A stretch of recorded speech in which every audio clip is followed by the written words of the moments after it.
now. And now we go inside Thanos' anus. Oh! Ah, man, just making sure we are going live to the finale of the MCU Movies tier list trilogy. And we promise, this is the last one, so we're not milking it too much. Yeah, let's get her done. Just making sure we're going live, because I know YouTube's algorithm is going to be very slow. I didn't get a notification yet. Wait for it. I mean, I could have swore I changed the settings to make it public. Yeah, it's going on. It should be. There it is. Oh, you see it? Yes. Hold up. Let me just check my channel real quick. And then you got Spidey in the background, kind of listening to lo-fi music. Yep, I got it. Yep, I see ads playing. Why? Because money. You see. Yeah. Okay. Shut up, ads. Play. Let me see. Did anyone show up yet? So far, only just one person, but no one in the chat just yet. I mean, it's a Thursday. Most of you kids are not in school, but that's another reason why I'm doing the streams. If you're under the age of 12, then make sure that you are staying tuned before most of y'all go to school, before it's, I don't know, next week, or I don't know if any of you are from America or not. Okay. So far, so good on the signal. No see comments yet. I think the one person is just me, because I'm playing it on my TV. Ah, okay, now I see what you mean, man. Hold on, I'm just trying to put my notes by saying I'm streaming right now. Wake up! So, wake up, Africa. It's time to kiss me. Okay, MCU tier list stream. Part 3. No, hold on. Part 3 is live now. LFG. Basically, the whole purpose why we're doing this in the first place. But yeah, let's see. Yeah, there's this one username, Cole Stackstad first. People still do that nowadays. Like, what? If you put first, you're not going to be donating for $1 million. Go subscribe to my Patreon page. I'm just kidding. Go buy my merch. And go buy my stuff on eBay. What are you waiting for? Chinese New Year? Yeah, what are you waiting for? Chinese. Oh, yeah. Off topic, Gabriel. I just noticed that Willem Dafoe and J.K. Simmons are going to be in a movie based on the origins of Saturday Night Live. So basically, Green Goblin and Jameson are going to be part of a comedy club. Well, that makes that seem more uncanny. Them out of all people. I don't know who he is. You're lying. For that kind of movie. You are useless. And then Jameson laughs. But what a way to reunite two of the Spider-Man actors from the Raimi-verse just for a film like that. I mean, I know Willem Dafoe and J.K. Simmons are both old men in their 60s that still keeps on working, which good for both of those guys, but still, that's an unexpected project that none of us see us coming. Yeah, definitely not. And how ironic. Wait, when we went to watch Deadpool 3, wasn't there a commercial or trailer, or no, a commercial of Willem Dafoe voicing like for a sports ad? Yep. That caught me off guard. It does, man. Like, I know Willem Dafoe is everywhere now because he was in 2 movies with Gwen Stacy herself, Emma Stone. He's going to be in a movie with the Vulture, Beetlejuice 2, and now he's going to be in the Vampire Nosferatu movie, and then many more to come. That man is still booked because he is Willem the Goat. You're looking at him, baby! Jeez! He's gay. What does he say? Because Willem Dafoe's vegan. He's like, I sometimes eat eggs and I eat cheese. I don't eat meat for good reason. I eat cheese. So, speaking of Willem Dafoe and J.K. Simmons, we will talk about them when we get to No Way Home. So, without further ado, for those who are watching or not, so it's just me and Gabriel, Dan and Gabe. Just me. Yep, just me. Me and Gabriel are just ranking how many movies? The last 13 movies of Phase 4 are finishing the ranking today. That is the plan, Cole, because we want this to be the finale. We want this to be the trilogy of the MCU tier list ranking. If you can check on the list, we pretty much rank on almost every film in the Infinity Saga, except for Endgame Far From Home because of delays from the last one. So, and me and Gabriel have a lot to say when it comes to those first two films. And then after Far From Home, we're going to talk about the Multiversal Saga, aka the recent run from Phase 4 to 5. But yeah, full disclosure, folks, once again, we're only just doing the movies and excluding the TV shows, and clearly we're doing this until Deadpool and Wolverine, and I know there's more Marvel movies coming out next year, but it's like, nah, I feel like from Endgame to Deadpool and Wolverine, we're good. So clearly, I will give a shout out to the last two Deadpool movies, Wolverine films, and the previous Spider-Man movies that's not about Tom Holland as, like, you know, as a callback, but not in this list because this is only the MCU. So, without further ado, we shall begin with our ranking. Let's get started. So, shall we talk about the movie that we've all been waiting for? Well, technically 10 years because of Infinity War, but 1 year after the cliffhanger traumatizing where everyone just faint to dust, they don't feel so good, and they got reduced to atoms. It's none other than the closure of the peak era of the MCU, aka probably the last great Marvel movie until the quality of Marvel films went downhill, is none other than Avengers Annihilation. Just kidding, it's Avengers Endgame, because Doctor Strange just said it, we're in the Endgame now. I remember the title rumors. Yeah, remember those days where we used to follow the leak rumors and then Mark Ruffalo always gets in trouble, like, okay, I'll tell you the title. People actually predicted Endgame, like, before they announced it as the official title. Even the Russo brothers teasing, like, in their social media pages. Like, even though I did not have social media outside of YouTube back then, but I do remember seeing the screenshots for what the Russo brothers are teasing. But either way, before we get to the future of what the Russo brothers has done with Avengers 5 and 6, man, I don't think there's any other directors that can make not just an Avengers movie that's that good, but a great movie that's like a closure to the past era of the old MCU. Like, basically, Endgame is like a love letter to, well, Infinity War is the love letter to the pride and joy and the extravagant amusement of the MCU, but Endgame is like perfectly the closure of it. So I feel like one of my complaints with the movie, just to get my complaints out the way, number one, the pacing is very slow, which does make sense because everyone is so depressed that 50% chance of life is gone, and pretty much you only got the 6 remaining Avengers from Iron Man, Cap, Hulk, Thor, Black Widow, and then finally you got Hawkeye since he was absent in Infinity War, and then you got the additions of the only surviving Guardians, Nebula, and Rocket, which I will talk about Rocket, which makes him the most consistent Guardians character of them all, and with the inclusion of Ant-Man, especially for those that skip Ant-Man the Wasp hilariously. But yeah, oh yeah, I forgot about War Machine as well. So that's like 9 characters that survived the snap while everyone else just went to the dust letterbox world. But either way, my complaints, I do say the pacing is very slow, but I get that's the whole point, just because, you know, everyone's suppressed and they try their best to like try to figure out ways of how to reduce the past. And I will admit, even though I do appreciate the 5-year time jump from Infinity War to Endgame, a part of me feels like there's some missed opportunities that they could have done throughout that time jump, where I wish I would have seen Tony's wedding despite the snap and him raising his daughter Morgan before we get to the 5-year time jump, or the moment where surprisingly Bruce out of nowhere becomes Professor Hulk, which, I mean, no disrespect to the Russo brothers, but man, like, I get that it was in the comics and it was something that has happened before, but why would you have to nerf Hulk and just make him Bruce? It's like, could you just do the same like that? Just make Bruce Bruce and just make Hulk Hulk, which fans wanted Hulk to have a rematch with Thanos, but that never happened. So that's one disappointing aspect for what Endgame failed to do, for what Infinity War didn't do.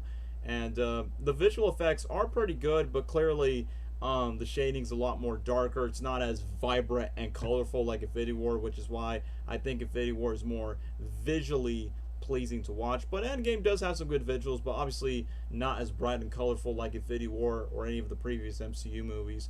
So, and I will admit, despite the first half being slow, and despite they killed the 2018 Thanos after having potato soup of "I am inevitable, God, reduced to atoms," as funny as that is, it does suck 5 years later on.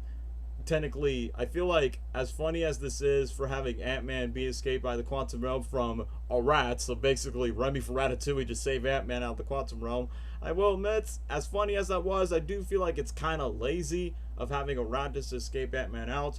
Like, I was just thinking, like, even though the main villain is Thanos, aka the 2014 Thanos from the past that discovers about, oh, what happened to present day me? I died, my head gets sliced by God, and then next thing you know, that's how 2014 Thanos tries to discover of what the Avengers are trying to do to try to get the Infinity Stones. And I kind of wish there was a little bit more like an active push of boundaries in the first act, but later on, as the movie progresses, despite the slow pacing, that's where the movie gets better. So, like I said, those are like my criticisms about the film, but let me just get to the things for what makes this movie work. First of all, it's a great closure to the main six Avengers themselves, particularly for Tony Stark and Steve Rogers. For Tony, I like how the movie begins where he's sending a final message and whoever reads the message, and Tony was willing to accept death since the beginning. And when it lead up to his big sacrifice of the I am Iron Man, like poetically and metaphorically, some people think Tony's death was foreshadowed ever since the beginning of the movie or the first Avengers movie, but if you think about it, it was set up ever since the first Iron Man movie, literally by the first scene where Tony's weapons were used against him and the missile was about to explode in front of Tony's face. And literally later in the first Iron Man movie, Tony literally explains, I shouldn't be able to live, and he doesn't have any idea for a purpose. But when we see the arc reactor that says that the proof that Tony Stark has a heart, which was the arc that he went to the first movie, and then he went to different multiple arcs throughout the MCU, and then it leads up to this in Avengers Endgame. And what I do love about Tony in this movie is the fact that he has many regrets that he wished that he could have done. Not only just feeling bad of not saving his close people, whether it's Peter Parker or whether it's anyone else, but outside of Pepper, Rodney, Happy Hogan, and half of the Avengers. I do like the fact that even in the time traveling aspects, I like that Tony, even though he can't reveal his identity for his dad just to get the Tesseract during the time when his dad was alive, I like the moment where obviously Tony has to fake his identity, but the moment where he gets to hug his dad and get to say goodbye, that's something that he explained in Civil War that he wished that he could have done, but I just felt like it's emotionally satisfied that Tony could travel back in time just to fix some mistakes that he wished that he could have done back in the past. And literally by the very end, I like how Doctor Strange teases Tony like the only way to stop Thanos after the I am inevitable, and then where you get to the I am Iron Man sequence. I like how originally Robert Downey Jr. eventually did not like how it was going to be, so he told the directors like take multiple retakes every single time just to make the line work. And I don't think that line was part of the script, but they included in, including how the funeral scene of how they paid off emotionally during the I Love You 3000, which is obviously a payoff for what his daughter said earlier in the movie. I definitely say, despite no Iron Man 4, I think the Russo brothers did a great job of giving Tony Stark the closure that he deserves. And same goes for Steve Rogers, which I like that in the beginning where Captain Marvel, as expected, saved Tony Stark's life and then comes back to Steve and then feels exhausted from losing Peter, but also not getting the chance to save everyone else, including the drama conflict that Tony and Steve have where it's like, we're the Avengers, and what he says, Steve, it's like, we do it together, and that's what you said before. So despite their differences, they're aware that Tony's definitely beaten down, and around that time, Tony did have the chance to call Steve since Civil War, but technically Tony doesn't feel like it was the right move. But then when Bruce called Steve to come on over during the events of Infinity War, that's eventually where the Avengers decide to reunite with each other. And as for Steve, what I like about Steve's role during the time traveling aspects, not only they, nostalgically travel back to the past during the events of the first Avengers or during the moments where you get to Hank Pym, Howard Stark, and Peggy Carter, I like that Steve still feels lost and feels like a man out of time. Like, technically, we know why he sacrificed to freeze himself for 70 years so he can be on present day just to save the future and see how does America change from his timeline. Like, ever since it was teased in Age of Ultron, Steve feels out of place of this world and he doesn't feel like that he doesn't belong there, but just for the sake of not just doing it for his friends, but doing it for himself, for his own journey. Literally, the moment where he fights his past self from Avengers 1 and making the joke by saying, that's America's ass. Including the funny moment where past Steve was being present day Steve, fuck, he is alive, what? And then literally just take him down like during the first Avengers. That was hilarious. But I will admit, during the emotional moments where he saw Peggy when he time traveled with Steve back to the past around the 70s, and he wished he could have had that dance with Peggy. And then later on, when he takes the sacrifice later on, where he decided to turn himself to President Biden at the end, after the epic moment where he carries Thor's hammer, and literally Thor was like, I knew it, showing that Steve Rogers is worthy from his nobility, which he didn't get to earn until after when he exposed the secrets in Civil War and Infinity War, then all the way to Endgame. Especially during Cap's arc, when Thanos was literally about to take down his shield on and on, I thought Steve was done for, but clearly, thanks to the help of, no pun intended, his wingman, saying on your left, and we got Falcon and Bucky just standing by side just to help him out. And initially, I thought Steve was gonna bite the dust and be sacrificed, but in reality, it makes more sense for Tony since Tony was destined to die since the first Iron Man movie. Secondly, we see Tony's arc, and thirdly, Tony actually has an offspring, so his legacy is not completely dead. So it does make sense to let Tony eventually live. But I like what Tony told Steve during the moments when they time traveled together. Like, literally, old man Steve was like, maybe I should live the life that Tony definitely want me with. And then I like how Steve passes the torch, the Captain America shield, to Sam rather than Bucky, because even though as much as he respects Bucky as his close buddy from his old time, but clearly Bucky killed people, so he doesn't earn the Cap shield. But for Sam, despite he knows Bucky more, Sam actually earns the nobility just to be the next Captain America, kind of like Peter Parker passed the mantle to Miles Morales to become Spider-Man. So it kind of reminds me of that in a way, which it gets to a funny moment at the end where Sam tells Steve, no, I don't think I will. Then you get to that heartwarming, like the well-deserved closure that he deserves, having that final dance with Peggy, and just remember that for a long, long time. So I feel like Endgame perfectly captures the closure for both Tony Stark and Steve. But as for the other characters, they definitely did a good job with Hawkeye, which I think starting from Age of Ultron, it made me respect Hawkeye a lot more, mainly because, hey, he's married to Velma from Scooby-Doo, and now he actually has kids of his own, which clearly you could tell from Hawkeye's role. He is dramatized for his wife and his children being gone from existence just because a purple alien snapped away, which is why he went John Wick vigilante mode, killing people in Japan, and just call himself Ronin. But I like that Natasha, basically, Clint's only friend and the only closest thing that Clint has now when his wife and his kids are gone.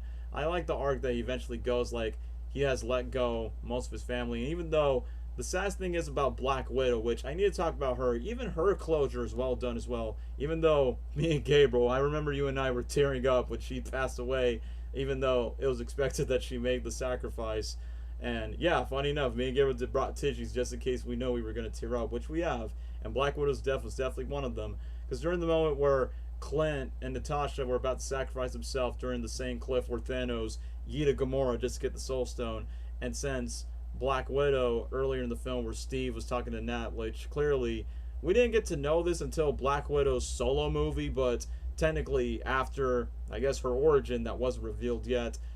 Basically the Avengers is the only closest thing that she ever gets to a family, and ever since she sacrificed herself to Clint, since she has no one else but herself and these guys, she made the right decision just to make the sacrifice, because Clint is married, Clint has kids, Natasha doesn't have a husband or kids, so she sacrificially just made the right moment. And Clint, the moment where Clint actually loses his mind and talks to Thor, is like, how about you go up there and grab your hammer and just go back? And even though Hulk has the ability to have the purpose to time travel back and forth, but clearly he tells it can never be undone. We wish it could do that, but it's not going to be the same. Which, even though, yeah, they can always get another Black Widow, but that would just make the emotional impact just less impactful if they did that. So as sad as it was, at least Nat did the right thing and just let Clint live so they could get the Soul Stone and get everyone back. Even though I'm disappointed that despite Black Widow not living, she could have teamed up with the other female Marvel characters literally at the end. And as for the other characters, so I talked about Hulk, which I get that he's trying to be the Doc Brown by explaining time travel and everything else. Even Ant-Man just says, looks like Back to the Future is a bunch of BS. It's like, bro, don't you dare trash talk about Back to the Future, because, look, Back to the Future, in my opinion, is the best time traveling movie of all time, and Endgame would not exist if it weren't for the time traveling aspects. But speaking of time travel, I think time traveling stories in general, whether it's Back to the Future, Avengers Endgame, X-Men Days of Future Past, or just any story that involves time travel, they have the potential to make really good stories. Not just that, because there's a lot of consequential stakes. It's like, if you go back to the past and you find out about your future, there's a lot of stakes that could be, whether it's from the world behind it or a villain that's going to ruin time. Literally of how they utilize time travel, jokingly, when Hulk tests out Ant-Man's age, where Ant-Man's a baby, then he's an old, and then just shouts out, time travel! It's comedy gold. But during the moments, I like the fact that we don't just nostalgically go back to the past just for the sake of fan service and just be like, hey, remember this from the old MCU movies? Like, they actually have a purpose. Like, from the first Avengers movie, you got the purpose of they go back to the past to get the Tesseract and just get it back in time. But the only thing is, I mean, outside the funny moment where Hulk said so many stairs, now he messed up Loki's escape that sets up his Disney Plus show, which, okay, that's another nitpick, which is pretty much expected. Like, even though Endgame is the closure to the Infinity Saga, but clearly it's an open door for the side characters that has more room potential to have more stories, whether it's Loki or Vision and Scarlet Witch or Falcon and Bucky, just to get their own TV shows. Some are good, some are not, but that's a whole different story. But as we move on, like how each time traveling moment has a purpose, from Avengers 1 clearly for the Tesseract, and then you go to the Guardians world where War Machine and Nebula just beat the crap out of Peter Quill just to get the Power Stone. But the one criticism is the fact that since Nebula has time travel back in 2014, that's how the old Thanos, the more less Infinity Stone, less bald version, discover about one of the plans of what the Avengers are trying to do, and they're trying to travel back in time. So it is what it is.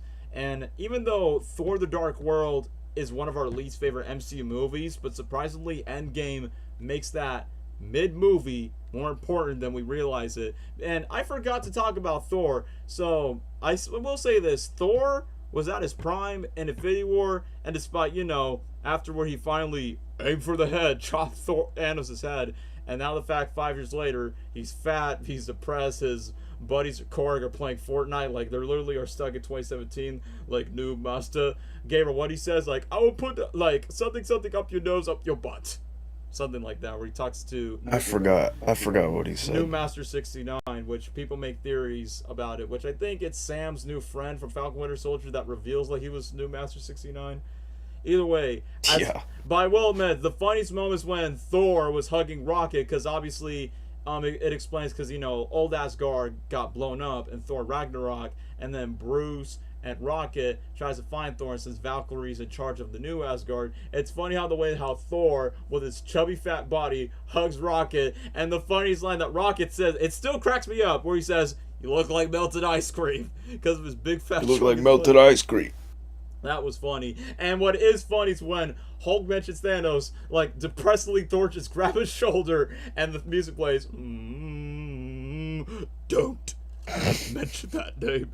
Like, I get the point that, I'm going to be honest with you. Look, Fat Thor was funny, and it does make sense because bro just let himself loose. And it do be like that in real life, because if you just lost everything and you regret of doing something that you could have done better, you just become a fat, lazy slob. You eat too much pizza, you drink beer, and you let your buddies play your PlayStation 4 in 2023. Which, remember, Infinity War and Endgame has a 5-year time jump. So clearly, I will admit, some moments in Endgame, which I get that movie was intentionally made before the 2020s, but some moments that don't age well is like, Korg, you should be using a PS5, not a PS4, unless you're that broke. And then during the moment where Hulk was meeting fans, Hulk out, dab, it's like, yeah, that's not going to age well of how it predicts the future in 2023. It's kind of like Back to the Future Part 2, where some moments from that sequel does age well in 2015, but some does not age well. Like, we did not get real hoverboards, so it is what it is. Rocket Man, I still have a PS4. Go buy PS5 right now. PS5 when? But anyway, all jokes aside, I feel like some of those nitpicks just doesn't age well, since, it takes place 5 years beyond the future in 2023, supposedly. But anyway, back to the point with Thor and Rocket. Once again, I do like their dynamic in Infinity War, and I will admit, I wish Thor could have lost weight during the moments where him and the Avengers would time travel, because he barely does nothing until he meets his mother again during the events of the Dark World. Like, literally the moment where Rocket is trying to, like, get those soy boy tears out of Thor's like, are you crying again? No! And then I like how Rocket's just trying to, like, smack some nonsense. Like, look, I just lost everyone I got. Quill, Groot, Drax, the chick with the antenna. And I like that during the moment we do have Natalie Portman back in the MCU, so Rocket can tranquilize her. Some of the Asgardians chase down Rocket. And just like how Tony has his moment with his dad, and now it's a similar way how Thor gets a chance to be with his mom, it's like a nice moment where most of these MCU Avengers could reunite with their soon-to-be dead, like, their dead parents, because they know they're going to die later on in their respective timelines. So I thought that was nice. But Later on, as I talked about the sacrifice after Black Widow, and as sad as it is, and as we already went to the time traveling aspects, I'll admit, Thanos, he is strong and powerful, but I will admit, since this is an alternate Thanos from the past and not the same Thanos that we know in 2018 that was actively motivated and masterfully killing a lot of people just to get the Infinity Stones, clearly the 2014 Thanos does not have like any gold when it comes to that. So I will admit, the moment where 2014 Nebula and 2014 Gamora was with 2014 Thanos, it was so funny, but yet so stupid when they arrived to Earth. Find the stones. What will you do? Wait. It's like, bro, in the future, you're a lot more active. You definitely have, like, bro, you were like Trevor Phillips at GTA. You just get out the way, kill some people, and then you just get the mission while you're done. But I will admit, I do like the risk that the Avengers take themselves willing to take, where Hulk has his one last chance with the Infinity Gauntlet, snaps everything else. And once again, it bums me out because now that Hulk busts his arm, he's never going to physically fight again. But who cares? The Russo brothers, and all due respect for what they do with these movies, they definitely nerfed the Hulk, which apparently, can't believe I'm saying this, Joss Whedon, even though Joss Whedon sucks as a person, and Taika Waititi handles the Hulk better than what the Russo brothers could have done with the Hulk. Like, once again, he could have been Bruce, or he was smart, but then become the Hulk and find the action. Same goes for Thor. I feel like he still would have that redemption arc of trying to, like, redeem from his lazy downfall, but literally during the final moments where he's fighting, grinding with the Stormbreaker and Mjolnir, couldn't take him seriously because he was still fat and chubby, which he could have done that like during the montage so Tony Stark would call him Big Lebowski lookalike when he's drinking soda.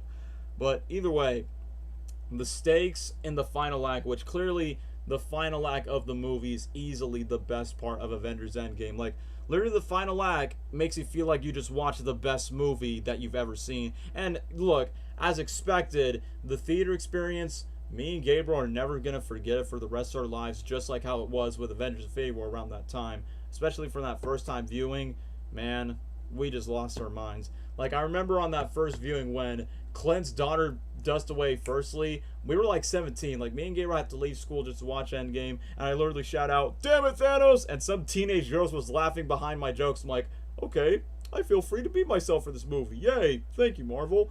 But literally, during the moments when Thanos was about to destroy Cap, and then literally we get to the iconic moment that y'all should know, on your left, from Falcon to the Wakandans, which, rest in peace to Chadwick Boseman, which is sadly his last live-action moment in the MCU, if we're not counting the What If series.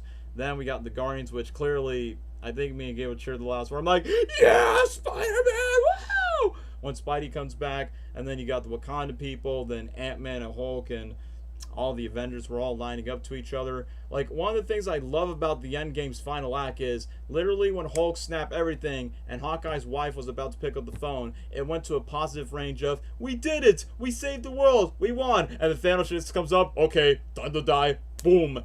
And then after that, the Avengers headquarters just went down, everyone's went their downfall. We just went from positive to negative, and once again, the emotional roller coaster just keeps going back and forth by saying, okay, we still got the stones. Oh crap, the Venom dogs, they're coming back with the stones. Okay, we're okay. Oh no, 2014 Nebula, she has the stones. Yes! No! Yes! No! Like, basically, most people are saying, like, well, wait, isn't it, like, the same stakes of Endgame with Infinity War? But since we've seen Infinity War, we see, like, even though it's not the same Thanos, but the anxiety is pushing forward. Like, if Thanos gets his hands on that Infinity Gauntlet, us, the eyes, we're just biting our nails with anxiety by saying, don't do it, bro. Don't do it. It's like, just because we time travel back, we didn't sacrifice our time just to bring everyone back for nothing. But literally, the crowd-pleasing moment that we've all seen coming with the most epic Avengers theme where it goes dun dun dun dun. And since it was Chris Evans' final performance as Steve Rogers in the MCU, he did not get to say the line in Age of Ultron because they decided to cut that line for some reason, but just for the sake for the last Avengers movie in the Infinity Saga, he say the damn line where he says, Avengers, assemble. And boy, despite their fighting a lot of Thanos' dog army, like, not including X-Men, Deadpool, and Fantastic Four, you literally have every MCU character, just like what Wong says, you want it more?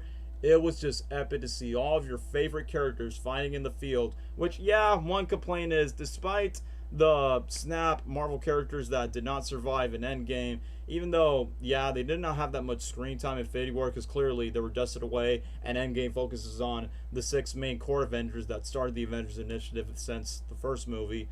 But either way, it was just so awesome just to see all the Marvel characters interacting and teaming up. Like Black Panther forgives Clint Barton by saying, "Clint, give me the gauntlet." Spider-Man takes the gauntlet. Then he interacts with Captain Marvel, interacts with Valkyrie, and Spidey gets one last hug with Tony Stark before his inevitable death.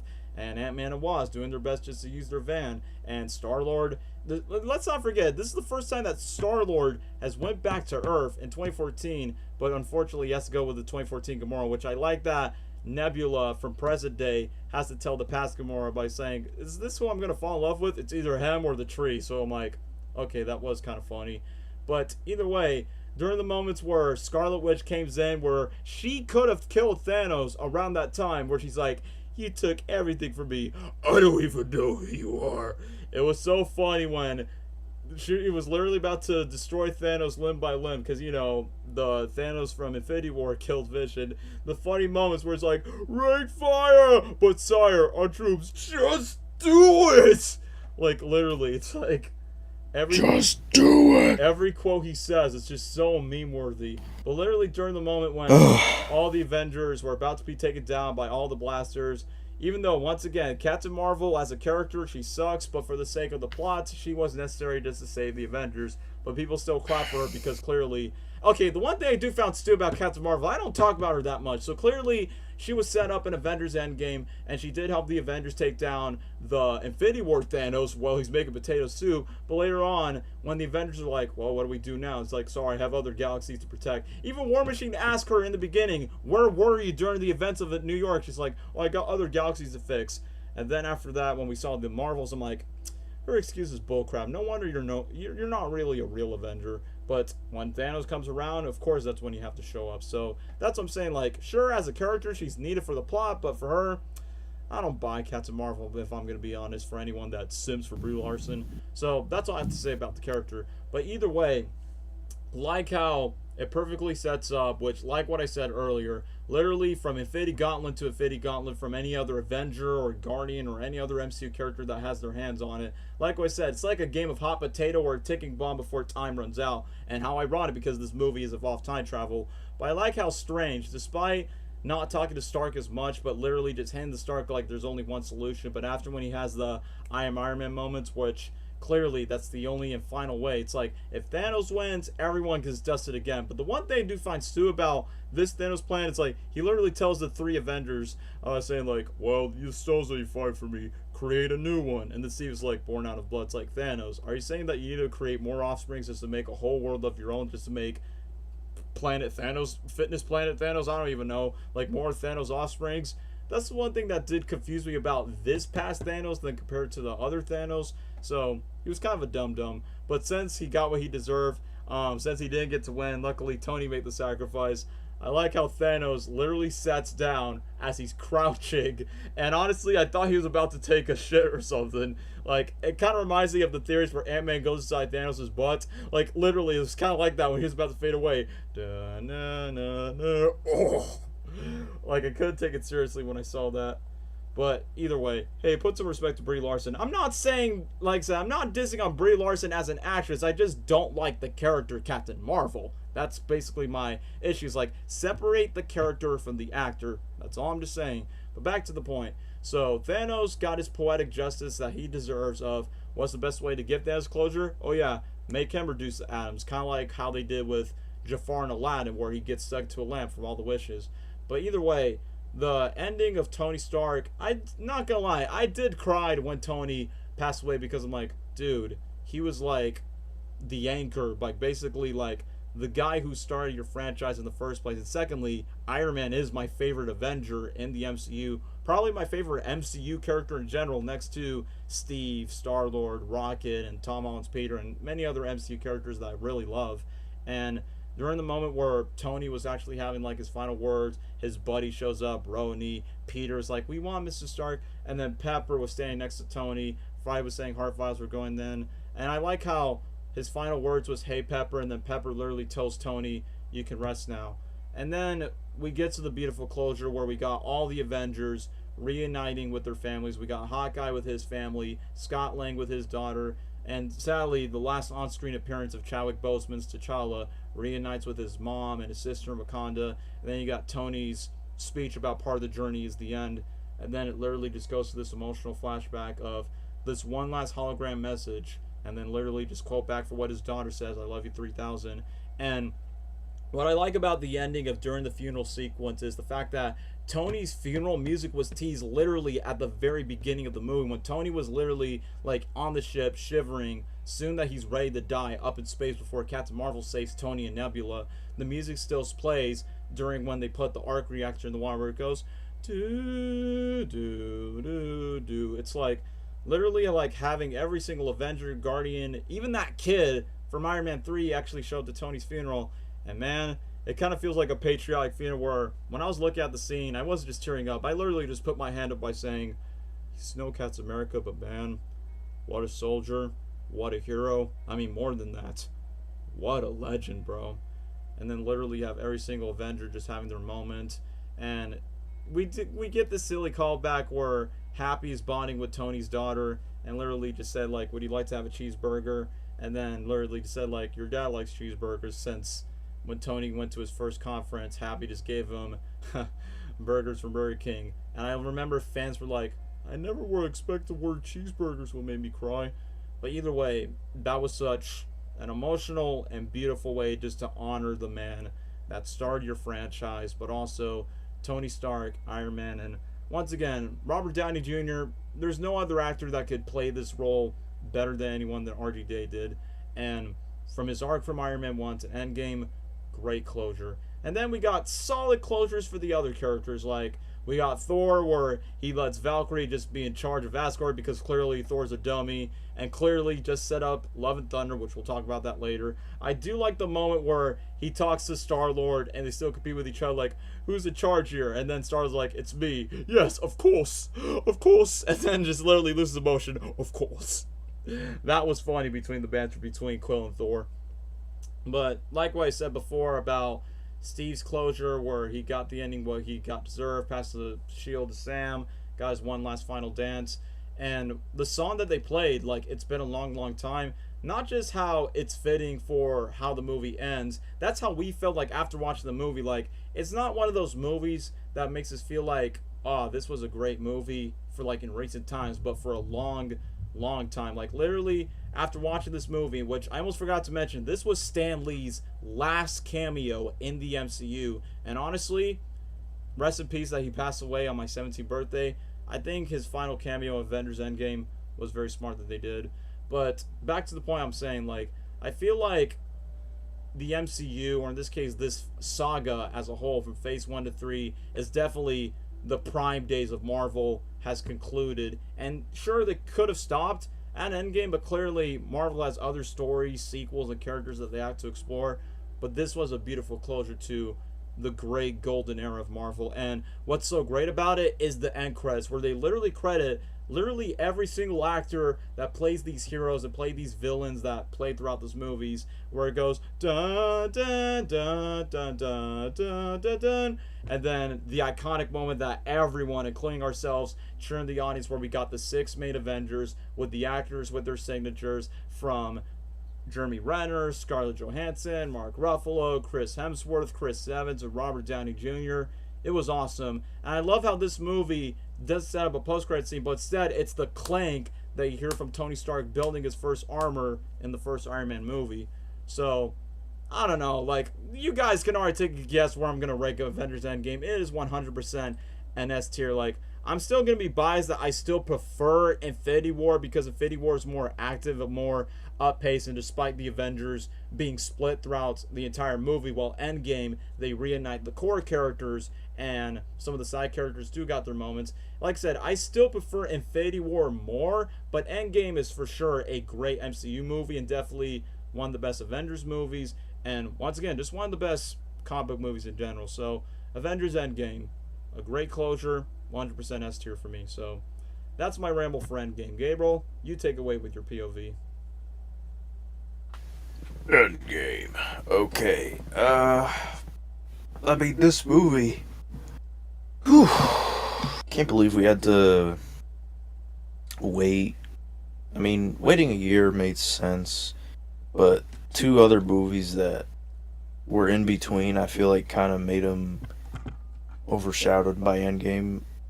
Understandably, because it's a far better film than the both of them, Ant-Man and the Wasp and Captain Marvel. Clearly. But it was worth the wait for sure, and it was worth over 10 years of these movies to watch this and to lead up to this moment. And we kind of expected the movie to be depressing, but oh man, not that much. I mean, Agreed. I don't know. It was full of surprises. It was full of excitement. It made us cry. It made us laugh. Again, like it had everything. And the way it started off, right after the cliffhanger of Infinity War, and what was up with not only the heroes but Thanos, and the way he dies is just funny. I can't. I am inevitable. I did just slices that off. Gosh, Potatoes. that was just kind of funny. Can't take him seriously. Then after that, you lead up to where the heroes are at, and they're just depressed and hopeless. Like everything is on their hands to try and save the world, not just the city, the entire world. And it's a lot of stress, and them losing their friends and everything and family is a lot more stress, and it's depressing. So you see that in these heroes. You see, the heroes come together again that were separated since Civil War, like Tony meeting up with Steve again, and them having their arguments again, and it makes sense. But they did it well. It made sense how they got together, how they reacted, and then in the end decided to put that beef aside and actually work together to save the world. And they did that. They got as many people as they could, like Scott Lang, to help out. And you have Rocket on the team, and it just made things more different, more fun, and it was cool. A lot of the movie was them time traveling, and in this scenario it made sense because the stones were already gone, and the only way was to go back and get the stones before they were gone. And some went well and some didn't, like Black Widow.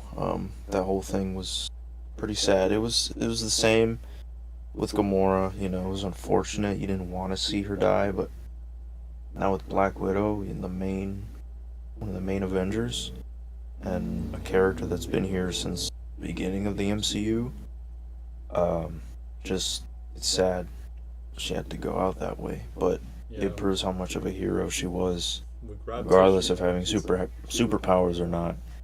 She put her life on the line for the world. I remember, that I literally, makes when we her a watched that superhero. scene, Gabriel, you literally said, "You have a tissue?" Then I just passed it to you once when she made that sacrifice. Yeah, I wasn't expecting that much. I didn't expect it hit me that much. But that was unfortunate and sad. And yeah, it was good to see Hawkeye again after he was so stressed out about losing his family and going crazy, just murdering people. Don't give me hope. To see him kind of be human again and be himself again because of Natasha and the Avengers, it was nice to see, and it also just made her death more sad. But yeah, that whole time travel stuff was fun. It was emotional. People don't really talk about it as much when it comes to Endgame, everyone is just talking about the final battle, understandably, but there's more to it in this movie when it comes to the emotional scenes, and that's one of them. Black Widow. Uh, I like them going back to the OG, or like the first Avengers movie timeline, and then meeting the Ancient One, or Hulk meeting the Ancient One. Her mentioning Doctor Strange and saying, "Oh, he's not Doctor Strange yet," or he doesn't have magical powers yet. Mm-hmm. So that was kind of cool, and then seeing the original Hulk in that timeline, and then Professor Hulk is just like, man, what an idiot I was. Phase. And then It's a freaking phase. Ant-Man being there, like, I don't know, that whole thing was just fun. Since he wasn't involved in the first. And then also with Tony Stark meeting his father, you would think, oh, you're gonna ruin the timeline, but I mean, bad, but his dad doesn't live long enough to know that that's gonna be his son as an adult, so it doesn't really matter. But yeah, that I like. I think that was well done. Usually that kind of stuff doesn't make sense, and it would kind of retcon everything. But I think in that scenario it made sense, and it was a good moment for Tony Stark. Um,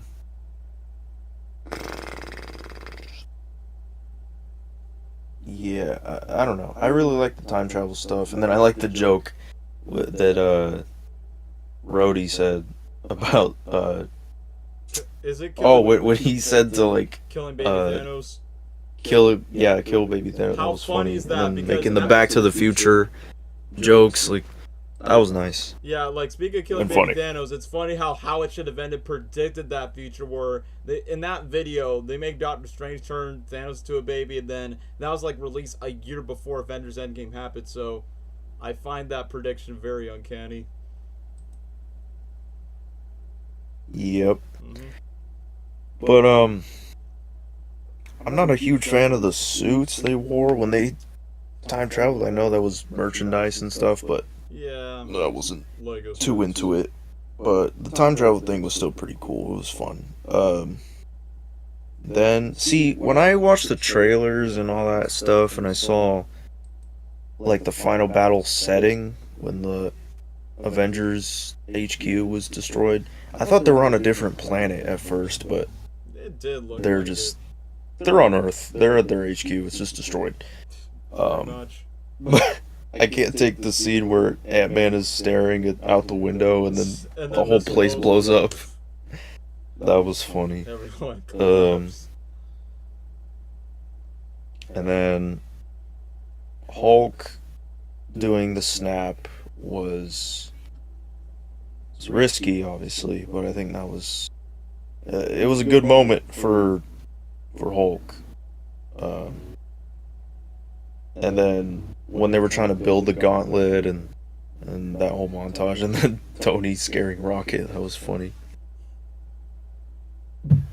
Um, oh yeah, and of course, Fat Thor. I mean, at first I didn't like how they made him fat and all that, but it makes sense for lore purposes, because mythological Thor, whatever, is fat, so I guess it makes sense. Mm-hmm. But also, he's depressed. I don't know. Yeah, he's depressed after didn't. I guess it was okay. It made sense. He was depressed, so Mm-hmm. played Fortnite. And Pizza and beer. yeah, he was funny. He was funny in the movie. I think he still had badass scenes with Iron Man and Tony fighting Thanos. And that whole thing was awesome with those three fighting Thanos The Trinity of at the the MCU. beginning. Literally standing Yeah, against the big bad. exactly.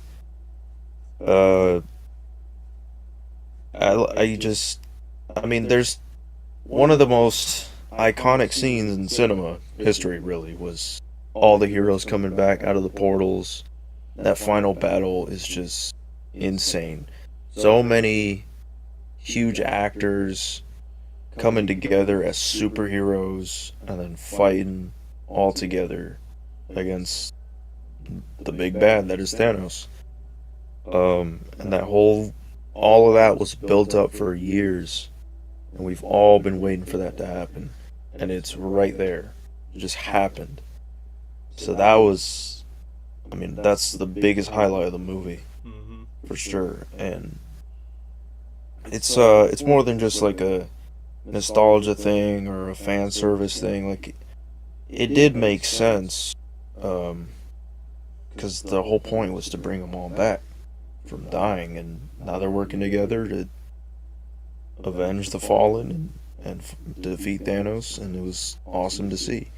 You see the Guardians, you see the Avengers, um, other uh, I don't want to, I guess side characters, other side characters helping out as well. Um, just it was so cool, and seeing characters you never thought would team up actually team up and and beat bad guys or aliens or whatever. That was awesome. That was peak. And the music in this movie that used for each moment was well done. Uh, and it's what really strengthened the emotion was the music, and they did well with that as well. And they still connect it to, I mean, the title itself of the movie connects to Infinity War Endgame because of Doctor Strange, and he is a pivotal point to this movie, and it's crazy that he was dusted off as well in Infinity War. He's like, they needed him.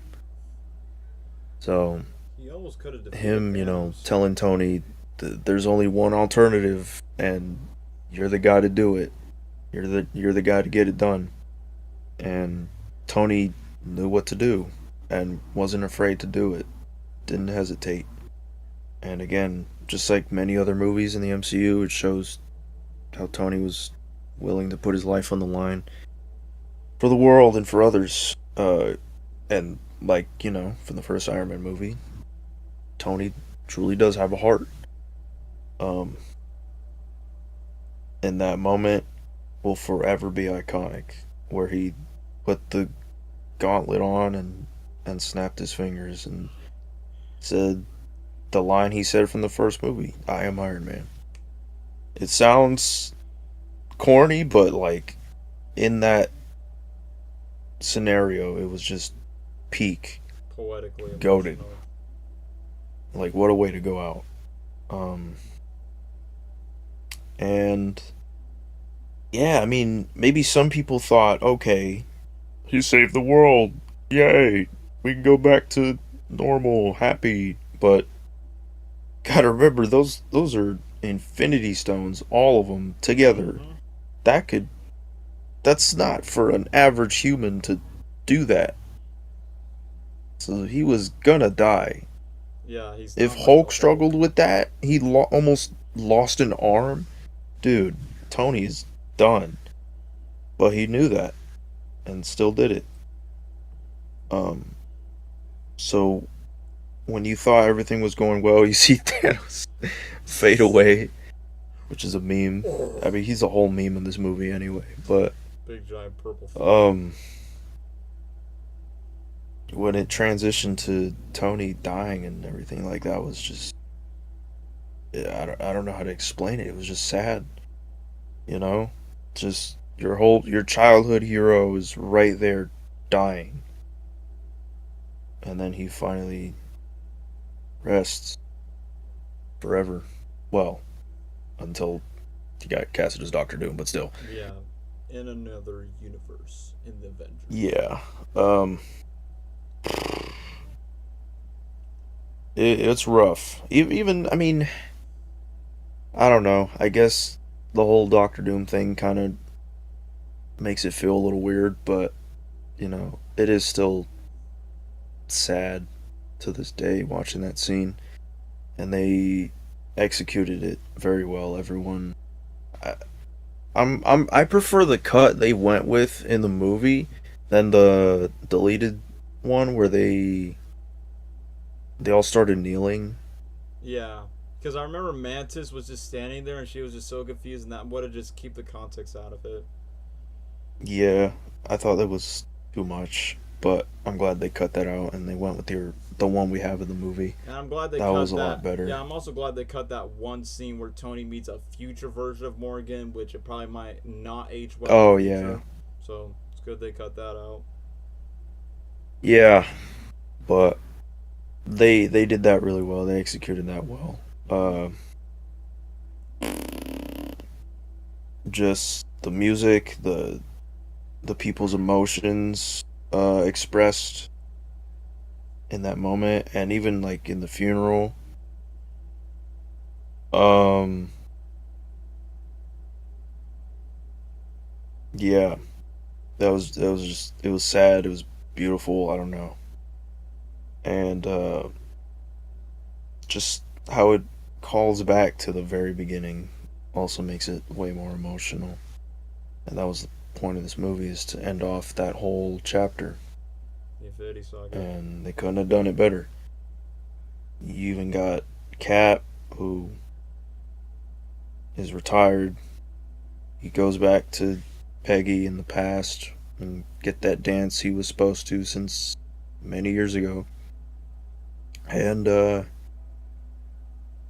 he takes Mjolnir as well, so his life is about to get pretty easy. Because he In was battle at ready. least. Um, I knew it. and yeah, then you see freaking good old Joe Biden looking Steve Rogers, No, and I don't think I will. you get Are the we putting that iconic into a meme. chip? No, I I don't think I don't think I will. will. Um, I thought they would do. Um, I thought they would do Bucky or choose Bucky as the next Captain America because comics. But Yeah. I think making Sam Wilson the next Captain America made more sense because if you made Bucky the next Captain America, I feel like what else is there for Sam Wilson? He's just gonna be Falcon, and then nobody else is gonna. The audience is not really gonna give a crap about him. But if you give Sam Wilson the mantle, then it just gives him more responsibility, more on the plate, more to do. There's more for his character. Which is why they Um, go more in depth with that with the Falcon Winter Soldier TV series that basically leads up to the next Captain America movie where he is now the new Captain America. yeah, and Bucky. I mean, a lot of people wouldn't even respect Bucky probably because they know he's the Winter Soldier, and they think Mm-hmm. because of all the stuff he's done, Mm-hmm. they probably wouldn't And once want again, him the as show Captain just went more America. in depth with that after the But Sam events of Endgame. Wilson, I think it does make sense, and in the TV show, his suit looks freaking awesome. Mm-hmm. So I'm happy with the decision they made. Um, yeah, and Hawkeye getting back with his family, just everyone going back to their normal lives. The happy ending was just great, just beautiful. A huge love letter to Iron Man and to just the beginning of the MCU as a whole.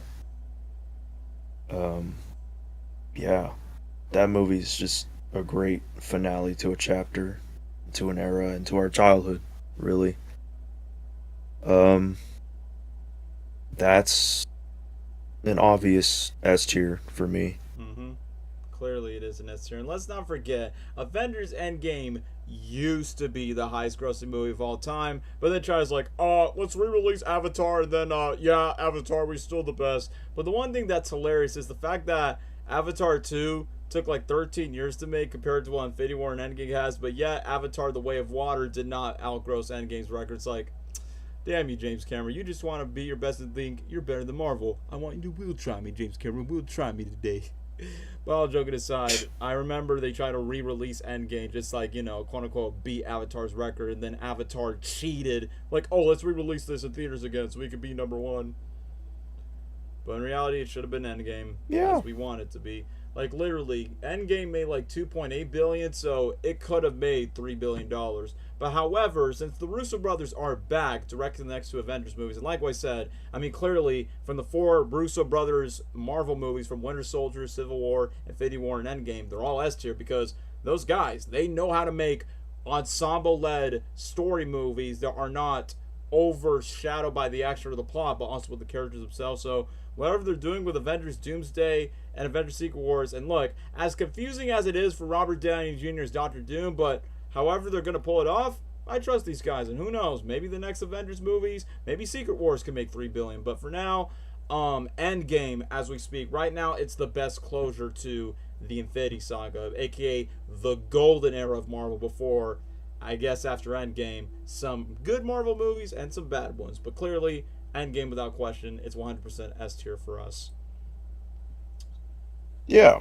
So that's all for Endgame. We thought it was gonna be the end, but Sony on the other hand is like, Spider-Man is one of our most profitable characters, right? And he is important. And now Sony's like, look, I know you want to make Endgame, but we need to make a Spider-Man sequel. It's part of our contract deal. We need to make, well, this doesn't age well today, but back then is we need to make every Spider-Man movie every 2 years, which they've done that with Tobey's films. They've done it with Andrew, like, next 2 years, make another Spider-Man movie. And that's what they did. Homecoming 2017 and 2019 Far From Home, which, look, as emotional as it was to see Peter Parker get dusted away in Infinity War, then come back in Endgame, I blame Sony by saying, let's release Far From Home in the same year as Endgame. Like, I knew a sequel to Homecoming was expected because, you know, it's Spider-Man in the MCU. But what baffles me about Far From Home's release is the fact that it was released, like, 2 months after Endgame, man. It's like, I kind of wish Sony would have been maybe be a bit patient by saying like, okay, let's slow down a bit and just let the MCU rest. Like I said, Endgame was the best closure to the old saga of the MCU. While Far From Home, I understand that Far From Home is sort of an epilogue to Endgame, but at the exact same time, it's a sequel to Spider-Man Homecoming, so it had to exist just for the sake of, well, we need to make a Spider-Man sequel, and secondly, well, since this is the first MCU movie of Endgame, let's get started off with it. So, Gabriel, who shall start speaking first about our thoughts on Spider-Man Far From Home?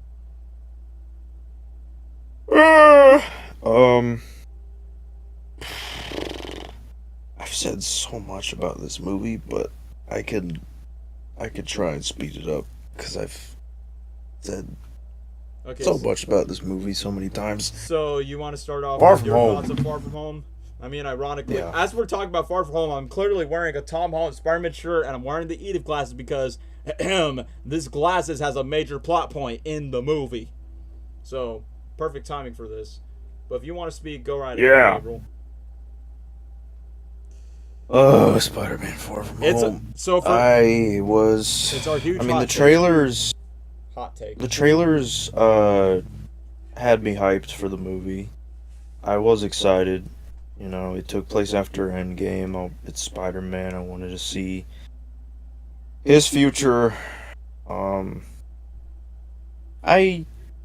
expected him to be sad about Tony Stark, obviously, like they revealed in the trailers and all that stuff, but gosh, they revolved this entire movie almost on, I mean, I wouldn't say entire, but a lot of the movie, there was a lot more involved with Tony Stark than there should have been. Like, sure, in the beginning it makes sense, because it's right after Endgame, he's stressed because he lost his mentor, he lost a hero he looked up to, like, obviously he's gonna be sad, it makes sense. But, dude, like, you learned your lesson from Homecoming that you are not Iron Man. You're Spider-Man. And everyone is... It makes zero sense how everyone's like, oh, are you the next Iron Man? What? Why would you... It would make sense if they looked at Rhodey and thought, okay, are you the next Iron Man? Because Iron Patriot, you got metal armor. You give a Like, that would make like more Tony, sense. Like Tony, You don't look at Spider-Man and think, are you the next Spider-Man? Or Nobody would think that. Or in this case, it's like I remember when How Should Have Ended made a parody of this. It's like, Tony, you decided to give a parachute to a 15-year-old kid. You didn't give a parachute to me when I almost died in Civil War. Come on, man. I thought we broke. Right, Tony? You should have done that to your best friend and not to some kid. Yeah, it's just... Oh... to me, it's dumb. That whole thing was dumb. And he should have known, like, and learned his lesson from Homecoming. You're not Iron Man. You will never be Iron Man. So many people have told you this. Iron Man himself told you that. And you're still stubborn about it. It doesn't make sense.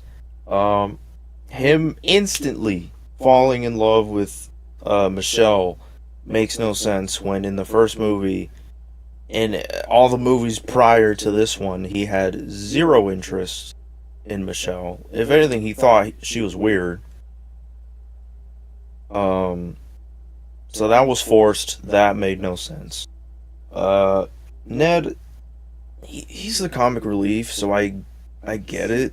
He's the CEO. He's gonna have stupid scenes. He's gonna be funny. I get it. He has the riz. The Betty Brant and Ned thing was. I know what they were trying to do. It was trying to be funny and silly. It just happened. I don't know. I don't know what to think of it. It's just stupid. I don't. It doesn't ruin. Something like that doesn't ruin the movie for me. It's just I just thought it was stupid. But I get what they were trying to do. It was supposed to be funny. What else? I liked Nick Fury in this movie. I thought he was a good character in this movie, even though it wasn't Nick Fury. But still, what was supposed to be Nick Fury was pretty good. And the whole scene where he tranquilizes Ned, that was funny. And the way he slashes out like, you want to have another funeral?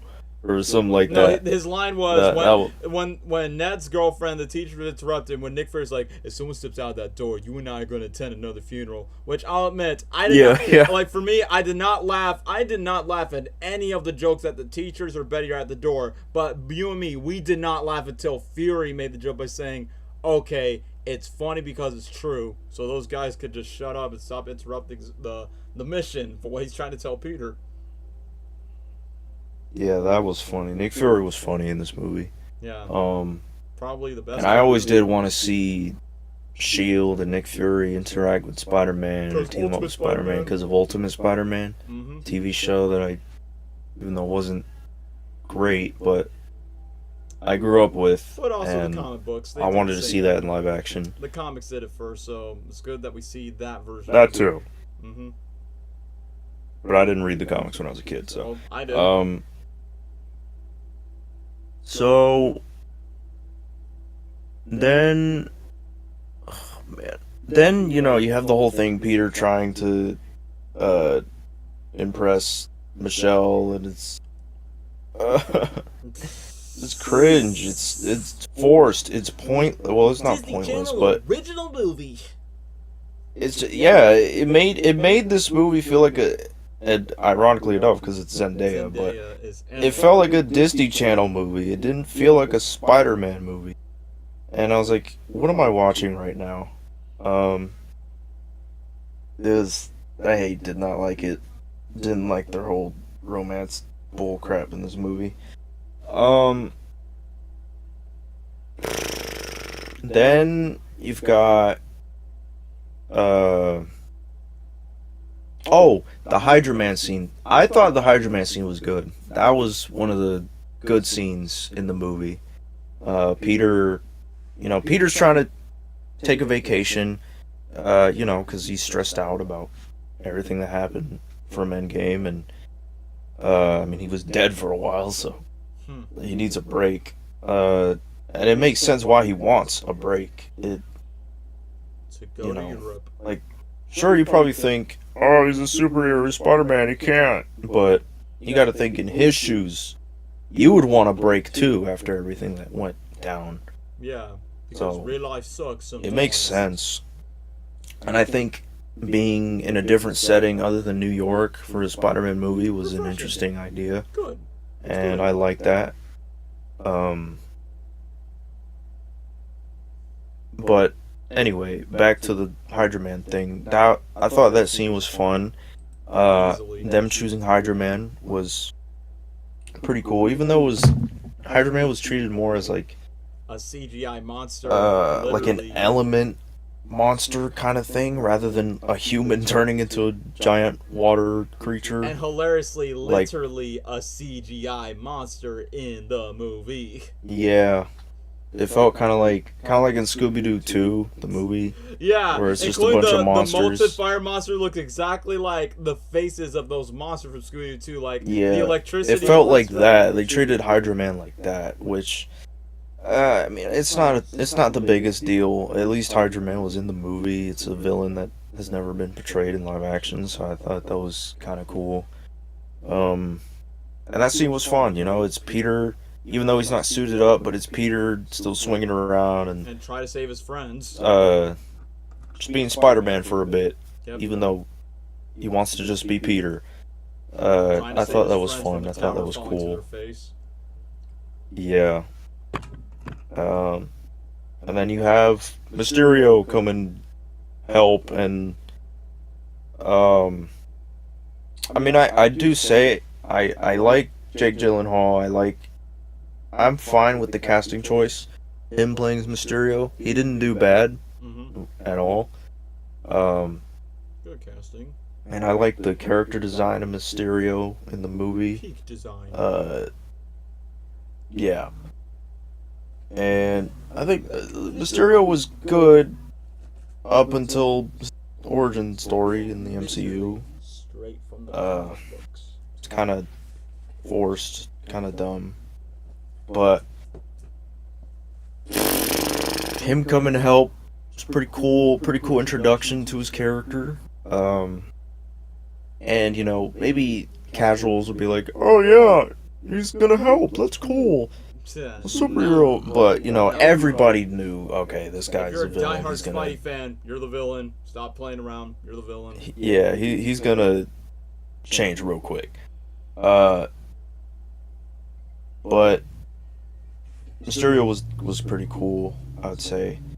And I just don't like the whole, like, his origin story and everything was to do with Iron Man pretty much. Like, he knew Spider-Man had ties with Iron Man, so he kind of used him and manipulated him and all that to get what he wanted. But his whole thing was because of Iron Man, because of Tony Stark, and I just thought it was dumb because it feels like he's more of a Tony Stark or Iron Man villain now than a Spider-Man villain. Like, he doesn't have a personal, well, I mean, maybe towards the end, yeah, but like at first he didn't have a personal vendetta against Spider-Man the whole time, so it's like he was a Tony Stark Iron Man villain, then turned into a Spider-Man villain only because Iron Man is dead, so he has no choice but to go up against Spider-Man. Yeah. So it's after Endgame. Kinda. Immediately. But I don't know. I didn't like that. I thought that was just dumb. But I do like that they had the whole thing where he used, like, I mean, you could say illusions, but more so just holograms from, like, drones and stuff. And I would have preferred if it was actual magic and illusions and stuff, but I guess to be more modernized and comics, drones, I guess it makes sense. At first I didn't like it, but I guess I can tolerate it. It makes more sense in the modern world, I guess. I want to be at least a tad bit more realistic. Yep.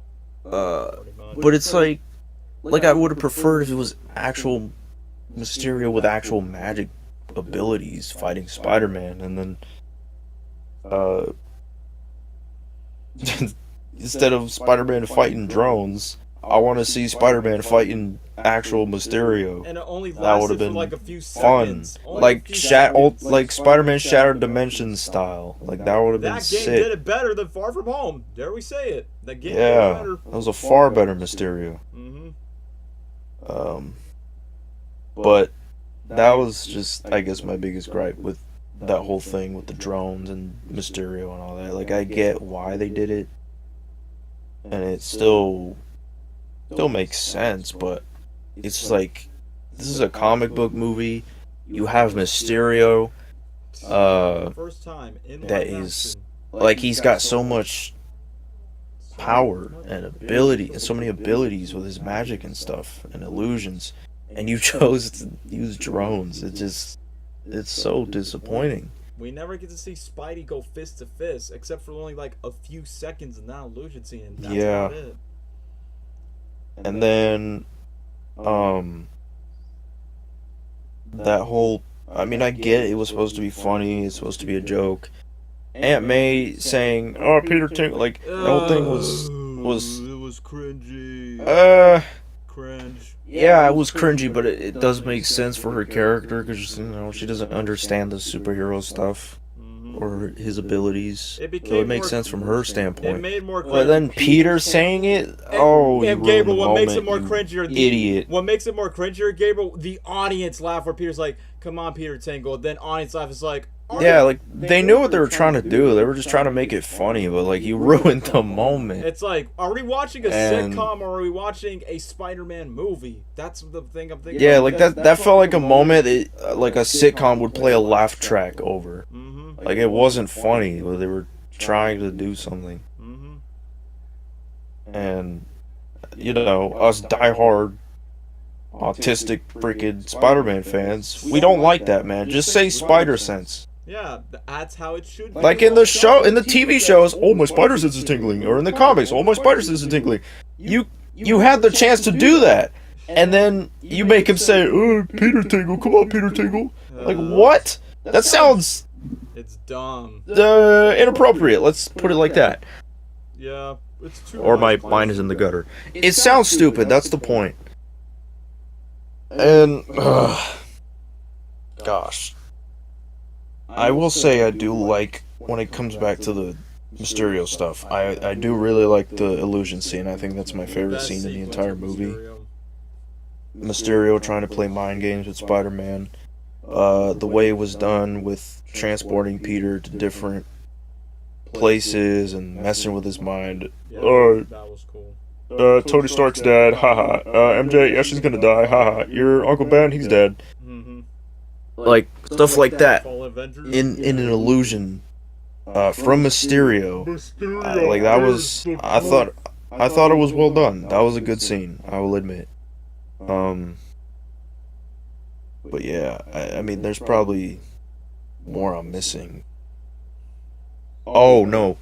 The whole thing with, like in the beginning of the movie where Peter, or no, some, like, chick calls him Oh to... yeah, the blonde chick is like, take your clothes off. Yeah.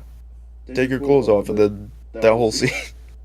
Like, what was I watching? Yeah. And then it gets worse with the scene. Then there's a bully, pretty much, in the movie when you have Flash. Like, what? You have was Flash, such a wuss in and this then you movie. instead you bring in some random bully? Like, why didn't you just cast this guy as Flash then? Yeah, because the Flash in the MCU doesn't act like Flash at all, but this Brad dude is more the Flash type. What? Exactly. It makes no sense. And then what was the point? Later on, he just left. Gabriel, you forgot to...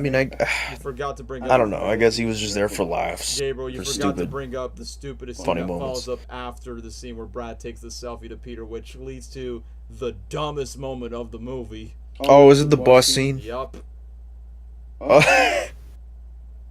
Oh, when he had Edith and tried to use it for the first time, then a drone was sent out, it was gonna kill him, and then he hops out the bus.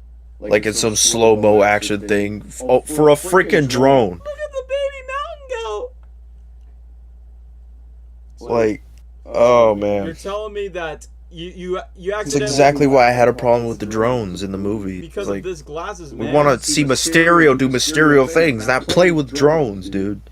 Instead, the drone has to be the cause of the bust because, oh no, Brad's gonna send a pic where I'm with a European lady with my pants out. It's gonna expose NJ. Then NJ's not gonna like me. It's like, why is this a subplot in the movie? Why is this an action scene? Yeah, like he's obsessed with MJ, and like in the first movie, he did not care. And they didn't show any sort of build up to why he felt that way towards MJ. It's stupid. It's the opposite. The first movie, she clearly liked him, which is why she teased him and get mysterious about him. But in the first movie, he was like blindsided by Liz around that time, and it's like, come on, should that be the opposite around? Yeah, and like Jay said in the comments just now, it would have been more impactful if the gravestone said Ben Parker, not freaking Tony Stark. Speaking of Uncle Ben, I mean, yeah, I get it because it's after Endgame. Yeah, Tony Stark just died, and it's stressful to Peter. But like, dude, that's the main problem we've had since the beginning. Is he pays no respect towards Uncle Ben. Speaking of Uncle Ben, one way they disrespect him, he has a suitcase that has the initials of Ben Parker, and the case is gone.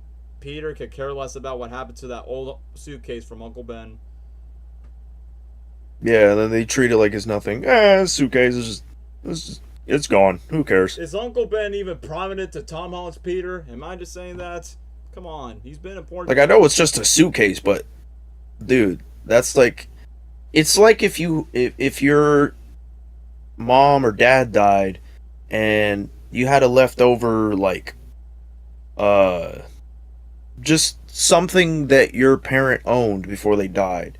You want to keep that because it's like your one memory of them. No matter what it is. It could be a freaking a pencil or something that they use to draw their famous art or something. Even though it's just a pencil, it's something that belonged to someone special to you. And if you lost it, you would feel kind of heartbroken. At least a little. And feel bad. But they acted like it's nothing. Nah, who cares? I mean, they kept the suitcase for a reason. Because they cared about it. They cared about Uncle Ben. But in that, just that little moment where, it's okay. Like, what the heck? Just to leave that suitcase behind. Like, I guess the same one where Aunt May puts Peter his old suit. But forget about that old suit. Forget about that suitcase. You need to get a new suit to sell toys. I mean, for your missions. Yeah, I just... maybe there's more. I just can't think of it right now. It's been a while since I've seen the movie. But for good reasons. Yeah.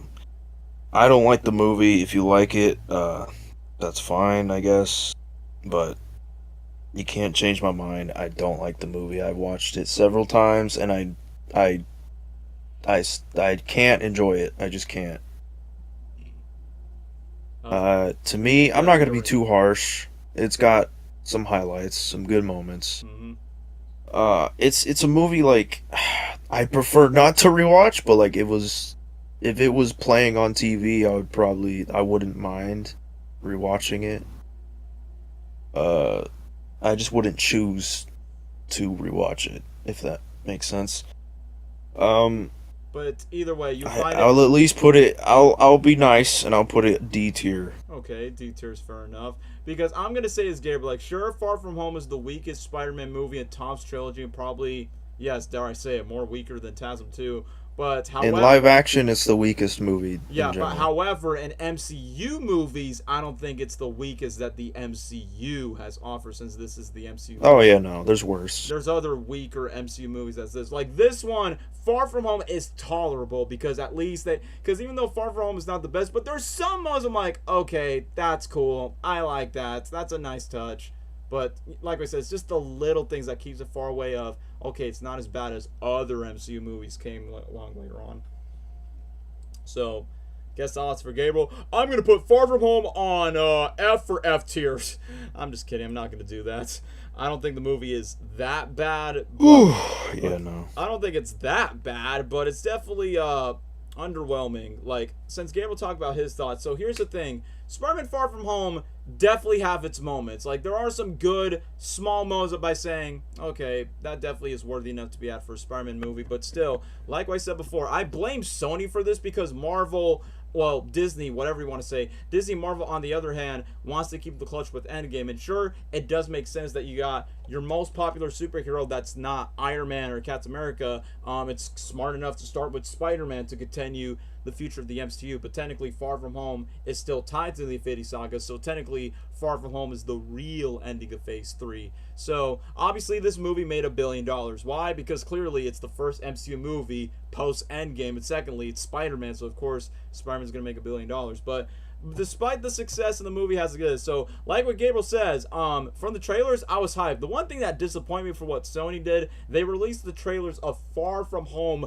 before Endgame was released because back then we're like, well, Spider-Man snapped away, so how's he back to life? I guess we have to watch Avengers Endgame. Funny enough, I remember the second trailer, Tom Holland he said one line by saying, well, if you haven't seen Avengers Endgame, stop watching, but for those who have seen Endgame, enjoy the trailer, because right, the second trailer is very spoiler heavy for Endgame, which I will admit, that's probably one of my biggest complaints about Far From Home. Which, don't get me wrong, Endgame is a great movie, and sure, for the sake of the MCU, I had this critique that I have with Homecoming, which clearly Homecoming is a good, like, superhero teenage coming-of-age story of introducing Tom Holland Spider-Man to the MCU, and some of the MCU elements in Homecoming was deserving, but sometimes it could be saturated where I feel like Sony's like desperate, like, you gotta include this, you gotta do that. Like, you're oversaturating by saying, we get it, Spider-Man's in the MCU, you don't have to constantly remind us, we know, because we've watched the movies, we know the tie connection, you don't have to force every single MCU Easter egg and just shove it down further our throat for the sake of, hey, remember this, remember that.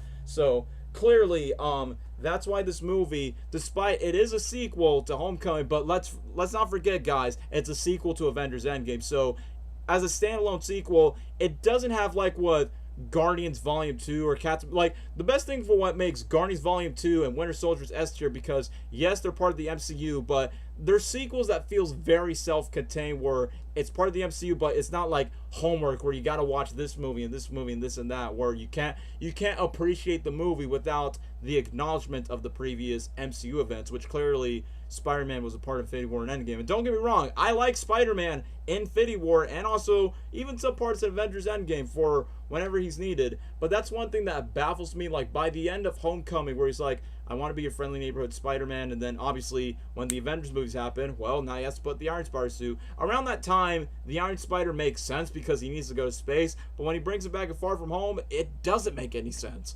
But as we continue on for my ramble about Spider-Man Far From Home, one of the things that's very baffling is, so I get that time has passed, 5 years later, which I'll admit, by the end of Endgame, where Peter gets to reunite with Ned in the events of Avengers Endgame, that was a nice moment, but then it just sucks that Endgame, like, okay, just to give compliment to Far From Home, like, I would give Far From Home credit for being a simple movie compared to Endgame, where Endgame was a big closer extravaganza movie where Spider-Man Far From Home is basically a world tour indie teenage romantic comedy, which I guess that was the tone that Far From Home was trying to do, which for the simplicity's sake, refreshing for the most part. But the one thing that isn't refreshing is the fact that you're telling me that after the events of Homecoming and then flash forward to Infinity War and Endgame, Aunt May's like, what the fuck? My nephew's a superhero, but now that time has passed, she is 100% cool for her nephew getting shot at, get everything else. Like, I wish there was a moment where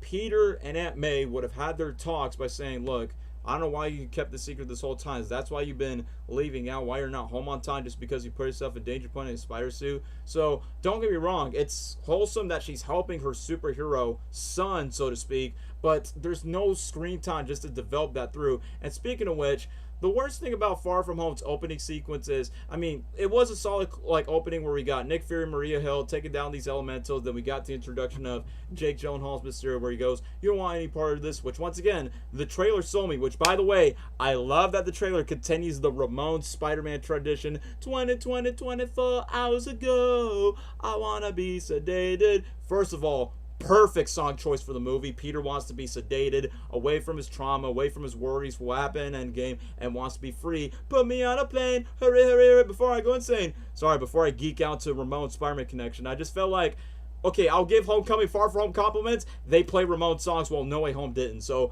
I will give props to that, including one song.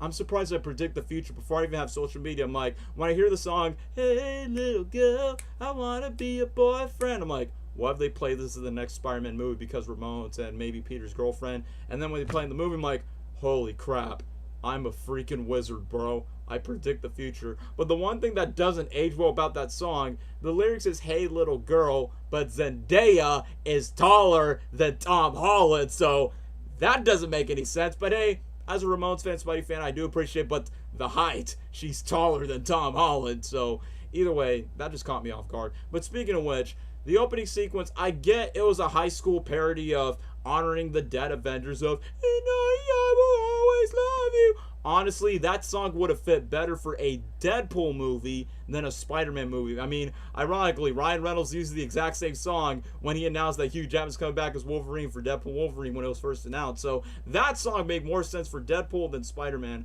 But I understand that for the context of Endgame, since this movie takes place after Endgame, they explain the blip. And I get that Far From Home is a comedy and they just make it seriously. So it's like, you're telling me it's Avengers Endgame went through a sad depiction where people dust away and then they come back and it's in the form of a joke.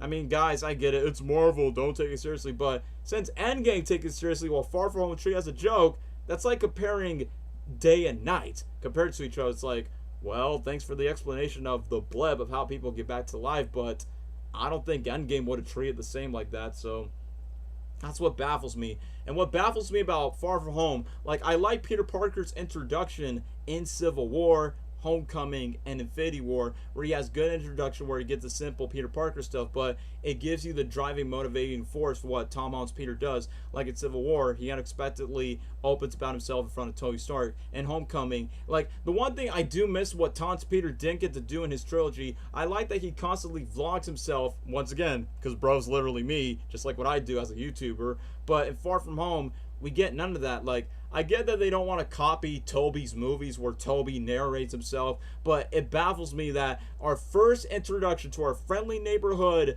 Avengers recruit is talking about, Ned, I need to impress MJ. I'm like, whoa, whoa, whoa, whoa, whoa. When did this happen? When did this happen in Homecoming? When did this happen in Endgame? It just happened out of nowhere, where Peter just simps of, okay, who's the most attractive black chick? It's not Liz. Hey, I like MJ. She's quiet and she's Zendaya, and yeah, I think she's pretty. It's like, when did this happen? How did this came out of nowhere? Like, it's like what Gabriel said, like, it wouldn't make more sense, like, if that was actually developed in Homecoming, which clearly in Homecoming, she likes Peter, but Peter had no interest of liking Michelle Jones, aka MJ, because he's more in love with the more popular girl in school, which is Liz, which that makes more sense because, yeah, Liz is hot, she's a popular girl in school, she likes Spider-Man, so I like Liz. MJ did not say anything about liking Spider-Man or having any interest in Peter. It's like, it makes no sense. Like, for instance, like, look, I know Kirsten Dunst's Mary Jane in Tobey's movies. She definitely belongs to the streets because she cheats on Tobey Maguire's Peter Parker, but I'll admit, at least the relationship is real because it actually was built in Tobey's movies where it became from teenage ideology in Spider-Man 1, then adulthood sacrifice where Tobey's like, I can't be with you, MJ, as much as I love you, my enemies will come closer to you. And it's not like Andrew and Emma's relationship for the Amazing Spider-Man movies, which, like, obviously, it's no brainer, easily the best relationship in any Spider-Man movies from Andrew's Peter and Emma Stone's Gwen. Not just because, oh, they did in real life, because there's actual development where they first became best friends in high school, and then they became lovers, understanding one another. And Gwen and Peter, they understand of why they do love each other. Like, we seen that before Gwen snaps her neck in the second movie, but from Homecoming to Far From Home, we get none of that.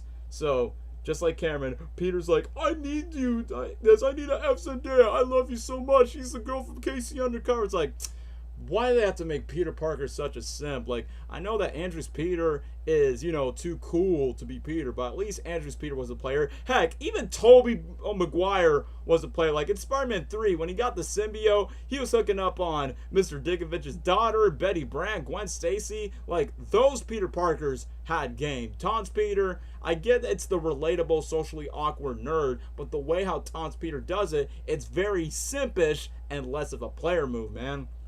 Which I get that Ned, which once again, I mean, obviously Peter and Ned are like easily the best parts of the trilogy, and he's a top G. Like we said, it's the MCU's Drake and Josh, but I'm giving that as a compliment. But the one thing that is so off about Ned, even though we do make jokes and memes out of that by saying, yes, he is the CEO. He's the ultimate Riz master. Out of nowhere, it makes no sense. Like, when he's on the plane with Betty, he's like, yeah, like, hey, you play this game? Yeah, I never like playing video games. Then you got the Italian montage of the Italian song where Peter's trying to get with MJ. Then you got this Brad dude that's, like, technically the Flash that he was supposed to be. Like, literally, Ned just grabbed Betty's hand. It's like, hey, I love you. I want you. And then after that, it's like, yeah, we're boyfriend and girlfriend now after when we hold hands out of nowhere, even though she's not a gamer. It's like, look, I get that in the comics Ned and Betty dated, but in the MCU, Ned is more like Miles Morales' best friend Genki, and Betty looks more like Gwen Stacy than Betty Brant for the comics. So, just the MCU's version of the Spider-Man cast. They're not bad, but they're the most underdeveloped side characters until No Way Home improve on N and MJ. Like, it doesn't make any sense if I'm being honest. So, out of, like, the relationship just felt forced. And also, that's not the only forced relationship in the movie. Aunt May and Happy Hogan, which I get it. Oh my gosh, Marissa Tomei's hot. Which, yeah, I smashed Marissa Tomei, I'll admit that. But it still doesn't make sense where Happy Hogan out of nowhere saying, hey Pete, I just want to say I like your aunt and I'm dating her right now. Like, that one scene where Peter's friends are just stuck trying to expose their secrets before Mysterio Jones shoots them, where Happy Hogan says, I'm in love with Spider-Man's aunt. Everyone, the audience was laughing, but me in the theater, I was like, dude, why would you say that? Like, don't get me wrong, Happy plays a important role later on, but I'm sorry, like, I feel like Aunt May was just wasted in this movie, which, once again, they improve on her character at the last minute in No Way Home, but we'll get to No Way Home, but I just feel like Far From Home just wasted the potential of these iconic side Spider-Man characters, what Tobey's movies, and dare I say even Andrew's movies, does a much better job. Much better job with Flash Thompson and Andrew's films, a much better job with the girlfriends, and a much better job with the villains. Which, yeah, I mean, Vulture is a much better villain in Homecoming than Mysterio is in Far From Home, but I will get to Mysterio. But, however, the teachers and the students are all there. It feels like a big budget Disney Channel original movie. Like, in my opinion, I feel like the comedy, some are funny. I say the most of the funny jokes are from Nick Fury because it's Sam Jackson and he's funny.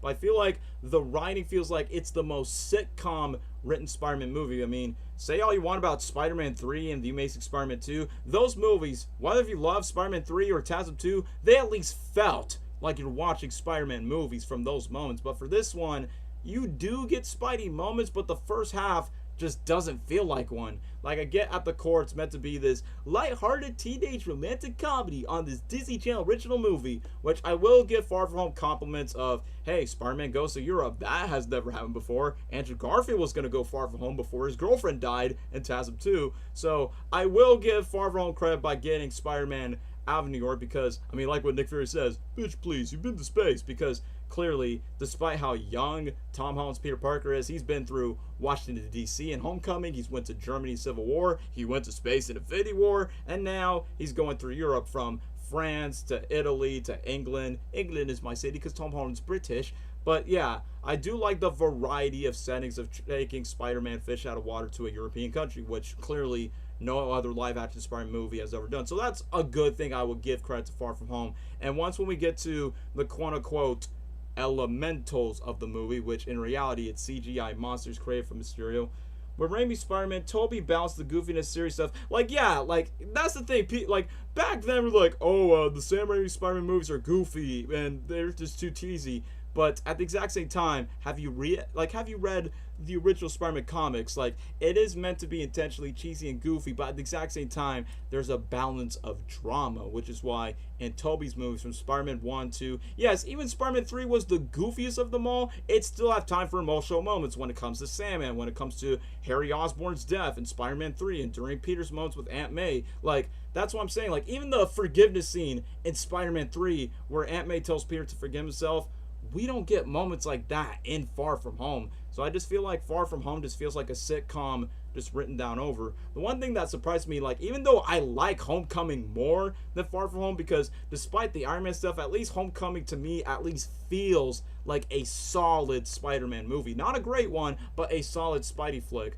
But for Far From Home, it's so weird that they got 2 writers while Homecoming got 6 writers. I'm like, how?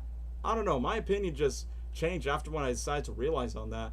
But the elementals are cool. Like, even though we did not get the real Hydro Man, but at least by the visual effects, which, look, even though, I mean, I'm not going to talk about No Way Home, even though I love No Way Home more, but I'll admit, at least Far From Home has more better CGI that's not rushed. But we will talk about No Way Home's CGI. But Far From Home CGI, clean, cut, colorful. For Hydro Man, the Molten Monster, and the Elementals and Mysterious Illusions, I say the visual effects do look good in Far From Home.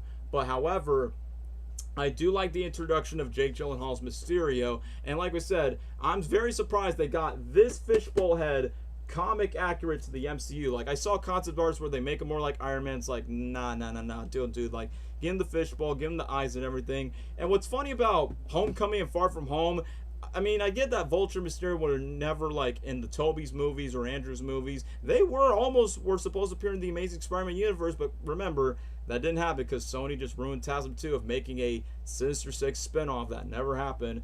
But either way, it's funny that Spider-Man 4 from Tobey Maguire's version from Sam Raimi was supposed to have Vulture and Mysterio in it, played by Bruce Campbell. It maintains the illusion. But now they're villains in the MCU. Except Vulture, in comparison, despite the Iron Man connection, he at least has his own motives and his personal vendetta against Spider-Man. And Vulture is, I will say Vulture is a more grounded villain because he's upset with the rich billionaire taking over his jobs, and he's doing his best to protect his family, even though it's for the wrong reasons. But then Spider-Man's trying to stop him. Like, Vulture seems like a more believable villain. Mysterio, however, first of all, you cast a really good actor. You cast Jake Gyllenhaal, which I understand why you cast Jake for Mysterio. Number one, he was going to replace Tobey Maguire in Spider-Man 2 when Tobey got his back surgery. And secondly, Tom Holland said that Jake Gyllenhaal is one of his favorite actors growing up, and now he finally gets to be in a movie where Tom and Jake can have their bromance behind the scenes, which, yeah, that's cool. Glad that Tom gets to work with one of his heroes that ends up playing a Spider-Man villain. So,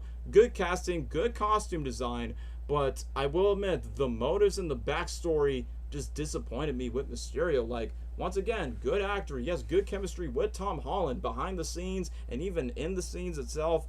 It's like, man, I even like his theme song. Do do do do do do do do do do do. It's like, basically what I'm saying is I like the outside texture of Mysterio. Like, I like the frosting, but I don't like the cake. Like, the frosting is yummy from Mysterio from his outside looks, but the cake itself, what baffles me, like, literally like what Gabriel said, like, the casuals say, like, oh, he's meant to be teased as this one hero, which I get it for the marketing sake of Far From Home. They don't want to reveal that because it will not make the movie as pleasing or make $1 billion like Far From Home actually received, is the fact that, yeah, Mysterio is from the multiverse, and just to tease the multiverse, which is a wink tease for the next phase of the MCU, and just talk about, like, yeah, he's a good guy and Nick Fury's going to team him up. And but either way, if you're a Spider-Man fan, or in this case a big Marvel fan in general, it's like, bro, quit clowning around. You're a villain, you're evil, you're just doing this just to make a fool out of yourself. Which I get that in the comics, Quentin Beck is an actor, a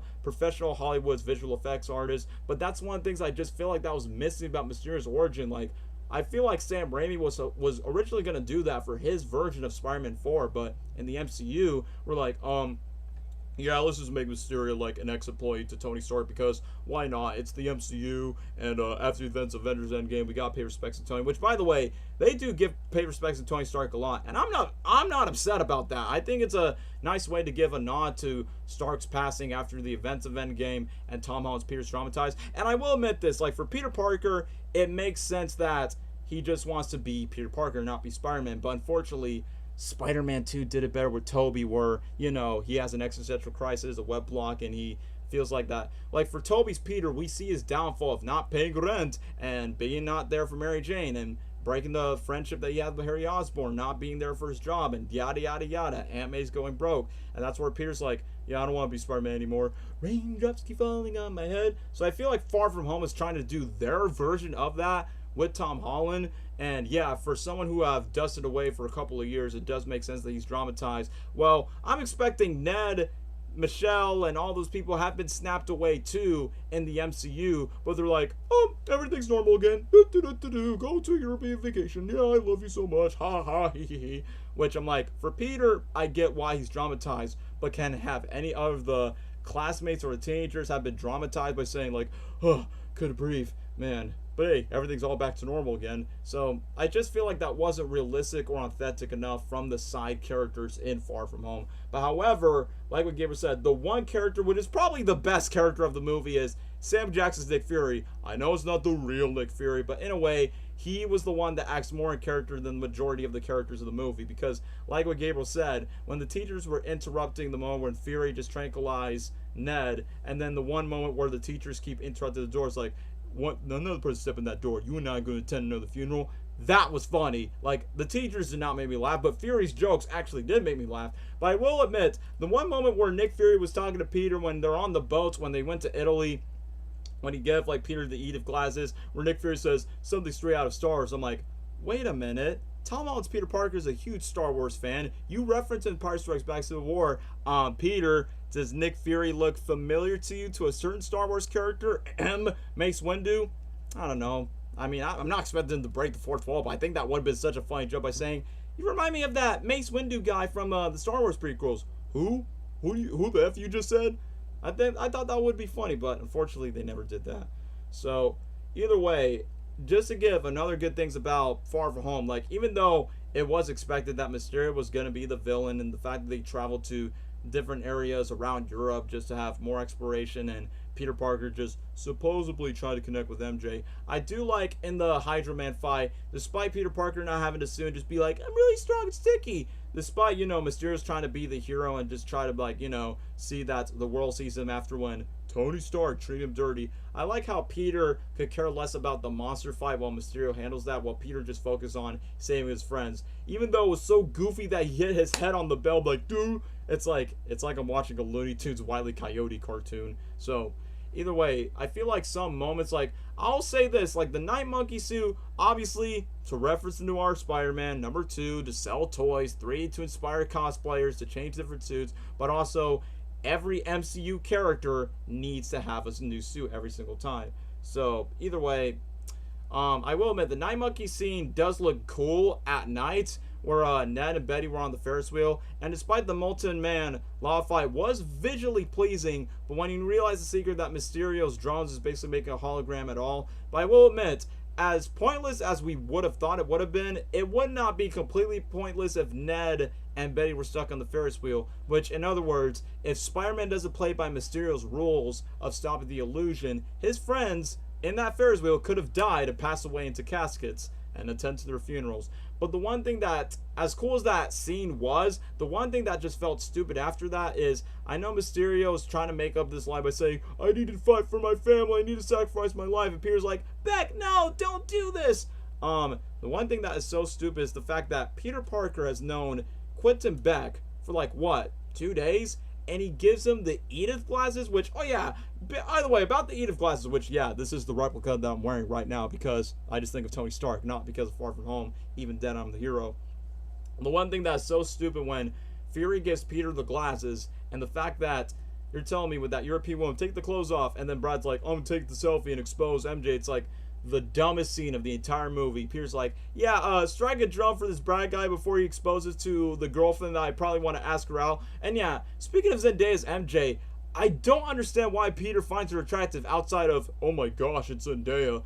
First of all, she's not the type of emo gothic chick that you would want to, like, hook around, bang, and make out with. Like, she's not that type. Like, literally, she sounds like she could be the most boring girlfriend that you can ever date. Where Peter's like, I want to go to the Eiffel Tower. It's like, oh, it was made by during dark times. And then Brad's like, hey, want to watch a movie? Always depressing. It's more like, yeah, Pete, I know your taste in chicks. Boring, gloomy, dead, and no personality. Like, that's what I'm saying. Like, Peter, what is so attractive about this girl outside of being so mysterious about it? Like, for Liz in Homecoming, it makes sense. But obviously, you can't date Liz because she's the daughter of one of your enemies, the guy in the vulture wings. So in Homecoming, it did make a lot more sense. But Far From Home, it just doesn't make any sense for some reason. But still, him just stopping the bus and be like, look at the baby mountain go. That would have been such a good opportunity for Mysterio. So if people say, you gotta be like at least under the age of 10 by saying, the Spider-Man Far From Home bus scene was better than Spider-Man 2's train scene. Get out! That'll be my response to that if you think that bus scene in Far From Home was better than the train Spidey versus Doc Ock scene in Spider-Man 2. Like, y'all are just lost for that.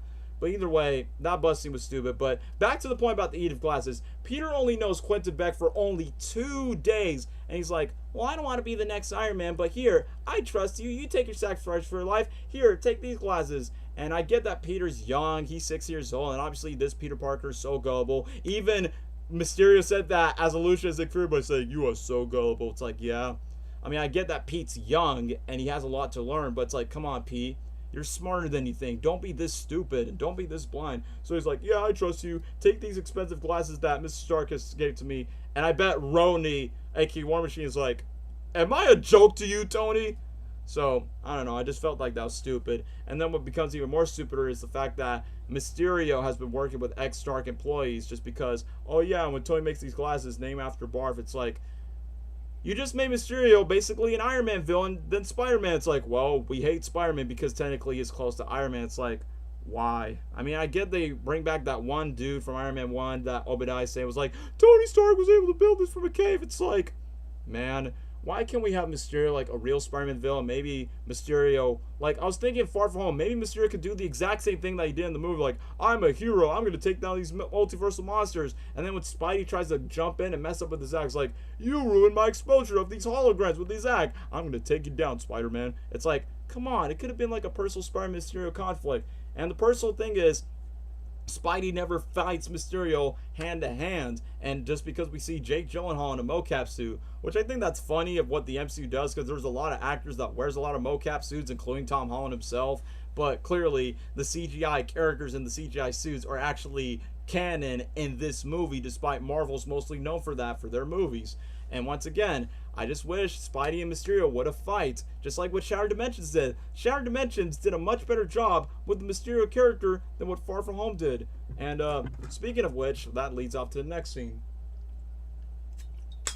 So, I'll admit, during the moment where Michelle, I guess, was getting a bit more sentimental, because in the first half, I was not sold on this chick by saying, Peter, why you love this girl so much? But then, I guess when she gets closer to Peter Parker, that's where she gets the tease, where she has a more softer, vulnerable side when Pete starts to get to know her, despite she was mysterious about Peter's actions by saying, like, well, I'm leaving. Oh, yeah, because you're Spider-Man. Yeah, I mean, even though Tom Holland's Peter revealed his identity to the Avengers and Nick Fury, but I feel like Tom's Peter is the worst at keeping secrets compared to Tobey and Andrew. At least Tobey and Andrew at least tried to keep their identity secret, and despite they don't disguise their voices, but at least Tobey and Andrew do their best to keep their secret away from their friends, from their enemies. But for Tom's Peter's like, well, there's other superheroes around me, so I'm Spider-Man. And then Zendaya's MJ's like, oh yeah, it's kind of obvious because you always leave the classroom and all these moments happen, you're gone and Spider-Man's there, so clearly she's not stupid for that. But I get the point that Peter wants to, like, be close with this chick, but I like that Nick Fury literally tells Peter by saying, are you gonna step what or not? Like, you're supposed to be an Avenger, something like that. Like, I like that Nick Fury, like, Tony Stark, Nick Fury, and Doctor Strange do the exact same thing, like saying, look, I know you're just a kid, and I know you want to stay in touch with the people that you love, but, sir, you're a superhero. You're Spider-Man. Get close to your job. Get to your roots. Like, during the part where Peter wants to sit down with her for a theater play, it's like, dude, I get it. You like chicks, but come on. You gotta be a man. A Spider-Man to protect others before people get killed or people get harmed. So, you gotta do your duty, man. So, that's why I like that Nick Fury, out of all the characters, just remind Peter just to do that. Which leads to Peter and MJ find the secret about, oh, Mysterio's actually using these drones and these monsters are not real. And then Ned knows by saying, wait, Peter, I was the one that know that Peter was Spider-Man. Like, I was like his guy in the chair. And then we get to arguably the best scene of Far From Home, and it's none other than the illusion scene. Because when I was so disappointed of the lack of Mysterio from the comics outside of his design, and I kind of wish that through his helmet he has like a holographic voice that the earlier Spider-Man iterations have done, but technically for this movie, man, the illusion scene is just, it's muy perfecto. From Michael Giacchino's horror music, and I will admit there were some scrap concepts where Peter was supposed to face some giant spiders, which that would have traumatized me in the theater. But for what it did for Mysterio just trying to mess with Peter Parker's mind with his emotions of be careful who he trusts, like literally just opposing MJ and then just drop her from the Eiffel Tower. And I like this one recreation from the comics where Spider-Man is in an illusion and all these clones, these duplicates attack him. That's something that is straight from the comics. I'm like, okay, that's something that Mysterio would do. And during the moment where he says, "You're just a kid in a sweatsuit," where it removes Peter's like his red blue suit, then his homemade suit, then you see the fallen Avengers, and the moment where the voice is very synchronized where he goes, "Mysterio is the truth." It's like, man, why couldn't Mysterio be more like this throughout the movie? And the only moment where Peter and Mysterio fights is during the moment where he has his layers. Is like, man, that was like the only time that they fight. And like what Giver said, sure, they had to use Tony Stark because obviously Tony Stark is technically the father figure to Peter Parker and makes the Marvel zombie out. Which I'll admit, the spider coming out from Iron Man's skull was pretty cool with all the Mysterios. And it was cool when Peter was in this Mysterio fishbowl head where he's in a snow globe where he just baited like, oh, he's dead. But in reality, I just bait you again, fool. Now you get hit by a train. Oh yeah, speaking of which, Spider-Man often calls Mysterio fishbowl head. And in the movie, Tom Holland's Peter never calls him that. Just like, oh, no Spider Sense reference, they call it Peter Tingle's like, man, missed opportunities for what this movie could have done. And that's one thing that made me disappointed. Well, which I will admit, the moment where Mysterio just disguised himself as Nick Fury and then Peter's like, "You're so gullible, but now that you expose your secret, your friends had to die." So I will give Mysterio credit for this, and I will give credit to Tom Holland's Peter Parker for his villains. Vulture attacked his body, Mysterio attacked his mind, and Green Goblin attacked his heart. But we'll talk about that in No Way Home. But back to Far From Home, I like that Tom Holland's Peter Parker's being and bruised, but then it gets followed up with a comedy joke by saying, "Hey, we're in the New Netherlands, and now you are arrested with us, Mr. Night Monkey." It's like, bro, we just went to a dramatizing scene where this 16-year-old just got hit by a train, nearly died, and then just goes straight to a silly scene. I just feel like the tone of this movie is so completely inconsistent. So that's what baffles me. But I will admit, during when Happy was trying to get Peter back, that's when the movie gets slightly better. I won't say it doesn't make the movie great, but actually improves at least some of the mistakes for what the movie could have been more of. So when Peter calls Happy, and the best scene from Tom Holland's acting where he's like, "I'm not sure if I want to be the next Iron Man, and I don't know if it's me, Happy. You're not Iron Man. You're never going to be Iron Man. So what are you going to do, Pete? I'm going to kick this guy's ass." So I will admit, as inspiring as it is where Peter Parker wants to be his own Spider-Man, but what baffles me is he's using the exact same Iron Man gauntlet for Iron Man has like, so basically you're telling us you're doing the exact same opposite, which I'll admit, at least Peter Parker creates his own suit, but it's still used with Stark Tech because that's all that he has ever since his last suits are just, damaged, destroyed, or stolen by some police officers in a different country. So even though the red and black suit is nice, but I still prefer the red and blue, which I get the black is supposed to represent the early Steve Ditko comics, so it is what it is. But either way, I get that the final act takes place in the London Bridge before it goes falling down, where all the sitcom people, the teachers are like, "Oh, it's like Zorro for the Power Rangers, hee hee ha ha," funny jokes. But I will admit, however, it sucks that Far From Home just rinses and repeats the same lessons for what Homecoming did. If Homecoming, where Tony Stark says, like, where Peter's like, I just want to be like you," and then Tony's like, "I want you to be better," and then he learns like, "Come on, Spider-Man," and then after when he did not need the Avengers, don't need a new suit, where he faced the Vulture despite no Stark Tech with no Avengers help, like that's exactly what he learned in Homecoming. And then Far From Home, they just repeat that again after Infinity War and Endgame. Are you serious, man? It's like, that's one thing that just baffles me. But at least, however, I will say Far From Home at least is 100% officially more serious about, yeah, Tom Holland's Peter Parker. He's no longer Iron Man anymore. So at least this movie was 100% sure about it. Which I'll say this, just to get compliment about the final act, at least in the final act, it shows Peter Parker's range of being a standalone Spider-Man without the Avengers, where he flies down. And I will admit, his music theme was pretty cool. Gliding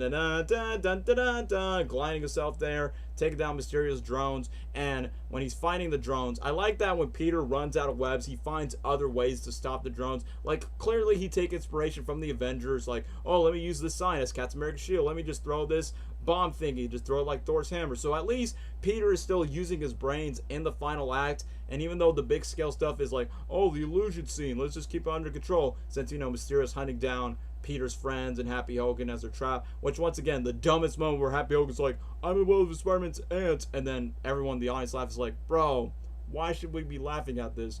And look, as visually cool and as versatile that we're seeing Peter Parker Spider-Man, I will admit, in live action, this is probably the weakest final act in a Spider-Man movie, because, look, the final act of Far From Home has its moments, but if you compare to Homecoming, where he's fighting Vulture, like, literally through the fire, through the sand, where Peter literally just could have been dead around that moment, like fighting on the plane, I feel like the final act in Homecoming was more impactful. And yes, I hate to sound like a broken record, but even the final acts in the previous Spider-Man movies, like with Green Goblin versus Spider-Man, brutal. Doc Ock versus Peter Parker in Spider-Man 2, also very exhilarating. Spider-Man 3, when Peter was about to die, Harry Osborn saves him as the new Goblin, impactful. Amazing Spider-Man 1, Lizard and Spidey on top of the Oscorp Tower, where Gwen's father dies. TASM 2, Electro, making power outage to New York. Gwen dies because of Green Goblin. Even the Spider-Verse movies, where Miles Morales faces Kingpin, where his dad's like, come on, get up, Spider-Man. I'm just saying, the final acts in the previous Spider-Man movies, including the animated ones, had more emotional weight to it. While for Far From Home, it's cool, but there's not that much intensity to it. And dare I say, the only intense moment I will say in the movie is during the moment where Mysterio's like, you want these glasses? Come and get it. And when Peter's like, come on, Peter Tingle. I get in the moment, that's the part where he masters his spider sense, which I'll give Far From Home credit, where Peter actually learns how to master his spider sense. But I hated that the movie and the script allows it to be treated as a joke. Like, come on, Peter Tingle. And people's like, ha ha ha, that's so funny. It's like, come on, man, it's Spidey sense.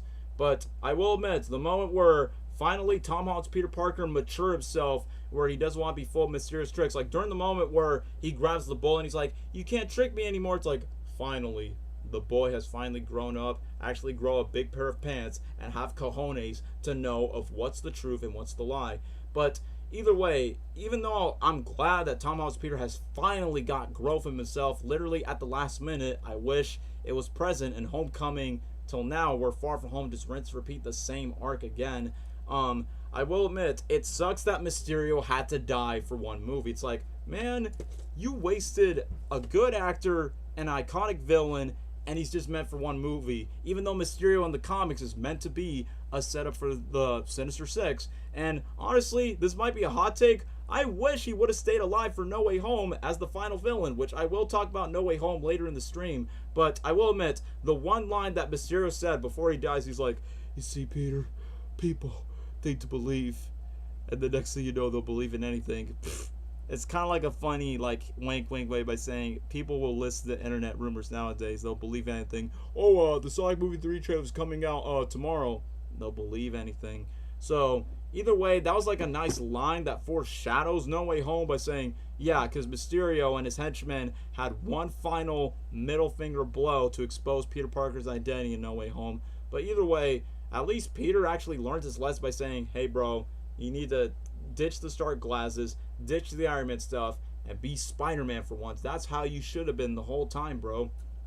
And then you get the Zendaya's MJ, which, once again, it's an awkward kiss because they're teenagers, so of course it's meant to be intentionally awkward. Then you got the Tom Zendaya shipper saying, oh my gosh, so cute. And for me, I'm like, not as great as Andrew's Peter and Emma Stone's Gwen. I just feel nothing from the relationship. But at least for the sake of the good aspects of the relationship, at least Tom's Peter helps Zendaya's MJ to be more open about herself in a way, despite it feels so forced at the last minute. Then it leads to that, I wanna be your boyfriend. And then the one thing that's so funny is Ned and Betty breaks up. It's like, well, good, because I feel like their romantic moments was not even cute. It's cringy when I look at it. And the funniest thing is, Flash Thompson literally just went front by saying, has my mom and my dad went up? It's like, bro, Flash Thompson's parents are banned because literally Peter just slapped this dude with the glasses and he's like, Spider-Man follows me, I just post some stupid viral videos for people to like me. It's like, Brad,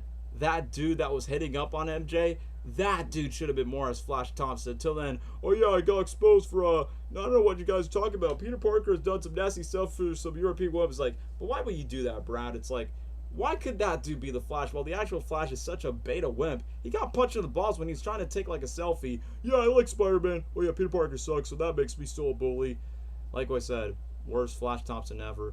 And then it gets to another cringe-worthy moment where taunts Peter's like, May, are you still dating Happy Hogan? It's like, bro, it's kind of like that one moment where you're having a bodyguard or you have this new male mentor, like this role model that's now potentially going to be the new stepdad. He's like, yeah, Peter, you're just better off swinging. Which I'll admit, the final swing on first viewing, I was like, the swing is not as cool as Tobey's or Andrew's or even Miles Morales in his first Spider-Verse movie. But now I'm rewatching again after No Way Home. It's like, well, at least since what, Avengers Infinity War, we see Tom Holland Spider-Man swinging through New York, and I like that. In the ending of Far From Home, it's just nothing but a swing through New York with happy and joy by saying, yay, I saved the day, I'm Spider-Man, I got a new suit, hello, new life, let me take my girlfriend for web swinging. Which I'll admit, there's another song that fits for the movie where it goes, vacation, all I ever wanted.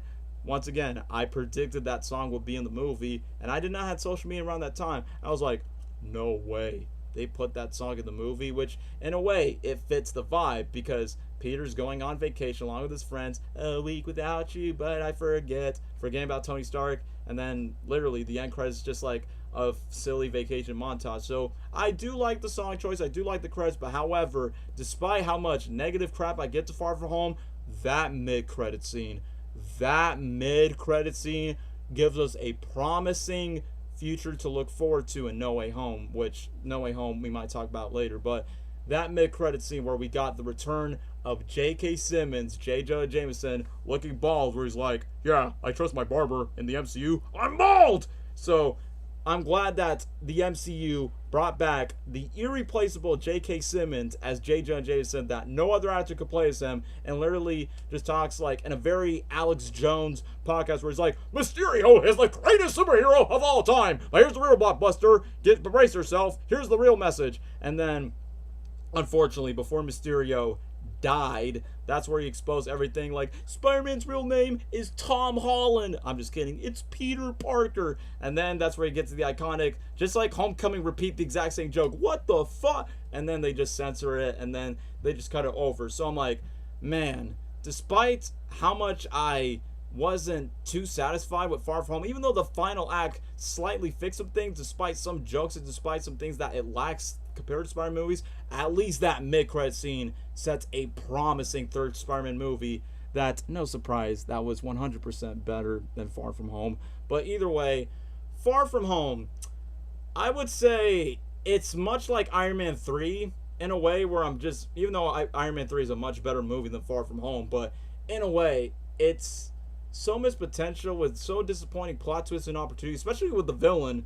But man, like I said, it's not the worst MCU movie ever, because there are some movies that are more tall. Like, I would rewatch Far From Home because, obviously, as a Spider-Man fan, I'll look back at it. And I will give Far From Home credit. Well, if this movie would have never existed, we would never get the plot of No Way Home. Because even though Far From Home could have been done so much better as a movie or to the tone, at least Far From Home was the blueprint to set up the plot of No Way Home with Peter Parker's identity for Mysterio. Even though I wish Mysterio would have stayed alive for another movie, kind of like that's what I like about Homecoming. Vulture didn't die, even though unfortunately he got sent to the Morbiusverse to be stupider. But that's what I like about it. It's like, man, they wasted a good comic book villain that could have been meaningful and probably play a bigger role for No Way Home, but they decided to not do that.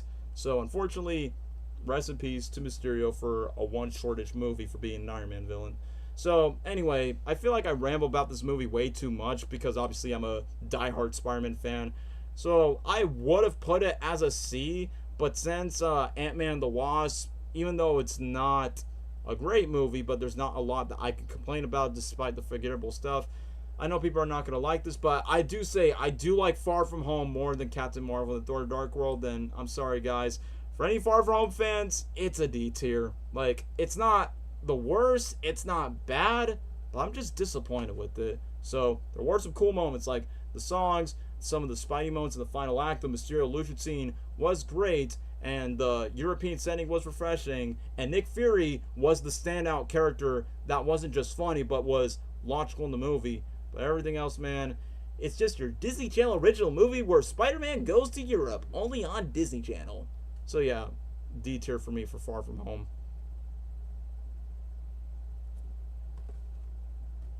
So Gabriel's still there. See. Yeah, just make sure he's still there.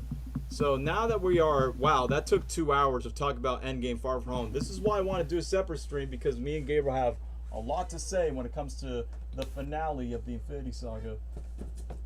Oh, but before we get to but before we get to the Multiverse Saga, let me just put these Far From Home merch away. What? And now we spiral into somewhat the downfall of Marvel. Yeah, people say Far From Home. I mean, like I said, whether if you like Far From Home, I don't think it's the real downfall of the MCU. I just felt like that movie was made a bit too soon after Endgame. But either way, that's just my personal opinion of Far From Home. But now, me and Gabriel just talked about we are now entering Phase 4, a.k.a. the Multiverse Saga from now, Phase 4 to 5. But also, yeah, we're going to agree with everyone else. Phase 4 is definitely the weakest MCU phase out of all of them. It's like, Phase 3, Gabriel, you could agree that Phase 3 was the best one in the golden era of the MCU?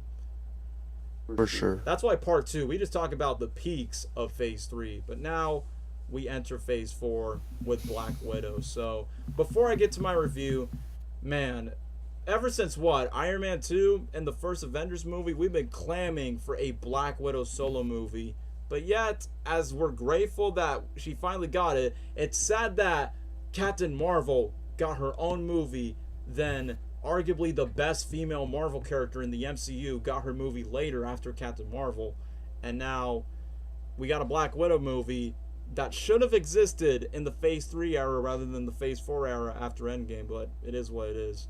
So, who shall start the review? You, Gabriel, or me? I mean, I don't know about you, since, you're the biggest Scarlett Johansson simp in the chat.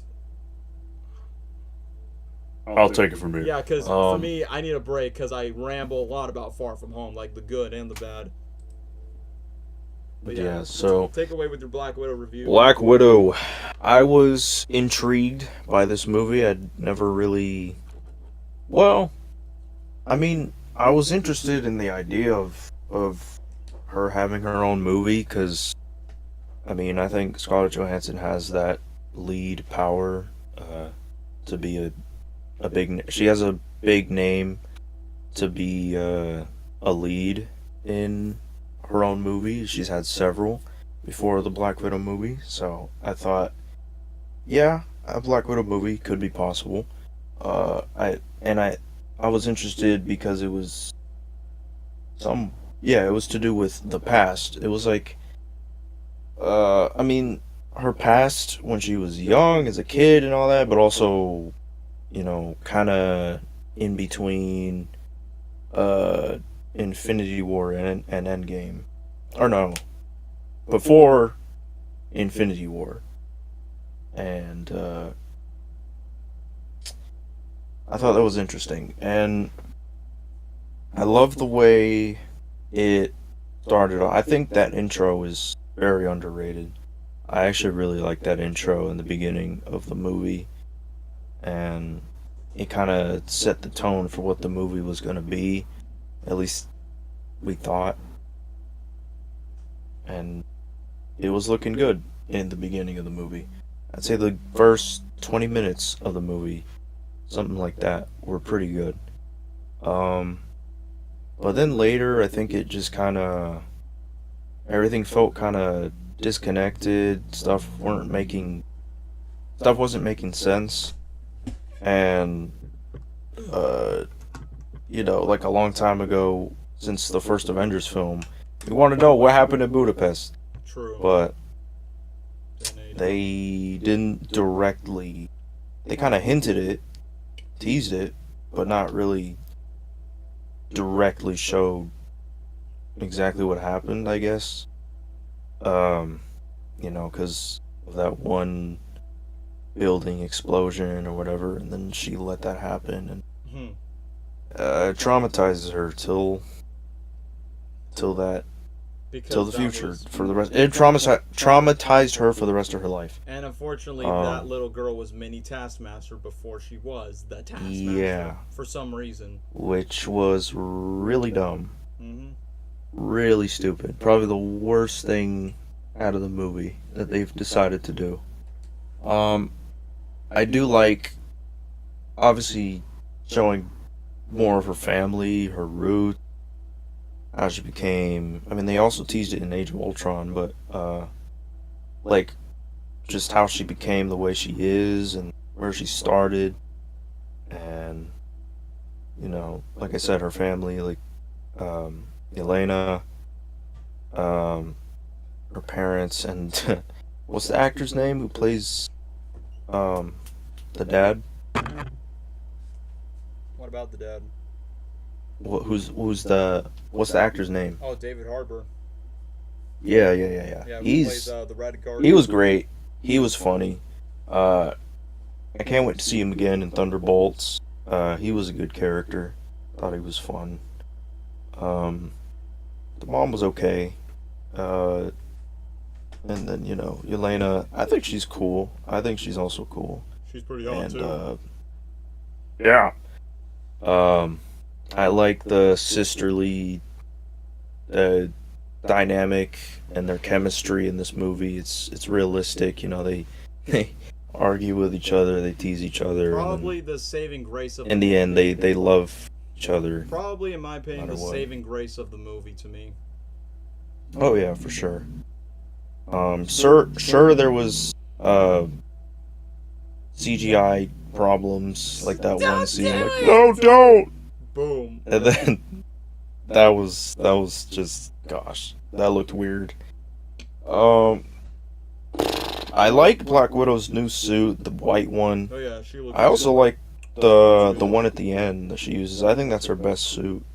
Oh yeah, Not, during I the mean, final act. in terms of hairstyle, I wouldn't say it's her best, but Yeah, no, her really. suit, that one's her best suit. I'm upset they didn't use it in Endgame, but the Endgame one is fine.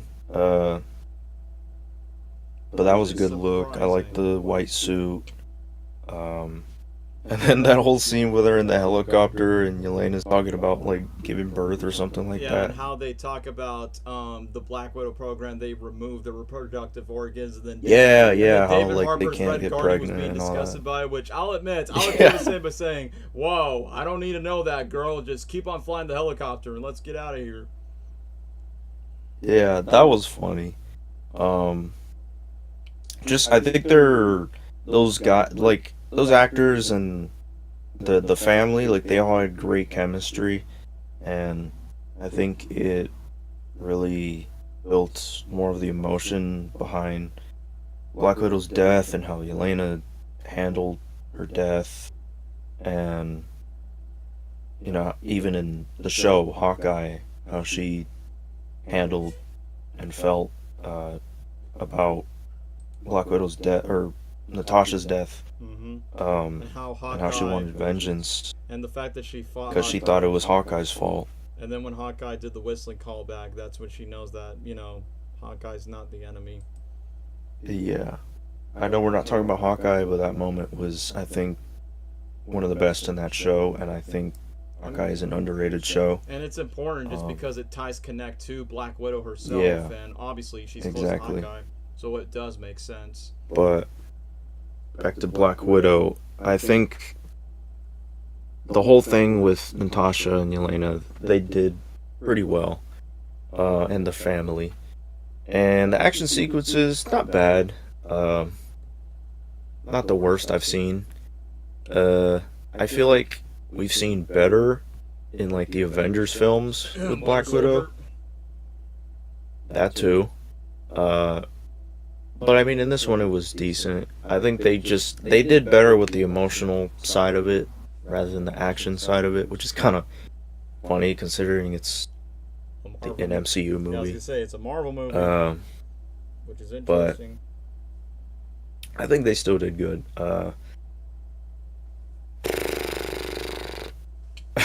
Not gonna be perverted. We're not doing that today.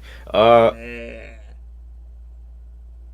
of down bad though. I think, like, I was excited to see Taskmaster from like the trailers and all that stuff. I was excited Finally in the to see MCU. Taskmaster because I mean that's a character I think is pretty cool, and I've wanted to see in the MCU.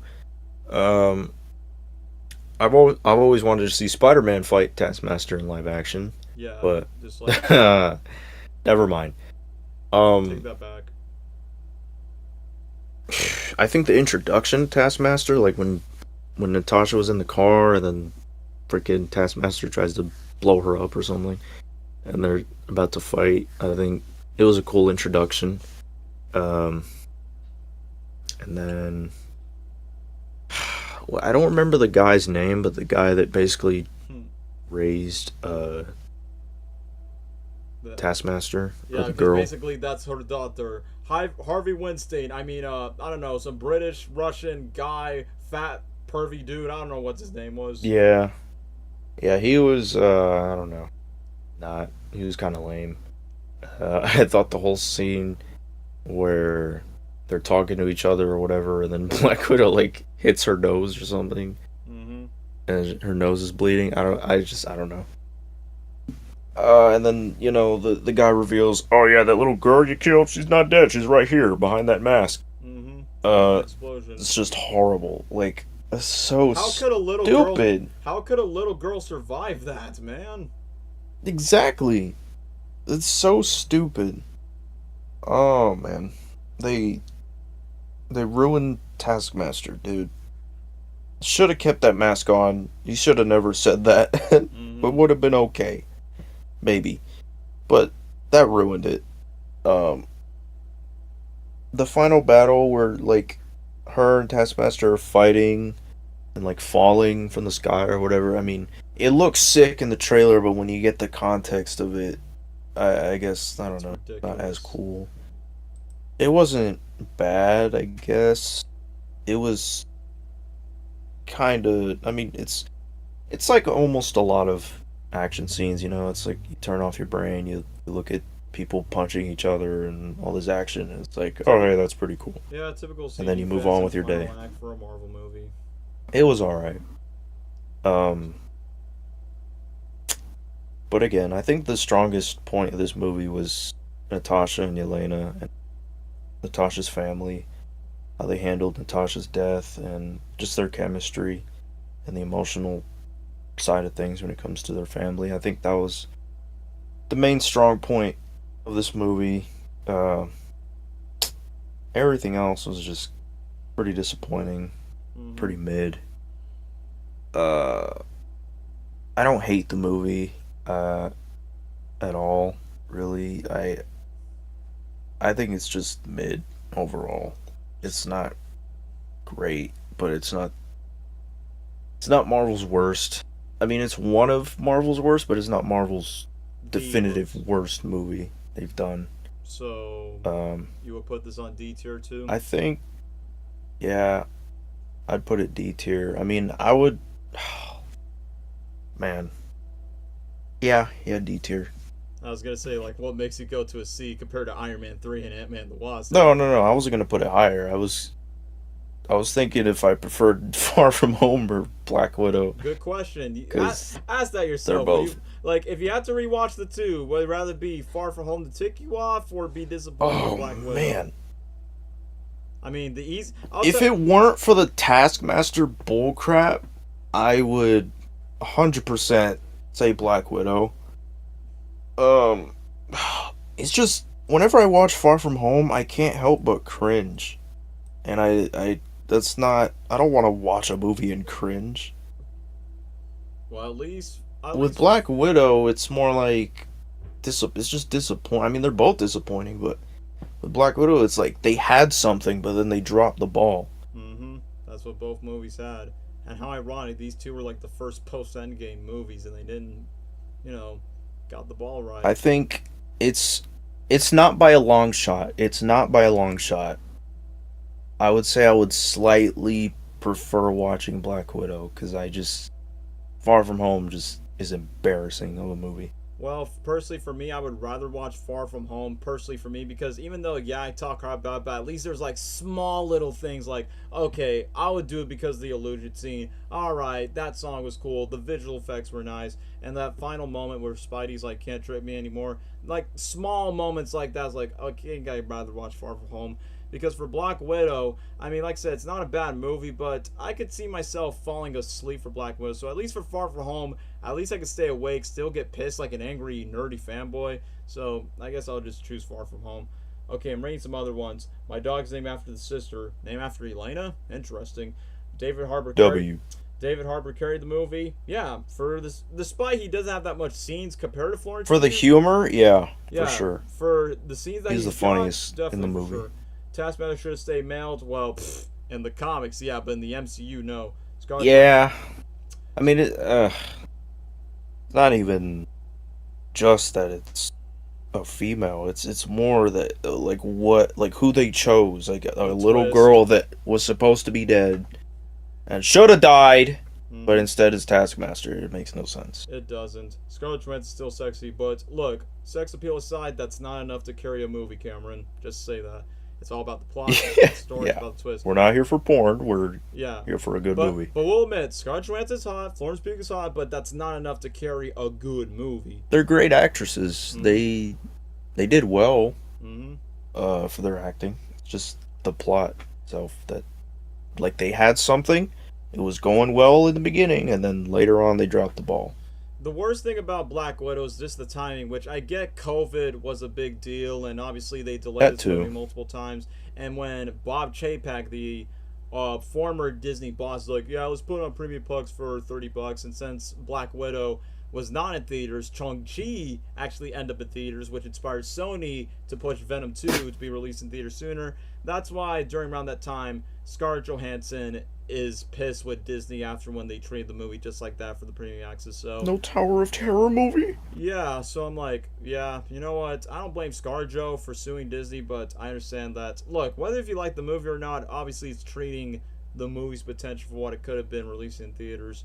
So for my take, I'll definitely say Black Widow is better than Captain Marvel because Yeah. at least Natasha as a character is more likable than Carol Danvers. And I'm not talking about actresses which More well developed. more well developed, and like we said, Black Widow, in my opinion, is the best female character in the MCU next to Gamora. Shang-Chi, we'll get to Shang-Chi, but for right now, I need to talk about my thoughts on Black Widow. So, like I said, as a character, I like Black Widow more because we obviously seen her in a lot of the movies, and yes, she's hot. Secondly, Scarlett Johansson is a versatile actress. Like that woman is a chameleon for like any role that she does, and she brings a lot in depth of this character throughout the MCU. But I feel like this movie just came out so late. Like, look, even though I know this movie is True. meant to talk about the origin stories of Black Widow, but also this movie exists so they can introduce new characters. It's like Toy Story 4, like stories and the characters that you care about, it's there for the sake to introduce new ones. Like obviously I like Yelena, I like the Red Guardian who's played by David Harbour. Like those are the two new characters I do like in the movie, but clearly they made this movie late so they can introduce those new characters. Like, hey, Yelena's gonna be in Hawkeye now, her and Red Guardian's gonna be in the Thunderbolts movie. We barely heard anything about Thunderbolts, but it does sound interesting since you know Thunderbolts is basically a sequel to Black Widow, but also to Falcon and Winter Soldier as well. But either way, back to the movie itself. So, like I said, I think Florence Pugh, even though she has break out her role in Hollywood before Black Widow. Black Widow just helped boost up her career, and now she's mega famous.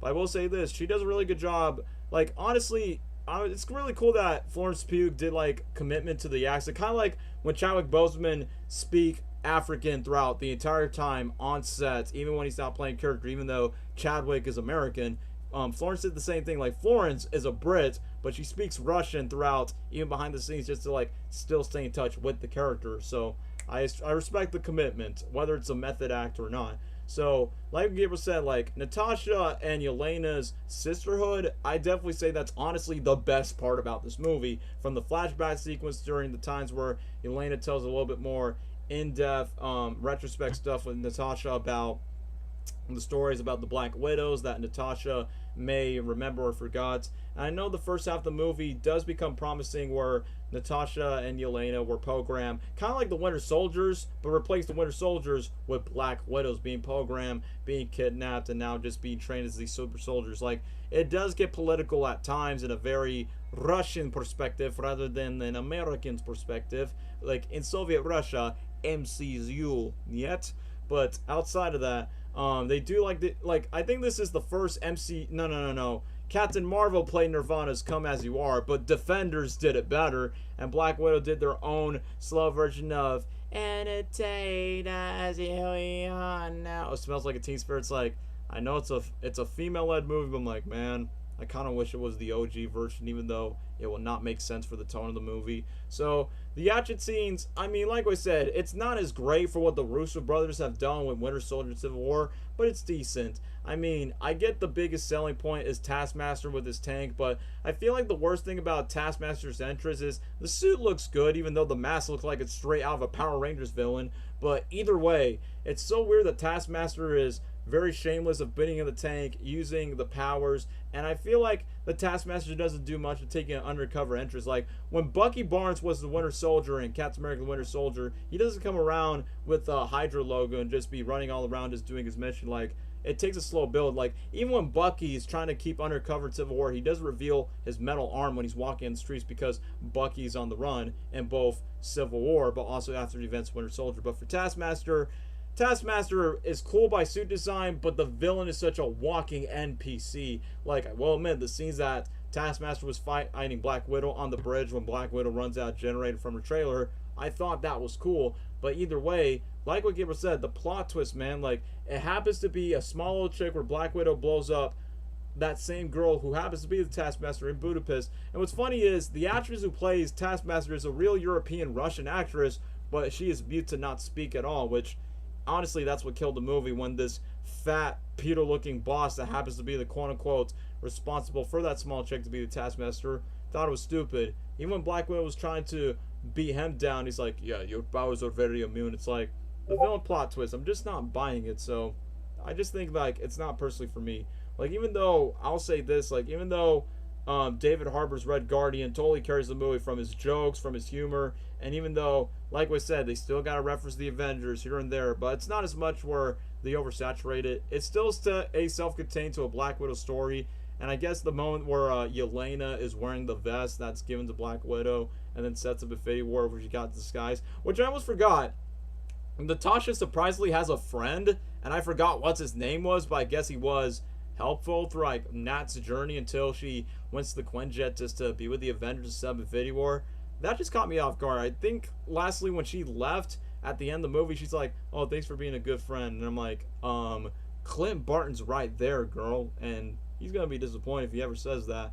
But either way, I know the plot twist was yet to come that Nat and Yelena, like, their parents are not biological parents, but they have to be treated that way. With I forgot what the fake mom's name, Elena, something like that, and it just goes more in depth where, metaphorically speaking, the girls get kidnapped by big corporate places just to be trained ninjas or everything else. But I will admit, during the fight where Natasha and Yelena was fighting one of the Black Widows, it was very stupid that one of the Black Widows just killed herself just because the man behind in charge of these Black Widows just killed herself and then got smoked to Yelena. And I like that there's one scene where Yelena just stabs this one Black Widow, but then just trying to make sure she's okay. It's like, I just feel like the script just feels like it just moves left and right. Like, it does some elements where it does better, but for being a Black Widow movie, it was interesting to know the origin, but it just leads to missed potential. Just like Far From Home, which, once again, I do think it's better than Captain Marvel, but I feel like this movie could have existed around the Phase 3 saga, but I get it. You want to introduce Black Widow's replacement, her sister Yelena, and introduce the Red Guardian so you could set up your own Marvel version of the Suicide Squad and Thunderbolts, which I get it for cinematic universe sake, you gotta do that, but I feel like this story, since it takes place after Civil War when Natasha left Team Tony and left Team Cap and go undercover about her past, it should have existed in that timeline. And sure, maybe it would have changed the continuity where Yelena was in the events, but I will admit, the post-credit scene was pretty nice where she goes back to her sister's grave, and the fact that she goes close to Clint and had that fight with Hawkeye, and thinking that Hawkeye was a threat, but when Clint did the whistle that Natasha used to do. Then it made Yelena vulnerable, and then she sees the Hawkeye's good. That was a nice moment in the Hawkeye series. But either way, Black Widow is just missed potential. It's disappointing, and it's not as good as we expected. So, Far From Home and Black Widow were kind of like the downfalls after the peak of Endgame. So, Black Widow's D tier. But then we go to Shang-Chi and the Legend of the Ten Rings. So, this movie is not perfect, but it's a breath of fresh air. It's basically Black Panther, but for Asians. Marvel Kung Fu style. Better than Iron Fist. So, who shall speak first on Shang-Chi, whatever you want to call it. Should it be me or should it be you, Gabriel? AKA, Gabriel, I want to point this out. The pre-bootleg version of the Naruto movie before this guy who directed Shang-Chi is going to direct the live-action Naruto movie. Yeah. So, do you want to talk That'll about be peak. Want to talk about Shang-Chi or you want me to talk about it? I can talk about what I remember. I'll try to. I think I've only seen this movie like once. It was like when it came out on Disney Plus for the first time. You had your toe surgery, so you couldn't see it in theaters like I did. Yeah. Because remember, Black Widow was straight to Disney Plus. It made Scarlett Johansson mad, but once when, COVID's not a big deal now, let's put this one in theaters, and that's what Marvel did with this movie. From an unknown D-list, I'll say D-list Marvel character that nobody knows, just like the Guardians. Yeah.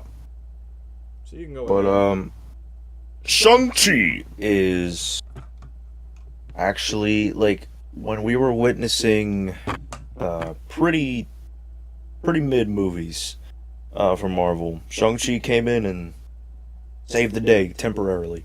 Yeah, for a short time. Yeah. Shang-Chi was one of the good ones in that phase. Phase 4. And, you know, it was a great introduction. It kind of had the feel of like Black Panther or like basically just an origin superhero movie. Like back in the day. Yeah, it felt like that. It had that sort of vibe, and I liked it. I love the action. That's like martial arts. The best part of this movie was the action sequences. Yeah, like the hand-to-hand choreography. It was cool. Very well done. And it felt it stuck to its culture, to its roots, the way they fought, and it also, it felt very superhero-ish because of how they fought, how the action was put out in this movie. You got Awkwafina in this movie, and she is a loudmouth in this movie. As expected, I know Awkwafina being Awkwafina. Yeah, I know it's mostly the point of her character in the movie. She's supposed to be funny and all that. Yeah. But, you do see, like, towards the end of the movie, or, like, when they were on that building and she was about to fall, it's cool that she tried to help no matter what, because they're family, and he did his best to fight against the evil and protect his family, even though she was annoying. But it still was nice that there was still that heart when it comes to the family. And, I would say main villain is, I guess, his dad. It is the dad. And, the real Mandarin. And I like how they use is it the 10 rings? Yep. It's literally in the title Yeah, of the 10 movie. rings. Yeah. That whole thing, I just, because, like, we were all disappointed with the 3. Mandarin and 10 rings thing with Iron Man 3, Mm-hmm. but then they finally reveal the real thing in this movie, This and it was movie's just like an apology to Iron Man 3. satisfying. This movie's an Yeah, apology. it was to satisfying to finally get it to happen and see it on screen. And CGI, I think, was decent. It was pretty well done, better than previous movies prior to Shang-Chi.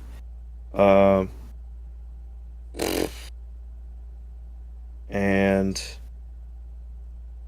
the music also was very well done. I like the flashback scene. Mm-hmm. I think was it Shang-Chi's dad or Mandarin with the mom? Yeah, it is. Where they were like training or dancing or something. It is. It's That the was very a beginning where it's Chang-Chi's parents. yeah, that was a nice scene. That looked really nice. Um, and then there's that scene where I think Mandarin is like kicking butt in some room, and then Shang-Chi's a kid, and then he witnesses that all happen. Yeah, with his anger turning in the Um, restaurant. yeah, yeah, and uh, I don't know. It was nice that they didn't focus too much on his origin and kept going with like the present day, but they also still showed moments where it was important to remember stuff from Shang-Chi's past and why he feels the way he feels towards his dad, and um, how he became the man that he is now. And my favorite scene uh, in the movie, I know there's plenty of great ones, and especially towards the end of the movie, but I think my favorite is probably where he's fighting on the bus. Oh That yeah, that scene was that's my favorite so action scene in the freaking movie. cool. Yeah, that scene was so exciting, and it like caught me off guard. I was like, "Holy crap, this is awesome!" And it kept me hooked onto the movie.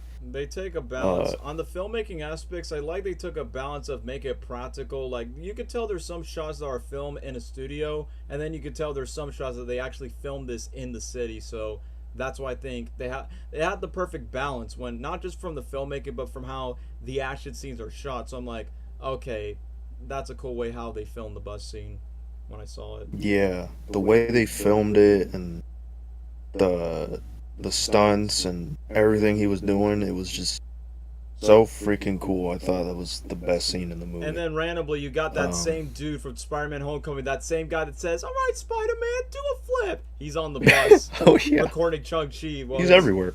yeah, he's everywhere, bro. Uh, Not as much as Wong. but yeah, um, and then that giant dragon and everything, just like everything was going crazy towards the end of the movie, and that was fun. Uh, it felt like a superhero movie, and it felt like anime. No, but it felt really superhero ish.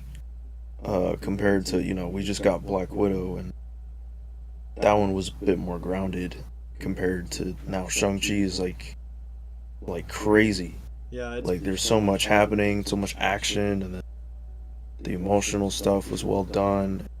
It kind of impacted the action scenes more, hmm and yeah, I mean, like even when his dad sacrificed his life at the end and kind of gives the 10 rings to his son.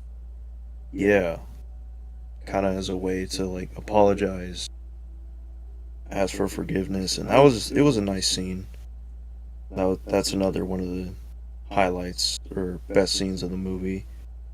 Um, yeah, there's probably more I'm forgetting because it's been forever since I've seen it, but Welcome to that's all I can downtown remember, and I just California. remember really Such a lovely being place. surprised or being blown away by how good the movie, especially for that time during I don't know the downfall of Marvel. But yeah, Shang-Chi, I would give it an A. A It, tier. it surprised me. All right, A tier it is. So basically, what you're saying is this is like the first good MCU movie post Endgame era. Yeah, yeah. All right, we'll consider that. So I'm reading the comments. Shang-Chi over Kung Fu Panda 4. I want to bring that up in my review. You got like Oh two. gosh. You got like two actors from the Kung Fu Panda franchise in this movie in the MCU. Obviously, you got Aquafina as the Fox Gen and Kung Fu Panda 4, and then the woman who plays the aunt of Shang-Chi, who was in the one movie called Everything Everywhere All at Once, like the most critically acclaimed Oh Bruce yeah. movie. She's the voice of the GOAT in Kung Fu Panda 2, aka in the best scene of Kung Fu Panda 2, stop fighting, let it go. So basically, like I said, you got two Kung Fu Panda actors in the MCU. I will not be surprised if the main actor, Samia Liu, who plays Shang-Chi, ends up voicing a character in Kung Fu Panda 5. I will not be surprised from that.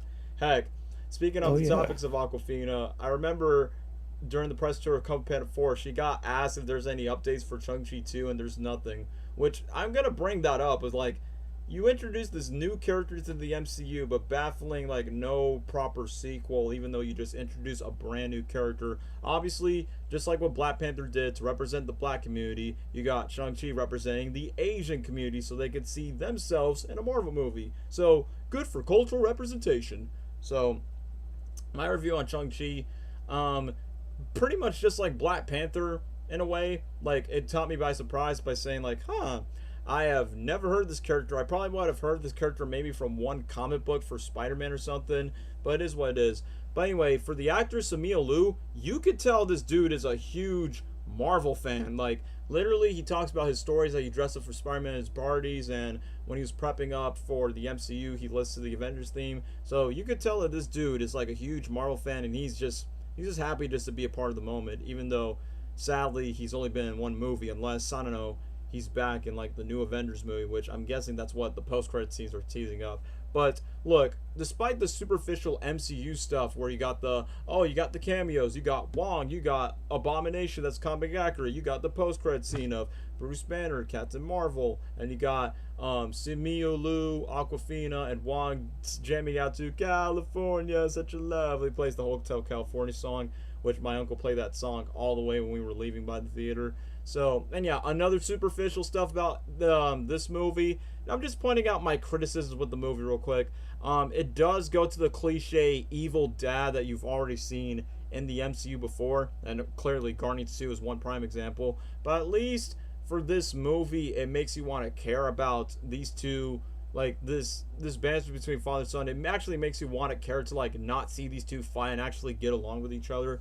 So I will give them credit for that. And the CGI, it is good, but I will admit the final act goes to that it's not generic, but it goes to that cliche typical final act, giant monsters, big explosions, MCU final fight that we've already seen. So on the outside, it's nothing too new when it comes to final acts in the Marvel Cinematic Universe. But those are like pretty much my criticisms I had to say for Shang-Chi, which is why I won't put it on an S tier, but I will put it on an A tier because it's a good movie. Because outside of the MCU connections, just like Black Panther, Shang-Chi is definitely a self-contained, standalone movie where you don't need to watch. I mean, yes, you will see a Marvel character here and there, but you don't need to watch a Disney Plus show or a Marvel movie to understand who is the Shang-Chi character. Like, from the opening beginning where you see Shang-Chi's father and his mother literally having their combat of fighting in the beginning. First of all, the lighting and the flowers in the environment looks pretty beautiful in the beginning. Also, I like from Shang-Chi's mother when she faced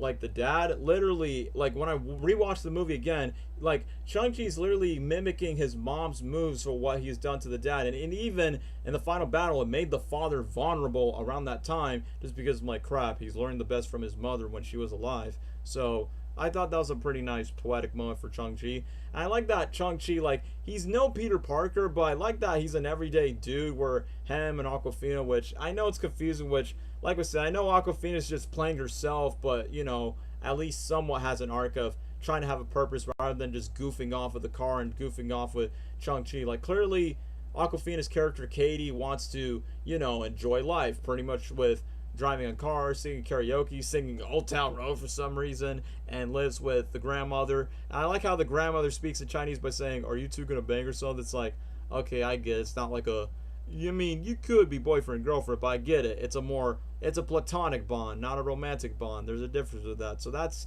the platonic bond that Shang-Chi and Aquafina has.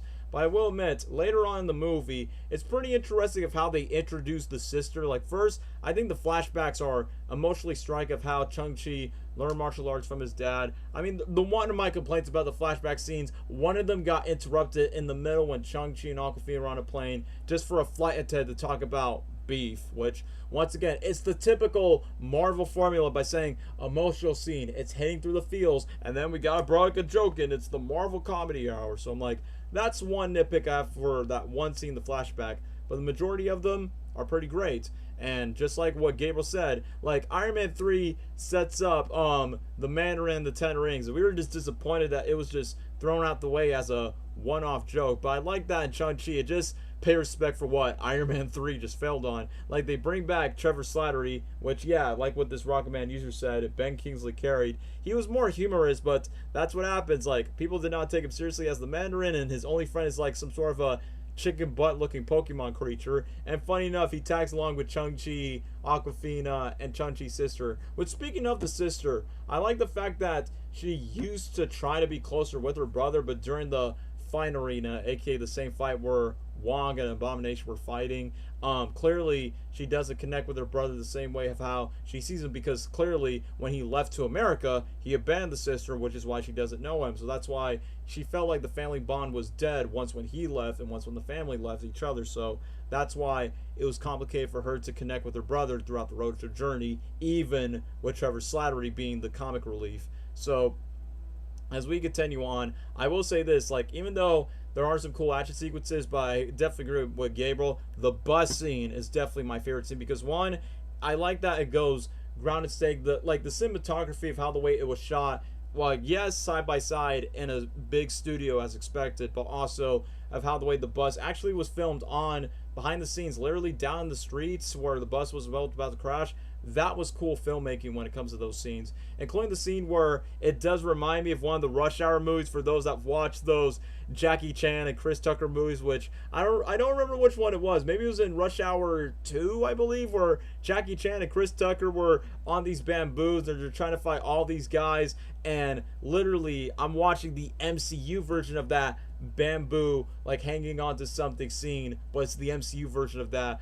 when Shang-Chi tried to rescue Awkwafina, and then she tries to sing Hotel California when one of the ninjas were about to take her down. And then when Shang-Chi gets to fight this mysterious man with this, well, not a samurai, but this Japanese disguise on his mask, that's where he discovered by saying, "I am your father."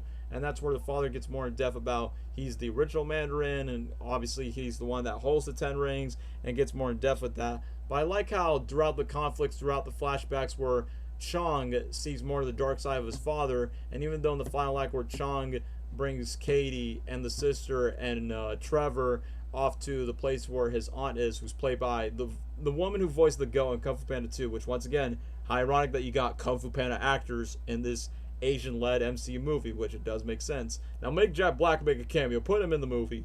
But silly jokes aside, like the moment where he has more training montage with his aunt, and the fact that during the moment when his dad was about to fight, go to this mysterious voice, which it does like go to this very cliche Greek Roman trope of don't believe in these lies, don't believe in these voices, the voices, it's a trap.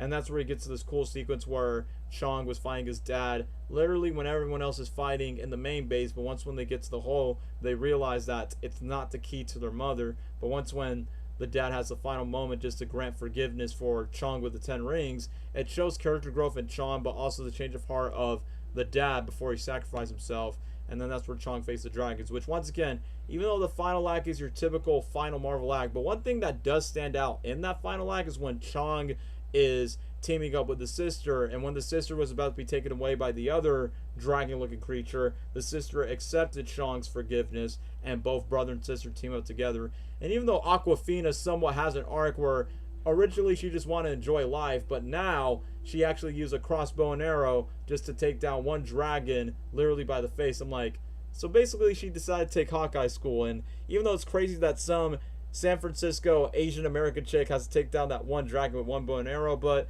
for character's sake, that's why he decided to develop her through. So, like I said, despite the superficial nitpicks, it's definitely a good MCU movie, and like I said, it's good self-contained. It definitely gives me vibe of an early phase 2, phase 3 movie, but just in a good way. So, despite being like this brand new character for the MCU, and despite, even though I have no idea what Marvel's going to do with this character because he's not appearing in someone else's movie, there's no sequel in development as of moment, so maybe the next Avengers movie because of that post-credit scene, which I will admit, him and Wong and Awkwafina singing Hotel California at the end at the karaoke bar was pretty funny. So I will say this, like, even though it's not the movie that I would rewatch, but definitely it's better than Black Widow and Far From Home. So I would say it's definitely on the A tier for Shang-Chi. It's a good addition for a self-contained Asian-led kung fu standalone MCU movie. But also, like I said, Gabriel, this is the director who made this movie is the same guy who's going to make the live-action Naruto movie. So hopefully, Asian-led actors. But secondly, the fine choreography better be peaked, just like this one. Dude, the fights in that movie are going to be memorable as heck. Yeah, thanks to this man for what he's done for this Shang-Chi Marvel-led movie. And thanks to this movie, Ooh. not only this movie was, I wouldn't say it made $1 billion, but it was a decent movie that made box office records that inspired some by saying, hey, let's bring Venom in theaters, and then we'll talk about Eternals next, but let's bring Eternals back in theaters. Let's let Spider-Man No Way Home stay in theaters. So if it weren't for the success of Shang-Chi, we wouldn't have these future MCU movies being released in theaters. Like Black Widow could have had that chance, but Black Widow didn't. But to be fair, I feel like Shang-Chi deserved it for a unknown Marvel character that no one talks about, and I feel like despite the unrecognition, just like the Guardians, it deserves to be the anomaly of success to bring Marvel movies back in the theaters. So kudos for Shang-Chi. Well deserved for the A tier. Yeah. So yeah, we'll say Shang-Chi is the first good MCU movie, but then Phase 4, man. I don't know. This saga as a whole for the multiverse, it's like you get one disappointing mid-movie, you get one good movie, you get one terrible movie, then it just goes back and forth, back and forth. We talk about good things about Shang-Chi, but man, I want to talk about the most pointless MCU movie of them all, and it's gotta be Eternals, man. I don't know who should start about this, you or me. The first sentence I said, this movie's pointless. You go ahead. I'll go ahead. So, okay, what are the positive things I could say about this movie? Okay, the visual effects and the cinematography looks pretty good. It makes you feel like you are watching a movie. Visual effects, pretty solid. Doesn't feel like it's rushed and overworked. And even though as much, I will talk about No Way Home, which me and Gabriel have.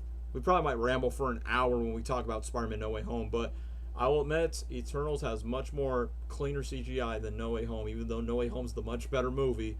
But another good thing I can say about Eternals, I will say at least Kumail, the Indian guy, Kumail Bad, my lord, Kumail Bad, he's funny, but yet that bro just wasted jacking his body up, and he doesn't do much outside of a few scenes and do Bollywood Indian dances. So that bro just wasted his body for a Marvel movie that he didn't have that much screen time in it. What's another good thing? His Indian cameraman assistant, yeah, that's our Uncle Jonathan, but in Indian form. And what's another good thing I could talk about this terrible MCU movie? Okay, I will say Salma Hayek and Angelina Jolie was hot, even though their characters were pretty mid. That Asian dude that looks like Wong, I will admit that one only joke that makes me funny where that Sprite Tinkerbell chick changes suit to outfit, he's like, oh, I'm a big baby. And to me, when I saw that, when he made that face, I'm like, I thought he's gonna be like, don't you dare touch the baby. So I'll admit that was pretty funny. And yeah, those are the only good things I could say about Eternals. Everything else, what was the point of this movie? Why did it need to exist? I mean, just like the Guardians, just like Shang-Chi, we've never heard of these characters, but yet Marvel could find a way to make these characters interesting, right? So, you hire a director that won an Oscar for Best Picture that was, I don't know, I haven't seen the movie, but I guess it got what it deserves for an Oscar, I don't even know. So, the weirdest thing is, this movie's all about space gods, or ancestors that exist before the Avengers were born during Thanos, and then they go to present day where they're being hunted by these weird alien CGI monsters. And the worst thing is, I don't remember the names of these aliens, and I don't remember the names of these characters.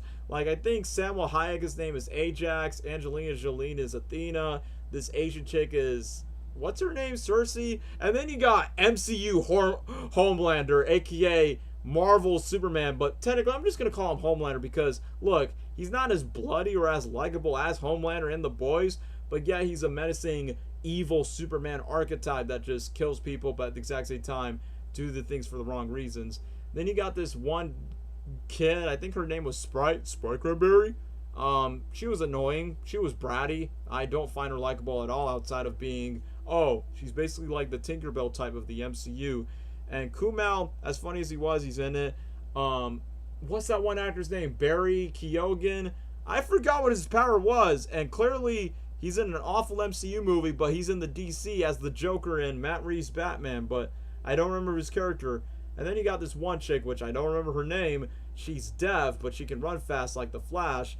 And then you got Miles Morales' dad as some gay Eternal dude, which I get that this movie was trying to please different audiences. Like, oh yeah, our first Marvel sex scene, but the main leads are going to be naked, but you won't see them completely, you won't see their private parts. It's like, didn't we kind of already have sex scenes in the earlier Phase 1 Marvel movies from Iron Man 1 and The Incredible Hulk? Like, I wouldn't consider them as, rated R scenes, but they are scenes that kind of hint about, hey, Tony Stark's about to make love to a news reporter, or Bruce Banner was about to make love with Eddie Ross, and then these two Eternals, bro, I was dying with laughter of how the way they handle PG-13 sex in that scene, especially when they're doing the sand. I couldn't take it any longer. And during the part where we get to the gay kissing scene with Miles Morales' dad, bro, people were walking out of the theater, which, yeah, to quote Tyrone, people were walking out of the theater. Like, my uncle left the theater,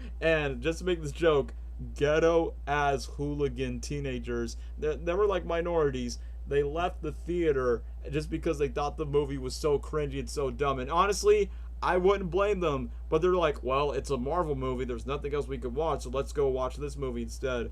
And the worst thing about this movie is it's very inconsistent of flashback, present day. Like, Shang-Chi, what makes Shang-Chi work? Like, yes, Shang-Chi show flashbacks, but guess what? There's a progression with the main character going to his journey to get to know about his sister, about his dad, and that's the difference. There's a progression forward. There's a goal for Shang-Chi and Aquafina to travel outside of America just to go to a different international country. But for Eternals, there is no direction because you just went to like random flashback scene, talky, slow. Oh, Angelina Jolie cries because, oh, Asia guy dies from this Dragon Ball looking creature that just gets sliced by Angelina Jolie, where he just morphs to different.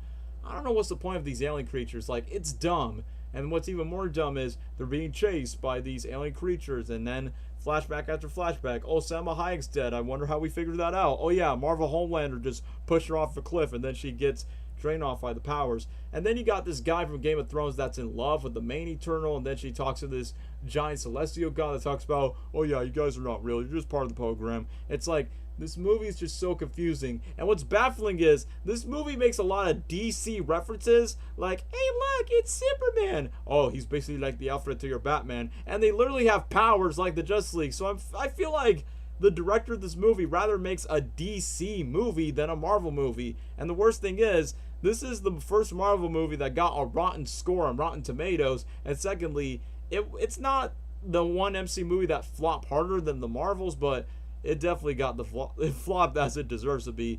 And then the final act, man, like, first we got evil Superman in MCU form was crying just because, oh yeah, Asian chick, I'm sorry that I become bad. Then you got the Sprite kid that just stabs the main female chick. And then after the volcano exploded, and then you got the Celestial God try to take over the world, like, it doesn't make us want to care about these characters, or it doesn't make us want to care about the world. Like, for what makes Infinity War and Endgame work, because it's Thanos, man. Like, Thanos wasn't just a villain that just wants to snap existence. Like, for him, he knows what he's doing. He thinks he's doing the right thing to separate 50% chance of life so he can have balance in the universe. And every single soul stone and all the Infinity Stones actually has meaning. Like, he's not doing it for the sake of being evil. Especially when the Avengers are trying to save the dusted people from the snap. That, like, even though, yes, the whole purpose is like bring everyone back to life, but in their minds it's not about saving every single civilian. It's all about saving Peter Parker, saving Hawkeye's family. It's about saving the Guardians. Like, there's actually people that you care about in those Avengers movies. But for Eternals, when a volcano blows up and when these characters portray each other, I don't care. I just felt nothing about it. And the worst thing is how the movie ends, where you got Jon Snow for Game of Thrones saying like, no, baby, I love you. And then she's up in the sky and the movie just ends. And then post-credit scene's like, oh yeah, Mahershala Ali's Blade, he's in the movie, but you just hear his voice and he never comes back. And the funniest thing is, guys, even though me and Gabriel saw this movie in theaters, and some people walked out of the theater, and I'm not joking on that, after when the movie was over, before the post-credit scene comes up, I saw the first poster of Spider-Man No Way Home, where it shows Spider-Man in his Iron Spider suit. You saw Green Goblin in the background, Doc Ock's arms. Y'all know what I'm talking about. That poster, that simple, decent, okay, average poster of Spider-Man No Way Home got me more excited than the movie I just saw for Eternal. So it's a no-brainer for you guys, and like I said, it's pointless about this movie because you got Harry Styles as the brother of Thanos, and he just shows up, and it just means nothing. Where you got some random One Direction band member from a musical artist from an actor by saying, I'm the brother of Thanos, and it just led to nothing. So Eternals, I'm so glad that Kevin Feige was like, what are you talking about? There is no sequel. It's like, what is the point of these characters? Are they going to be in the Avengers? I doubt it. They're not going to be in Doomsday or Secret War. So easily, I mean, I keep complaining about this movie, is easily an F tier. Probably the worst MCU movie by far, but it ain't the only one on the F tier list. There might be more after this, but by far, Eternals easily fail F tier. So that's my review on Eternals. Gabriel, you go ahead. Oh man, there's not really much to remember out of this movie for me, but I remember just not having a good time with this movie. I was bored out of my mind. I thought, like Daniel said, pretty pointless of a movie. I mean, I guess the main thing, I feel like they were just trying to be different. Like, they were trying way too hard to be different with this movie. And nobody liked it. Nope. Did not like it. It sucked. What we want to see out of a Marvel. It's like, I don't even know what they were trying to do. Oh man. To be honest, they were just trying to be different. That's it. All the characters were pretty forgettable. The only reason this movie's remembered is because it's an MCU movie and because of how bad it is. Other than that, pretty forgettable. I'd like to keep it that way. The main thing they teased was it the Celestials? Yep, the Celestials. Yeah. I guess that's really the biggest thing to take out of this movie and the MCU. Which, to be fair, Gabriel, the first Guardians movie... Celestials. Which, to be fair, the first Guardians movie basically already teased the Celestials during the Collector's Room in that first movie, so this movie's like, let's just go more in depth with that. Even though it's less grounded and it's less relatable to connect to, it's like, blah, blah, blah, Marvel, science, mythical god, Greek mythology, mumbo-jumbo. Yeah. And I think they teased at the end with the sword. Blade. Yeah, that. That got delayed, so we will never see Mahershala Ali's MCU version of that. Oh yeah, the sword, because Jon Snow's character is supposed to be Marvel's Black Knight, but that never happened. Yeah, again, it's just pointless. At least now, this whole movie so far has led up to nothing, and even the pointless sex scene, they were just trying too hard to be different for an MCU movie, and it did not work out in their favor. That's not how you. Nobody liked it. They got great actors, I'll tell you that. Yeah, you got Angelina Jolie, good actors. You got Selma Hayek. It's just you wasted them in a poorly made movie like this. I will say, I like the action sequence with the speedster girl. Yeah, the death speedy where she was fighting. Yeah, that scene was cool, and they used her powers pretty well and all that stuff. That was about it. And then the villain the whole time was the guy that was on their team, or so they thought. And then he goes and literally kills himself at the end of the movie. MCU home. This movie feels. It's just dumb. It's just stupid. Yeah. I don't know. There's not much to say about it. It's just a pointless movie. If Marvel really it's gotta go. It's gotta go F tier. Easily an F tier. 10. The camera just put, I don't really consider this movie canon. I mean, yeah. To be fair. Yeah. To be fair, though, I bet that's what Marvel's gonna treat. It's like, yeah, this movie never existed. Well, if you did care about it, why couldn't you just make this as a Disney Plus show if you want to introduce more of these characters? Or like, no, we need to make this as a big budget movie. But yeah, despite nobody hears about them, nobody cares. And like what I said, after this movie, guess which was the next movie that got clearly all of us hype? And like I said, a freaking poster of No Way Home got me more anticipated than the movie we just saw when the credits started rolling. The timing of that was crazy. It sure was, bro. We were like, man, that movie sucked. And then we see the posters and open our phones, and then it's like, holy crap! Green Goblin! I can't stand that! Ah! Yeah. But man, so I guess we are trash talk about Eternals. Okay, the whole reason why that I want to talk about this in the stream, and how ironic, it's 7 o'clock Eastern time. For me, it is 3 hours. How many movies left? No Way Home, and then Ant-Man? What do you mean? No, like how many movies are left? So it's No Way Home, Doctor Strange. Ant-Man.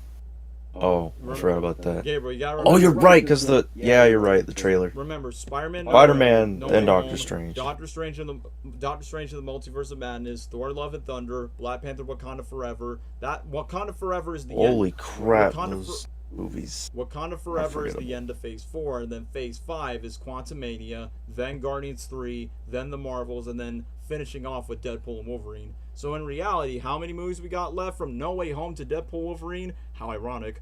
1, 2, 3, 4, 5, 6, 7, 8. 8 more movies to talk about. Damn. That's more than I thought. Like I said, 2022, besides the Batman, is such a forgettable year to me, at least. So that's why you don't remember. That's why you just went straight to Ant-Man by saying, wait, what? There were other MCU movies after No Way Home? I forgot those were a thing. Well, that's why they're literally here on the tier list, just to remind you. But like I said, since it's literally like 3 hours, 10 minutes, and basically the whole reason why I'm excited to talk about this. So, either way, guys, even though me and Gabriel trash talk about Spider-Man Far From Home, well, can't say the same for No Way Home. Yeah. So, before we get to talk about the review, unless you're a bandwagon that wants to follow Twitter trends. Yeah, No Way Home was pretty bad. Yeah. Like, make your own opinion, idiot. Yeah, that's what I'm saying. Like, look, I get that when this movie comes out, people are now hating No Way Home a whole lot more. Kind of like, people hated Jurassic World, they hated Star Wars The Force Awakens after when a big nostalgia-heavy legacy sequel came back to theaters. And, look, I'm not going to pretend that No Way Home is not a perfect Spider-Man film. It's not the best Spider-Man movie, but it is one of the best Spider-Man movies, and at least one of the best MCU movies. So, just to keep it clear, so that's one of the things is like, yes, there are some flaws that just takes away like some of the points from No Way Home, but however, like what I said, No Way Home, one of the best Spider-Man movies and one of the best MCU movies in recent times, and easily, like with the exception of Shang-Chi, No Way Home, it's like, man, great Marvel movie, once again. But either way, who shall speak first? Me or Gabriel? Go! Me to go! Yeah. So, Spider-Man No Way Home. For me, this was clearly my Avengers Endgame, but with Spider-Man. That's what director John Watts has treated it. It's basically the Endgame for the live-action Spider-Man movies. And just like Endgame was a love letter to the past MCU movies. This movie, I mean, despite being Tom Holland's third Spider-Man movie, which I will get to my complaints about that, but in reality, this movie was a nice love letter to the past live-action Spider-Man movies since from 2002. And yes, and I mean all of them. I'm going to bring out my Funko Pop collection just for the sake of it. Yeah, basically a love letter to Tobey Maguire's movies. And then you got Andrew Garfield's movies, a love letter to that. But also a great build-up progression for Tom Holland's Peter Parker in the MCU. So once again, just to recap our excitement for the movie. So clearly, after when Marvel and Sony's like, oh, keeps farming out the deal, and then Tom Holland's like, no, this is a deal that we can bring it back. So whether you guys love or hate this movie, if it weren't for Disney and Sony making this billion-dollar deal, like saying, this is the multiverse, right? Let's bring back some Spider-Man heroes and some Spider-Man villains just to, not one, bring a celebration of bringing back these iconic actors with their iconic roles in this franchise. How can we make a beautiful love letter to the Spider-Man franchise, but also give closure to Tom Holland's origin story? Boom. This movie just happened. But no 70s Spider-Man. There were 3 Spider-Man at the time. That one doesn't count because that's an old guy playing Spider-Man. We're talking about the big movie screen with Tobey, Andrew, and Tom. But either way, me and Gabriel were excited, like pretty much like everyone else was, because come on, I mean, if it weren't for Tobey Maguire's Spider-Man movies, that, like I said, it's a no-brainer that Tobey Maguire's Spider-Man was the main reason why I became a Spider-Man fan in the first place. If it weren't for Tobey's films with the first original Spider-Man trilogy, I probably would have never been a fan of Spider-Man, and I never would have been a fan of Marvel as a whole. I probably wouldn't be that interested in Iron Man or X-Men or the Avengers if it weren't for the Sam Raimi Spider-Man trilogy. And now the fact that No Way Home came along, where once again, I was excited but skeptical by saying, wait, they're going to bring the villains back for the dead. It's like, hopefully they don't retcon not just their deaths, but they retcon like some moments that was great in their earlier movies, but then they changed it to mess it up for MCU continuity's sake. That was my biggest fear of how they're going to handle the villains in No Way Home. But man, me and Gabriel remember this era, which I know Sonic 3 is doing the exact same thing, where it's nothing but, Gabriel, you could quote the line, a lot of leaks. A lot of leaks. Like, leaks from on-set photos, Andrew Garfield just saying, I'm not the werewolf, you're the werewolf. Alfred Molina just spilling the beans by saying, I'm in the new Spider-Man movie, they're going to DH me, kind of like what Sam Jackson did to Captain Marvel. But either way, so many leaks from the toys, from the on-set photos, and basically, the rumors started for No Way Home is when Jamie Foxx like, yeah, I'm going to be in the new Spider-Man movie. And when Jamie Foxx spoiled on Instagram where he posted a picture where Electro is facing the 3 Spider-Man, and then Marvel's like, Jamie, take that down on Instagram. And then that leads to Alfred Molina's Doc Ock, and then that leads to Willem Dafoe in an interview by saying, I'd rather wait. When the movie comes out, I'll talk about it. And that's where we knew that they're in the movie. And then obviously the worst kept secret that was very obvious that Tobey and Andrew were in the movie. Not just because, hey, you brought back the villains, because come on, we've all saw it coming. You can't bring back these villains without the OG Spider-Man. But anyway, me and Gabriel were so hyped. If you saw in our channel, in our videos, we made overhype exaggerations on the Pop Culture Dude. We're like, oh my gosh, Doc Ock, great Goblin set, man. Like, me and Gabriel were just like, being fanboys in the theater. And I'll admit, before I talk about the movie, the theater experience, and I'm pretty sure Gabriel will agree with me, probably the last great theater experience. Not just the last great, probably the best theater experience, period. Like, Gabriel, would you agree that, look, Endgame and Infinity War theater experience was great, but probably not on the same level as No Way Home's theater experience, man? Yeah, I would have to say it's the best theater experience I've had ever. Yeah, before I get to talk about the movie, but man, the times that we quoted lines, and I will talk about the scenes later on, when me and Gabe were quoting lines from Tobey and Andrew's movies, some random dudes like fist bump exciting, and I honestly lost my voice when Andrew Garfield saved the days MJ, where I shouted in the theater. I was in the back seat, my boy got ready! I got ready! Call Andrew! Literally broke my vocal cords during that scream around that time. And obviously, No Way Home, I think I cried like twice. Yeah, I think I cried like 2-3 times throughout the movie. It was like a big emotional roller coaster. Like, easily, Spider-Man No Way Home, just like Endgame, it's a crowd-pleasing MCU closure film done right. And sure, you're gonna have those fans by saying, this movie was pointless. They could have just made a third Spider-Man movie where he fights crazy. Like, it's just nostalgia memories, it's just nostalgia based, just memories. What did you expect? Like, do you expect seeing these actors and not saying the exact, like, wouldn't you be pissed if Green Goblin never would have said, I'm something, I'm a scientist myself, or Doc Ock saying, the palm of the sun upon my hand, it's gone. Wouldn't you be pissed if you brought back these actors and they never, like, called back to the originals? Like, come on, if you're bringing back legacy characters, you gotta treat them with respect, not just nostalgically, but in a progressive way of how you can utilize these legacy characters. So, sure, yes, it's fan service, but it's not for the sake of, let's just crowd please the fans. It's like, how can we service the fans with respect in return? Ahem, looking at you, DC's Flash, which that's the complete opposite of that.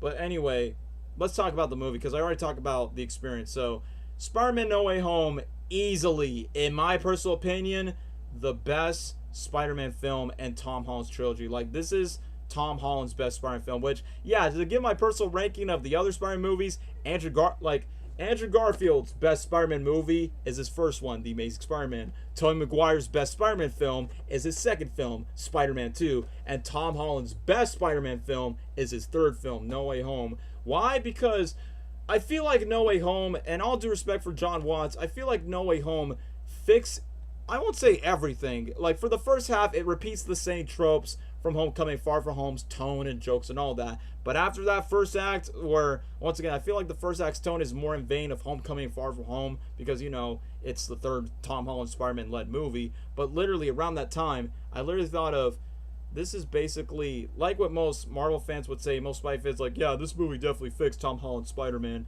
This is the most Spider-Man driven story in Tom Holland's trilogy. Like, sure, Homecoming, Far From Home has their moments, but it has its Iron Man MCU elements all along. And once again, even though as much as me and Gabriel talk shade about Far From Home, No Way Home fixed most of the issues that we had with Far From Home. Like, love how the movie begins, of how it just recaps the ending of Far From Home. Like, oh my gosh, Mysterio just exposed my identity to the public, which I like the fact that this movie is inspired by one of the worst Spider-Man comic storylines, where in the comics, Peter Parker reveals identity for joining Team Iron Man in Civil War, but, you know, in the MCU, that doesn't become that because Tom Holland's Spider-Man was first introduced in Civil War. But then we get to No Way Home. I like that it's inspired by the Spider-Man One More Day storyline, where in the comics, Aunt May dies, and she dies in this movie as well, and he has to make everyone forget that Peter Parker's Spider-Man, but it's not like with a Mephisto spirit or something, it's with Doctor Strange's spell. It's like, it's interesting that one of the worst Spider-Man comic storylines could inspire one of the best Spider-Man movies ever to make, and that's insane, man.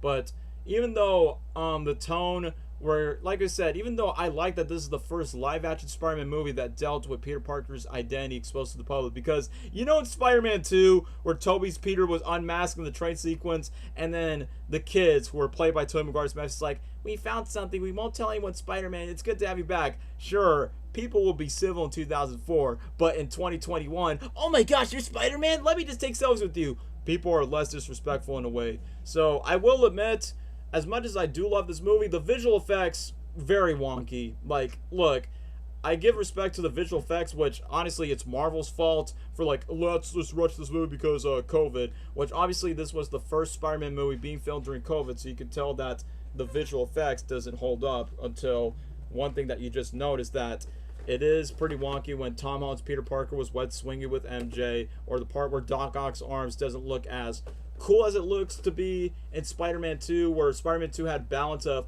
practical puppet Doc Ock arms or CGI something things, including with Green Goblin's armor in the first scene where he's like, you make me sick. Like, that scene was carried by Willem Dafoe's acting, but I hate that the mask and the suit was all CG. It's like, come on, I get because of COVID, but at the exact same time, could you just at least do a little better on the renders? So, especially with Tobey Maguire's mask, like, I'm glad that Tobey has a suit, but you could tell that Tobey's mask was very unfinished with the shots because, you know, COVID happened, and two, they want to rush the movie for the release date. So I feel like with some of the moments where this movie could have taken its time with the visual effects and not pressure the VFX artists to not lose their sleep, their health, and insanity for any of that, I think the visual effects could have been decent when it comes to that. Obviously, it doesn't hold the same good CGI like Tobey's movies or Andrew's Spider-Man movies, but it's solid from what it is. So I feel like that's one of my complaints.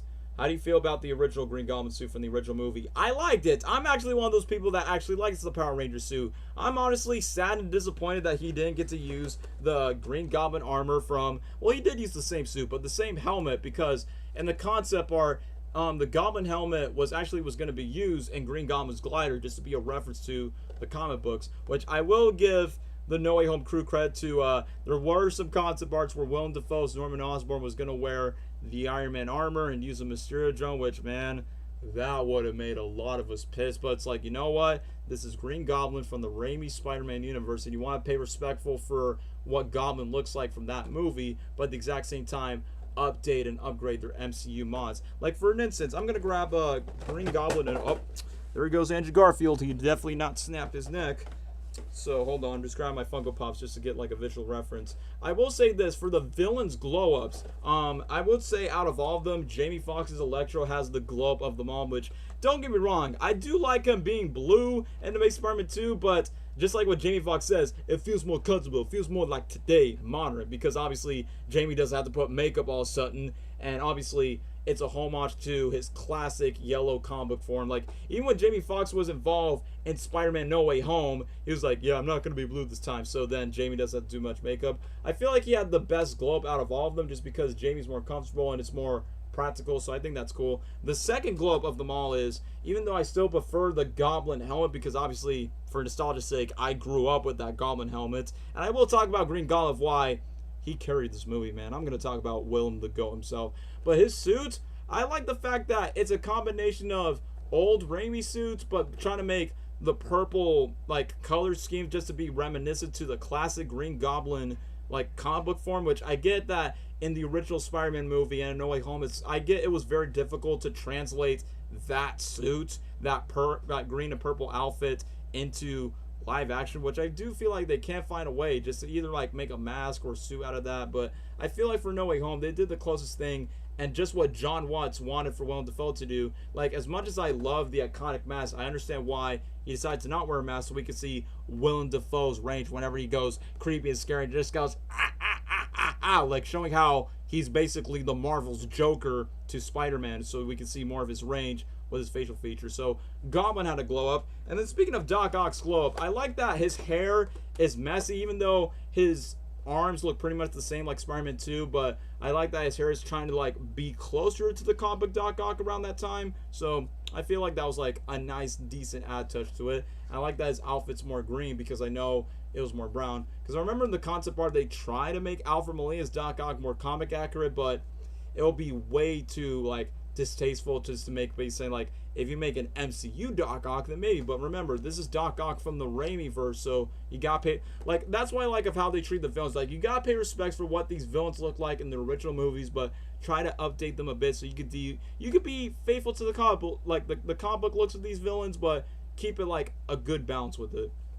Lizard's still unchanged, which, yeah, I'll talk about Sandman and Lizard. Like, don't get me wrong, I'm glad that you got the same actors, like Thomas Hayden Church and Reza Fons, to voice their characters, but just because of COVID, they sadly did not show up on set. Like, the actor who plays the Lizard, Reza Fons, I understand why he couldn't show up on set because he was busy filming other stuff, but just why he only get to voice the Lizard because he's a CGI character. But in The Amazing Spider-Man, clearly he wore a mocap suit. But then for Sandman, it's a different story because obviously Flint Marko is human, and it's cool that you got Thomas Hayden Church to voice the character, make the Sandman to look like Thomas Hayden Church's face. But what caught me off guard in the final act is how they just reuse footage of Spider-Man 3 and TASM 1 just to reuse Flint Marko and Dr. Carsby. Like, well, since they couldn't show up in the movie, either because of COVID reasons or schedule reasons, I will say it's a smart way to handle that. It's just to make sure, like, well, they're in the movie, but in reality, they're not there, but it is what it is. So I feel like if the movie was delayed, then maybe you would have got Thomas Hayden Church to play Flint Marko for his unsand scene. Same goes for Dr. Connors when he's human form, so you don't have to reuse footage. That's one of my complaints because, you know, COVID made a huge impact for the filming, so that's why only Willem Dafoe, Alfred Molina, and Jamie Foxx were the only actors that played their villains on set as Green Goblin, Doc Ock, and Electro, which is why those three villains got the most developed screen time compared to Sandman and Lizard. I'm glad that Sandman and Lizard are in the movie, but obviously the spotlight was to Green Goblin, Doc Ock, and Electro that stole the spotlight for being the main villains of No Way Home. But either way, I like how in the first half of the movie that despite it's in the typical silly comedic flashing way of, hey, Spider-Man's kidnapped and now we're gonna treat it like it's a sitcom, typical Homecoming Far From Home fashion. But once again, I like that finally the characters that were pretty meh in Far From Home. They actually develop MJ more. They develop Aunt May more. They develop Ned more as characters rather than just silly, jokey archetypes from the last two movies. Like, literally, what I like about Aunt May, she's no longer just the typical hot, cool, chill mom. She actually plays like an integral role of trying to defend her nephew, aka who's like a son to her, to keep out of custody, to not be arrested just because, oh, the lie that Mysterio has told Peter Parker that kills Mysterio from the events of Far From Home. And speaking of which, just because Spider-Man's identity is being exposed to the public, I like how very meta, not just how Peter Parker is now exposed his private life, it's kind of pretty meta for Tom Holland in real life. It's like, man, I guess this is the lifestyle. If you ever become famous, people are knocking at your window, they're at your door, they're recording you after they've done. Especially when Peter and MJ were walking through high school, it's like, yeah, that must have been how Tom Holland's a day whenever they walk out, whenever they go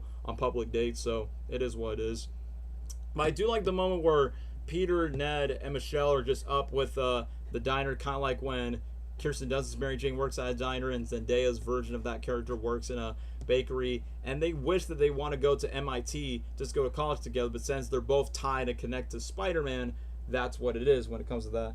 Yo, what's up, Dwayne? What's up? You just joined the chat. We're just talking about No Way Home. So, either way, I do like the setup for what it becomes, about the consequences of Peter's identity being exposed. But I will admit, it is weird of how Zendaya's character has changed after Far From Home, where she's like, I'm an emo gloomy freak, where now she's more self by saying, I care about my boyfriend, even though I only just know him for like a week.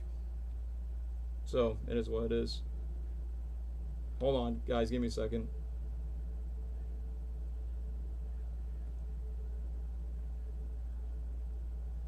Sorry, I just got interrupted by a message. But anyway, back to the point I was saying. So, either way, who's the one MCU character that could help Tom Holland's Peter Parker from his spell? I mean, just like what I said, I will give credit to the Home trilogy where they find the right MCU characters that would fit in the context of the story, not just for the sake of, hey, Sony just drive in this one character. Like Iron Man makes sense for Homecoming. Nick Fury makes sense for Far From Home. No Way Home, Doctor Strange, perfect sense, instead of just using the Mephisto storyline that not a lot of people like from the comics. But I will admit, the one cameo that, whether if you clap about it or not, at least they brought back Charlie Cox's Matt Murdock in the MCU. You put it here at the table.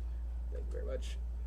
What I do like about his cameo, the fact that even though it was very short and even though it was expected, I do like the fact that it's a callback to, hey, Peter Parker and Matt Murdock, they team up in the comics, which after when May and Zendaya's MJ's like, oh, we really need a lawyer. And then when you got Jon Favreau as Happy Hogan, he plays a character named Foggy in the Ben Affleck Daredevil movie, and now there he is with Charlie Cox as Matt Murdock. And including the moment where he grabs the brick and just be like, I'm a really good lawyer. It's like, man, like, it's cool that this one movie just brought back this one character from a great Netflix series for a short scene and just knows how to make an entrance. So hopefully in the future, if this becomes like street level for Spider-Man 4, hopefully Tom Holland's Peter Parker and Charlie Cox's Matt Murdock teams up as Spider-Man and Daredevil, which I would love to see that in the next movie.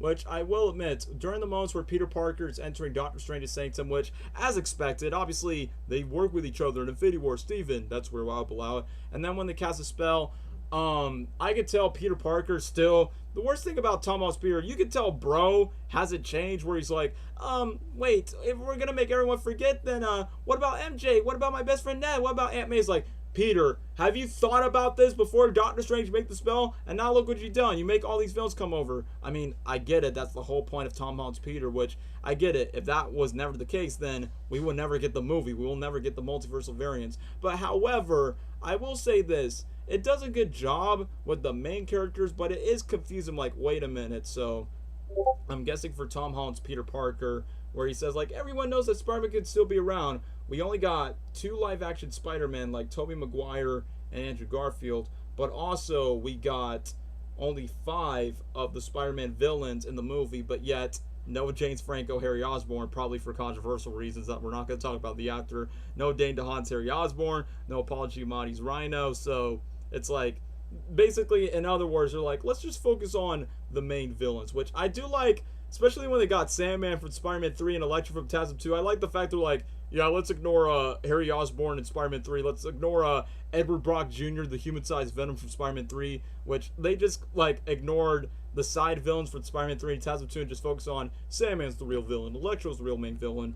But, man, even though as much as I despise the Iron Spider suit being overused, but I'll admit I understand why in context of the plot why it's needed. For one, just to check the MIT counselor lady, but also the introduction of Alfred Molina's Doc Ock. Even though I do have one complaint about this movie, is the fact that I wish, except for maybe Electro and Sandman, I kind of wish for Doc Ock and Green Goblin. I get that it's Tom Holland's movie. I kind of wish the movie would have like have a separate scene of how Doc Ock and how the Green Goblin got into the MCU. Like I get that's the point of the hype to get excited, but I kind of wish like Otto Octavius like, where am I?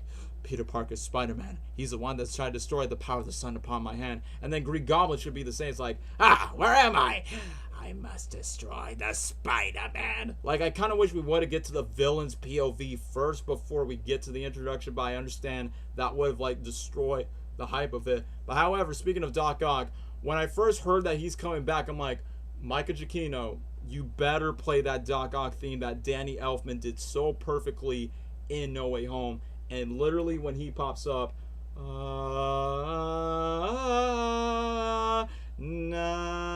na na na, it's like good. They pay respect to the Doc Ock theme because come on, that theme is so iconic. And secondly, as expected, everyone cheered. And then obviously, little me's getting my nostalgia senses tingling where Doc Ock is talking to Tom Peter. The power of the sun upon my hand is gone. And then we get to a cool action sequence where Tom Holland's Peter Parker, we've never seen this in Homecoming and Far From Home. Tom Holland's Peter Parker is saving people's lives in a bridge in a car, which nice nod to Andrew Garfield's Spider-Man where he did the same thing in his first Spider-Man movie, but Tom literally saved a kid and a car. And then I like this moment where Doc Ock is facing Tom Holland's Peter where he's like, you think your fancy new suits is gonna save you? Like literally in my mind, I cannot stop quoting, like in my mind, whenever a villain's on screen, like for Doc Ock, where he says a line to Tom Peter by saying, you think your fancy suit is gonna save you? And in my head I was like, you're getting on my nerves. I didn't have for that, not anymore. But even though I will admit, the bridge scene doesn't hold up compared to the Spider-Man 2 train scene, because obviously on the filmmaking standpoint, 2004 and Tobey Maguire has a much more iconic action sequence with Doc Ock. But however, what was so cool is how the Iron Spider legs literally attacks Doc Ock's arm, which I do like the scene where Doc is like, should you kill your little girlfriend when I had the chance? And basically Tom Peter just got ticked off by saying, what did you just say? And when Otto knows the arms, he's like, looks like we got competition. I will admit, like the dynamics between the Iron Spider arms and the Doc Ock arms, despite I'm not the biggest fan of the Iron Spider suit, but the way that it was used in the battle, pretty interesting of how Tom utilized it. And clearly, even though surprisingly everyone got off the bridge except for that one lady that's still stuck in the car that locked herself in, it was so cool of how the way Tom dodges the bridge, typical Doc Ock theme, na, na, na, na. And then I like that literally when this woman was about to crash off the bridge where Peter's trying to hold him, I literally like that there's a train that was about to hit the car. I'm like, okay, that's a nice homage to Spider-Man 2. You have a train to catch, which I know in the original concept art, Green Goblin was supposed to, like, I'm not kidding with you guys. In the original concept art, Goblin was supposed to come into the action with Doc Ock, and the bridge was it wasn't just the car, the bridge was meant to collapse. And I'm like, man, I understand why they decided to like tease Green Goblin but not put him in the movie, because I get that's the whole point of the plot twist of Tom Holland's Peter Parker knowing about Norman Osborn's Darkseid Green Goblin, or else the apartment fight scene wouldn't be that surprising. But man, seeing Goblin and Doc Ock in the same scene as villains together facing Tom Peter on the bridge, that would have been affected, man. Are you offended that's my favorite Spider-Man suit? Cameron, why is that your favorite Spider-Man suit out of all of them? Despite, look, I'm not saying the suit is bad, but it's just my least favorite because, one, it's not comic accurate. Two, it was going to be comic accurate, but they never make it happen. And three, I just feel like the suit is overused, and I feel like the suit is probably the most CG looking suit outside of the other suits that Tom Holland's Peter wears. So that's why it's my least favorite. So sorry, not sorry. But back to the point. So I will admit, during the part where Doc Ock takes the Stark technology out of Peter, a part of me is like, man, don't Starkify Doc Ock, don't Starkify Doc Ock. But however, since these are Spider-Man villains that fought Spider-Man, at least their motives is kill Spider-Man, even though it's not their Spider-Man, where Doc Ock's like, you're not Peter Parker. But even though when Peter used the Bluetooth to connect the Doc Ock arms, I will admit, I was cringed by it at first. I'm like, what the? This is how you treat Doc Ock's arms? How disrespectful, Tom Holland. How dare you decide to do that? So that caught me off guard on first viewing. But either way, I do like this callback where Otto says, you don't listen to him, you listen to me now. But I understand on rewatch value, it's like, okay, so the reason why he's controlling the arm so he can save the lady, and then save the lady on the bridge, keep Otto Octavius in hostage, save the day, and then the lady has the chance by saying, well, as long as you keep your nose clean, you can have a chance to go to college, which, unfortunately, that did not age well. Okay, this user puts, I like the logo of the red and dark blue, I like the 4 R's, but don't hate me. I mean, I'm not hating you as a person, it's just your personal opinion, but it makes sense why it's your profile pic. But honestly, it's not my favorite Tom Holland suit. My favorite suit is still the Tobey Maguire Spider-Man one. And secondly, what am I talking about? The red and blue suits, my bad. The red and blue suit for Homecoming and the No Way Home final suit, those are my favorite Tom Holland suits. But anyway, back to the points that when we get to the introduction about Green Goblin getting introduced, like, honestly, it was exciting for him to put the pocket bomb, and we only see a glimpse of CGI Green Goblin just going, and we do get a homage of the Green Goblin theme, but yet I was so disappointed by saying, bro, why would you tease Green Goblin in an entrance, and then it just never happens where Doctor Strange's like, nope, goodbye. It's like, that's why one of my complaints about this movie, the missed opportunities. I'll name one missed opportunity, one major one that we never get to have. Hold on, make sure I don't drop my Funko Pops. There's one that could have been done. Can we all agree that we should have had Tobey Maguire Spider-Man fighting Green Goblin, have one final rematch before Goblin is no more out of Norman Osborn's body? It's like, you're telling me there was a behind-the-scenes footage of Tobey having his rematch with Goblin, and we never had that in the movie? Why? Like, don't get me wrong, the fight that Goblin has with Tom Holland Spider-Man was cool, but Tobey is his first Spider-Man, and that's his first villain, so why couldn't we have a rematch scene? Was it because of budget reason? Was it deleted scenes? Sony doesn't want to bring a proper answer, but man, that got me disappointed. Like, I want to see these two at least fight, and maybe Tobey could have a moment to interact with Goblin, because he barely interacted with Goblin in the movie, because obviously Goblin was more focused with Tom. So that's one of my biggest complaints about No Way Home. Like, I love Goblin in the movie, but this opportunity, we could have had that in the movie for some reason.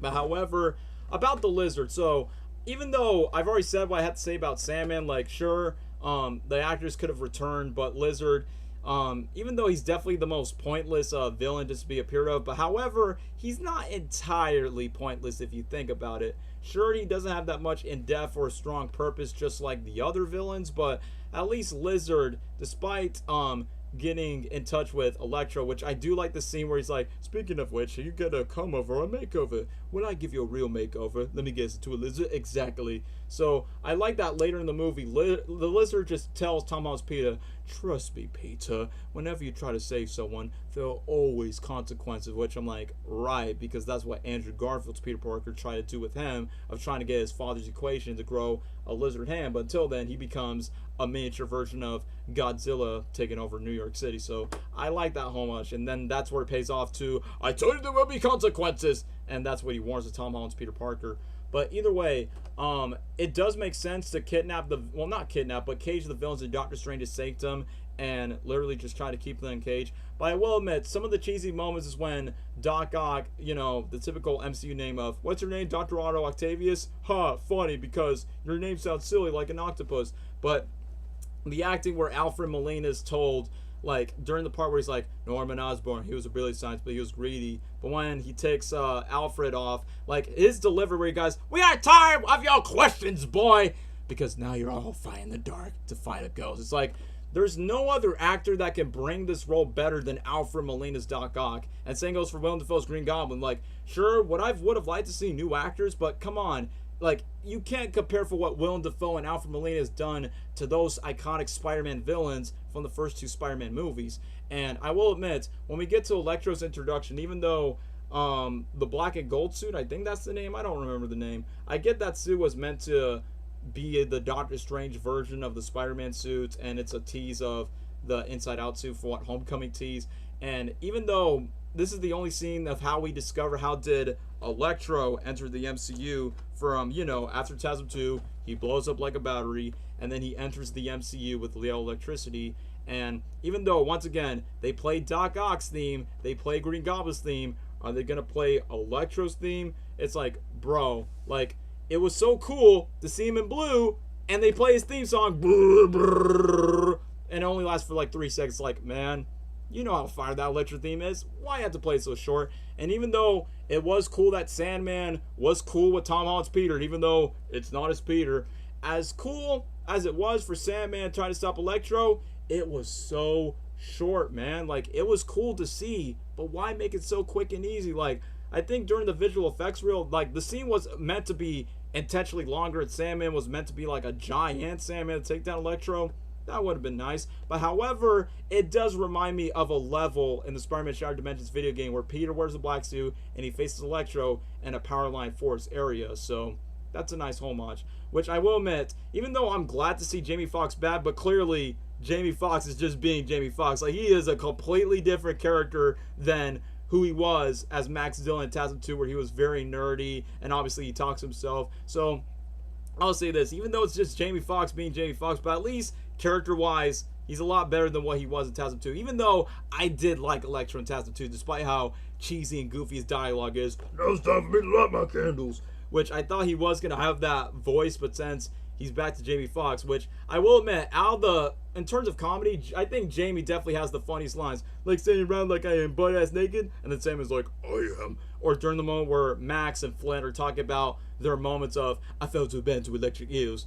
You could have fell to a super collider. Oh, be careful where you fall. Or during the moment where Max gets captured, then Ned's like, oh, what's that? And then Max is like, it's just a tree, man. It's just a tree. Including funny moments where he's like, let me tell you, I was with Spider-Man's ass. I was about to turn to energy and, oh shit, I was about to die. It's like, I could go on and on. Like, his jokes are just nonstop humorous. When Peter was talking about Electro, he's like, I feel your question. Are these your Legos? I feel like in terms of comedy, man, though. Final battle should have been the mirror dimension where the buildings are all over the place. Oh yeah, I forgot to bring that up, but I forgot to talk about Green Goblin, which, once again, I hate the fact that the visual effects, like, Willem Dafoe, just put on a mocap suit because we're just too lazy to put on the suit. But however, like, as poor as the CGI looked fuzzy in that one scene where we got back to Goblin, even Willem Dafoe admits himself by saying, yeah, the shots are pretty fuzzy, and what's the point? I don't think I look that much older. I don't think anyone could. It's the creams. So even though as wonky that scene does look, that performance is carried by Willem Dafoe, no matter how wonky the CGI looks. Like, the moment where he's having his Spider-Man No More tantrum of him just hiding his glider and talking to the helmet. Coward! We have a new world to conquer. You make me sick. Leave me alone, please. Hiding in the shadows. Hiding from who you truly are. No! You can't escape yourself. And then just broke the helmet, which I'll admit, I was heartbroken that they broke the helmet too soon, but I understand that they want to show Willem Dafoe's face, and the one condition that Willem Dafoe said if he wants to appear in this movie, he wants to do 90% of the stunts like he did in Spider-Man 1, which, respect Willem Dafoe for all the stunt work, which, obviously, he carried this movie from the scenes that he's in. But however, there were some deleted scrap scenes where Willem Dafoe actually grabs his stuff in disguise and went to the feast where he's like, well, I don't know, where am I? And now I'm broke. And the funniest thing about Norman Osborn, like in Spider-Man 1, he's rich, he's wealthy, he has a son, and after from Spider-Man 1 of, you know how much I sacrifice? In the MCU, he's homeless and he's broke basically, so he's poor. So which I honestly think that's a funny reversal when Tom Holland's Peter Parker went to the feast, and I like that, even though I wish the Goblin introduction would have been more present when he got first introduced, but his introduction as Norman, I like that he's wearing green and purple underneath the uniform, which obviously it's meant to tease the green and purple colors of Green Goblin. But when he talks to Aunt Hottie, I like that Norman literally has a moment where he's like, Oscorp doesn't exist, my son. So I'm like, well, I like the fact that we get a little bit vulnerability side with Norman, but from Willem Dafoe's deliveries, I couldn't take it seriously. I don't remember because I don't know. I don't. It's like, look, as much as I love Green Goblin, his lines are so memeable.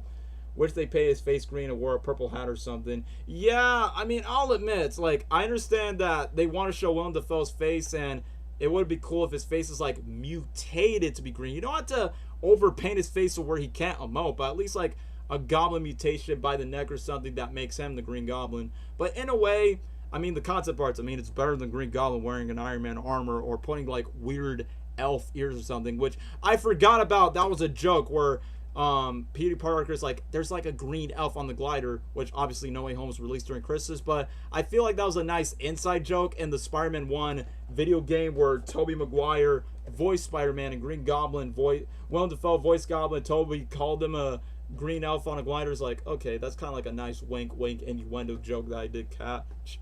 But either way, once again, I wish we would have had that bridge fight with Green Goblin and Doc Ock, but that never happened. So either way, this is where we get to the nostalgia stuff, which I'll admit, that scene when Willem Dafoe's Norman is talking to Doc Ock, well, before that, I like that he goes, Mary Jane, and then I'm like, yeah, bro, that's not the same Mary Jane that you would just kidnap during the middle of, I don't know, her sleep or something.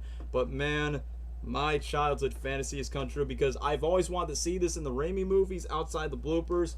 Willem Dafoe's Norman Osborn interacting with Alfred Molina's Doc Ock, interacting in the same scene. Octavius Osborn, what happened to you? You're the walking corpse. You died, Norman. Years ago. You're insane. So, as much as I want to get nostalgic gasm, and even though it's smart, even though Sandman doesn't play a huge role like these villains, at least Sandman became like, you know, a plot device between the villains where it's like, dead, they both died, fighting Spider-Man. It's all like, here's one issue I'm gonna complain about where Sandman says, that's all over the news, Green Goblin impaled by his own glider, and it's like, wait a minute, so you're saying it's all over the news, but yet James Franco's Harry Osborn still doesn't, what? Didn't it took like the third movie where his butler's like, the night your father died, impaled by the glider, so I'm like, yeah, that was one of the things I was concerned about No Way Home. Some of the retcons to the timeline that doesn't age well. Could have had a Joker moment in the bathroom putting that she on. That honestly would be pretty sick, not gonna lie. I mean, once again, I wish there were some standalone scenes with the villains of how they got into the universe outside of Electro. But once again, it's Tom Holland's movie. It's Tom Holland's movie. Keep the center of the movie. Which, don't get me wrong, as much as I do like that this is Tom Holland's best movie, but I kind of wish Tom Holland's Peter step off screen so we could focus on the villains and not the extended cut where they focus more on his generic sitcom Disney Channel crew from the high school era.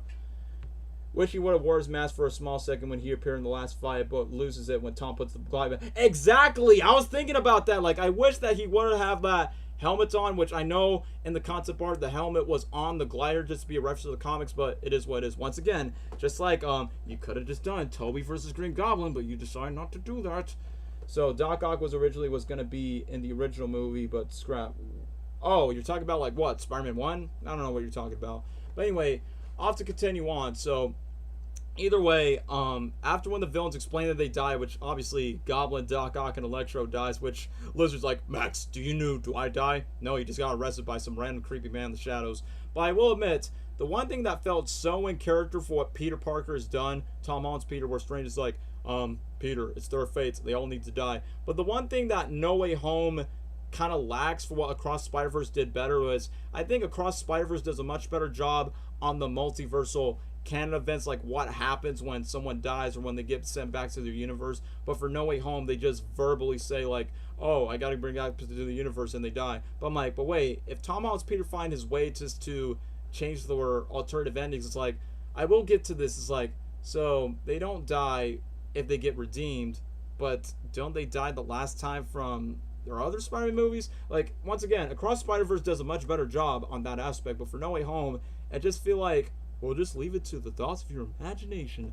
But either way, the fight between Tom Holland's Peter versus Strange was pretty fun, and the mirror dimension. I will admit, CGI probably needs some better work on the rendering, but the conflict's pretty cool of how you got a freaking 16, 17-year-old teenager taking down Wizard over, you want to know what's cooler than magic? Math. So it just proves how skillful Tom Holland's Spider-Man is, even though in Far From Home, despite learning how to use the spider sense masterfully fighting Mysterio, I like that literally what's so in character about Tom Holland's Peter Parker is, even though these villains have done horrible things to their previous Spider-Man, I just like the moment where Tom Holland believes that they deserve a second chance, which that becomes a thematic theme throughout the runtime of the rest of the final act. And even though these villains, they want to kill this kid because I'm like, hey, even though you're not our Spider-Man, but we still hate you for what you're doing with us. And that's where we get to this one iconic moment, and it would feel a missed opportunity where Willem Dafoe did not say, I'm something of a scientist myself. I'm like, great. The Raimi fans and the meme community is going to be happy with that.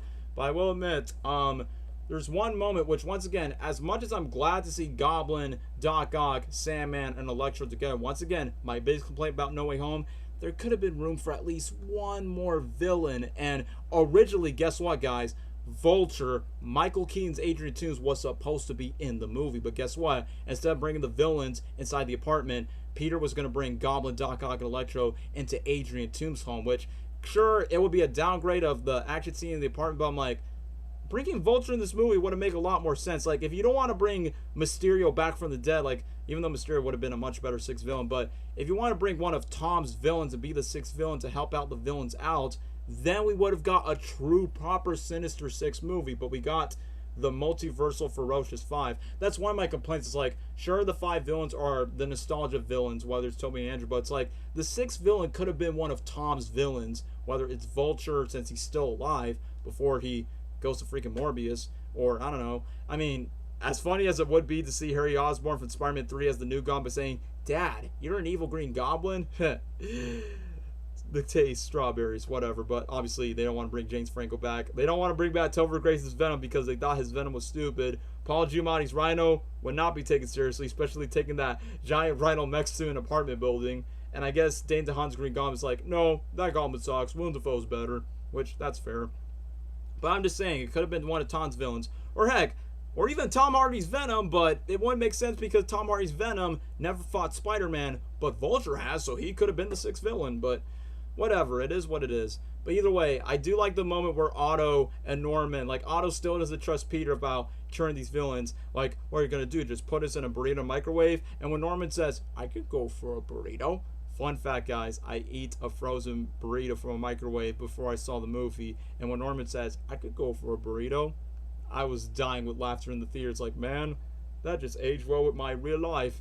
And during the moments when, the moment where Peter was trying to heal the villains, and once again, just like with Doc Ock, my concern's like, okay, you're putting Stark Tech on these villains. Like, clearly you put Doc Ock's, like, nanotechnology on his arms just to tame Doc Ock's arms. And then you got Electro with the arc reactor, which, the one thing that does feel baffling, like, as much as I enjoy seeing Jamie Foxx's Electro, where he was thirsty for having the power in the MCU and he wants to be, like, a powerful electric being, but sadly, we never see that much about it before he got cured in the MCU, which, like, during the part where Andrew's like, I never seen this power before, and where Jamie Foxx wants to be more powerful than ever before, we see that more in TASM 2, more than we did in No Way Home. I feel like his powers were more tamed in this movie than it was the last time that we saw him.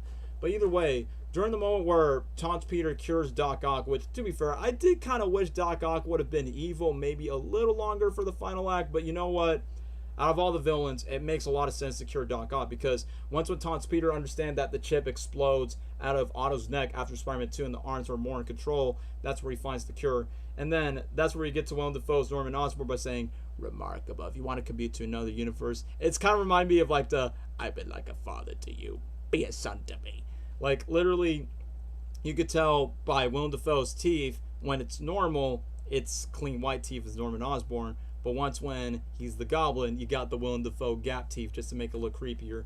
But for Tom Holland's Peter curing Doc Ock, it did make a lot of sense because he's been a tortured soul, trying to like build his dreams of building the sun with his wife Rosie, but clearly during the events of Spider-Man 2, that didn't happen. And the one thing that did concern me about Doc Ock and No Way Home, it's like, dude, Otto Octavius redeemed himself in Spider-Man 2, where he literally said, I will not die a monster. But then when he got back in No Way Home, he's evil again, but luckily, he didn't die a monster, and he actually got redeemed himself where he got control of his arms. And you know in the scene in Spider-Man 2 where Doc Ock tells Toby Spear where he's like, intelligence is not a privilege, it's a gift. You better use it for the good of mankind. That's what Tom Holland's Peter Parker did in that scene, where intelligence is not a privilege, it's not a privilege, it's a gift. He uses intelligence to cure Doc Ock, and then rewards Doc Ock brings back the nanotechnology back to Tom Holland's Peter's chest. And it's like a thematic way by saying, okay, that's a nice way to pay respect for what Otto said in Spider-Man 2. And even Otto was like, how can I help? It's like, I feel like that redemption was well deserved for Otto Octavius. And even before Otto got cured, the one thing that caught me off guard, the joke wasn't funny when I rewatched it when May was like thirsty because they're an octopus, he likes salt water's like, I thought Aunt May and Doc Ock were gonna flirt because, look, even though I have a problem with other characters flirting with Aunt May, if it was Otto May, I wouldn't mind it because one, it happened in the comics where Doc Ock was about to marry Aunt May. Secondly, Marissa Tomei and Alfred Molina were dating in some other movie, like that was a No Way Home. But during the moment where Otto was cured, then you get Willem Dafoe's Norman Osborn trying to like fix the Goblin cure, and during the moment where Otto's like, no darker half, just you, just me. Literally with that moment, the audience was like, ooh, like we know the Goblin side is in them. And during the moment where J.K. Simmons, J. Jonah Jameson is out, and even though it's funny that they put the lizard inside the van because obviously they can't trust a reptilian creature inside an apartment building, but I like that lizard sensing, and so it begins with the consequences. And I'll admit, even though the Peter Tingle thing was a cringy joke at Far From Home, but the way that Peter utilized his spider sense to fight Mysterio in Far From Home all the way to No Way Home, like the way that he mastered, like when all the villains are surrounding, including the funny moment, why are you looking at me like that?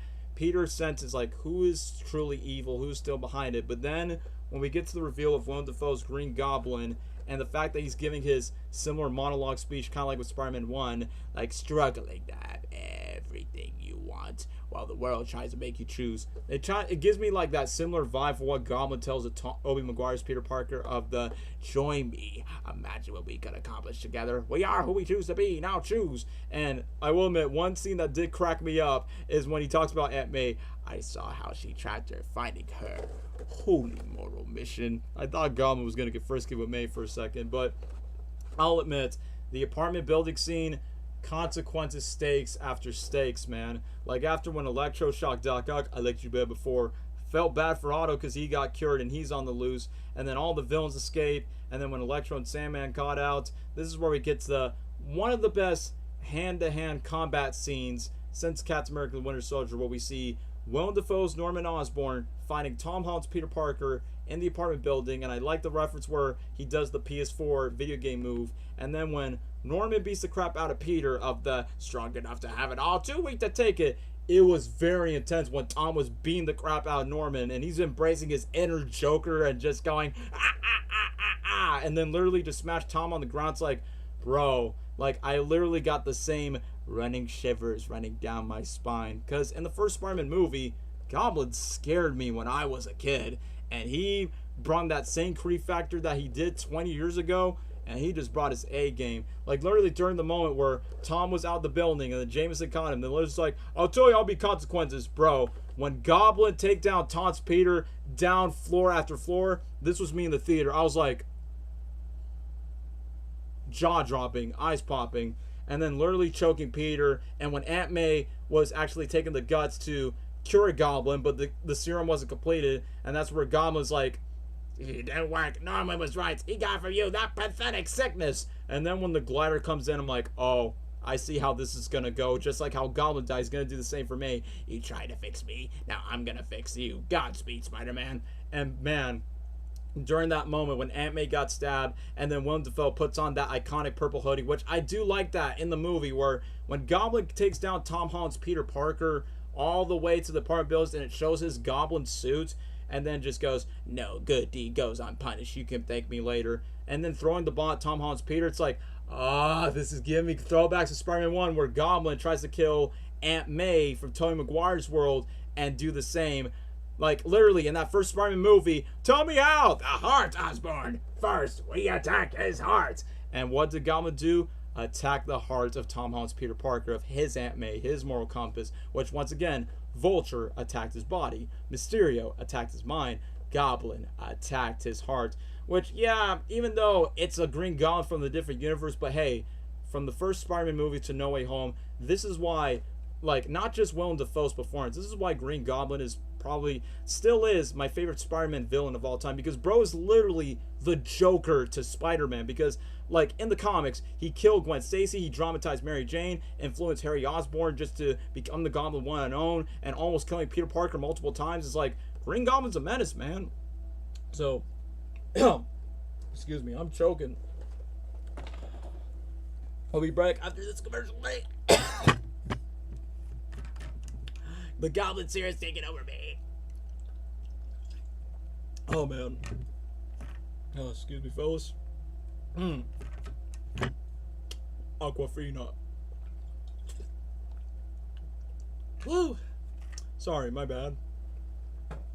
But during the moment where Aunt May was literally about to die, and at least luckily, she said the most iconic quote where she says, "With great power also comes great responsibility," just like straight from the comics.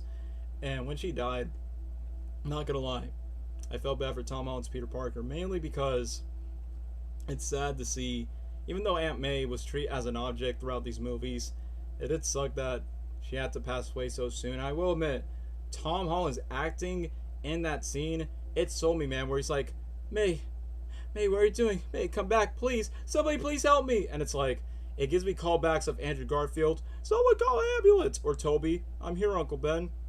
It got me into tears, man, because I'm like, Tom's acting sold it, the music sold it, and then you got Happy Hogan trying to defend Peter before he's about to get shot by the cops. It's like, man, after when Aunt May told Peter to help these villains, because with good intentions, May literally tells Peter, it's like, forget about what Norman said. This is what we do. We help people. Even if these are villains that are trying to attack Peter Parker, and even though consequences occur, like what Lizard said, Tony will be consequences. Whenever you try to help someone, there'll always be consequences. Because, yeah, every time Spider-Man wins, Peter Parker was going to lose something in the end.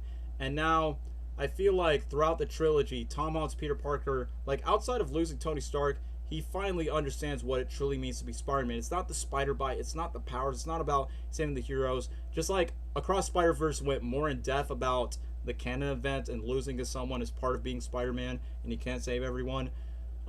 You have to suffer. You have to suffer the consequences of losing that someone in your life. And during the moment where Tom Holland's Peter Parker is looking at the billboard with Jameson with the rain shot, it looks so beautiful. And I like how this movie went to a tonal shift of being lighthearted, being nostalgic, but being a dramatic, serious Spider-Man story. And then when we cut back to MJ and Ned, obviously that's where you get to happy, joy, which, as expected, the werewolf himself, you got my boy Andrew Garfield back to the movie. And clearly, for me, Andrew Garfield is my favorite live-action Spider-Man. Like, I love Tobey, I love Tom, but in terms of acting and in terms of the character, I think Andrew Garfield's like the most spawn-on Spider-Man whenever he's on the suit. But man, as expected, I cheer by saying, Andrew, woohoo! Like, his introduction, man, without any hesitation, I like how very spawn-on that his character is. Like, he's slow, socially awkward. I'm Peter Parker, and I'm Spider-Man. I was here yesterday, but I was here. And literally, when Andrew's first introduced, you can literally hear his theme in the background. Do, do, do, do, do, do, do, do, do. And I like the interactions that he has with Zendaya, and during the moments where he's like, I do the tingle thing for bread. You're a mistrusting person, I respect that. And during the moment where he was crawling up to the ceiling just to cut the cobweb, I'm like, it's just like the moment where he's crawling up on the ceiling in The Amazing Spider-Man 2, where he comes up to Aunt May, I was cleaning the chimney, we have no chimney, what? And then we get to the iconic moment where we got the GOAT, Bully Maguire himself, when Tobey Maguire comes back. Once again, me and Gabriel cheer in the theater, he's back, go Web, go.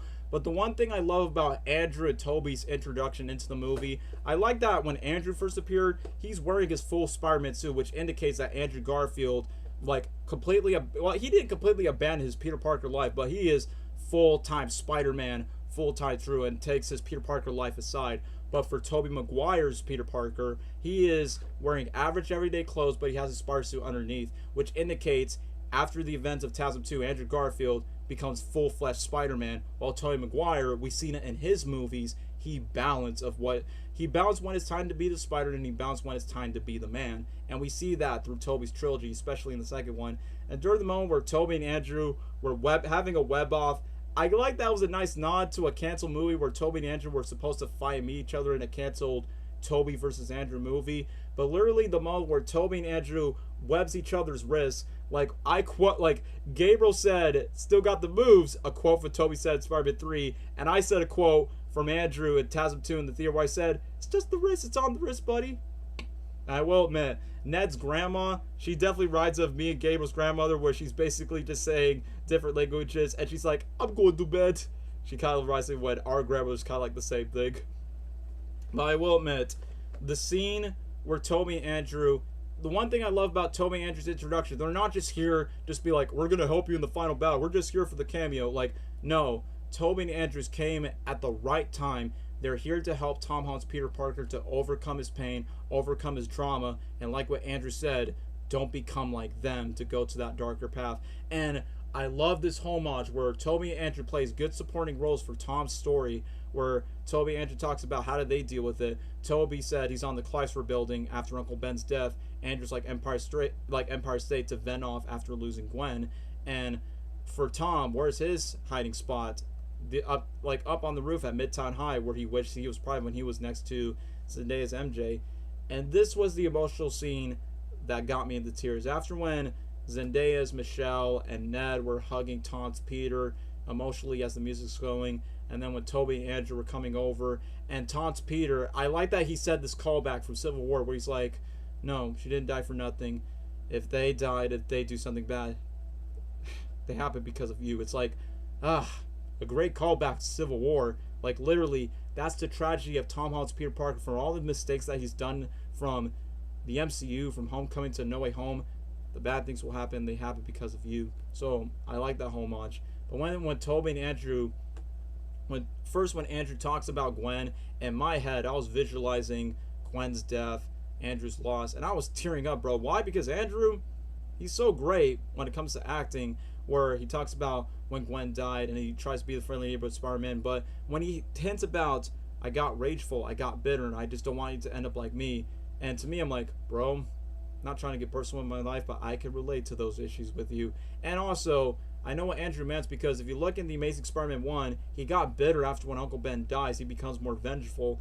And in TASM 2, we never get to see Andrew get more berserk rage to fight his Green Goblin, which was a deleted scene, but I understand what he means. But when we get to Toby with the night that Ben died, it talks about where he wants to fight that darkness, but it didn't make it better after when he thought he got the man that killed him, but it didn't make it better.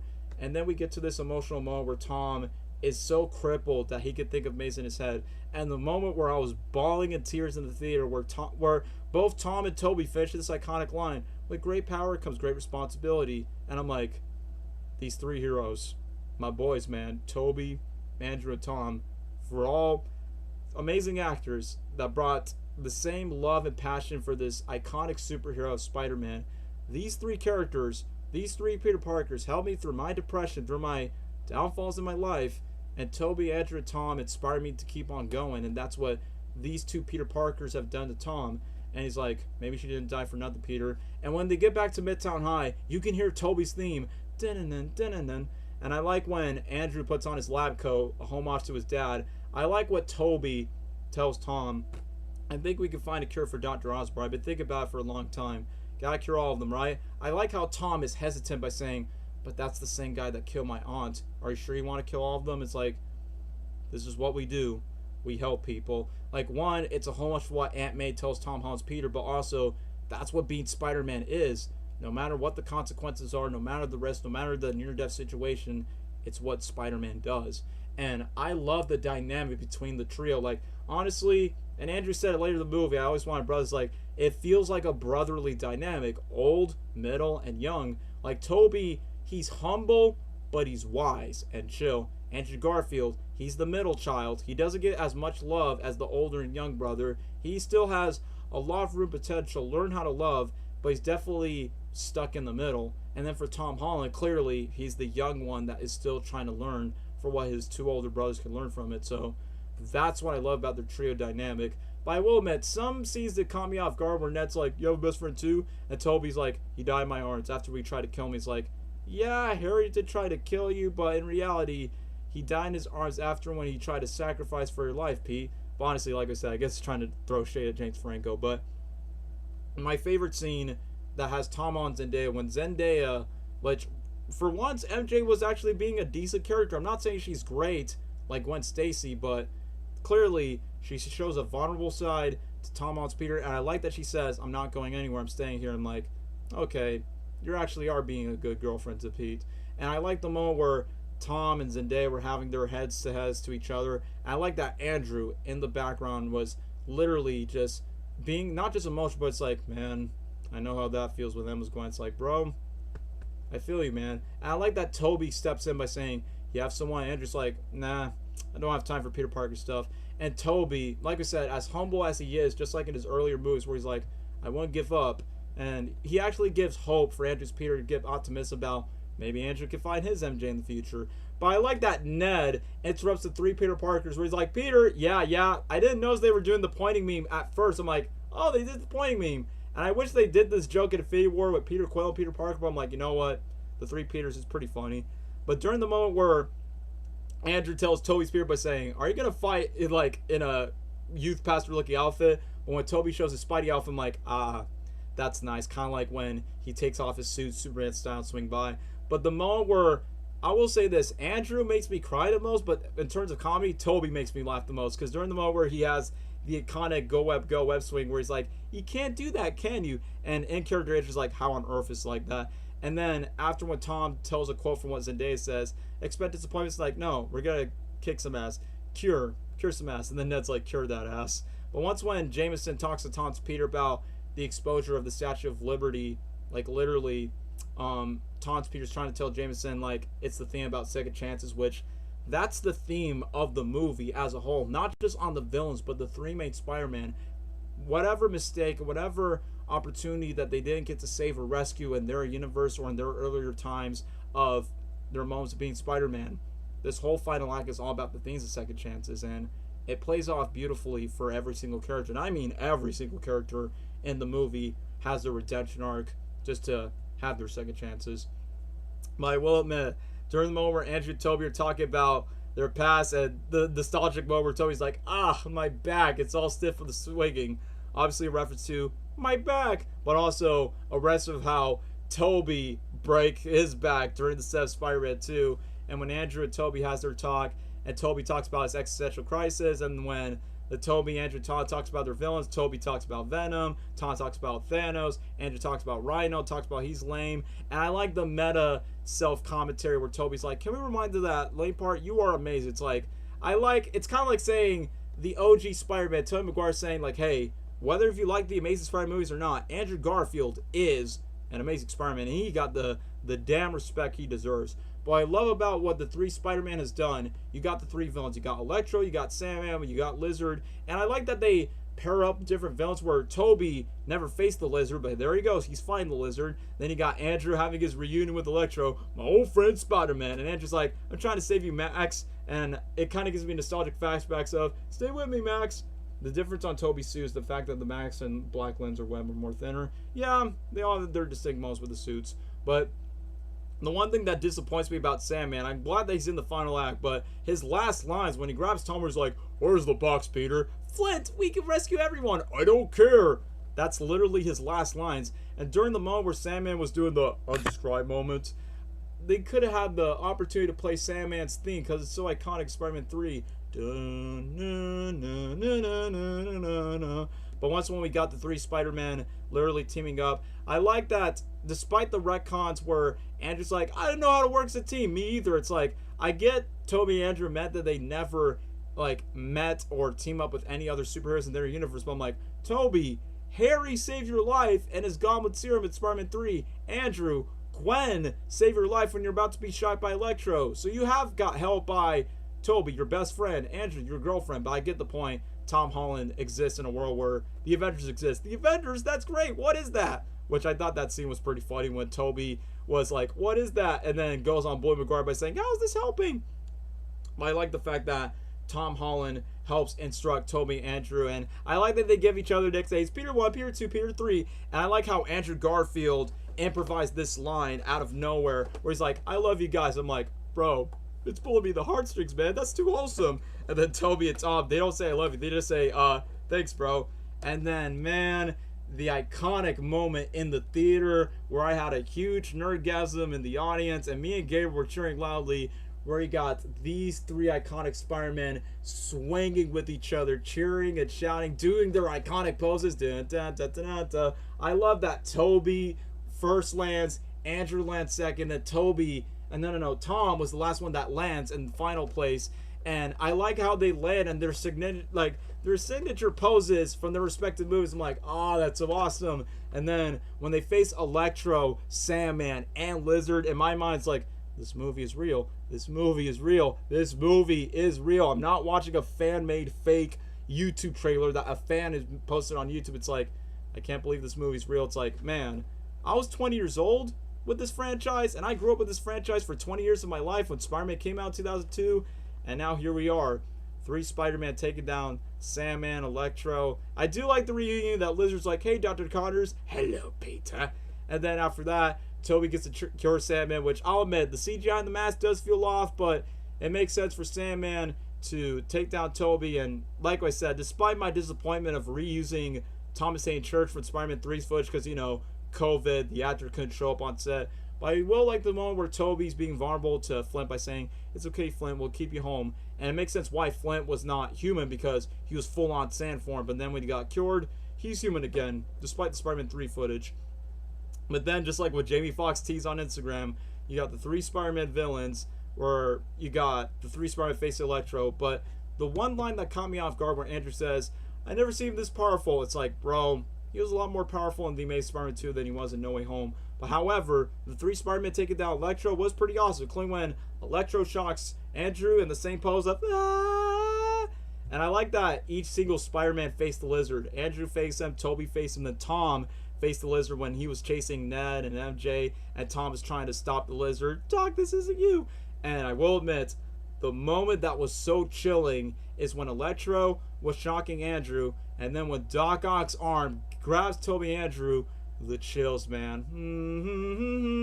Where you got 2 of Tobey Andrew's main villains from the sequels, where Tobey's like, Dr. Octavius, no. It's like, man, it gives me that nostalgic flashback of Tobey's vulnerable side by saying, Dr. Octavius, where he unmasked himself in front of Otto before Otto make the sacrifice.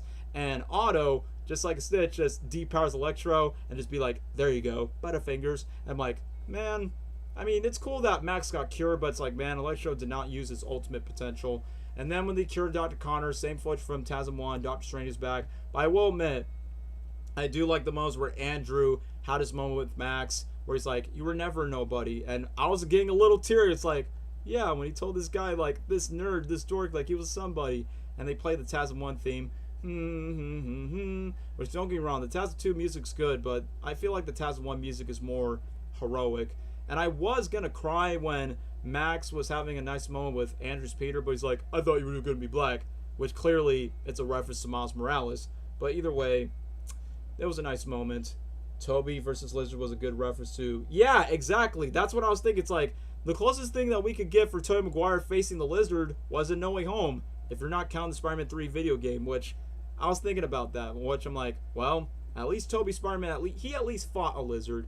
And I will give credit to this. When we get to the next scene, which this was the scene that made me teary, was during the moment where Doc Ock was holding the arc reactor, the power of the sun, and then Tobey cops in the palm of your hand, Tobey's responsibility theme plays, na na na na na, where Otto's like, it's good to see you, dear boy. And then he's like, you're all grown up, how are you? And then this beautiful comeback for Spider-Man 2, trying to do better. And it's like, that one moment that Tobey's trying to tell Otto, brilliant but lazy, but he's trying to do better, trying to push forward. And a callback for where Otto says, oh, Rosie, I love this boy. And yeah, to be fair, guys, No Way Home's great, but Spider-Man 2 is still, by far, still my favorite live-action Spider-Man movie ever. So that's what I want to see.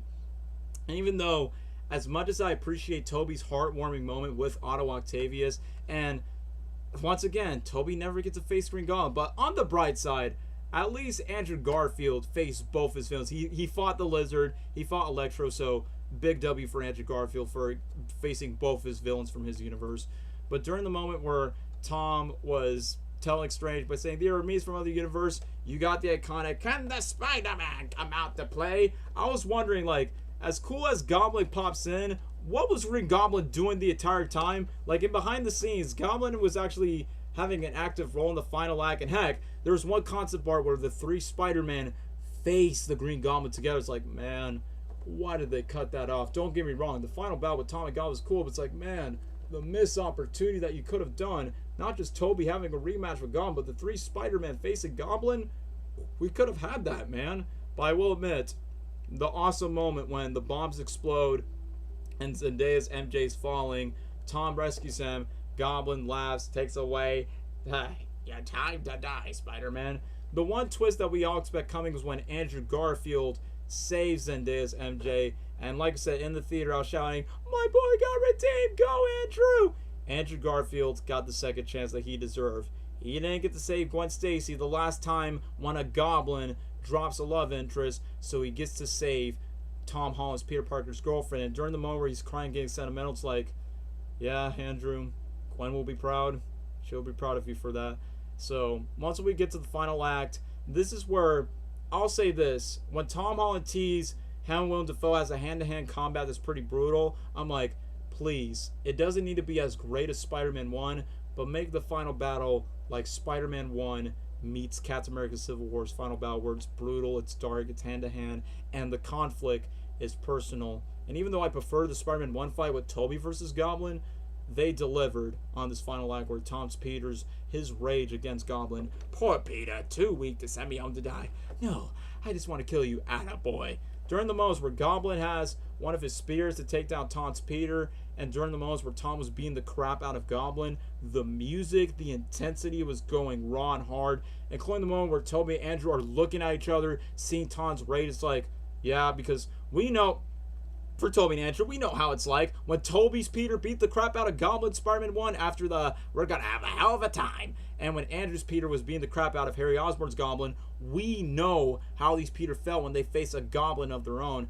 And as I talk about Andrew's second chance of saving MJ after when he didn't get to save Gwen, Tobey got his second chance of leaping in front of Tom Holland's Peter. When he was about to kill Goblin with the glider, Tobey's second chance is he didn't get to save Norman Osborn when the glider goes, oh, in front of Goblin, because Tobey regret the death of Norman Osborn because it impacts the friendship of him and Harry, and it ruined the friendship since the beginning where Harry assumes Tobey Maguire's Peter Parker killed his dad. So I love that moment in Tobey's second chance to be redeemed.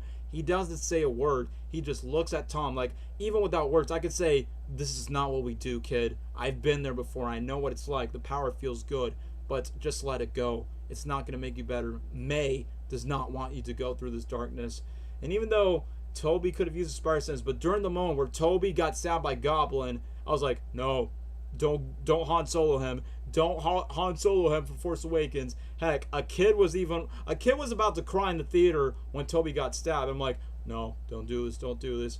But then, even though it's sadly it's Willem Dafoe's final laugh as Green Goblin, but man, Dafoe delivered on this one final line. She was there because of you. I may have struck the blow, but you're the one that killed her. 20 years later, that man knows how to create that iconic Goblin laugh for 20 years. That one final laugh. And then Tom Holland just cures the dude. And then literally the moment where the Goblin Seer is out of Norman, he's like, Peter. I thought he was going to be vulnerable, be like, don't tell Harry. And sadly, even though he never interacts with Tobey, he's like, what have I done? So it's like, man, even though Norman feels bad for all the stuff we could, I feel like Tobey should have had a scene by saying, sorry, Dr. Osborn, you've been through a lot, but it's not your fault. The Goblin did this over you. I feel like we could have had a nice emotional moment, kind of like what Tobey had with Otto and Flint with his villains. We could have had that with Norman, but clearly he survived because, like, I've been stabbed before. Right, because Harry stabbed him in Spider-Man 3 during the Bully Maguire fight. But during the moment, which, in my opinion, one of the most emotional moments outside of the Tobey, Peter, and Andrew talk earlier in the film, when the other universes was about to collapse with the Sonyverse villains from freaking Kraven, Black Cat, Scorpion, all those villains, during the moment where Tom Holland's Peter's like, there's got to be some other way, and this race like, there should be because of you. I like that Tom Holland, like, during behind the scenes, they're trying to figure out how they're going to make the movie end, and it was Tom Holland's idea, like, what if they make everyone forget about Spider-Man? So give credit to Tom Holland for this ending, where, and you saw what you saw in the movie, where it's like, what if everyone forgot I was Spider-Man? Just make sure that if I want everyone to be safe, and make sure everyone gets back home, make sure that I get to live my life, but make sure everyone forgets of who I am. But Strange is like, we have no memory of you. It shows a lot of maturity of Tom Holland's Peter's growth, that he has grown a lot. It's sad to let go of his past, but he has no choice but to move on in order for keeping them safe, but at the exact same time give closure to himself and give closure to the other Spider-Man. Even though the beautiful closure where Tom wants to thank his older brothers, where Andrew and Toby's like, it's what we do, they have their emotional hug, the Spider Bros hug, which it's cool that a fan predicted the future, but I'm kind of disappointed where they cut the line where Andrew says, you know where to find us, but he's like, you're in so much pain. It's like, man, I don't know. Hopefully they get to team up, Toby, Andrew, Tom, because I love their trio dynamic in the movie, which maybe Avengers Secret Wars could do that. And look, even if we never get a Spider-Man 4 with Tobey Maguire or Andrew Garfield's Amazing Spider-Man 3, I'm satisfied with Andrew's closure. For Tobey, I wish we could have seen more with Tobey, like maybe see his MJ from his universe. Like, I wish we would have seen more. Like, when Tobey and Andrew are back to their universes, I kind of wish, like, what are they doing with their lives right now? But once again, at the core, it's Tom Holland's movie, so you gotta focus on that, which, that's one of my complaints. Like, yes, it's Tom Holland's movie. You don't want the other characters overshadowed, but let's be honest. This movie did not make almost $2 billion because of Tom, because the villains, the Spider-Man. But even though it's cool that the villains got cured, that's the problems we got. Where do they go? Does Goblin become alive? Do they remain dead? I wish the movie would have time for that, but whatever. At least they play a part in the movie. But during the moment where Tom was saying goodbye to Ned, has his final handshake goodbye, I got emotional because I kind of do a similar handshake without my best friend. And by far the most, like, despite Zendaya's MJ and Tom's Peter, they only date for, like, what, a week in No Way Home? The acting and the fact they will never see each other again, and it goes in a, you kids won't get the reference, very Eternal Sunshine of the Spotless Mind, like, remember me or else you'll forget me. And once when Tom's Peter kissed the girl, I'm like, yeah, you better kiss that girl before it's the last time. And during the moment where he's about to look at MJ and Ned one last time when the music plays,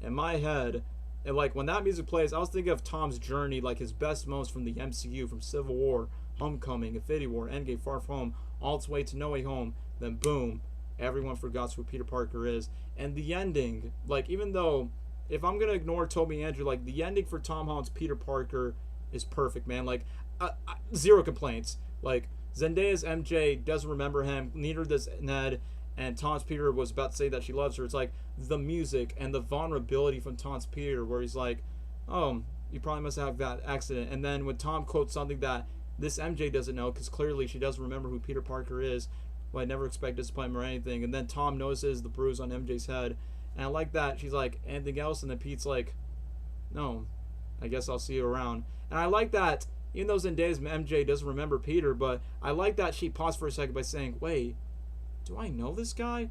I'm like, look, I'm not saying they need Zendaya back, which most likely they will, but I think this is the best way to give closure to Zendaya's MJ and Ned for being the guy in the chair, because, look, as much as they were important to Tom Holland's Peter Parker, the whole point of No Way Home is move on from them. Sure, maybe they could remember him, but I don't want them back immediately in Spider-Man 4. I want Tom's Peter to meet new people, like maybe Tom Holland's Peter can meet Miles Morales, or the MCU Harry Osborn, or the MCU Gwen Stacy. So he had a nice closure with that. And finally, for what Tom Holland's movies has been lacking is there's a funeral scene. A funeral scene where it's a quote from the video game, you help someone, you help everyone, where he's on Aunt May's grave, and it's just an emotional moment. It's like, yeah, Toby has a grave moment with Uncle Ben and Harry Osborn. Andrew had that with Gwen Stacy and TASM 2. And then Tom has his moment with Happy Hogan. And then Happy's like, do you know him from Spider-Man? And then I like that Happy brings up the death of Tony Stark, even though nobody remembers.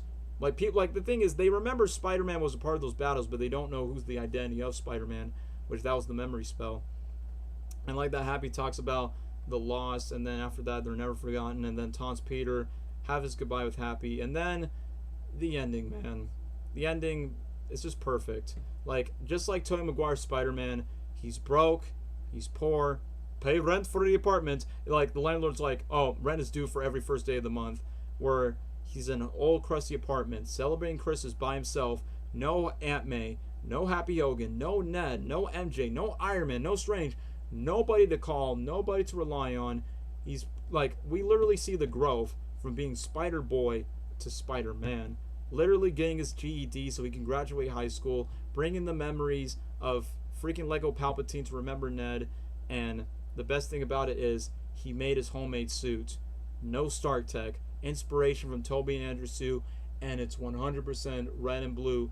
Far From Home, happy, joyful swing. No Way Home, Peter Parker may be no more, but Spider-Man lives on, swinging through Christmas. And I'm like, man, the fact that we're getting a street-level Spider-Man movie, hopefully they do this for Spider-Man 4 and don't ruin the ending for No Way Home.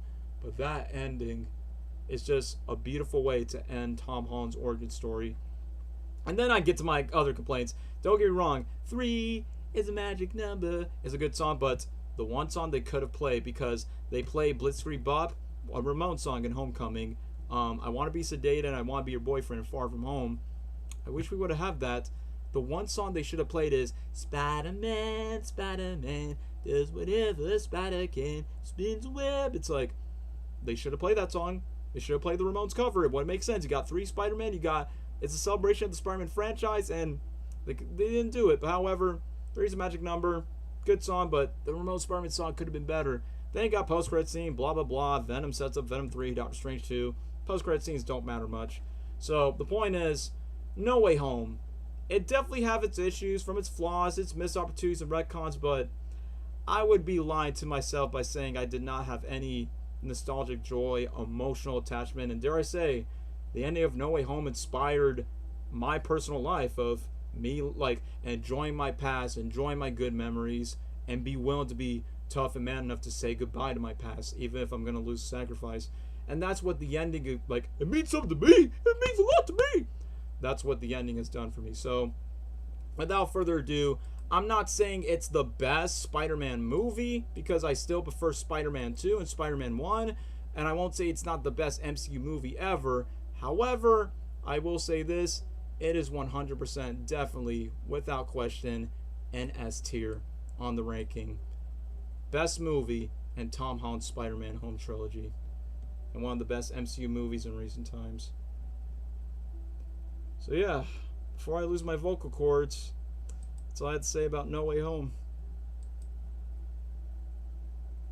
And plus, I have food, but my food's gonna get cold, so I gotta eat. So Gabriel, if you have to talk a lot, feel free to do so, but I gotta eat as I'm streaming. But I said a lot for No Way Home. I just love this movie so much. Oh man, No Way Home. No Way Home is such a fun movie. It's a surprisingly really great lead up, an unexpected lead up to our, like, after the cliffhanger from Far From Home. It's a great lead up after that and continuation after that. It's not what we expected. We really did expect like something with Craven, or I don't know, something more grounded. But this is the multiverse saga, and it does make sense, and that would have been the perfect time to make a movie like this. Make, bring in different versions of Spider-Man characters, and you obviously the obvious ones we think of, or the first people we think of, are Toby and Andrew. And yeah, you would think that's unlikely, because you would think, no, we're done. We're retired, Spider-Man, we're done. But they came back. They really did. I think, like with Toby, he stated he's always wanted to come back. It's just never really been given the opportunity. No one's asked him to come back. So there's that. And Andrew, I mean, same thing, but at the same time, I think Andrew's just more picky, rightfully so, with his scripts and what movies he chooses to join. And I think him coming back for No Way Home is, I mean, he said it himself, because of Toby coming back, one big motivation. True. And also, he enjoyed the script, and I think that says a lot about this movie. Sure, there's flaws in the movie, but the fact they got Toby and Andrew back, and the actors for the villains, Jamie Foxx, Willem Dafoe, Alfred Molina, like, Thomas Hayden Church, and like, they got everyone. It's insane. Like, this is something that sounds like a fanfic, but it's real. I never thought it would be real. And here we are, a dream come true. Was it executed perfectly? I wouldn't say perfectly, but they did well. It, I, I will say the flaws are mainly due to a lot of it's because of COVID. The CGI was probably one of the worst in the MCU. I feel like this movie was just really rushed, and I think that really hindered it from being at its best. You can tell. I think it should have gotten a 2022 release. It wouldn't make But- sense. 20 years of Spider-Man and 60 years of Spider-Man, so that would make more sense in 2022. Yeah. But we got it in the end, and I guess that's all that matters. But would have been nice to actually get a better finished product of the movie. But also in terms of its flaws, it's kind of a shame they mentioned, oh, we're not gonna retcon anything, don't worry, and then clearly retcon a lot. Specifically, the Raimi films. Mostly on those. Because, I mean, like, with Andrew's villains, I mean, I think they explained the lore and, like, what happened between Andrew's villains just fine. With Lizard and, Electro. But, when it comes to Green Goblin and Doc Ock and Sandman, I mean, Sandman was fine. I think he was in character. But it really just, like Daniel mentioned, it didn't make sense how they were like, oh yeah, it was all over the news. Green Goblin died. Norman Osborn died with his own glider. But if that was all over the news, like, why didn't anyone else know? Like Harry. Harry didn't know the whole time until his own butler, which was a whole meme, because it was stupid. The butler didn't tell Harry until the third movie. Put my ball in your face, dude. Yeah. That didn't make sense. And then when they were transported back to their universe at the end of the movie, I mean, what happens? Do they go back and they're dead, or they come back and they're alive still and cured? Like, what happens? If I take a guess, I guess Max is, I don't know, enjoying electricity. Sandman is back with his daughter. Connors is arrested. Doc Ock and Goblin, what about them? Like, for Sandman and Lizard, it makes sense. They never died. And I think they got more of the happy ending. But the rest, like, they were dead. So I don't see how that makes sense. I don't know. And, like, if they come back alive, sure, it sounds happy and nice, but they're supposed to be dead in their universe. Like, what? The movie never. I mean, Harry's dead, but, like, imagine My son. Norman comes back, hey, Harry, I'm still alive, and then no one's there. Yeah, my son. He's gonna be And sad then- depressed all over again. And then Doc Ock is, I mean, sure, I mean, he's got the arc reactor, and then he can do his science baloney And in Goblin. peace, but Remember, Goblin chopped one of his arms, so he only has. again, it's like they're supposed to be dead in the universe, and then there's gonna be people like, how the heck are you alive? You died. And then Electro, I mean, he just vanished from reality. He was gone. So him coming back would just be random. Like, it's just weird. Yeah, like I guess. What it's did they just a do? random Why? guy. I don't know. That whole thing is just stupid. And Movie can have time as to for like run. stuff like referencing the old quotes from the movies, like, I'm something of a scientist myself. My back. Or yeah, my back. Or freaking Doc Ock, he's like, the power of the sun in the palm of my hand. Like, he said that 2 times in the movie. And I think it made sense in the part where he met Toby again. Yep. But like when he was on the bridge, I felt like that was like too forced. And like those one-liners and quotes from the films, some of them were just kind of forced in there just to get a reaction from the audience, and it didn't feel, I don't know, it just felt kind of forced. I guess the whole point, just to get a laugh. I guess the whole point, because they want to make sure that this is the same Doc Ock from Spider-Man 2, that he has the same motive. It's not a new Doc Ock, it's the same one that you know. Yeah. And I guess when they're transported into the MCU, it's like, I mean, what happens from their universe? Like, they were just, imagine like Doc Ock's in the middle of trying to rob the bank or something, and you just get suddenly transported to the MCU. I don't know. That's what I'm saying. It's just kind of... They could have done a better job of the villain's POV, which I get that was the point to surprise us, the audience, to get hype. But I wish we would see like a, where am I? Spider-Man.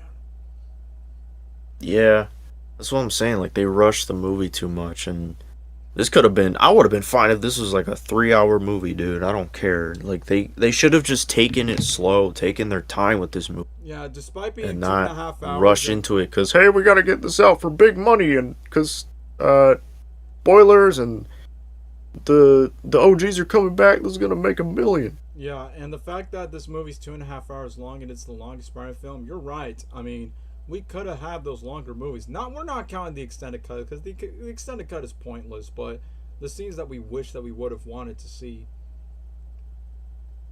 Yeah, but I don't know. It's a shame the movie was rushed. There was so much they could have done and established. They could have written the movie less lazy, because I'll be honest, I think it's a fun freaking movie. And it's not entirely bad. It's not entirely lazy of a film. Like, I think they utilized the nostalgia and bringing back these characters for a good reason. Specifically Toby and Andrew. They used them right. Didn't just have them there just to, hey, we need money and we want nostalgia bait to give us money, so welcome to the movie. Like, they were there for a reason. Yeah, And they elevated Tom Holland's Spider-Man, like his story and as a character, because they encouraged him, they motivated him, inspired him, they've helped him, and you know, it's good that they have a purpose to be there, not just nostalgia bait. But I don't know, I think a lot of the film was pretty lazy, or the writing was pretty lazy. I think the way they handled Doctor Strange was lazy, and they nerfed Doctor Strange because, let's be honest, Yeah. Spider-Man cannot out-magic Doctor Strange like that. Just because he's good at math. It's not happening. I bet that was like, So, I think it's like their excuse by saying, sorry, Doctor Strange, this is not your movie. You'll get your own movie, but right now it's Spider-Man. yeah, we need you because you can do magic, and you're the only way we can bring in multiversal characters. Mm-hmm. They were just using him for the multiverse aspect of the movie, which I understand, and I've always wanted to see a dynamic between Spider-Man and Doctor Strange, but I mean, I didn't hate it. Like, I liked that in the end, Doctor Strange gained his respect for Peter and Spider-Man. But I don't know, it's just oh, and also to set up Doctor Strange 2 a little bit. But I don't know. I just think they did him dirty in No Way Home. And there could have been just better ways to do this whole multiverse thing in this movie, and how to bring in the villains and Toby and Andrew. Like, clearly, the Spider-Verse movies go more in depth with that, which No Way Home, they just did the most simplest way. Yeah. And I get what they were trying to do with, like, Peter trying to be merciful, I guess, towards the villains, and like, hey, don't kill them, man. That's not the way of a hero. I get it. It's Peter's character. He's got a big heart. He's a superhero, and I think it's a good factor to his character. Uh, but I don't know. I just think that whole sequence with him trying to keep the box away from Hmm. Doctor Strange was just kind of some of it looked all right. Um, I don't know, like when they were doing the mirror dimension or whatever, and then Spider-Man was diving down with the box. Like that stuff looked pretty cool. Um, it's just the idea of Spider-Man actually getting away with that box in a mirror magical dimension from Doctor Strange Hmm. just because of math. It just didn't make sense to me. But I don't know. They were kind of lazy with the writing in this film, or at least with the how they brought in I mean, the to be the fair, multiversal characters. it is the same Uh, writers of Far but From Home, so it kind of shows. yeah, and the beginning, yeah, was uh, Eh, I know it was leading off of Far From Home and stuff, but like the humor and the tone isn't everything going big on like was in just those kind of movies. It's not the a different tone and kind of annoying. Still yeah. had that Disney Channel feel. I It's didn't just the like it. same tone that we're used to. It's like, man, Yeah, we expect but something then I different. think as soon as Doctor Octopus uh showed up, that's when everything changed, and I think the film got more better. That's funny, Gabriel, because that's More exactly better. Gabriel. That's exactly what we said about Far From Home. Like the first half is like, but when a villain shows up like Hydra Man, that's when the movie gets more interesting. So it's the exact same thing for No Way Home. Yeah.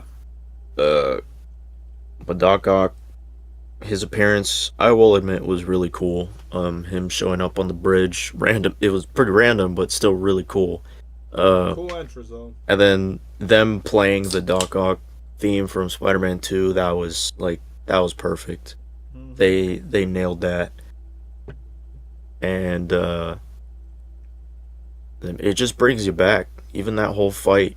Yeah, I get tired of the Iron Spider, but I think in this sense it made sense. You know, the arms and Hmm. Doc Ock is. I mean, this is this Peter's first time fighting any version of Doctor Octopus, and this sort of villain is new to him. So How ironic. I think him kind of figuring out how to fight Doc Ock and using that Iron Spider armor was fun. It was cool, and He is the face all you know, clear. Doc Ock acknowledging that looks like we got competition. Like, it's that kind of interaction, those kind of interactions that are fun. Hmm. And yeah, I like that fight. I like that scene in the movie on the bridge, and then where Doc Ock almost kills Peter. You're not Peter Parker. That was I'm so from the confused. trailer. We were like, oh my gosh, Toby, Hmm. and that was a nice touch to that as well. Uh, Is that him? but I like that whole fight. Then I really like when uh I mean, again, Goblin showing up was awesome in his original suit. The laugh, the pumpkin bomb, everything that was awesome. And they played the music a little Yeah. bit from Da, na, Goblin's original na, theme. na, na. It was a little bit, but hey, I'll take it. That was a nice touch. Yeah, That was cool. it was longer than Um, Metro's theme. I'll say that. yeah. And then you see all the other villains already captured, and it's like Doctor Strange is like, yeah, I just got these guys. They're in prison, and I again, you could have showed it at least. You just kind of shoehorned them and like shoved them in there Yeah, without, like, I don't know how to explain it. especially They with were just Lizard. there. Especially with Lizard. Yeah, like I would have liked to seen a little bit. Like, go all out. If you're gonna do this kind of movie, like, go all out. Why would you be lazy Yeah, why is with, it so limited? like, oh hey, they're just here. Like, go all out and show stuff like that. Doctor Strange getting the villains, interacting with the villains, or like maybe a POV of Andrew and Toby going back to their worlds, or them getting nah, well, nah, that would ruin the surprise. Gabriel, you want to know? Them going back to their world at the end of the movie. Gabriel, you want to Would have been nice. You want to know what that reminds me of, Gabriel? Originally, before the Mirror Dimension, Tom and Strange were gonna fight in iconic scenes in Tobey and Andrew's universe. Like Spider-Man 1 was Bonesaw is ready. Spider-Man 2, the train scene, plus Mr. Digovich apartment for some reason. Spider-Man 3, the church tower. TASM 1, the Oscorp tower, and then TASM 2 is the clock tower where Gwen dies. Which that was like one original concept that never happened in the final cut. That would be cool, but that would have retconned a lot of things. Yeah. I mean, to me, No Way Home is it's just a fanfic put into a movie overall. And I know that's what Sony has, I mean, everyone's been wanting that since we were kids or teenagers. And Sony has obviously, like, they knew we've wanted that for a long time. Mm-hmm. And they knew that would bring them money. So, here we are. I guess that's why they rushed it out. Mm-hmm. And yeah, it's a fanfic because it's like something a 10-year-old, 12-year-old, someone, some big nerd. Well, actually, nah, probably not a big nerd, but just like some teenager or like a kid would make up in their head and then put it into a movie. I feel like this is what this movie is, and that's why it is partially why I love it. Hang on. We'll be right back after these messages where our uncle just unsuspected Gabriel for the first place. But yeah, back to the ramble for what Gabriel's talking about, that Spider-Man No Way Home and his depiction is a fan fiction movie, but just depicted in a teenager, which I'll admit, some parents out there by saying, why the script feels like it's being written by a teenager? So those are like some common complaints that people got about No Way Home. I mean, that's what...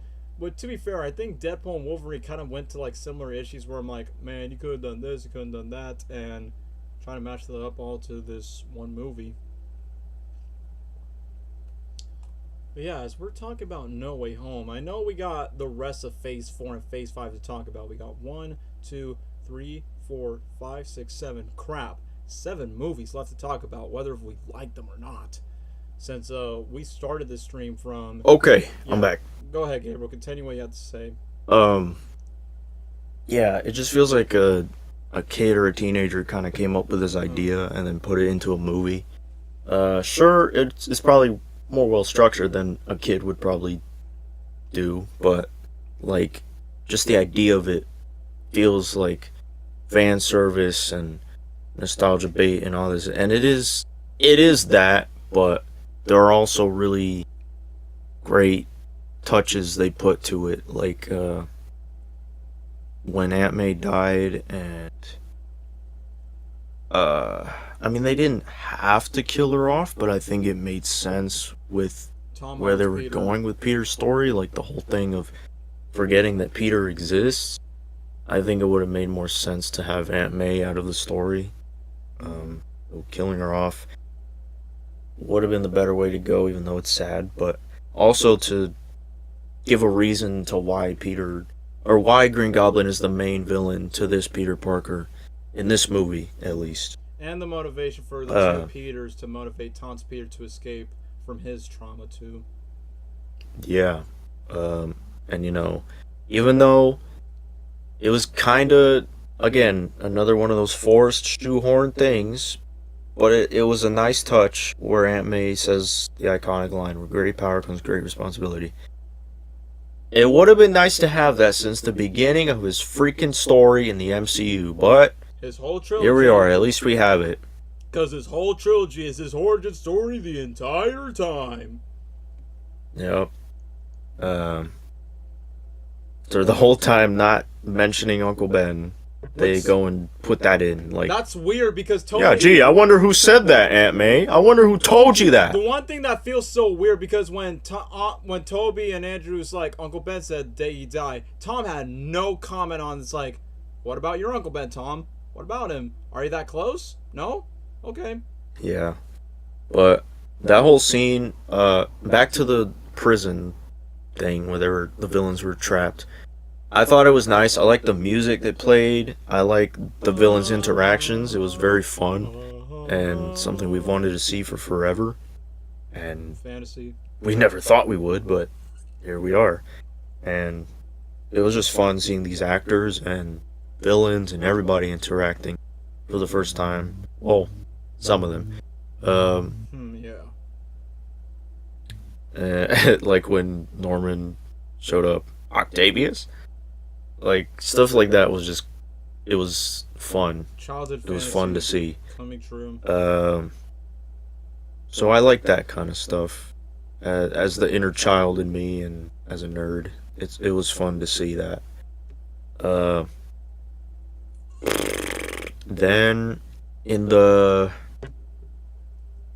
apartment scene, that's again one of the best. Well, the whole action, like the fighting stuff in the apartment, was one of the best scenes in combat. the movie.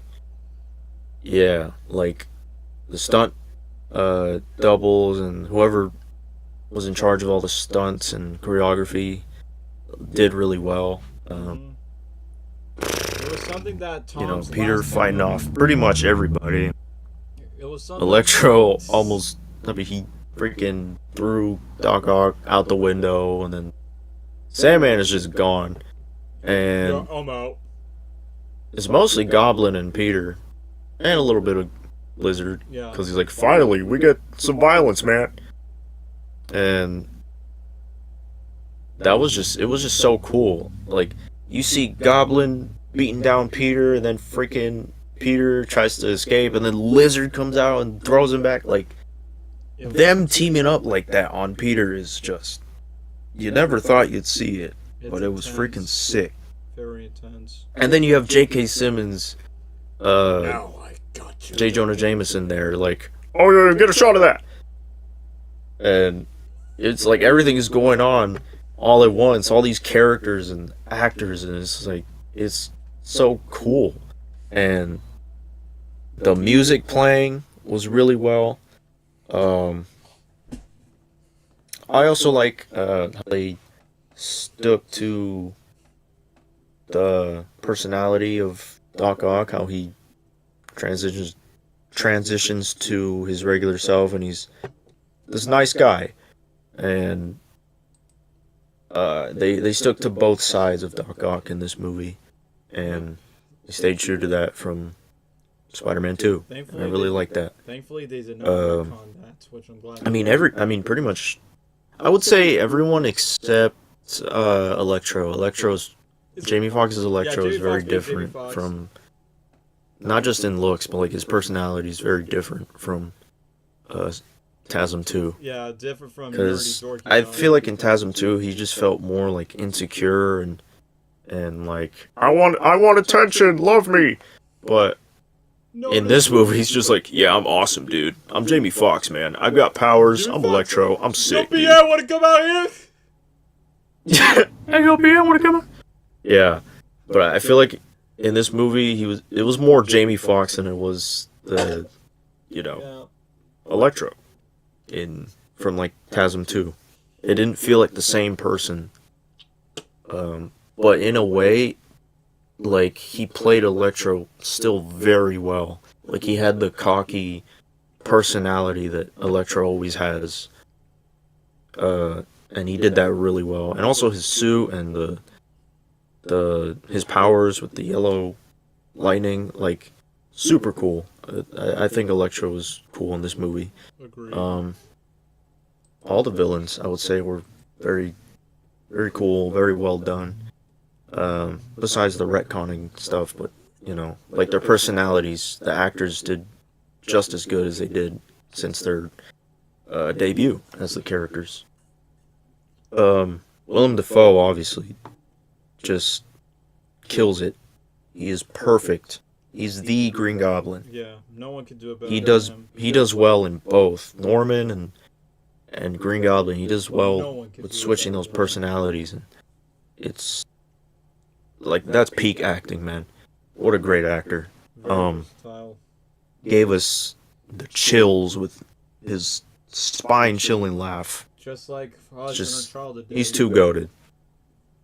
Willem to go. Well, But yeah, that whole scene was fun. Then, as for the introduction to Toby and Andrew, I'm okay with it. I have no problem with it. I thought it was a great way to get the audience excited, more amped up and anxious to see them.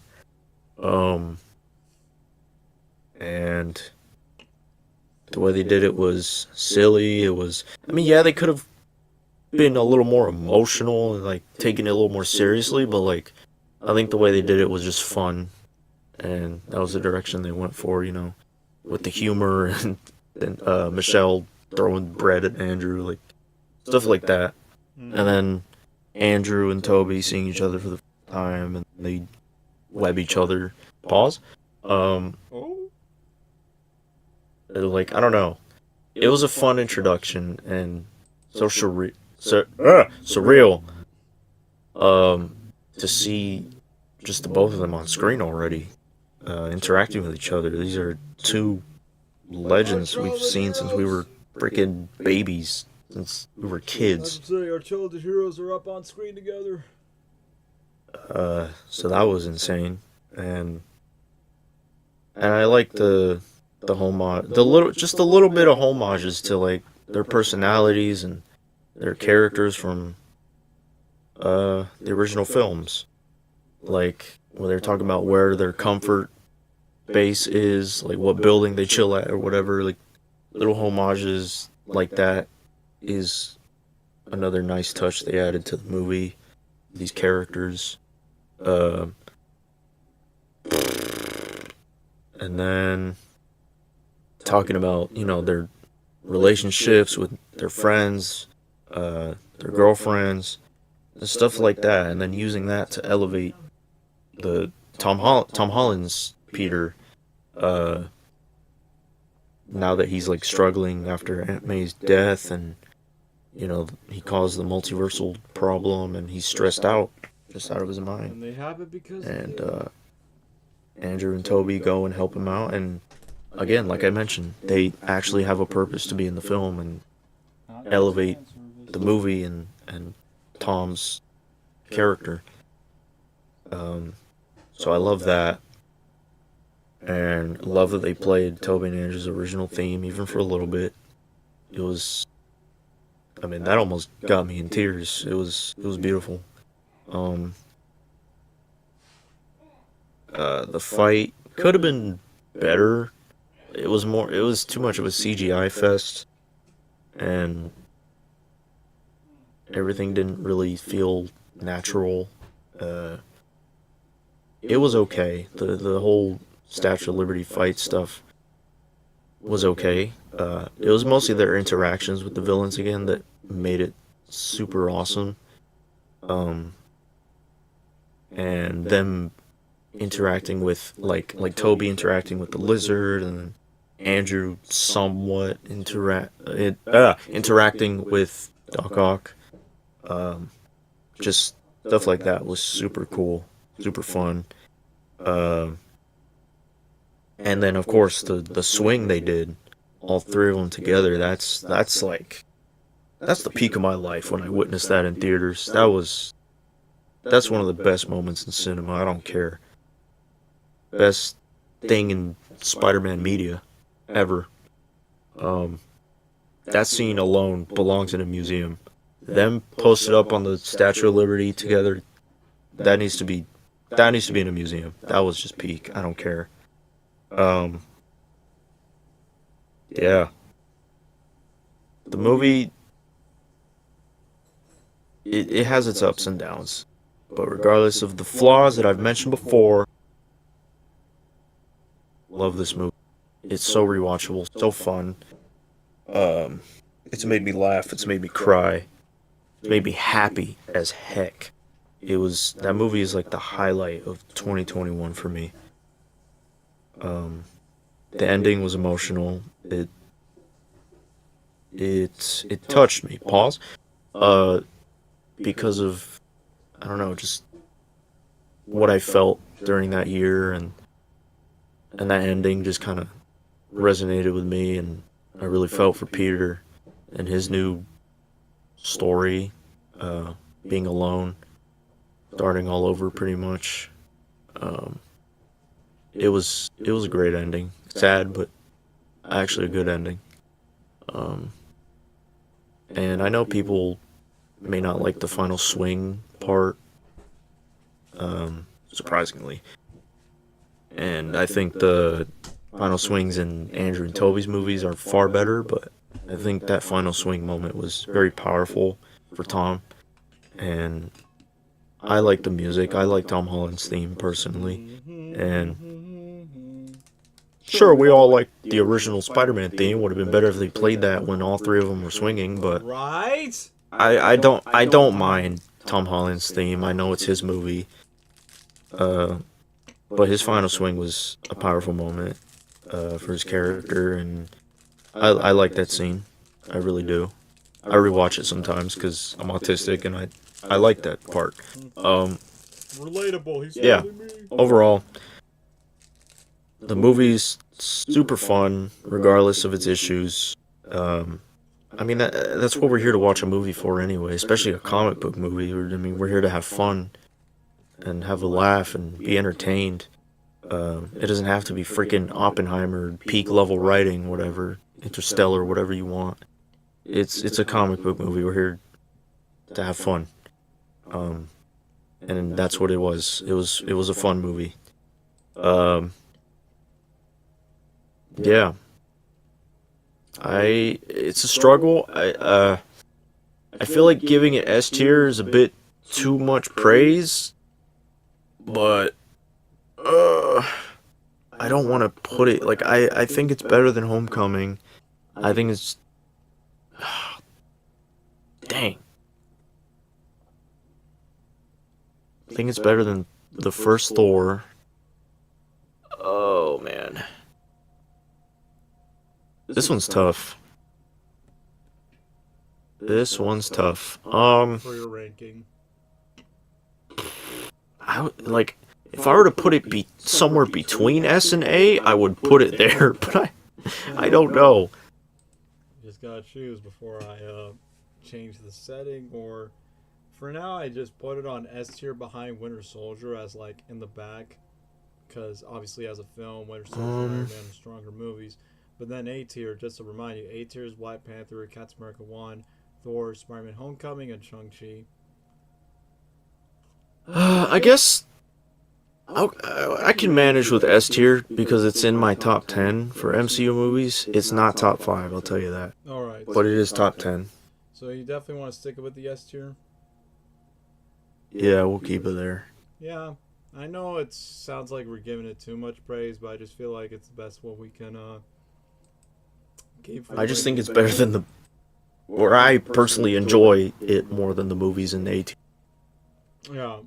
Like you enjoy it more than Black Panther. But most of those S tier movies are far better movies than No Way Home. Well, that's why I put No Way Home all the way in the back, because yeah, if I say if it's better than Winter Soldier, Iron Man, and Guardians, then I'm not clearly rewatching the movie as I'm thinking about it as an MCU movie. Yeah. Wow. But yeah, Seems fair. I love No Way Home, no matter what. Me too. Despite its flaws, still top 5 favorite Spider-Man movies, and definitely top 10 favorite MCU movies in my list too. See. So now, I mean, this is what happens when you got two Spider fanboys. We'll get like 2 hours of ramble for this 5-hour stream. But have no fear, for those who are sticking around, we got how many movies left from the Multiverse Saga, which, by the way, we're almost done with Phase 4 until we get to Phase 5. We got 3 more movies to talk about in Phase 4, which are the 2022 movies. We got, for the rest of Phase 4, we got Doctor Strange, Thor Love and Thunder, Black Panther Wakanda Forever, and then Phase 5, Ant-Man Quantumania, Guardians 3, The Marvels, and Deadpool and Wolverine. So, in reality, we only got like 7 movies left. Yeah. So anyway, speaking of multiversal movies, I guess we'll talk about this quite controversial one, Doctor Strange in the Multiverse of Madness.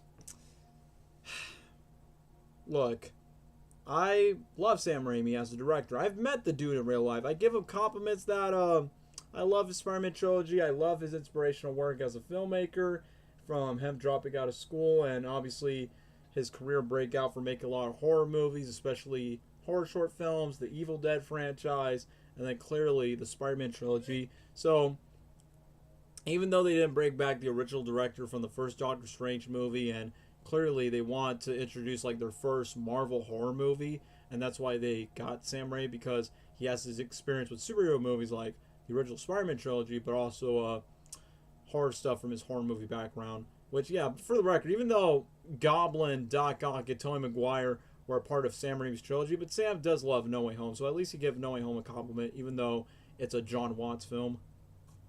But I'm going to be honest,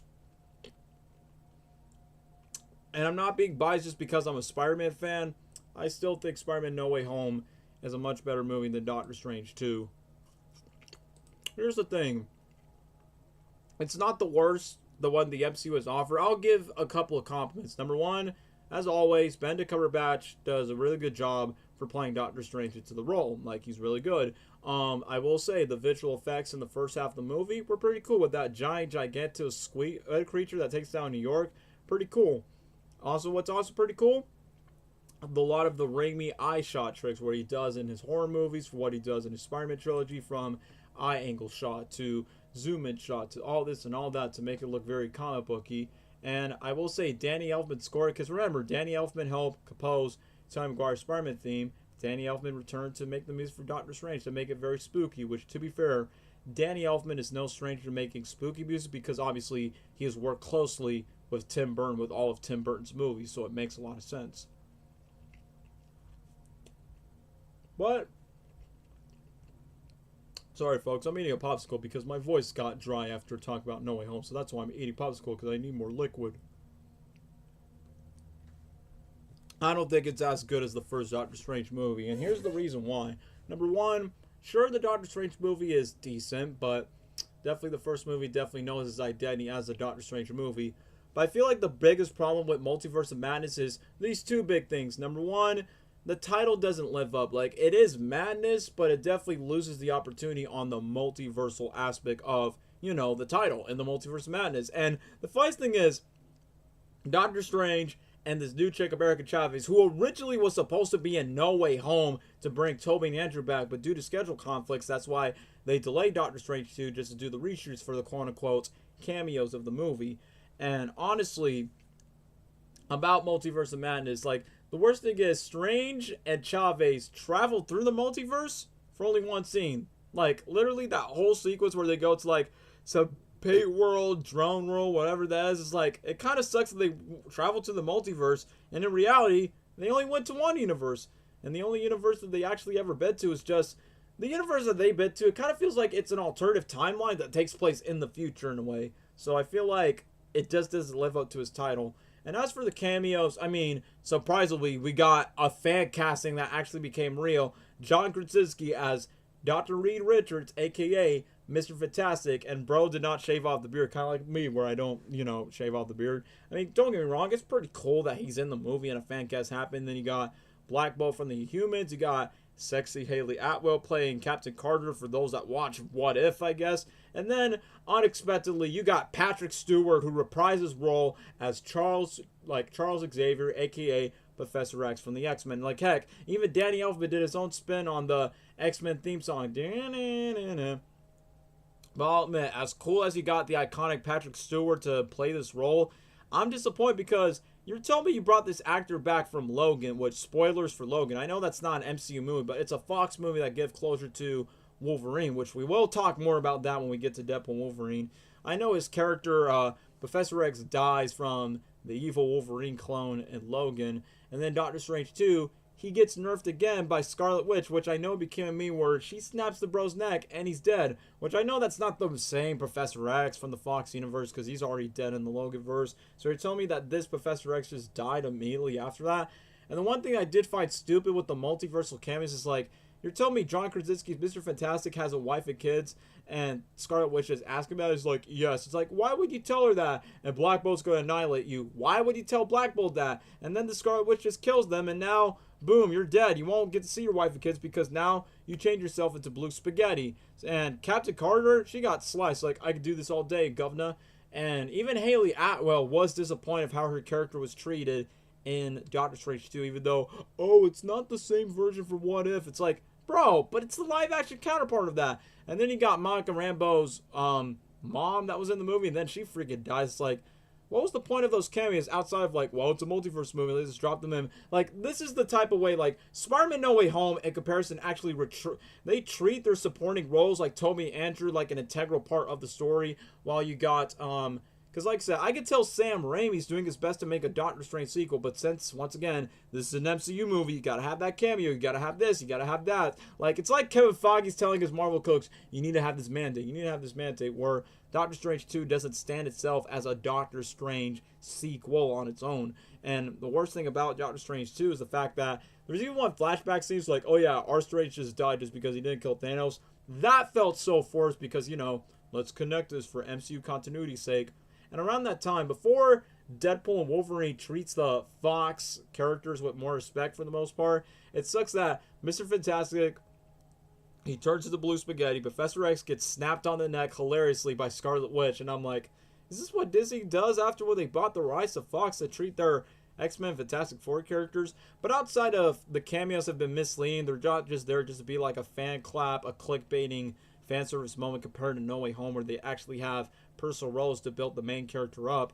And then we get to the biggest issue when it comes to this movie, and it's the problem of making Wanda Maximoff the villain, which I wasn't there like an original concept where Nightmare was supposed to be the villain, which I think he was like a Doctor Strange villain that the original director wanted, but that's when they bring Sam Raimi in.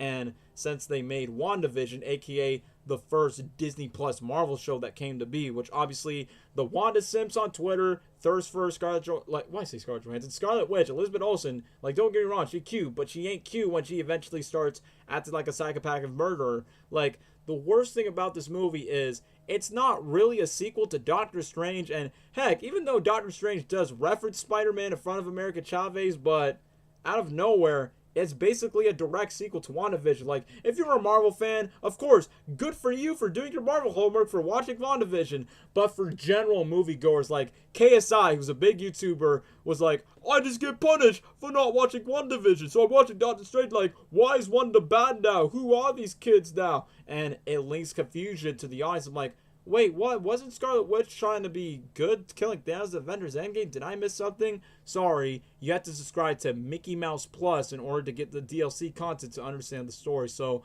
I hate that not just Doctor Strange, a later MCU movie has done the same issues. Like, you gotta have a Disney Plus show to get it. But cinematic universe aside, Scarlet Witch becoming evil, there's no turning back for this chick. Like, she became a tragic torture soul in Age of Ultron, then she becomes a runaway refugee in Civil War and Infinity War, but still tries her best to find love and serenity in Infinity War and WandaVision, which the show definitely have its moments, but then it falls flat to the finale, which clearly sets up Doctor Strange 2.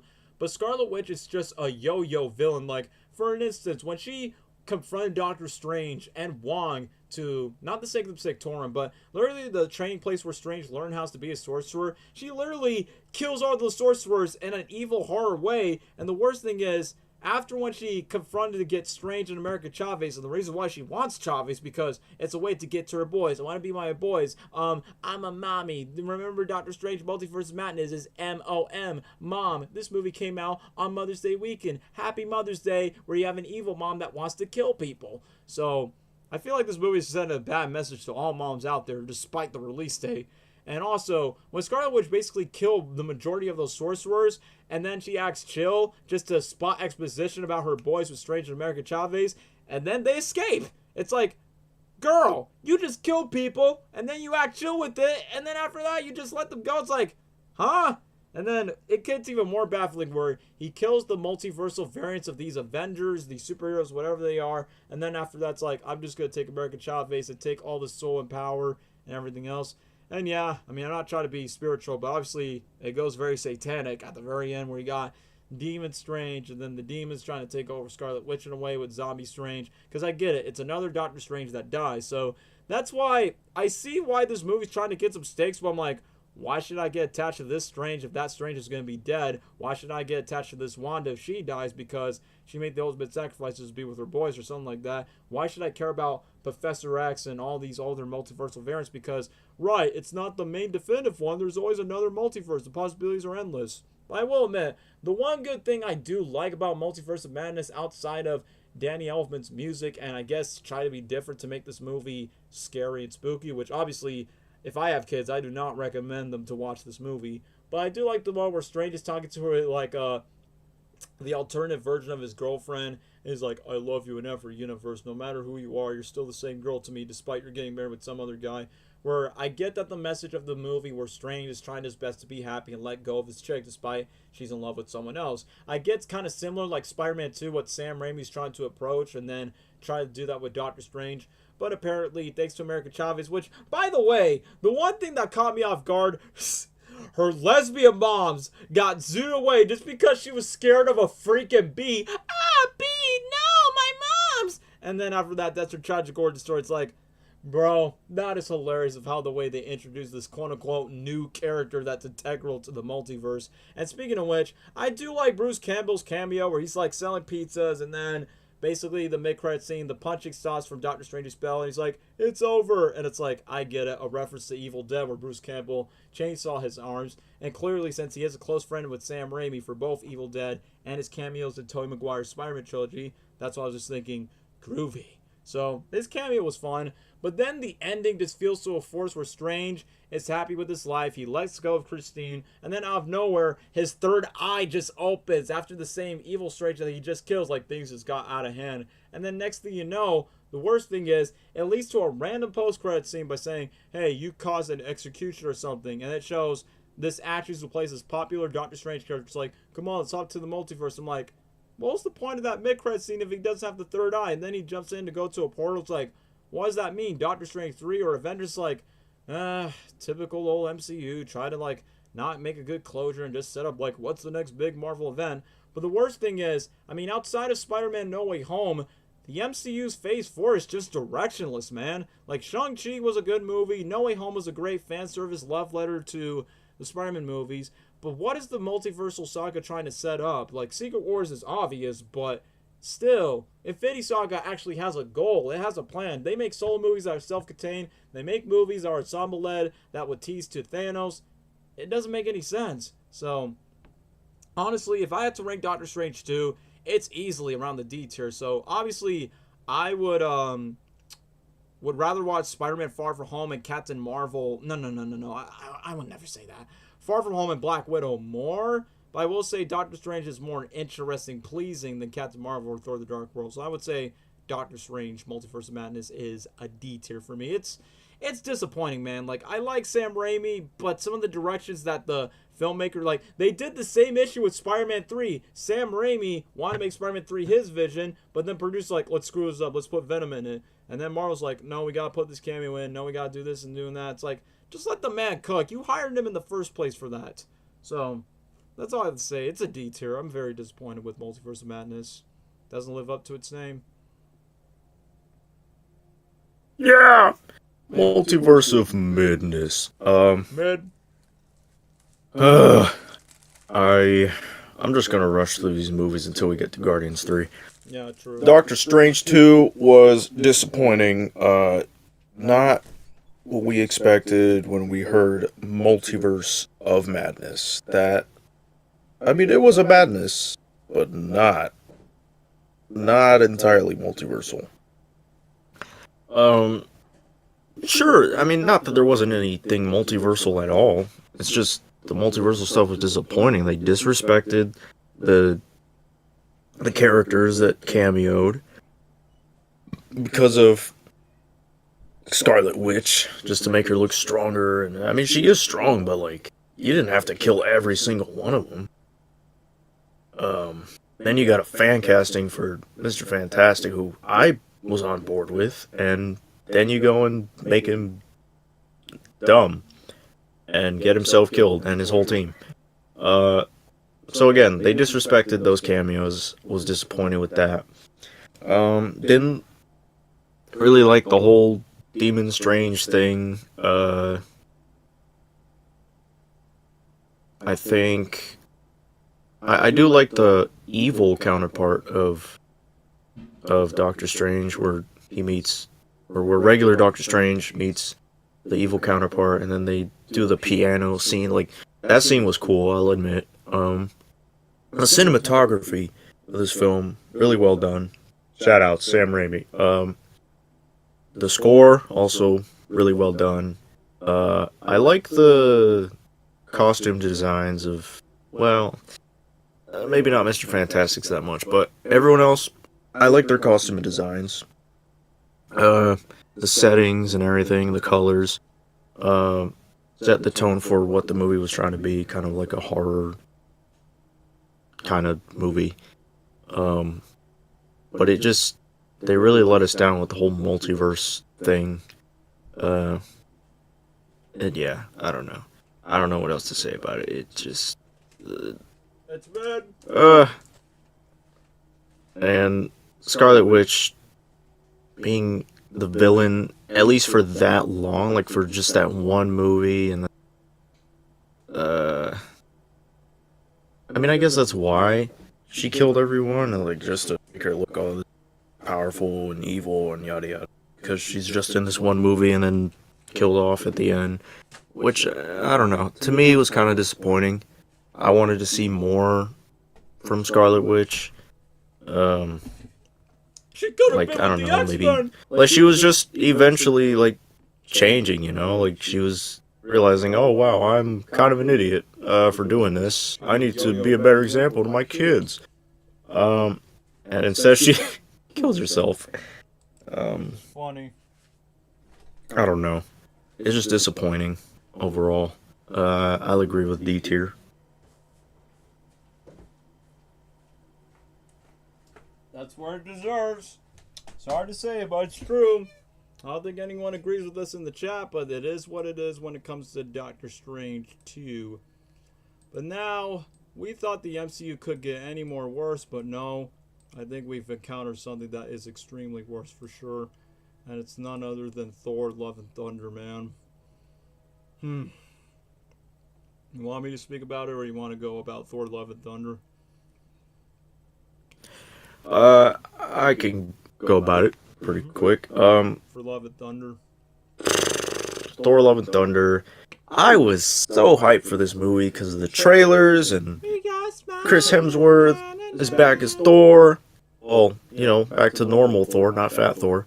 And then Taika Waititi is directing again, and you know, because of Ragnarok, I was like, oh, this should be great, man.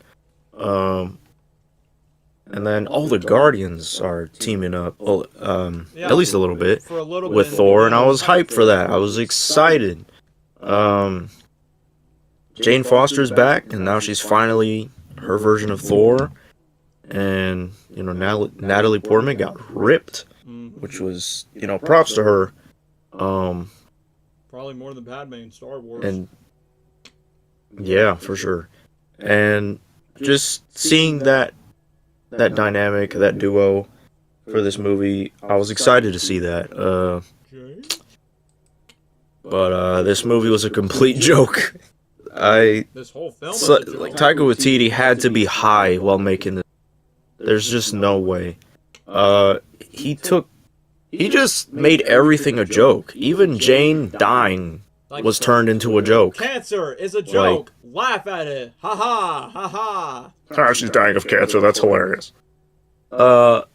Everything was just, this movie's just a joke. And, I mean, I think the Guardians were okay. They didn't do anything too bad with the Guardians. They were just kind of there, being themselves, and like, alright, Thor's an idiot, we're leaving. And that was it. But they were okay in the movie. Everything else, everyone, like, Thor was just so way too out of character. Wasn't taking anything seriously. Jane was decent. She was okay. I think she's probably one of the best parts of the movie. Because she was actually in character, and I know people are like, oh, she was also goofy and, like, not serious, and I don't know.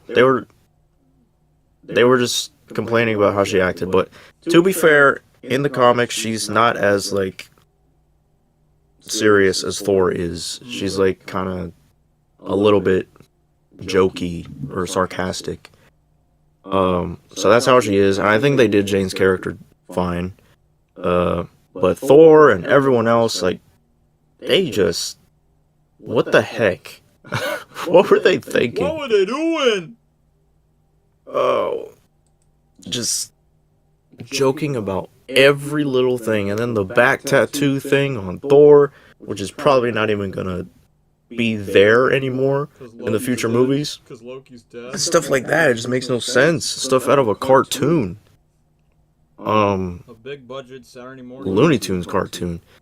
And I was also excited because of Christian Bale being in a Marvel movie and playing Gore, I think is his Yeah, name. Gore the God. And yeah, I think he nailed it in terms of his performance and acting. He had a very creepy, eerie kind of feel to him. His character design was pretty good. And I like that they made the setting kind of black and white whenever he appeared. I thought he was cool. I expected better from him, or his character, in the movie, but I just don't think they utilized him very well in this film, and a lot of it is to do with Thor's fault, and just all the other characters. Just everything was a joke, and then the ending made no sense. Where it's like this little, well, I know it's Chris Hemsworth's daughter, I think. You're right. And at the end, they're just like chilling, and then they have that ending, and it's like, why? What's the point? And I just, this movie's such a letdown. I was so excited, and it's so bad. I honestly, it hurts because I love Chris Hemsworth's Thor, and I love these actors and the characters, but like, this movie was just bad. I gotta put it F tier, I'm gonna be honest. Oh man, you're not the only one. Do you think it's worse than Eternals, or Eternals is worse? I'm biased, so I'm gonna say Eternals is worse. Yeah, because I can tolerate seeing Chris Hemsworth. There was one moment where I don't know where they were, but Thor and Jane was like dying, I think, and then Chris Hemsworth was holding her and he was crying and they were talking or whatever. Like, that was a good moment in the movie, but everything else they was not taken seriously. No, not at all. And Christian Bale also did great for his character and what he was given. So I don't know. I would rather watch Thor than Eternals. Alright, that's fair ranking. Gotta go. See you guys next time. Well, thank you, Cameron, for stopping by. See you, Cameron. Thor Love and Thunder. Wish you could have stayed around Deadpool and Wolverine, but we want to wrap up this stream and not make a part 4, which is the whole gist of this. But anyway, on to my rating for Thor Love and Thunder, man. Like what Gabriel said, excited. The Guns N' Roses song makes it fun and exciting. Secondly, another reason is the fact that, hooray, Thor's bad and his God bod, and hooray, Thor's gonna find his purpose in life. But wait a minute, Thor's just rinse and repeat the exact same struggles and flaws that he's gone through. Oh, finding back to his home, discovering love again, discovering his power. It's like, didn't we already seen that in like his first 3 movies and along with the Avengers films? And it's just that Thor's just imitating his past self and he's just rinsing and repeating it again. And no disrespect to Chris Hemsworth, which I could tell this dude felt pretty bad after the reputation of Love and Thunder, which I can understand why Hemsworth is very hesitant of not returning back to the MCU after this movie, and it's all Taika Waititi's fault, man, because, heck, even the visual effects looks very wonky. Like, we could say No Way Home doesn't look that good, but, man, I think Love and Thunder, I won't say it's the worst VFX ever, like, in the MCU, but if I'm talking about Phase 4 CGI, this is the worst one. This is definitely the worst visual effects in Phase 4 of the MCU. Because, man, the floating kid of Hemdel's, son or something, named Axel or something from Guns N' Roses. Like, the floating head that became a meme. Also, the wonkiness. Even when there's one video where Taika Waititi's like, oh, yeah, the CG's not real. And Taika and the actress who plays Valkyrie, they were just laughing. It's like, Dude, don't you realize these VFX artists put all their sweat and their tears and all their blood and all their effort, and they're losing their jobs, losing their mental insanity because Marvel cannot make up their minds for these finished projects?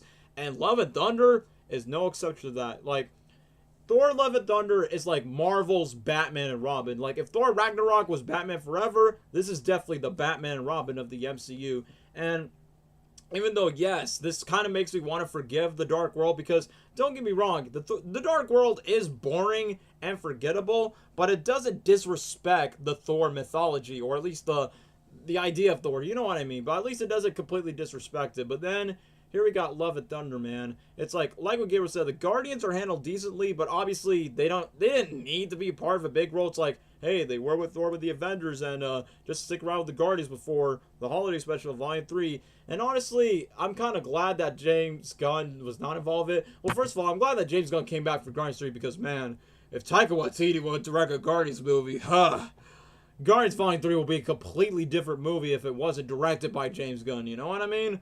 But either way, it sucks that Thor has to repeat to the same journey from having his powers. And by the way, it's so weird that Thor is talking about, oh, cheat with your ex-hammer, then he talks to Stormbreaker, talks to Mjolnir, talks to Alliance. Like, is Thor having a secret pornography of making love to his own weapons that he carries? What the heck? And then one of the weirdest things is, look, as much as I respect the Guns N' Roses song of "Take Me Down to the Paradise City," the one thing that feels so weird is when we get to New Asgard, they made a whole ice cream shop bake out of infinity cones. I'm like, wait, so y'all treating like Thanos is a joke now of trying to make your own personal Disneyland? It's like, really? Infinity cones? It's kind of like you're trying to make a Hitler cheeseburger or something straight out of Super Mario Logan. It's like, no, don't do that. And once again, when it comes to expositional moments where Thor's trying to talk to Jane and then blah, blah, blah, joke, it's like, man, I hated that. And speaking of Jane, so either way, just like in the comics, she becomes the Thor of her own version, like the female Thor. And like in the comics, she does have cancer that she has to fight through. But man, the CGI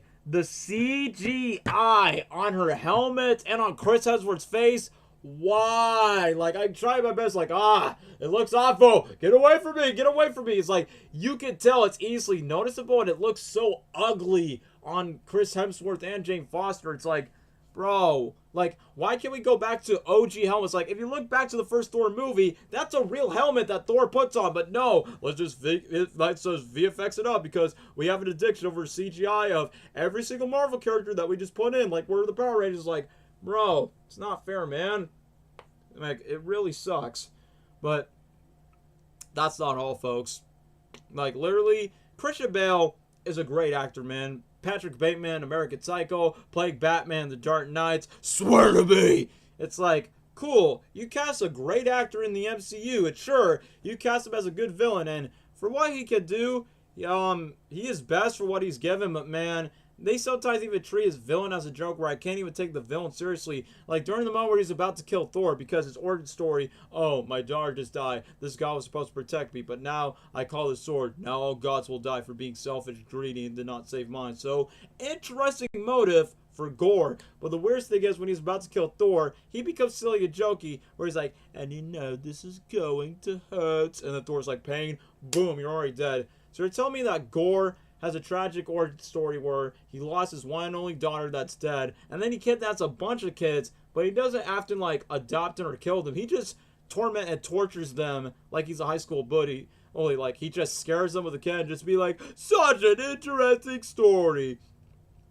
Speaking of the kids, I get that's the plot point, just to motivate Thor and his group just to rescue those kids, but basically, that's not what they're doing. And the most cringiest moment, which I get it, it's fun for the kids, for them to be on set, but Thor and all the kids randomly has lightning powers to face Gore's nameless CGI villain monsters. Like, come on, we've already seen this many times before from Infinity War, Endgame, Avengers, trying to think of another one, Black Panther, or trying to think of another one, Eternals, that's another one. How many times do we need to see, like, any nameless CGI monsters just to face, like, one another, man? It's like, it's not necessary. And sure, Gore may have, like, his motives, but he doesn't consider himself as a god butcher. Like, even though he killed Sif, once again, Sif's death is a joke. Jane Foster getting cancer, that's a joke. Laugh at it. Laugh. Laugh! You're telling me that the first Deadpool movie takes the topic of cancer, but they never treat it as a joke when Deadpool was diagnosed with cancer. They actually make it as a serious plot point of how Wade Wilson gets the cancer and becomes a tragedy of him becoming the Merc with the mouth. Freaking Deadpool. The first Deadpool movie took that seriously than a Thor movie. And then as for Korg, I get that's what the director was trying to do. Like, don't get me wrong, he was funny in Ragnarok, but the worst thing is if you bring a comic relief character too much of the screen time, Korg, he does not shut up at all. It's like, oh, that's how you say ex-girlfriend and your hammer. But I will admit, during the part where Thor meets Russell Crowe as Zeus, just to make a joke about, yeah, I was part of Gladiator, are you not entertained? And then makes Thor naked. And during the part where he has to fight Zeus and fight all the armies, man, it was so funny when Korg's body was about to fall. Korg, Thor, I'm perishing! And then after that, his thing's like, the only thing that's left is just my head. And then oh, so stupid is the fact when Thor and Jane were about to escape, Korg just interrupts the whole scene and just be like, ooh, brother man, you look so hot. I wanna get in your rocks. We to put together, they're gonna get it on, and boom, gonna make some babies. And then he makes a joke about his two gay dads, like, oh, that's eventually how they have sex with each other. And that's where I met my boyfriend named Dwayne. So I'm like, great. So that means my buddy Dwayne just basically just gangbang Korg? That is disgusting to make your pee-pee solid as a rock. But all joking aside, did not like Valkyrie. Stupid to make her the king despite her being a woman in New Asgard just because Thor is an idiot to be in charge of Asgard. So I thought that was stupid. What's even more stupider is Valkyrie's like, don't worry, I'll help you fight Gore. And then after that, she's like, no, I will not fight Gore because I probably might die. It's like, girl, then why do you tag along with the trip? Just because you're buddies with Thor and Korg and want to team up with Jane? That doesn't even make any sense. And then the worst thing that was very dumb as we move on later on to the plot is, oh, the goats. Man, this, like, I get that it was a meme back on YouTube where you got that goat screams, but man, these goats cannot shut up every time they move around. It's like, that's where I feel like Taika Waititi just lost the rails. Like, he has lost the emotional parts from what makes the Thor franchise special. Kill Sif, kill Jane. It's like, Thor Love and Thunder is the ultimate franchise killer that killed Thor. And this is not disrespect to Chris Hemsworth. Like, he's great in the role. I'll laugh. I'll crack up. But it's like, even though it's so cool to see Thor again, but it sucks to see that Thor is past his prime, like in his older days. What makes the first Thor movie special, what makes Ragnarok entertaining, it has that balance. But Love and Thunder, they just went MCU Batman Forever all loose, where everything's all goofy, everything's a joke. And then you got a great actor in makeup. I hope you could teach Mr. Big could swim, just like Mr. Freeze all over again. And then cringy dialogue where Jane's like, eat my hammer. And then the sacrifice where, even though as sad as it was, where Thor has to lose love and let Jane die, but when Gorik's like, alright, I got my daughter back, but she won't love anyone, and then bring that kid back to Thor, it's like, but Gord, you kidnap a bunch of kids and all that. It's like, that's why I just feel like Love and Thunder just gets back to that same CGI slump that we see with all the Marvel villains, but then with these random kids, with all the lightning trashing, it's like, what is the point of this? And then Thor teams up with his daughter, which is Chris Hemsworth's daughter in real life, and then basically gets the idea, and Korg is like, this is why they called Love and Thunder. And speaking of Korg, man, I get the fact that he's funny, but why does he have to be the central part of being the narrator of Thor's story? Like, basically, this movie just feels like a parody of a superhero Thor movie, so that's why it's not a good movie. I don't think I need to say much. Outside of that nice mid-credit scene where Idris Elba returns as Heimdall, so Knuckles is in heaven, Jane's in heaven, but doesn't mean anything, man. Overall, it's the bottom of the barrel. I owed The Dark World an apology, despite The Dark World not being a good movie, but it is what it is. And I thought Multiverse of Madness was mid. Love and Thunder was awful, man, so it's easily on an F tier for me. So, as we continue on, how about we talk about this one movie that is surprisingly better than Doctor Strange and Thor Love and Thunder. It's, once again, it's a risky sequel, but it's none other than Black Panther, Wakanda Forever. So, when it comes to this movie, shall I speak, or Gabriel, do you want to take the ring for Wakanda Forever? Or do you think I should take it away? Let me think. Yeah, you know what? I'll say it. This movie was actually decent, surprisingly. Yeah, I did not unexpectedly. expect it to be as good as it was. I think pretty much like the first movie, they did the atmosphere and I mean not as good as the first movie, but um, just the atmosphere and the characters and their personalities and the technology that they use and stuff from Wakanda still pretty good. Um, everyone had now that I mean they respected Chadwick and T'Challa's legacy um, both at the same time in this movie very well. And uh, I will admit, I cried whenever it got to the emotional stuff with Black Panther or T'Challa. Um, but only because of the actor, because I really respected Chadwick as a person and as an actor, and he really didn't deserve to go like that. And I think that's what made me sad. Um, as a character, yeah, I like Black Panther, of course, but it was more so that the actor, like, it would be different if the character died and if the actor was still alive. I wouldn't have really cried, but because Chadwick really is gone, it did pull the heartstrings. And like I said, they respected him like it's very well movie, and I think um, Shuri getting the new mantle of or as Black Panther, uh, it made sense. You know, it's comic accurate. It's expected. She was also a Black Panther, and I think her suit looks pretty cool. Her abilities and just her strength in this movie to overcome that responsibility of being the next Black Panther, the loss of her brother, and then even later on the loss of her own mother due to the villain who I thought was actually great, Namor, was I mean the actor killed it with that role and he did really great as a villain.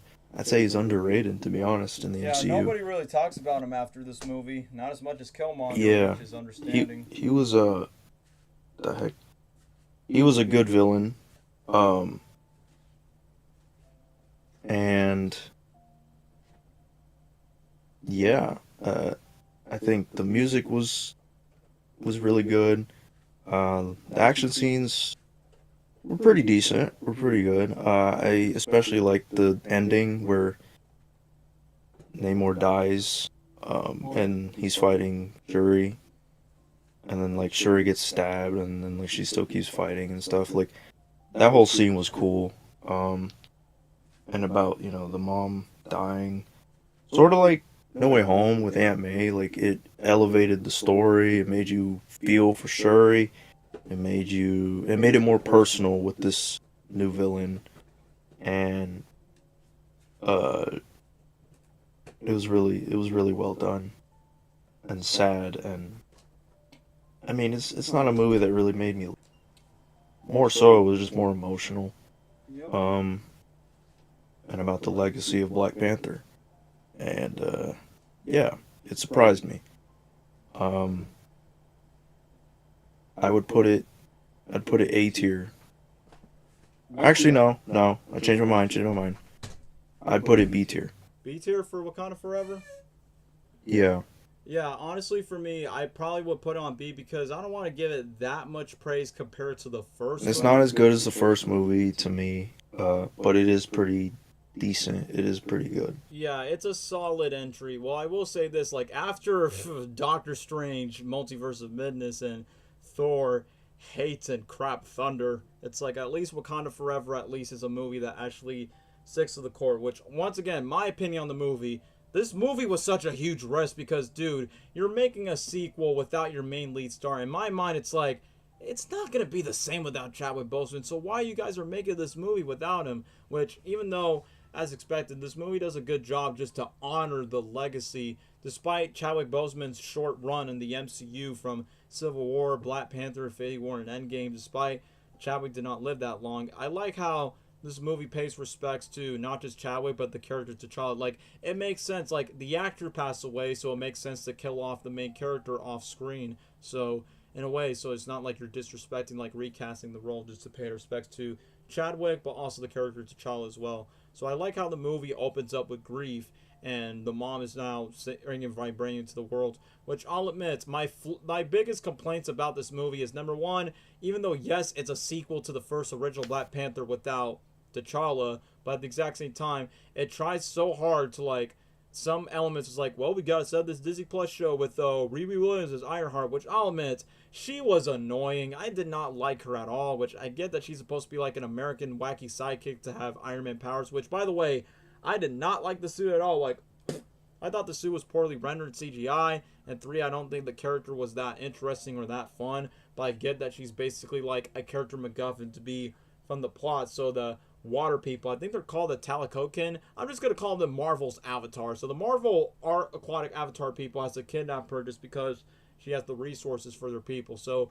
I'm not the biggest fan of Riri Williams. The token white people again from Everett Ross and that chick from that Black Widow post-credit scene is there, but they're mostly covered there for the aftermath. So that's one of my complaints. Like, obviously the white people are just off doing off-duty work, while the blacks and the browns, aka the Mexicans, are off during a war. How ironic when you have two cultural races attacking each other for their culture and their kingdom. So quite ironic when it comes to, like, capitalism and American economies and different minorities from different countries. Sorry to sound political, but that's how I see Wakanda Forever, what they're trying to depict. And also another thing with the complaint, I mean, yeah, thanks to the lack of Chadwick Boseman, I mean, I get that this movie, it's very, I mean, you could tell by the poster, it is definitely female-centric, which, okay, I don't want to sound sexist or anything, but obviously making sure he has the Black Panther as the main lead makes sense because she is the sister to T'Challa, and the fact that in the comics she does become the Black Panther. But what made the first movie so special to me, not just because of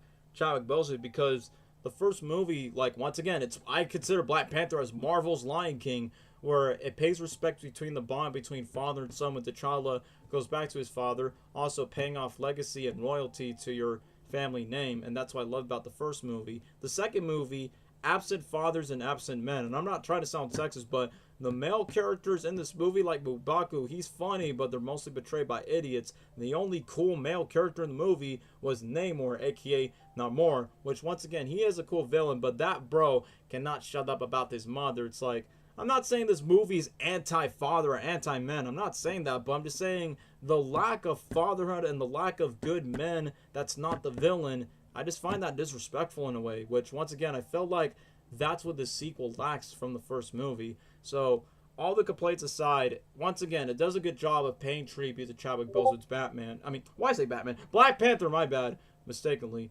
So, either way, I do like the score. Once again, as always, that this Ludwig guy, what's his name? Ludwig, Gordy, Ghost, whatever his name is. The point is, I do like the music that he incorporates, including the one moment where the people that were working with Ross, when the blue water Talakokin people were doing like their siren thing that goes, yeah, yeah, yeah. Like that siren where they're trying to make humans drown underwater. Not gonna lie, it sounded so creepy. Some people said, oh, it's like that one scene for Pirates of the Caribbean 3 with that music. Like, honestly, I feel like that scene with their sirens, it feels like it's something that's straight out of a aquatic horror movie.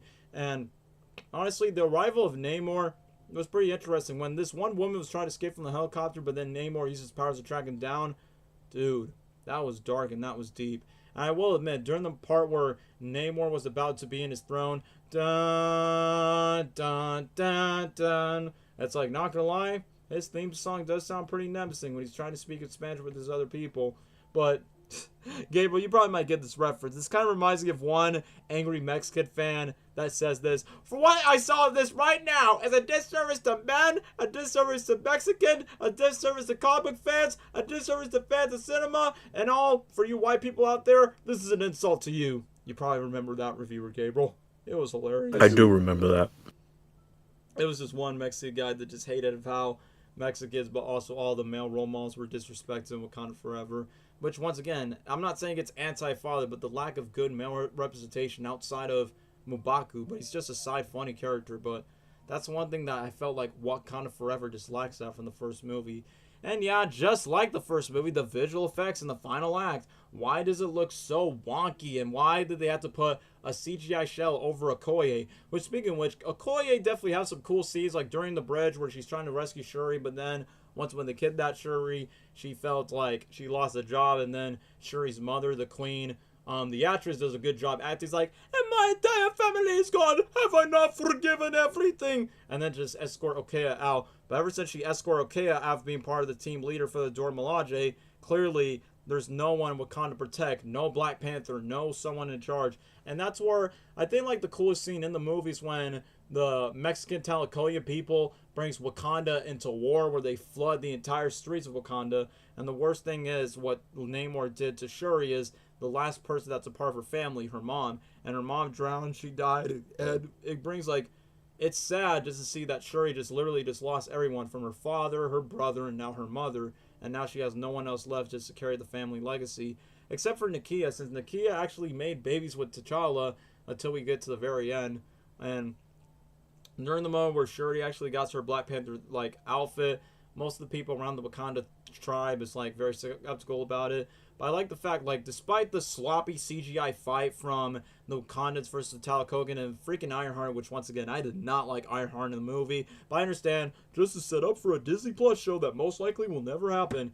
The fight between Shuri and Namor was impractical but also brutal. But during the moment where she was literally willing about to kill Namor, I like that she got the vision from her mom. That's not what she wants to do in the royalty of becoming in charge of Wakanda. And then I just like how literally you got both races. You got the blacks and you got the Mexicans getting along with each other. Everyone's happy while the white folks are just chilling in their rooms in America doing like their own average thing and just doing the aftermath for what these two different cultural races and these two cultural tribes are usually doing. So it's good they all get along for the most part, and we'll see if Namor would go rogue or anything.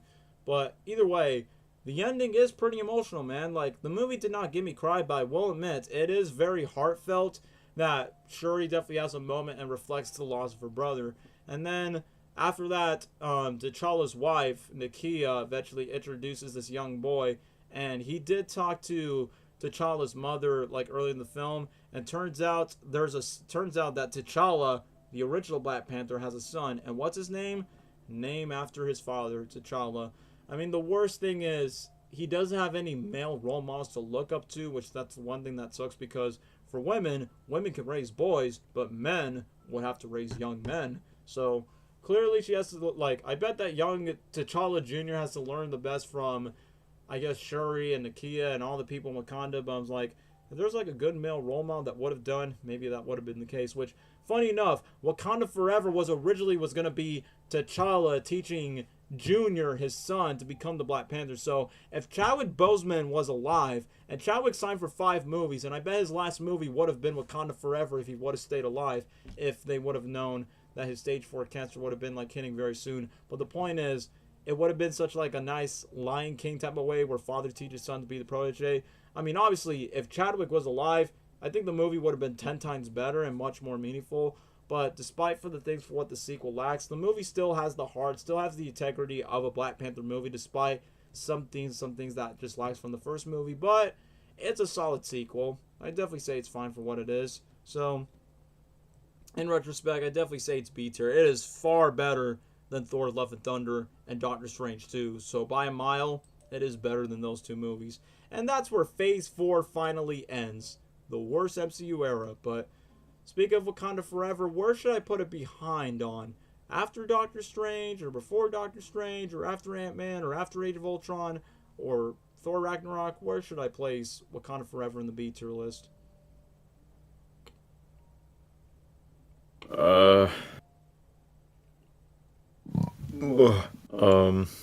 Either over Ragnarok, or after Ragnarok, or after Age of Ultron, after Ant-Man, Doctor Strange, man. Iron Man 2, Incredible Hulk. Still definitely real B tier. I would behind Ant-Man, I guess. So after Ant-Man, but before Doctor Strange, is what you're saying. I guess. It doesn't matter. Seems fair enough. But now that we are finally done with Phase 4, now we enter Phase 5, the current era of the MCU. And by the way, we're on the 6-hour mark, so we have plenty of time to talk. An hour and a half for these last 4 movies. Like, we know Phase 5 is not over because we got a new Captain America movie, we got Thunderbolts, and I think Phase 6 starts with Fantastic Four First Steps, if I remember. I think Phase 6 starts with Fantastic Four First Steps, and then you got your Avengers movies, and then you got whatever's next after that. But the point is, Phase 5 is almost done, pretty much after Thunderbolts. So technically, we're only just going to talk about the 4 Phase 5 movies right here. So, boy, as we're on the current final phase as of right now, Quantumania, what an awful start. I'm just saying, what an awful start. Should I go on? Yeah. I don't know. Should you go on for Quantumania ramble? I'll speak. People were walking out of the theater. Shout out to Tyro Magnus. Ant-Man 3. Quantumania. It seemed promising because start of a new phase. Kang the Conqueror is gonna be the main villain, and you know, you think of Kang and you think, holy crap, this dude's strong as heck. How's Ant-Man gonna do this? And it's kind of ridiculous when Kang is like, yeah, I killed all the Avengers, dude. You don't want to mess with me. And then he's one of the weakest Kang variants.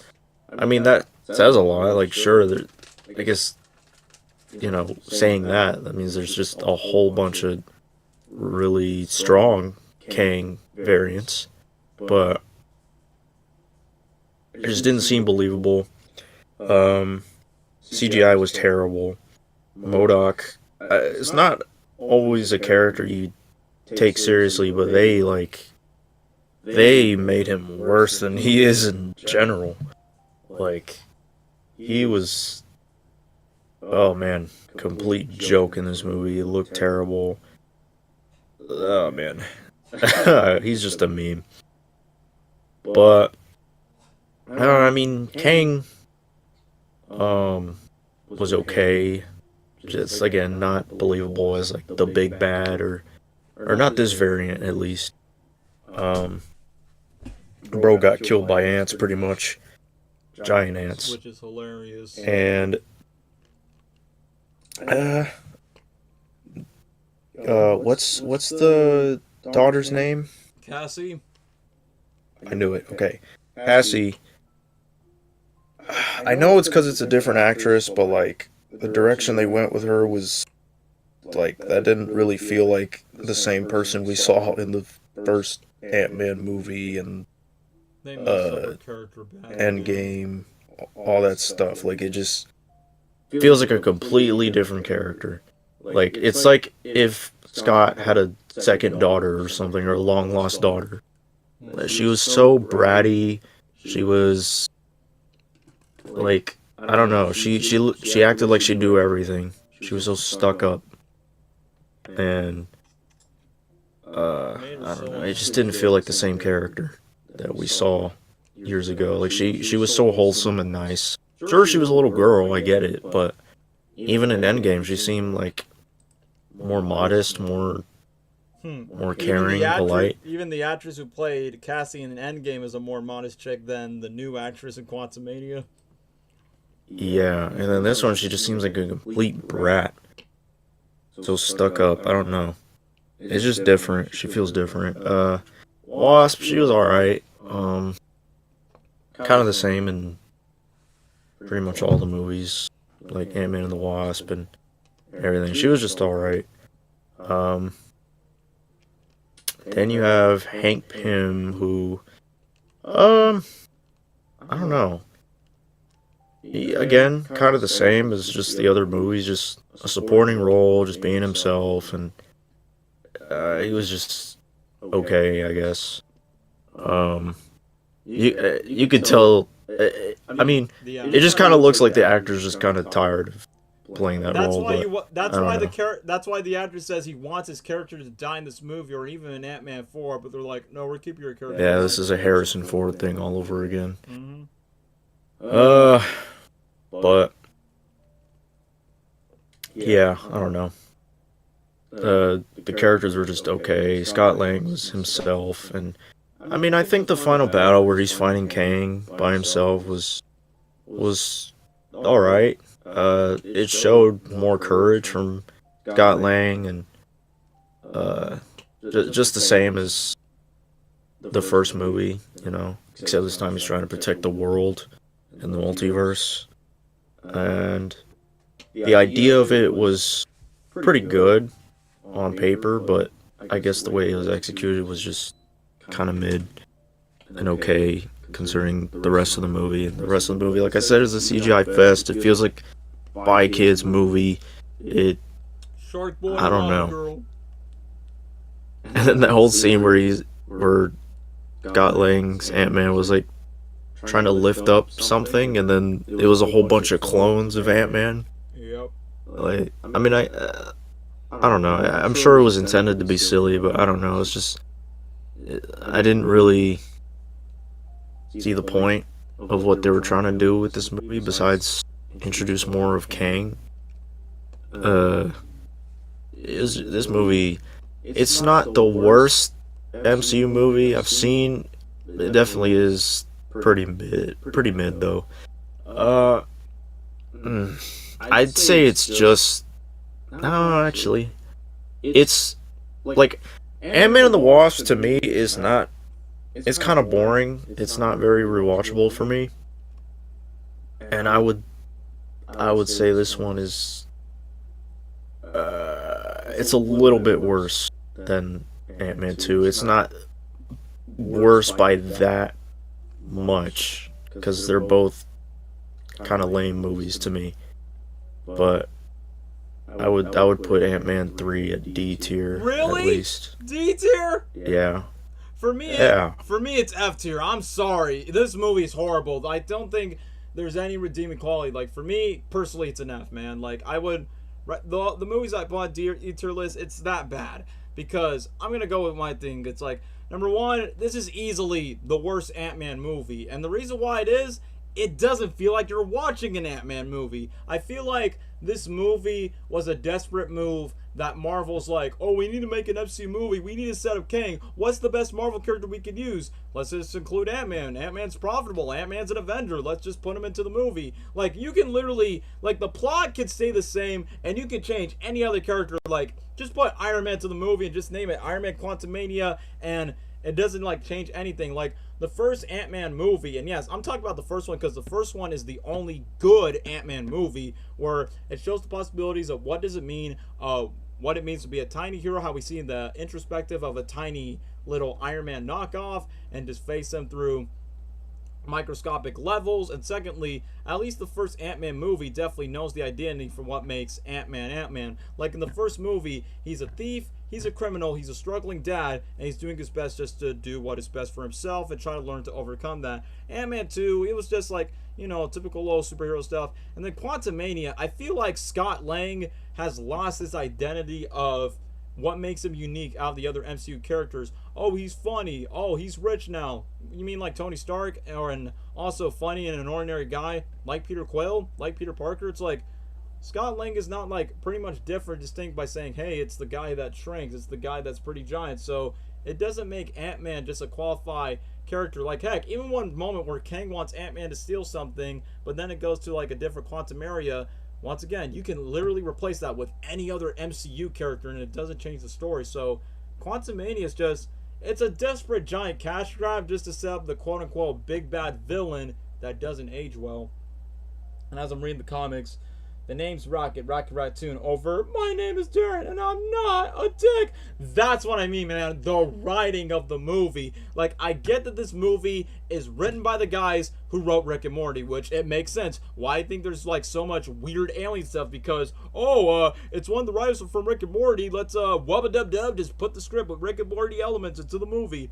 But really, going to the quantum realm, which I forgot to talk about Cassie. Cassie is a dick. Like, literally, man, she is douchey, she is unlikable. Like what Gabriel says, a completely different character from what the first two movies, which I felt bad that this role has to be cast multiple times. Like the first two movies, she was a sweet, innocent girl. Avengers Endgame, she was, didn't say much, but she was definitely more modest and more connected. And dare I say, you got the better actresses in Avengers Endgame, so luckily she did not come back for Quantumania. So they cast someone else that will fit this Karen egotistical version of Cassie, and it's not like it's the same character, which I get it's the way that she becomes the Stinger like in the comics, but at the end of the day, it just makes no sense. So I get that they try to make her like her dad and just be like, I'm a criminal, I don't care what anyone says. But then you're telling me that she's the reason that caused everyone goes to the Quantumania. Secondly, what about Michael Pena? I feel like that dude carried the first two movies. Even if the second movie's forgettable, his moments still shine through.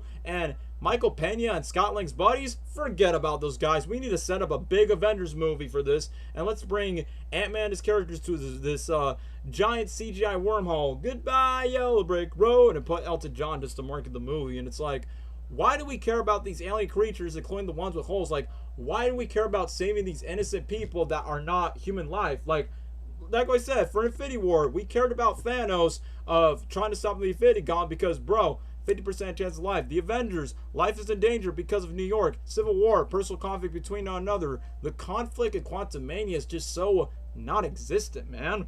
And the worst thing is, of how they're trying to build up Kang, I like that. I will get to MODOK in a second. Every single character is just like, oh, it's all because of him, and now all we see is him. He's the future. Dude, just say it's Kang. We already see Kang in the Loki series. It's not that much of a big secret. His face is in the poster. It's in the marketing. And he's even introduced in the opening act of the movie. We get it. He's the main villain of the movie to set up a future Avengers films. So once again, it feels like a desperate move from Marvel. And the worst thing is, freaking MODOK, man. It's like, bro, I did have a feeling that MODOK was going to be in these movies. But you're telling me that the same villain from Ant-Man 1, the Yellow Jacket, Darren Cross, is MODOK in Ant-Man Quantumania? And bro, I think when he had the mask on where he's like, welcome to the Quantum Realm, Scott, I feel like that was already tolerable enough. But when he removes himself, dude, he looks like a live-action talking minion that's naked, man.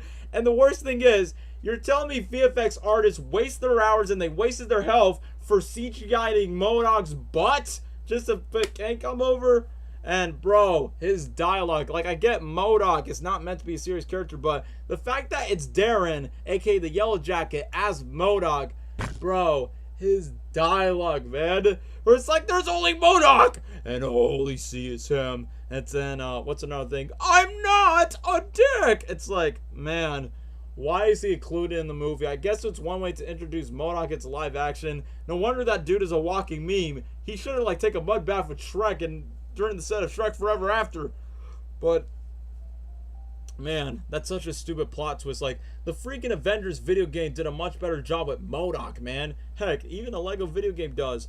But in live action form, gosh, man, it was so unbearable. MODOK was kind of like George Lopez and the Shark Boy Lava Girl movie with Mr. Electric. Which, yeah, this is basically the MCU's Shark Boy and Lava Girl and Spy Kids 3D. Except, you want to know what I'm going to say? Spy Kids 3D, Shark Boy and Lava Girl are much better movies than Ant-Man and the Wasp Quantumania, man. Like, sure, I know it's an Ant-Man movie, it's meant to be comedic, but it loses the charm from what makes the first film good. And sure, the sequel's not that great, but at least the second one still remains to be small scale, which is why I think it's an okay sequel despite its forgettable villains and its forgettable plot and the fact that it doesn't make too much impact for Infinity War. But at least Ant-Man the Wasp at least decently tries to stick to the core as an Ant-Man movie. While Quantumania, they just lose all of it. Sure, it's cool that you got Bill Murray in the MCU, but he's not trying to stand out like Jeff Goldblum in Thor Ragnarok. And then Bill Murray just got tossed away and he's wasted to the role because, well, he's just here to get that Marvel paycheck just to be with Paul Rudd because, hey, I was with Paul Rudd in the Ghostbusters movies.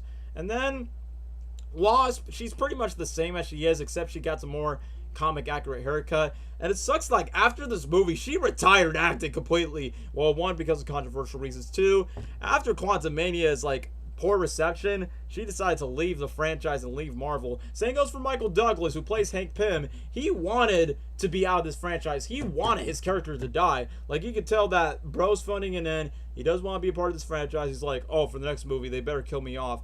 I think killing off Hank Pym in this movie would have bring, like, more emotional depth to actually make us care about the movie, but also brings more drama, kind of like what Spider-Man No Way Home and Black Panther Wakanda Forever done with their respective parental characters. But no, they're like, no, we just gotta keep it to the core.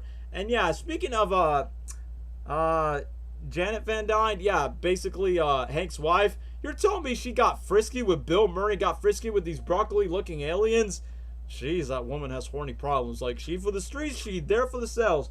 And then we get to Kang, man. Like, look, no disrespect to Jonathan Majors. Well, actually, screw that, man. Jonathan Majors feels like he's throwing off a fake Shakespearean performance where he's blinking a lot, and I feel like the dude's being over dramatic. And the fact that they set up Kang as the next big bad, he doesn't seem that threatening or menacing. Because one, he got taken down by ants. He got taken down by MODOK. I'm not a dick. And then MODOK freaking dies. Then he talks to Scott. You've always been a brother to me, bro. And then after that, MODOK's dead. And then freaking Kang was about to be alive. But then this Kang Variant's dead. And then literally by the end of the movie, you could tell Quantumania was reshoot at the last minute by saying, oh yeah, originally this movie's going to end where Scott and everyone else is going to be stuck in the quantum realm and they got to be saved. But you know what? This movie's going to suck. Let's make this King Variant die, and then everyone's back to normal. Welcome back, welcome back, welcome back. And then Ant-Man's like, can't wait to have a good happy ending. And then a post-credit scene that doesn't age well. Oh yeah, all the Kings are played by Jonathan Majors. And after that,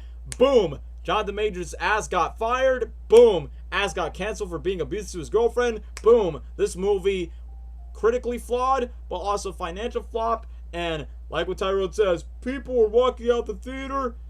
I'm sorry, like, I don't want to get this movie a tier. Like, it's that bad. It is really, really that bad for an F tier list. So, look, I'll say this. It is, at least it tries to be more serious than Thor Love and Thunder. But I would say it's definitely, like, one of the worst MCU movies up to date. So, either way, Thor Love and Thunder may be a joke, but Quantumania, it's just a shameless cash grab. Just put Ant-Man in the title, and it just lost the core for what makes Ant-Man Ant-Man, and this movie does not age well. Like, you got the main actress of your movie retired acting, you got your main villain fired to set up for future Avengers movies, for a Rick and Morty writer just to set up all these things, and the corporate mandates like saying like, oh, we gotta set this to make this a big Avengers movie. How about we stop treating these Marvel movies like they need to be these next big Avengers level threats and do something small scale, like what Ant-Man did, like what the first Iron Man did, dare I say, like what Spider-Man Homecoming, Shang-Chi, Captain America, Black Panther. Like, you could still be an MCU movie, but you don't have to make it Avengers scale all the time, or else us, the audience, will get bored and tired of it. So that's why Quantumania is an F tier. Like, it's horrible. But however, the next MCU movie did the exact opposite and got us what we asked for. So, after talking all the crap about Quantumania, once again, the MCU in recent times, you got bad movies like Quantumania, then you got great ones like Guardians of the Galaxy Volume 3. Whew. So, who shall start the ramble for James Gunn's beautiful closure for Guardians of the Galaxy Volume 3? Do you want to go or you want me to go? Guardians 3. Yeah, go ahead, Gabriel. Let me tell you. Guardians. It's one of... No, it is the best trilogy in the MCU. By far. Without a doubt. And those movies are just... They're perfect to me. This movie, I mean, after all the crap that was going on with Marvel movies, you know, I was concerned. I mean, most people were concerned, but at the same time, there was some hope because James Gunn was back and making this movie. And I think, you know, off that first trailer and the first couple trailers, I think there was still some hope left. But also a little half of us that were like, oh, but what if it fails? Not as good as the other two movies. And then we go and watch this movie, and dude, we're bawling our eyes out, crying like a baby watching this movie. And laughing, and like they just did everything. This is the most emotional one out of the three of them, and all three of them are emotional in their own way. But this one, jeez, man, they mess with my heart. And I love the comic accurate suits where the humor and the jokes in this movie are it was so funny. I love the joke with Drax and that one gay dude that was falling for Drax, and then Drax was like disgusted. I remember That was funny. And then even James Gunn's wife being in the movie when she got shot, that was funny. The way that she was squealing. What else? I mean, there's so much. And the first F word in the MCU by the GOAT, Chris Pratt, Thanks Star-Lord. to James Gunn and Chris Pratt. Yeah. I love that. Love that scene. I also love the scene where they're trying to they're on that like ship, and it's Star-Lord and Groot, and they're fighting those other dudes, and then they jump off and dive, and Groot glides. Fortnite. But that scene was cool, and then they're trying to get to the ship. Like, that whole sequence is really cool. Obviously the music, I listen to that soundtrack sometimes on my free time. In the third movie, and it's really good.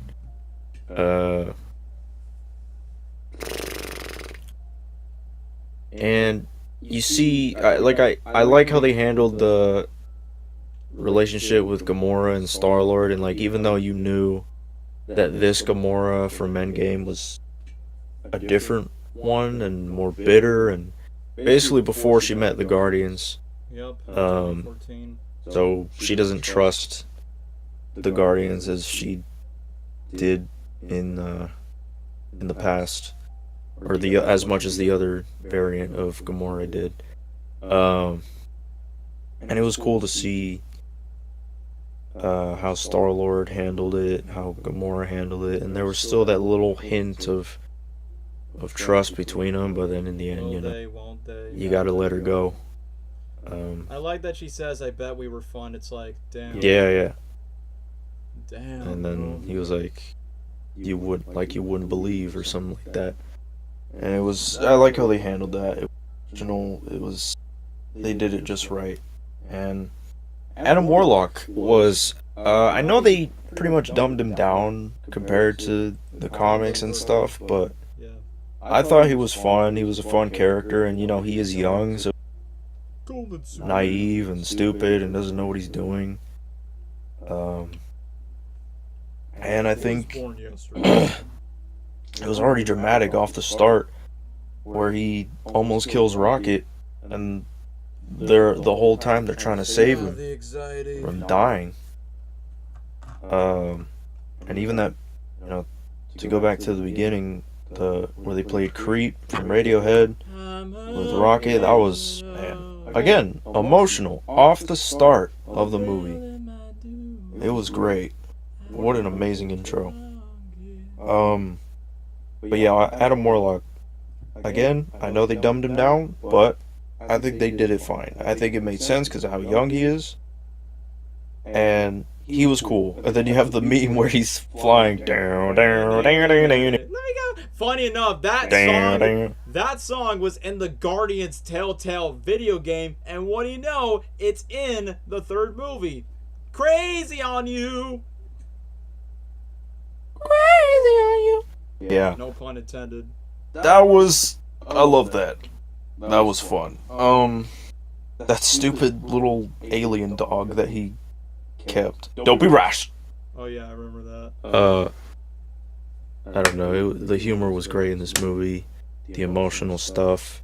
Rocket, they put a lot. I mean, Rocket has had time to shine for sure, like everyone has in the Guardians, but a lot more into Rocket and to his character in this movie, and it was brilliant. It was amazing.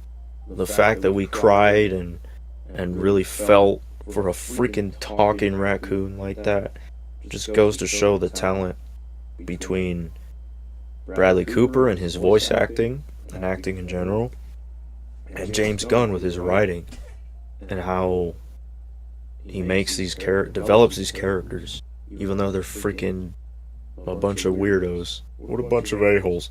Space aliens. But yeah, they all killed it, and I think Chris Pratt, this is one of his best roles simply because of the emotion. Agreed. Like especially in this movie where he cried for Rocket, and Felt it. and even in the previous movies, just his emotions, the way he acted between being silly and being emotional, was really well in all three of the Guardians films, and I think that's why this is his best role, so far at least. And Easily. yeah, Mantis, Drax, I know they're more of the laughing stock and everything, but even towards the end of the movie, they had a purpose. They found their purpose in life. Drax to be a father figure to these kids that were, enslaved and caged for so long. Mm-hmm. And being the father that he couldn't be for a while because of the loss of his own daughter. That was that was a beautiful ending for Drax. Seeing Groot and Rocket happy together again was just wholesome. Mantis, doing her own thing. She's wholesome and just being a hero. It was nice, and I sometimes forget the fact that her and Star-Lord are technically brother and sister. Yeah, But because of the holiday special, if you have seen it. yeah, love that holiday special. Mm-hmm. Yeah, I think it was sad, but also happy at the same time. A happy ending for everybody. They all got what they needed in their life. And especially Peter going back to his home on Earth after so long, and finding peace after dealing with so much up in space, and even being dead temporarily. So he deserves that peace and to be home. And we'll see what the future holds for Star-Lord. And then the ending where the new team of Guardians team up at the end, and then a homage to Peter Quill's music taste with Rocket. That was a nice ending, and I like that. And I just hope they don't touch those characters too much, and just let James Gunn's art just rest. Mm-hmm. Just leave it the way it is. Don't touch it. Don't interfere with it. At least without his permission. And if you're gonna bring back his characters, have him involved in some way. Star-Lord's probably gonna come back, but at least like in my opinion, I think they did Star-Lord dirty in the Avengers films. Agreed. Um, Bros. so I think they need to involve James Gunn a little more if they're gonna bring back any of the Guardians. But nonetheless, a beautiful movie, great finale to this trilogy, these characters, beautiful, peak cinema. The Guardians movies are one of my favorites ever. So this one, all three Guardians movies, S tier. We'll put it easily on the S tier. But is this like your second favorite Guardians film? Yeah. So, yeah, I would agree, but like what Gabriel said, this is easily... James Gunn's Guardians of the Galaxy trilogy is easily the best trilogy in the MCU, if you want to count Captain America as well. We'll talk about Deadpool, even though it's not MCU, but it's a good trilogy for Deadpool's films. But if we're talking about fully MCU, Guardians is number one. It's all thanks to James Gunn. Man, it was scary that Disney's like, oh, we don't want to bring it back because of this and because of that. And then Warner Bros. Is like, hey, it comes back for Suicide Squad. Then after the Guardians cast and all the feud with behind the scenes, even though despite the long year waits, at least we finally got the true proper closure that the Guardians franchise definitely deserves, man. Because ever since James Gunn made that first movie that took everyone by surprise, that made us care about these space outlaws, that we actually have relatable themes and also some tangible connections that we have to these main Guardians. And now, here we are in this closure, man. And even though I still prefer the first movie because I feel like every single character, like every character in the first movie has a balanced screen time, which clearly in Volume 3, and James Gunn has been saying it all the time, that Rocket Raccoon has been the secret protagonist of the trilogy the whole time. And to be fair, Rocket is the most consistent Guardians character from, not just from these movies, but literally from Infinity War to Endgame. Sure, he wasn't in the holiday special that much, but it is what it is. But just to give shout out to the holiday special, it's fun, it's lighthearted, and it gives us a Christmas death for a gift that Quill wanted, and it gives more screen time with Drax and Mantis. It gives us a little bit of intel for Guardians Volume 3, which it was a nice lighthearted begin or appetizer before we get to the main meal, which is Volume 3. And man, I knew this movie was going to be emotional, and I kid you not, guys, it's like, man, it's crazy that this movie came out the same day when me and Gabriel were off from Disney's Animal Kingdom. We were just both tired, and we just want to see the movie for another day, but instead, we were already physically drained, but then we were already emotionally drained because of this movie, man. Because James Gunn, the one thing that's so great about him as a director and as a writer, he knows how to bring so much in-depth on characters. Like, for all the Guardians movies in general, including this one, primary characters with most screen time are great. Secondary characters with less screen time are great. And the reason why, how can he balance main characters and side characters but still give them that much developed time despite, you know, how much they should be utilized in the movie? Because each single character is weaponized with emotion, not just on Rocket, but pretty much all the Guardians themselves, from Quill to Gamora to Nebula, Drax, Mantis, even Adam Warlock, or even Groot at times, even the freaking talking dog Cosmo. But anyway, by far, even though Guardians 2 does make me tear up, but Guardians 3, man, it was the last, not just the last Marvel movie, but probably the last film that made me bawled. Not crying, but bawling. And first viewing, I cried 4 times. That's a new record that I never would expect. Like, usually for movies, I cried twice, but never like beyond the second time. But for this movie, man, James Gunn just weaponized the emotions of these characters, especially for Rocket Raccoon. Like, the movie begins just a small little poor innocent raccoon, and it's just the reach of a hand that's about to traumatize and give the world to abuse to Rocket. Then we go to present day, where Rocket just plays an acoustic version of Radiohead's Creep, and Rocket just sings along, and I'm a creep, I'm a weirdo, what am I doing here, I don't belong here. First of all, it perfectly sets up for Rocket's emotions, but secondly, bro, it means something to me, it's literally me. Sorry to get traumatized, but man, listening to that song, I can relate to that. I'm a creep, I'm a weirdo, what am I doing with this life? I don't belong here despite my trauma. And once when the movie goes to Quill's lovesick blues, where he's getting drunk and missing Gamora, like during the moment where Nebula is trying to like put Quill to sleep, where he's like, I love you, Gamora, it's like, Quill, I'm not trying to get personal about my love life, but I feel you, bro. Talk about some girl that you used to love in your dreams and you just felt in a way. It's like, I feel you, bro. I feel you, Quill. But then during the moments when the Guardians are trying their best to keep Quill down from his lovesick blues and Rocket trying to escape from his drama, I like that.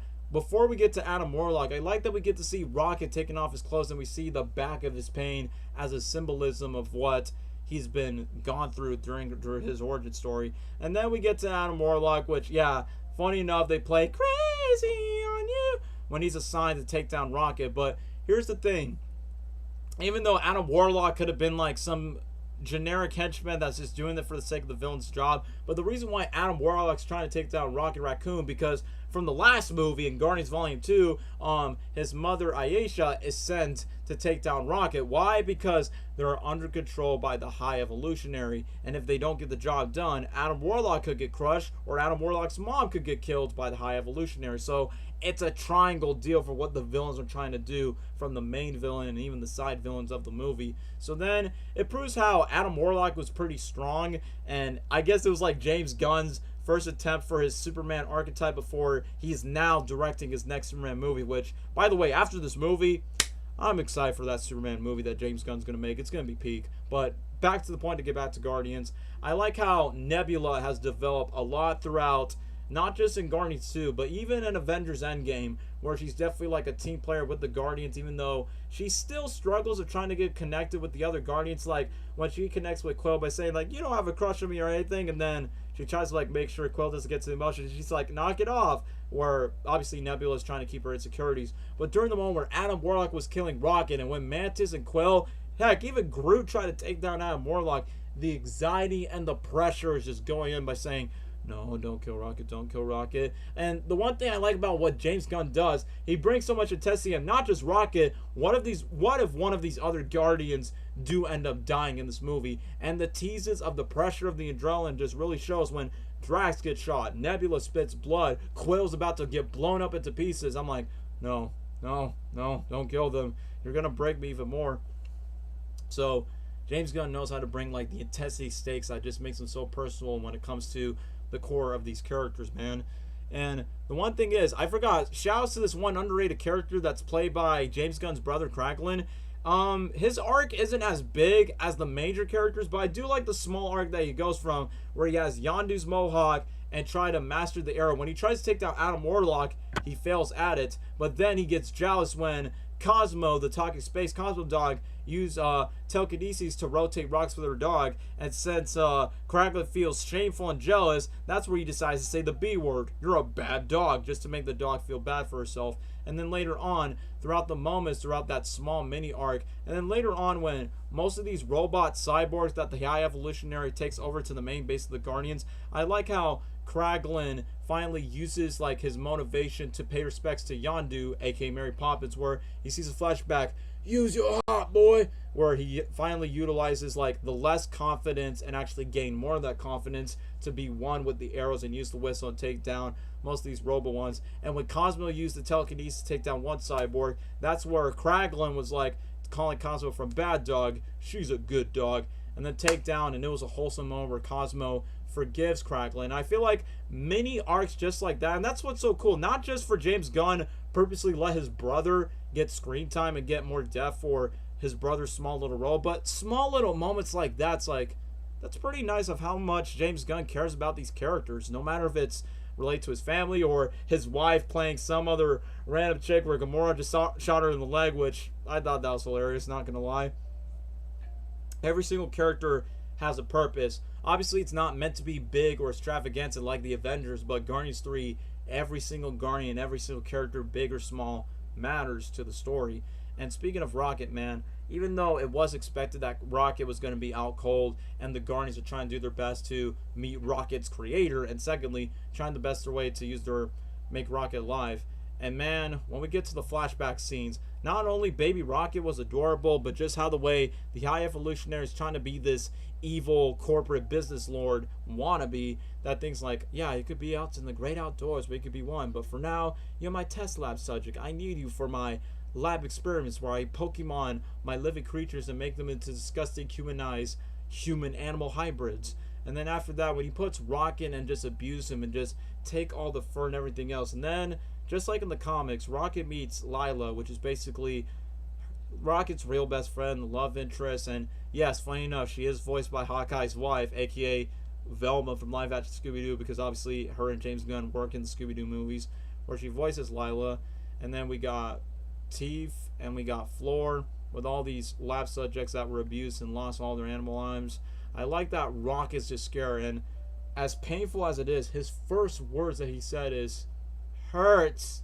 And then later on, when Lila gives a cloth just to give Rocket some warmth and get some comfort, we get these beautiful flashbacks. And once again, the Guardian songs, not only James Gunn has great, obviously the man has great taste in music, but most of these songs are not there just to be a sound like, hey, remember this iconic song, we're just going to play this for nostalgia's sake. Each of these songs has a purpose. Like the song visually tells the story as it going through. Like from Radiohead's Creep, it represents Rocket from his abandonment from his past, that he's a weirdo and what's he doing of having his purpose to live. And then this one song, what's it called? Since you've been gone, mind in my head, then bacon.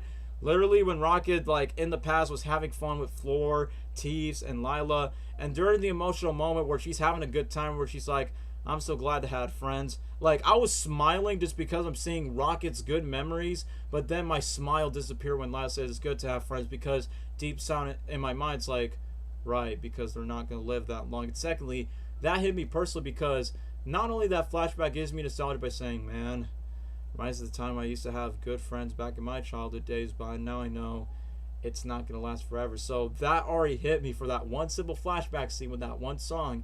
And as much I want to talk about Rocket, since he is the main character of the film, gotta talk about the other Guardians. Like, I can understand for Quill's pain.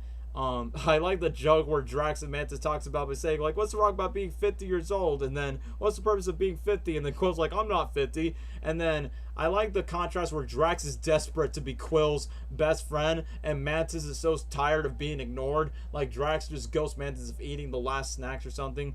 But I understand Quill's having a hard time to connect with the 2014 Gamora from Endgame, because clearly that's not the same Gamora, because the Gamora that he knows is dead during the events of Avengers Infinity War, which clearly this Gamora has not met the Guardians, so clearly she trusts Nebula, since Nebula is her sister. Clearly it's hard for Quill just to connect with this Gamora, and that's where you get the Ravagers, you get back Sylvester Stallone's character, and sure, the conflicts between both of them is very complicated, just because I know Quill's trying to do his best, having lovesick blues, try to connect by saying, hey, I know your father just threw you off the cliff, but you and I used to be madly in love. And Gamora doesn't buy that BS. She's just here just to get the mission done, and she's still aggressive from how she is, like in her Warrior Dangerous days. So I feel for Quill's pain, including back then when Gamora just pushes Quill up to the wall and Nebula stops Gamora from her anger before she starts abusing Quill. Man, like I said, the next song that follows up, which is the Fading Lips, do you realize? And there's one part in the lyrics where it goes, everyone you know someday will die. Like, tears in my eyes, man. It's like, literally, that's what I'm thinking about the Guardians, of what they're most likely are going to lose one another. But what's so true about the lyrics of how the song perfectly matches, you know, the tone of the Guardians. But thematically, on personal notes, it's just like me in real life. I know someone in my life probably might pass away, whether it's an animal or a human being, just like how I lost my first dog, Tango, when he passed away. And since this movie definitely depicts on animal abuse and how most of them don't live that long, it did impact me away when I lose Tango. So as we get back to Rocket's origin story, where the High Evolutionary, which, by the way, I gotta talk about the High Evolutionary. That dude is a menace. Like, this dude, I will admit, he can become over dramatic at times where he's overreactive because the dude is mad angry, but I'll admit, he is a much more threatening, terrifying, and scary villain than Kang and Ant-Man the Wasp Quantumania, which is crazy because they set Kang to be the biggest bad villain and Quantumania to be Avengers villain, but the High Evolutionary Guardians 3, he's not Avengers villain, and he's not tend to be, but what he's done to Rocket's origin and to the Guardians of what he's doing for and their integration, he's a more threatening villain than Kang. So that's what makes Quantumania suck, and what makes Guardians 3 worked.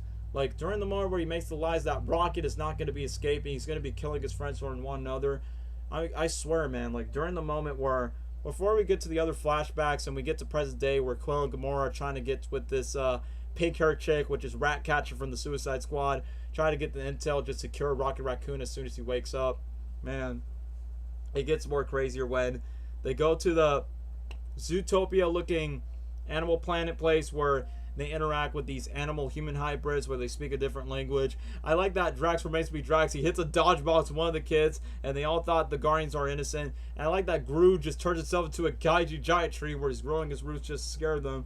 But then Quill was nice enough just to give intel to one of these animal aliens through the household and just make sure that they all come innocent and come in peace. But since Quill definitely needs to travel by road, I like that James Gunn, since this is 100% a James Gunn movie where Marvel doesn't interfere like the past movies like Doctor Strange or any of those forced MCU movies where they have to do the mandates like Doctor Strange 2 or Quantumania. Guardians 3, James Gunn's like, okay, you brought me back, can we drop our first F-bomb? And then that's where Cole's like, get in the effing car right now. And then Sam Jackson's like, motherfucker, I could have said that in my own movies when I was Nick Fury. But back then, Disney was too tame. But now, Disney has more balls and cojones to drop more F-bombs, which later on leads to Deadpool Wolverine. But Guardians 3 had the first F-bomb thanks to James Gunn and Chris Pratt delivering it shamelessly. And I will admit, during the moment when Gamora was looking over Rocket and listened to the music that was playing, and when Quill, Nebula, Drax, and Mantis were traveling around the neighborhood, and this one song called played by Alice Cooper, I'm always chasing rainbows. Literally, they trek around the neighborhood where all the animals are getting abused, and they travel around pretty much all the streets. And that honestly hit me, where it's like, yeah, it do be like that when you travel to different areas around the road trip. But I like that the Guardians, like, despite Quill and Groot trying to confront with the High Evolutionary for what they've done to Rocket with the intel and after a revenge plan, bro, it was so sick when Groot, no joke, literally removed all of his roots with all the guns where Quill's taking it down, and then Quill takes down his henchmen when they're about to fall off, and then Groot eventually helps into a tree glider like it's freaking Fortnite style. Quill removes the High Evolutionary's brain. Well, no, not his brain, but his henchman, his goon, you know what I mean. And then eventually removes that out.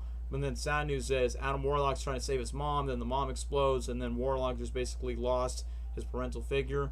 But then things get emotional when we get back to the flashbacks where Rocket was managing to break out Lila and Floor and Teef out the way so they could be free before they get killed. And during the moment where Rocket and Lila have their first but final hug together, the moment where she got shot, the scene was already sad enough, and her last words was the sky, because clearly these animals never see the sky and they want to be outside, and she never got that chance. Like, the scene was already sad enough, but when the tears start working is when Bradley Cooper, like, man, once again, his voice acting, but also his acting range in general, like, the raw emotion where he starts crying, like, literally shouting and screaming when Lila was dead and Rocket was crying, and then Floor just says, Rocket must go now. Like, I was already feeling the tears, like, man, just imagine, like, someone that was close to you, especially if it's, like, the girl that you love, and now she's dead in front of you, that she won't be able to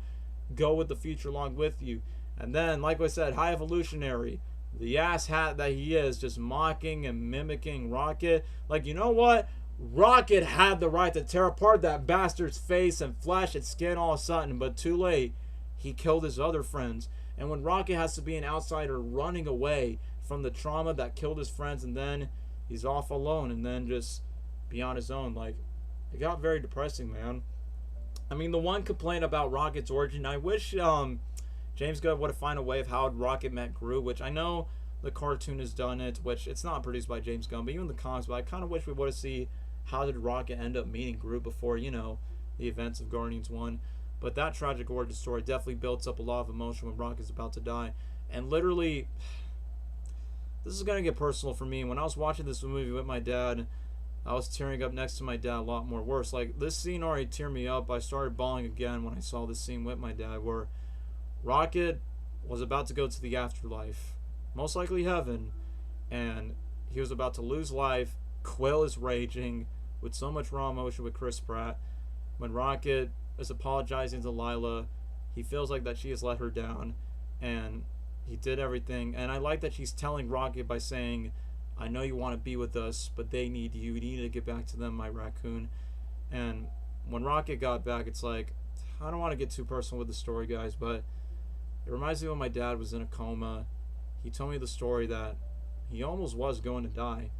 And whether if you guys were Christian or not, he almost went to the afterlife. He was speaking in Spanish, trying to talk to be like, God, what is it doing? And then God is actually talking to him. And my dad was willing, ready to accept death, kind of like what Rocket is, where he wants to be reunited with Lila.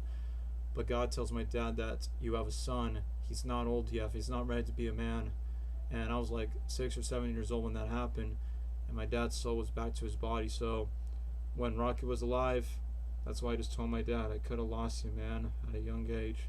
So even though on the abuse level side, I can relate to Rocket, because not going to get too deep about my story, but my mom wasn't the best, abusive lifestyle, which is why I moved in with my dad.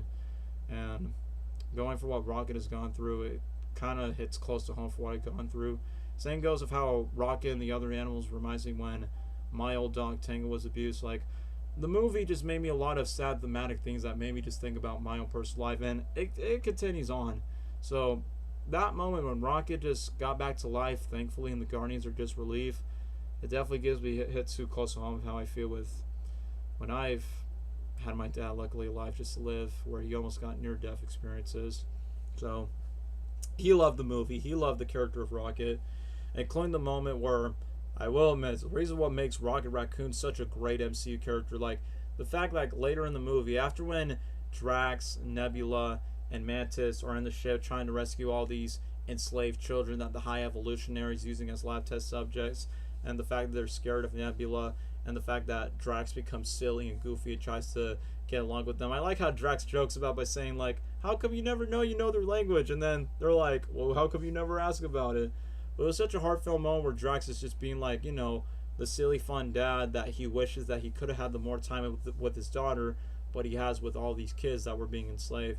And that pays off later on at the end where Nebula's like, maybe you're not meant to be a destroyer. You're meant to be a father. And that's a great closure just to give to Drax. But like I said, earlier in the movie, when all the Guardians reunite with each other and the Mantis controls all these squid alien looking creatures in Guardians 2, when Rocket is about to face his past near by the High Evolutionary to free the other animals, Noah's Ark style, if you kids read the Bible, it's biblically kind of like in a way of 2x2 freeing all the animals being free. But in a way, the most badass line that Bradley Cooper does it so well before we get to Beastie's No Sleep Till Brooklyn, when Rocket is dramatized from his fears and he doesn't want to face them, this one line, I'm done running. And it's like, bro, I gotta give respect to a freaking talking raccoon for Bradley Cooper, where he is brave, grabbing his balls, putting his drama, his fear away, and sticking with his crew, his one and only family, side by side, slow motion of no sleep till bow now, Brooklyn. Once when they break in and they have a giant goof fest where all the Guardians are having a blast, having one final mission together, it was worth the hype. I mean, sure, you could say, oh, they play that song with the Mario movie with Chris Pratt, but shut up. The way how James Gunn used it for this song, epic. And speaking of songs, boy, there was one personal fan favorite song that I know before this movie, and I gotta give props to James Gunn. There's this one song called This Is the Day Your Life Will Surely Change, during the moment where Rocket's riding the ship and you got the iconic Guardians theme. Da-na-na-na, da-na-na. And the best thing is, Rocket was singing along with the song. I'm like, yeah, that's my boy. It's part of your letters. You smile as you change all the money in the world. Sorry, I'm having a musicasm right now because that song, it's called This Is the Day. No, I'm not joking with you. The band is called By the. And I discovered that song from an M&M's commercial. And that song, it's a good morning song. If I have a good morning feel, I play that song and I feel like I'm in a music video montage. And I never would expect James Gunn to use that song in a Guardians movie. It's like, dude, that's one of my personal favorite songs of all time. It's not my number one, but it's one of my favorite songs to listen to if I'm in a good mood to start my day for the morning. And it's like, bro, this movie, it's not a 10 out of 10, but it's close to a 10 because of that, man. And speaking of which, as the movie goes to a closure where Gamora surprisingly helps the Guardians out, he even has a closer bond with Quill, and even surprisingly Adam Warlock helps out, and then Cosmo and Kraglin comes in the move. And then when Rocket goes to that same cell where all the trap abused animals were about to, become the less tab subjects, Rocket goes back with all those baby raccoons looking adorable as hell. And Rocket goes back to his original name. It goes to raccoons. And innocently, Rocket takes all the baby raccoons, trying to make sure they all keep them safe. And then the anxiety comes in when the High Evolutionary was back. It's like, oh, no. Don't you kill bastard. You stupid, dumbass bastard. You stupid fucking... So basically, I always want to cuss in by saying, look, the actor did such a good job for the High Evolutionary as a menacing villain, that which I hate the character. Like, I don't say he's a bad character, but it makes me hate him for what he has done to Rocket, but also for what he torments with the Guardians. And the fact that he just levitates Rocket up to the ceiling and he becomes overdramatic by saying, you're an abomination! You're not meant to be! Once again, another badass quote from Rocket. The name's Rocket. Rocket Raccoon. And then just blast this mofo's head, and then the Guardians help out, then Gamora just shred apart his brain. And then I like what Rocket tells the High Evolution. You just don't want things perfect. You just hated things the way they were. And it's like, that's what this villain just wants to do. Like, he's not happy of how society and civilized is going to be, so he wants to make his own, depict his eyes and play God about it. So that's why the High Evolutionary is just an abusive dictator. And secondly, Rocket's right for what he said. And then, luckily, Rocket gets to face his demons, take down the High Evolutionary. But during the moment when all the Guardians are escaping, when Quill's about to die, even though a part of me is like, he's gonna live, but part of me just felt the emotion by saying, no, don't kill Quill. I know people hate Quill for what he done in Infinity War, but come on, man. As much as I love Rocket, Quill, no. And then Adam Warlock did a Bruce Almighty moment where he saves Quill out of the moment, and all the Guardians get to save and hug him out. And Adam Warlock, despite his shirtless golden body, save his life. But then, when we get to the Guardians with their closure, I like when Quill gives the talk to Rocket by saying, like, you've always been the better team captain than I have. And they give respect to Rocket by doing the Ravagers, like, sign of respect to him. And Rocket was just very depressed by saying, that's it, guys? This is the end of the road for us? And honestly, I felt that because in real life, I know I'm not going to be with my family forever. Most of the friends I have are not going to be with me for long, so I know we're going to meant to move on just for the sake of personal growth. But once when we got out of the way, hopefully we meet each other again, but it won't be the same. It's just like Spider-Man No Way Home's ending, where Tom Holland's Peter Parker was mature to let go of his past and move on to his future. But for Guardians 3, man, literally when Rocket and the Guardians have their moments, and of course, Andrew Garfield already said this quote in No Way Home, but just hearing Groot out of nowhere, and I get that James Gunn said this is during the moment where the Guardians can understand what Groot's saying. Instead of just saying, I am Groot or we are Groot, it's just him saying, I love you guys. Like, look, as silly as it is that Vin Diesel say it, but it's like, bro, tears, man. Just hearing Vin Diesel's Groot with his Chad-looking bod just saying, I love you guys, like, man. I mean, I listened to the soundtrack before. The best song to end it off with Peter Quill's Zune that he gets to Rocket and Alpha No is Dog Days Are Over by Florence and the Machine. And man, it's a beautiful song to end off not just the movie but the Guardians trilogy. Happiness. So rest for your mother, rest for your father, run for your mothers and your sisters and brothers. Like, everyone got their closure. Mantis and Drax has their farewell on the goodbyes. Rocket and Groot has their happy joy moments together, and Nebula actually finds the joy to be with the Guardians. And like I said, the song itself was already emotional, but the one scene that hit me where it goes the when Quill is walking on Earth, he's walking back to his hometown to reunite with his grandfather after when he didn't get to reunite with them in the first movie. And I was bawling with tears during around that moment because I'm like, Quill, I've been there before of trying to find my way to place myself home, reunite with some beloved family members, and I know I'm going to repeat that again.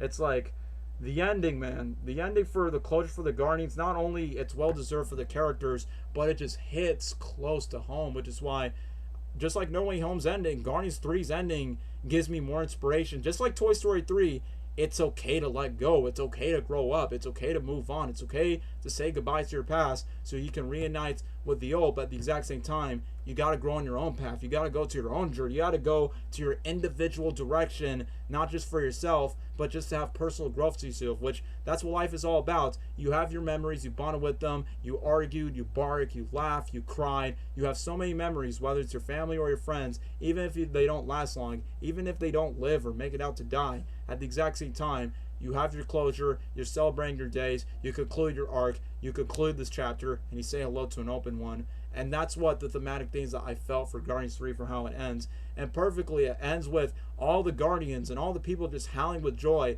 And then after when the song ends, nothing but applause. And when I got out the theater of watching this movie twice, the emotions of my mind crippled, like, every single time. Like, I did not want to say a word, like, until I get back home. And after that, people just asked me, like, how was the movie? And the first words I could think of is, it made me think about too much things about life, about sacrifice, abuse, trauma, letting go of your past, having acceptance of love, learning how to let go, learning how to cherish the moments, finding that love again, finding that joy and purpose, also finding an arc, a missing puzzle piece that you need to conclude for your story arc. Guardians Volume 3, I mean, do I need to say more? It's an easy S tier. And then we get to the mid-credit scene where Rocket and the Guardians have their own crew, and a nice homage to Quill's Taste of Music, Come and Get Your Love, from Volume 1. And then Quill has his nice closure with his grandfather, which pretty sure they tease that they're going to do more for Chris Pratt. But either way, just like what Gabriel says, this is the best way to end the Guardians. And if Marvel's gonna touch these characters, because you know what Marvel does, they like, oh, let's bring back this character for this cameo on that. Don't do it. Just leave these characters alone unless you ask James Gunn for permission. I'm not saying James Gunn needs to direct these characters again, because clearly James Gunn's going to be busy with this new Superman movie, which most likely will be a good movie, but mostly James Gunn's with DC. But for what he did with these characters and for his trilogy and his work with Marvel and with these space a-holes that has more humanity than the majority of these Marvel characters next to the Avengers themselves, it makes us care about these characters. So leave the Guardians to rest, but at the end of the day, it's a great movie with so much beautiful, heart-touching lessons that you can learn from it, despite the negative range of emotions, the positive range of emotions.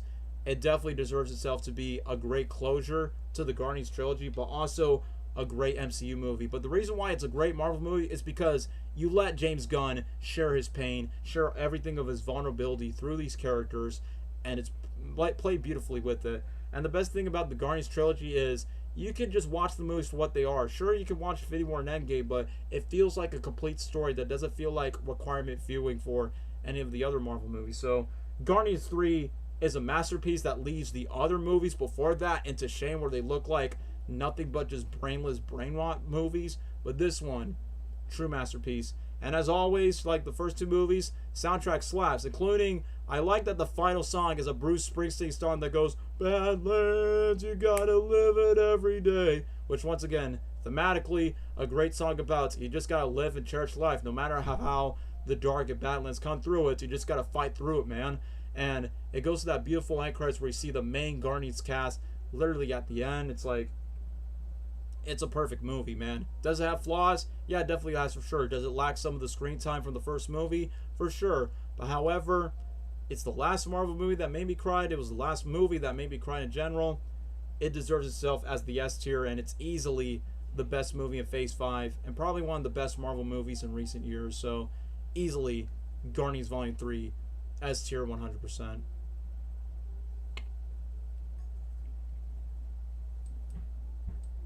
Approved. I haven't watched the Marvels, so You haven't? you can go ahead. Okay, good. So, well, No. since you haven't seen this movie, I'll... It's like the only MCU movie I haven't seen.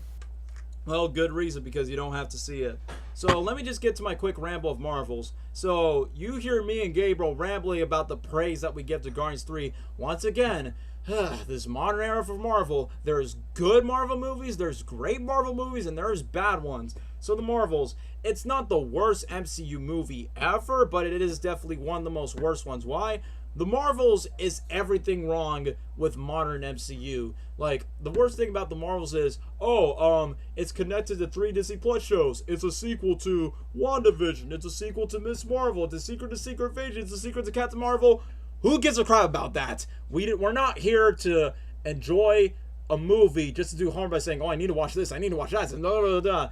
Why should we care about it? It's going to make your casual audience lost about this prime, and as usual, goofy ass CGI that doesn't look that good. The villain is forgettable. I mean, it sucks because that's Tom Hiddleston's wife or fiance, whatever. She's in the movie, but like, the villain is a joke. Secondly, I don't know why she would use the same hammer as Ronan from the last movie. And the worst thing about it is, I get that she's a main threat to Captain Marvel, but the other two characters, Monica Rambeau and Miss Marvel, they're not really like I don't know, conflicted with the main villain. Only just Captain Marvel's like, well, that's the bad guy. We must do our job, and that's what we got to do.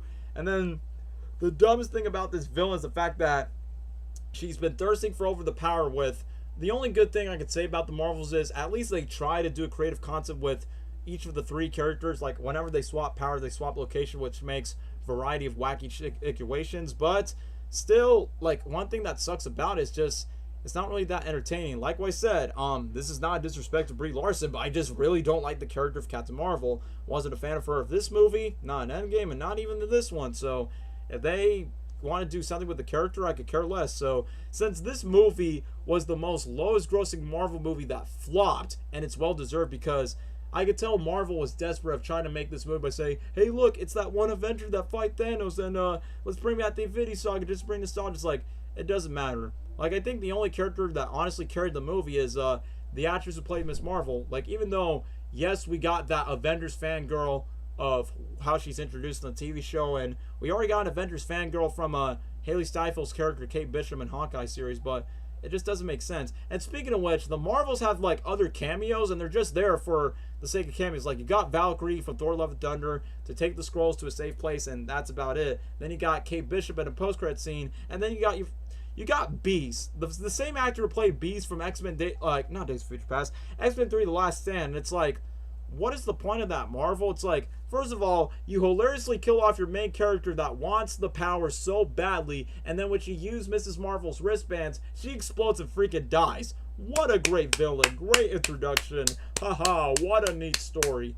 And the worst thing about the Marvels, it does the same formulaic tropes of, oh no, the world's gonna end. Oh no, a sky portal. Oh no, we gotta save these random characters that we could care less about. It's like, I don't give a crap about it, man. I just really don't care.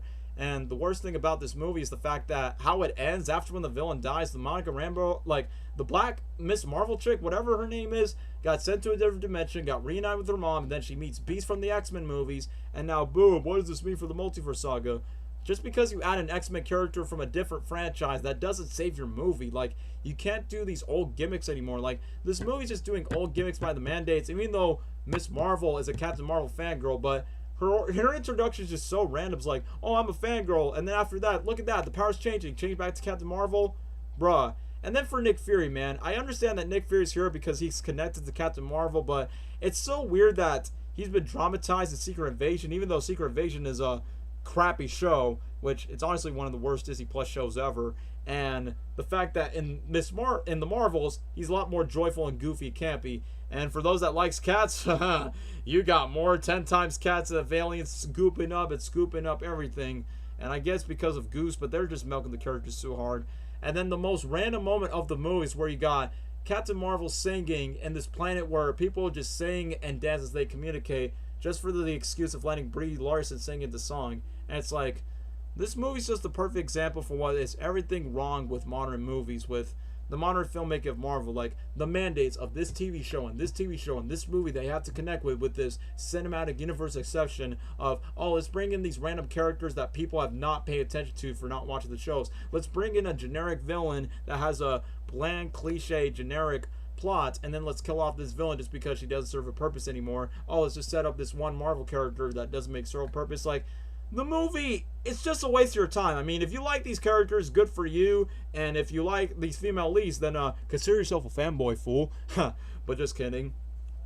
The Marvels, however, I'll say this. How do I describe this? I definitely say it's probably like one of the worst MCU movies. So, since the Marvels definitely does not serve a purpose, like, I could tolerate Thor: Love and Thunder, and dare I say I could tolerate Ant-Man the Wasp, but I would say it's probably the second worst MCU movie compared to the Eternals. Like, the Eternals was pointless. The Marvels is just saturated noise that anyone cares about. So I feel like thanks to this movie, it leaves a bad reputation on Marvel once again during Phase 5. After Quantumania sucked, Guardians 3 is a masterpiece, the Marvels is horrible, and now we're back to a chain to another good movie. So regardless, the Marvels is an easy F tier. So that's all I have to say. It's bad. So yeah, I don't know. It's better off you skip all right. this, Gabriel. For the grand finale Finally, of the recent Marvel film, the last still one. Getting promoted. Yep. Like what Gabriel says, finally, we've been talking for like, what, 7 hours? I know this is the longest one, but this is the last best movie to wrap this up. And for those who are still watching, this movie is the main reason why I wanted to do this tier list in the first place. Because one, this movie is almost about to make $1 billion.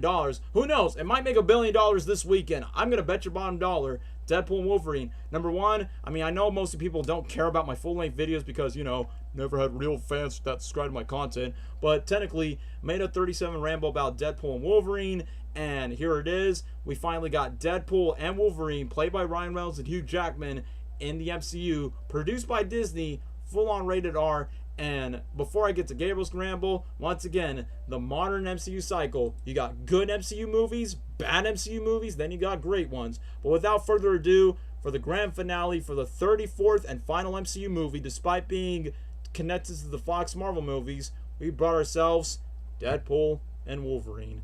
Gabriel, you take it away because you never publicly share about your thoughts about this movie live outside of a 60-second short on YouTube. So you take it away. Okay, Deadpool Wolverine. Man, I mean, this is a movie that, again, has been anticipated by fans for many years. We've always wanted to see Ryan Reynolds' Deadpool, Hugh Jackman's Wolverine, like, team up, interact with each other in a more accurate way possible. Um, and this was it. Rated We R, finally baby. got it. I think this was, I mean, this movie was very comic booky and was more rooted towards the comics, and it balanced between the both, like between both, uh, being very comic booky and also paying homage to live action comic book movies, and especially like the Fox films, Marvel films. Um, it took a balance between two, being new and comic booky and different, and also paying homage to those older films. Um, Bringing back these cameos, and to me, this movie was what Multiverse of Madness was trying to A be, much better almost version of in that. terms of the cameos, but done much much better. Agreed. And these cameos actually had a reason and supporting role, and and there was purpose for them to be there, not just like, oh my gosh, it's them, they're on screen. Yes, that was part of it, but they had they had a role. They were a supporting role and had a purpose. Like from an emotional standpoint, motivating each other to stop Cassandra and teaming up in battle, and also when when Laura gave them the helmet to maintain and stop Cassandra. Um, Stuff like that. They had a reason to be there, and it was good. And I like Laura's interaction with this variant of the Wolverine. Um, they paid. I mean, they did and didn't pay respects to Logan, because in the beginning of the movie, Deadpool's literally playing with this freaking skeleton, Logan's skeleton from the Fox universe. And it is funny. I'm not mad at it. That is one of the best MCU intros ever, and it's memed everywhere on Instagram and everywhere. Uh, that was fun, and just off even before the movie started, when they did like that little thing before the movie where they're like, "Hey, turn off your phones." Yeah, that That was already silly. made me laugh. Like they were this whole movie made me laugh from beginning to end. Not only laugh, but the action was amazing. Their costumes were awesome. Every actor played their role perfectly. Mm-hmm. Um, and it was a huge gift to the Fox universe fans that grew up with those movies. A huge gift to Wolverine, Deadpool fans, uh, whether it's from the movies or the comics. Um, yeah, and then the music choices as well were pretty fun, and fourth wall breaking with uh, the Greatest Showman, and then just breaking the radio. That was That cool. was that was a nice touch, fun, and it was funny. Um, all the jokes. I mean, there's so many. I can't. I'm not even gonna uh, mention all of them, but like Because they were there's just so so much of funny. them. The fourth wall jokes and just the jokes in general. They were funny. They caught me off guard. I was laughing the entire movie, and I haven't laughed that much from a movie in a while. Agreed. Um, and they did good with the emotional aspect as well, especially with Wolverine's character development. He's depressed because he let down the X-Men in his universe. in the end he realizes he's still a hero and he's not a letdown. He's the X-Men. He's the Wolverine. Um, Preach it, brother. and does what's best to save the multiverse. Uh, and then Deadpool with his relationship with his girlfriend and him wanting to be something and to matter. Like I felt that, you know, like us humans, we want to know our purpose. We want to achieve something, and I felt that from Deadpool. And then when that fake flashback or whatever with Deadpool's girlfriend and uh him talking in the kitchen, and then she said something like, um every time you fail, you never get back up or something like that, and that was like, that hit. And that's what I mean by like the emotional stuff. Like you feel for these characters, and then the way they overcome that in the end was really awesome. Um, it was just, they did it. They nailed everything, and they were so self-aware with the status or state of Marvel right now. They poke fun of it a lot. In terms of the movies, I mean, even the shows, because MCU shows. But totally, they're very self-aware, and I like that. They're learning. They're not. I'm glad Disney and put this sort of movie out there and not be like, no, we gotta keep it PG. Suck we gotta it, do Fox. this. I'm going like to Disneyland. They let those guys be free. Give me a second. No problemo. But just to continue on the ramble, just to give a couple of my recap for Deadpool and Wolverine. So I'll say this: even though Deadpool is not 100% MCU compared to the first two movies, definitely the Deadpool movies are one of the best Marvel trilogies, dare I say. But personally, for me, I still love this movie, and I do like the second one. Don't get me wrong, but I feel like Deadpool Wolverine is more entertaining and interesting to watch. But I still prefer the first Deadpool movie just because the first Deadpool film stands its own as a simplicity origin movie, and it gives you to what makes Deadpool who Deadpool is as a character. But for Deadpool Wolverine, it's a great experiment of how to utilize Deadpool into the MCU. Same goes for Wolverine.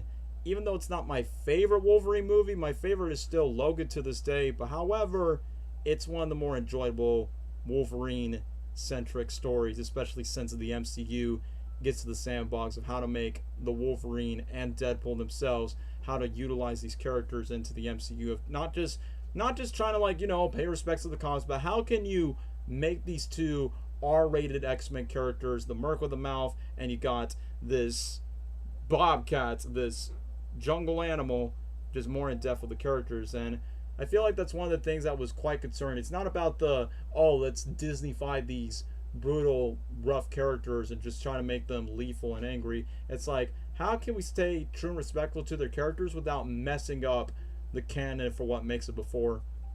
Like, for instance, I love Logan. It's one of my favorite movies, period, of all time. And the way that they give closure to Hugh Jackman's Wolverine, it's beautiful, man. And the fact that ending of his closure, of his death, felt so emotional that it still makes grown men like me cry, it's definitive, man. And after this, I'm like, crap, hopefully they don't ruin it, man. And that was like a similar concern that I have with Spider-Man No Way Home. In a way, I'm back. That kind of scared me, bro. Sorry. So anyway, you were saying, Gabriel? Yeah, they were just more let loose with this movie. Disney actually let them do what they had to do. Thank you, Ryan Reynolds. Props to Ryan Reynolds, Sean Levy, and Hugh Jackman, and everybody. And the writers that was a part of this movie. They all did a great job, and yeah, it was just great to see some familiar faces back again. Chris Evans, Jennifer Garner, like everybody. Yep. Wesley Snipes, Channing Tatum, Daphne Keane. Yeah. I had fun. This movie was a lot of fun. It did everything right. I think. I mean, just for me, I would say it's the best Deadpool movie out of Really? the three. Uh, this is also a Wolverine movie, but I can't say that this is the best Wolverine movie. But it is up there, just for comic book accuracy and just respect to his character. Um, yeah, to me, um, yeah, I don't know. I I would have to say for now, I would put it on S, For just sure. because I really enjoyed everything about the movie. Well, I have a feeling they're going to make it S tier as an MCU movie, and I say it definitely deserves it. But the question is, since this is the last movie, do you want me to put it after No Way Home or before No Way Home? Because I'm going to remind you, S tier, Uh, I put Infinity War, Endgame, Civil War, Guardians 1, Guardians 3, Guardians 2, Avengers, Iron Man 1, Winter Soldier, No Way Home, and then Deadpool and I Wolverine. would I would put it after No Way Home. Okay, so leave it for where it is. So I guess that'll be all for your review Mhm. for Deadpool and Wolverine. Yeah, go ahead. All right, now to finally end off this almost 8-hour stream. Now for my finale. So that being said, even though I still prefer the first Deadpool movie just because I love the simplicity and it's the origin story for what makes Deadpool Deadpool, while this movie's just a good representation of how is Deadpool like when he's interacting with other, not just Wolverine, but with other Marvel characters outside of the Fox X-Men universe. So I will say this is my second favorite Deadpool movie because I will admit there are some things that this Deadpool movie does lack from the first two movies. Like, even though I do like the NSYNC opening sequence, which it's a meme now, bye bye bye bye bye bye, don't want to be a fool for you, where it gets to the opening montage where Deadpool uses Logan's dead corpse, which, yeah, I feel like the beginning of the movie, I'm like, that was my biggest concern of the film. It's like, y'all said you're not going to disrespect Logan, right? Like, after when Wolverine's dead, you're going to respect the dead and move on, right? Don't play with the dead, man. You don't want to be a dead horse. But in a way, so as expected, Deadpool just opened the course of Logan, and even though I was a bit concerned about, like, well, to be fair, that Wolverine in his universe is already dead. And I like that he used Wolverine's adamantium claws, and he makes a boner joke by saying there are 206 bones of the body, 207 if I'm watching an episode of Gossip Girl. Number one, because it's a boner joke. Second, his wife Blake Lively is in the show of Gossip Girl, which basically inspired Lady Deadpool, like later in the film.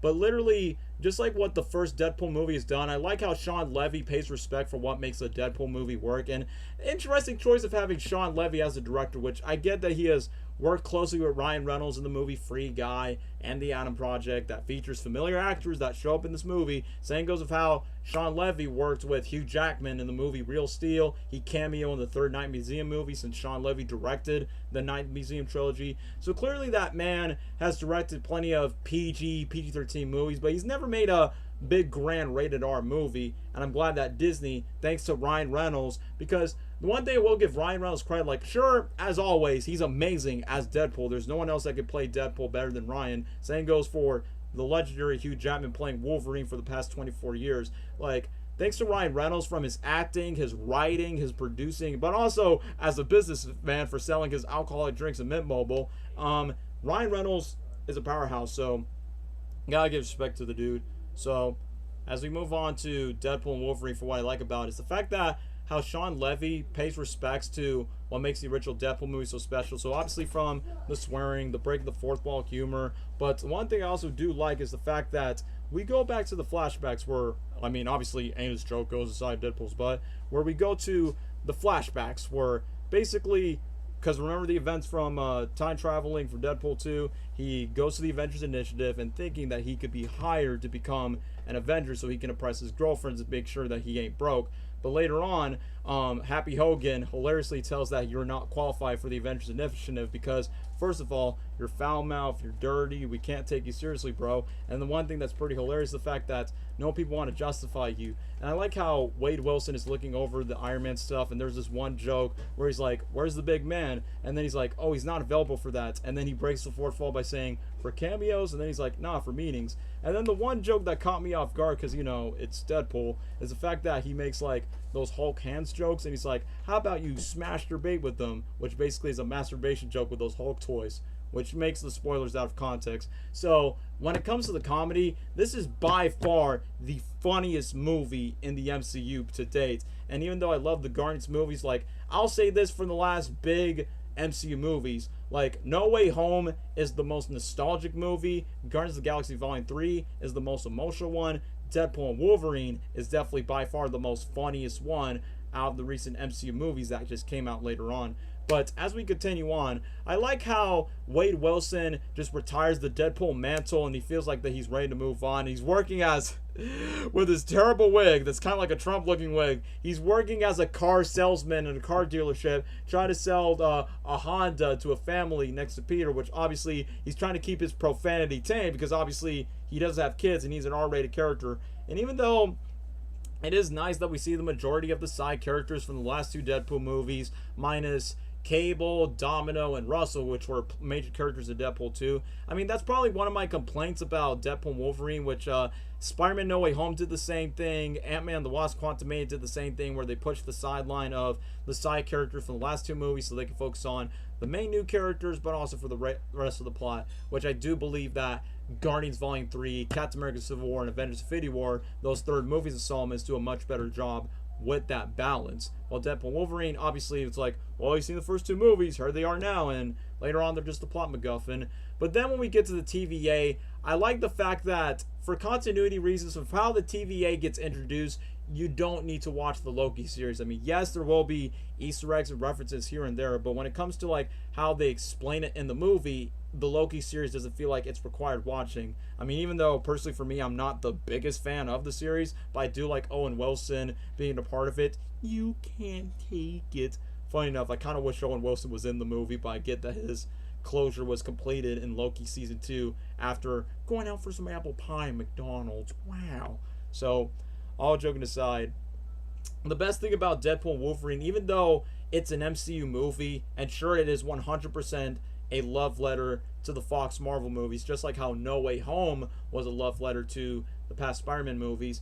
I like that for required viewing. Sure, you're going to get a couple of MCU Easter eggs here or there, but I feel like for anyone that wants to marathon to Deadpool and Wolverine, definitely the first two Deadpool movies are definitely worth watching. But as for Wolverine, it's difficult. If you have at least seen Wolverine in the old X-Men movies, they're fine. But story-wise, Logan is definitely the most important one because obviously I love that movie so much. It's a beautiful closure to Hugh Jackman's Wolverine and the Fox X-Men universe. And even though they do make fun of it at times, which that was my one concern because Logan was a drama, but since this is a Deadpool movie, obviously there's going to be break the fourth wall comedy with it, which you got the British goofy villain, Mr. Paradox, going to the TVA, explain Deadpool that he needs an anchor, and since the anchor of that universe, which is Hugh Jackman's Wolverine, is dead, if that anchor is not present in your universe, it could die and it could collapse. Time Paradox says it could die for like 1,000 years, but for him it's like, we just need to take it out the way. Which why Deadpool, it's up to him to time travel Back to the Future style, and they literally play That's the Power of Love, where Deadpool time travels to different alternate realities of different Wolverines just to find a good Wolverine that will be confessed to save his universe, so then neither of Wade's close family, like his F4, like his girlfriend, like Vanessa, or any of his close peeps are going to be disappearing away. So either way, that's the whole plot. And by the way, when Deadpool suits up, I like that they make a joke about this one dude that keeps spanking his ass. He's like, I'm gonna swear that dude's probably just a predator that eventually gets a side 4. I'm telling you, man, the jokes, it just keeps on landing, just like what you expect for a Deadpool movie, and it just keeps going funny, including the moment where literally when he talks about that Deadpool's joined the Marvel Cinematic Universe, where he's saluting footage to Captain America, the Avengers, and then literally just breaks the camera and grabs a boom mic by saying, "Suck it, Fox, I'm going to Disneyland." Obviously, this whole movie is kind of like a meta commentary of studios merging just to grab some properties, and the fact that they killed the Fox universe, that's literally like Disney just killing like the scraps of the Fox universe for what they established. And when we go to the time traveling heist, when they play Parallel Back to the Future, it's hilarious when Deadpool finds a high accurate size Wolverine and then meets a Wolverine that's representing Old Man Logan, and then meets a Wolverine that's crucified on an X-Men cross straight from the comics, one where Wolverine has an eye patch, and then the one moment which I wish they would have had a full-blown scene in the movie where we see Hugh Jackman's Wolverine in the brown and yellow suit about to face the Hulk. And Deadpool's like, "All right, Marvel Jesus, you dull creature." Then Hulk smacks him like, dude, like, even though it's a nice homage, but it's like, man, we could have had that moment to see Hulk and Wolverine fight in a movie together. Who knows? Maybe Avengers Secret Wars can do that, but it's like, dude, even though at least it's an alternate dimension where you got the OG Hulk, not Professor Virgin Hulk, it's like, man, it would have reminded me of that Hulk versus Wolverine animated movie that also had Deadpool in it and did the exact same claw reflection shot of the Hulk chasing over Wolverine. And then the unexpected cameo, once again, just like John Krasinski as Mr. Fantastic is a fan cast that came true, freaking Henry Cavill, the Calvarine, is Wolverine in one universe. And I like how Deadpool's like, we're going to treat you better than the shitheads across the street. Basically saying, hey, if you join Marvel, we'll treat you much better of how Warner Brothers treat you as Superman. And then Henry Cavill just kicks Deadpool out. And then that's where Deadpool leads to the main Wolverine that you see in the trailers, aka the TVA calls him the worst Wolverine of them all. And kind of similar from how Wolverine's arc in Logan, where if all of his X-Men dies, but in that movie, Professor X was responsible for the death of his X-Men. But for this Wolverine, similar like Logan, down depressed. He's not old and he's not dying of sickness, but definitely he's just down to his knees that he doesn't want to avenge to his fellow X-Men, which is why I'm glad that the yellow and blue suit actually has a purpose. Like, not only it looks good on Hugh Jackman, and I can't believe, like, the one thing I appreciate about this movie, that Disney allows an R-rated movie of Deadpool and Wolverine and let Hugh Jackman's Wolverine do the comic book stuff that the Fox Marvel movies like, we're just gonna make it black and leather just because it's like the Matrix. Comic book suits look super silly. But when you look at the rest of these MCU movies on our list, they're fully embracing the comic book accuracy of the suits, whether they look good or not. So I'm glad they got the chance with that, with Hugh Jackman's Wolverine. So once when Deadpool and Wolverine are just gone to the void, where they have an epic fighting scenes with 20th Century Fox, and where Wolverine is like, I'm done with this shit, I don't want to be part of my problem. And then Deadpool's like, is that what you said when your world went to shit? And then Wolverine's like, come again. And that's where we went to this awesome fight that we all see coming, where, just like what Deadpool says, I am soaking wet right now. And the one moment's like, oh, put your on glasses, sir, because you're about to see a feisty fight. Where we see a bloody, gory fight of Deadpool and Wolverine using their powers, fighting against each other, Wolverine pouncing like an animal. Like, the action hand-to-hand combat's good, but also I like the fact that during the scenes when they're filming out the void with the fine 20th Century Fox logo, just like what I said, MCU movies don't need to be over CGI. Like, it's an over visual spectacle porn. Like, you can still have visual effects, but at the exact same time, have some practical effects, have some practical sets, pieces where, like, when the actors on set can react that they're visually seeing something, whether it's through a mask or whether through their eyes. And it's really cool that they film all the scenes during the void scenes literally outdoors, and I gotta give them respect to that. Like, it brings like a balance when it comes to like modern blockbuster filmmaking, kind of like what the Fox Marvel movies did with the Deadpool movies and even with the X-Men movies, where it's not just blue screen, which, don't get me wrong, I love No Way Home, but you could tell the movie is over CG just because of COVID. But for Deadpool and Wolverine, they take their time where they make the visual effects and the set pieces look real enough, but at the exact same time look good in the final post-production.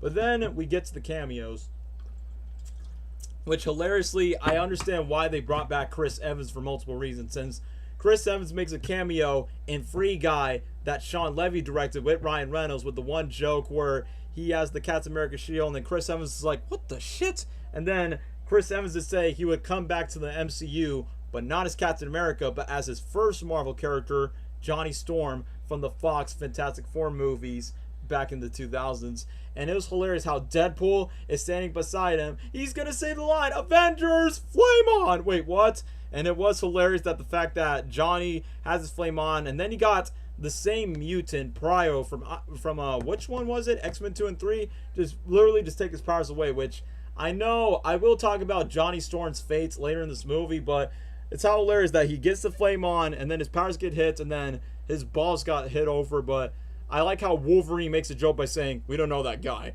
But then you got the same Sabretooth from the original X-Men movie. Surprisingly, they got the same actor from that film, where he's like, I remember you, ready to die. And then Deadpool is trying to like do like a, wait time, remove the swords. And it's such an easy, short, quick fight that Wolverine slice the OG Sabretooth's head, and then Deadpool's like, that's right, say hello to your queen. That's a male. And it's like, jokes like that's hilarious, bro.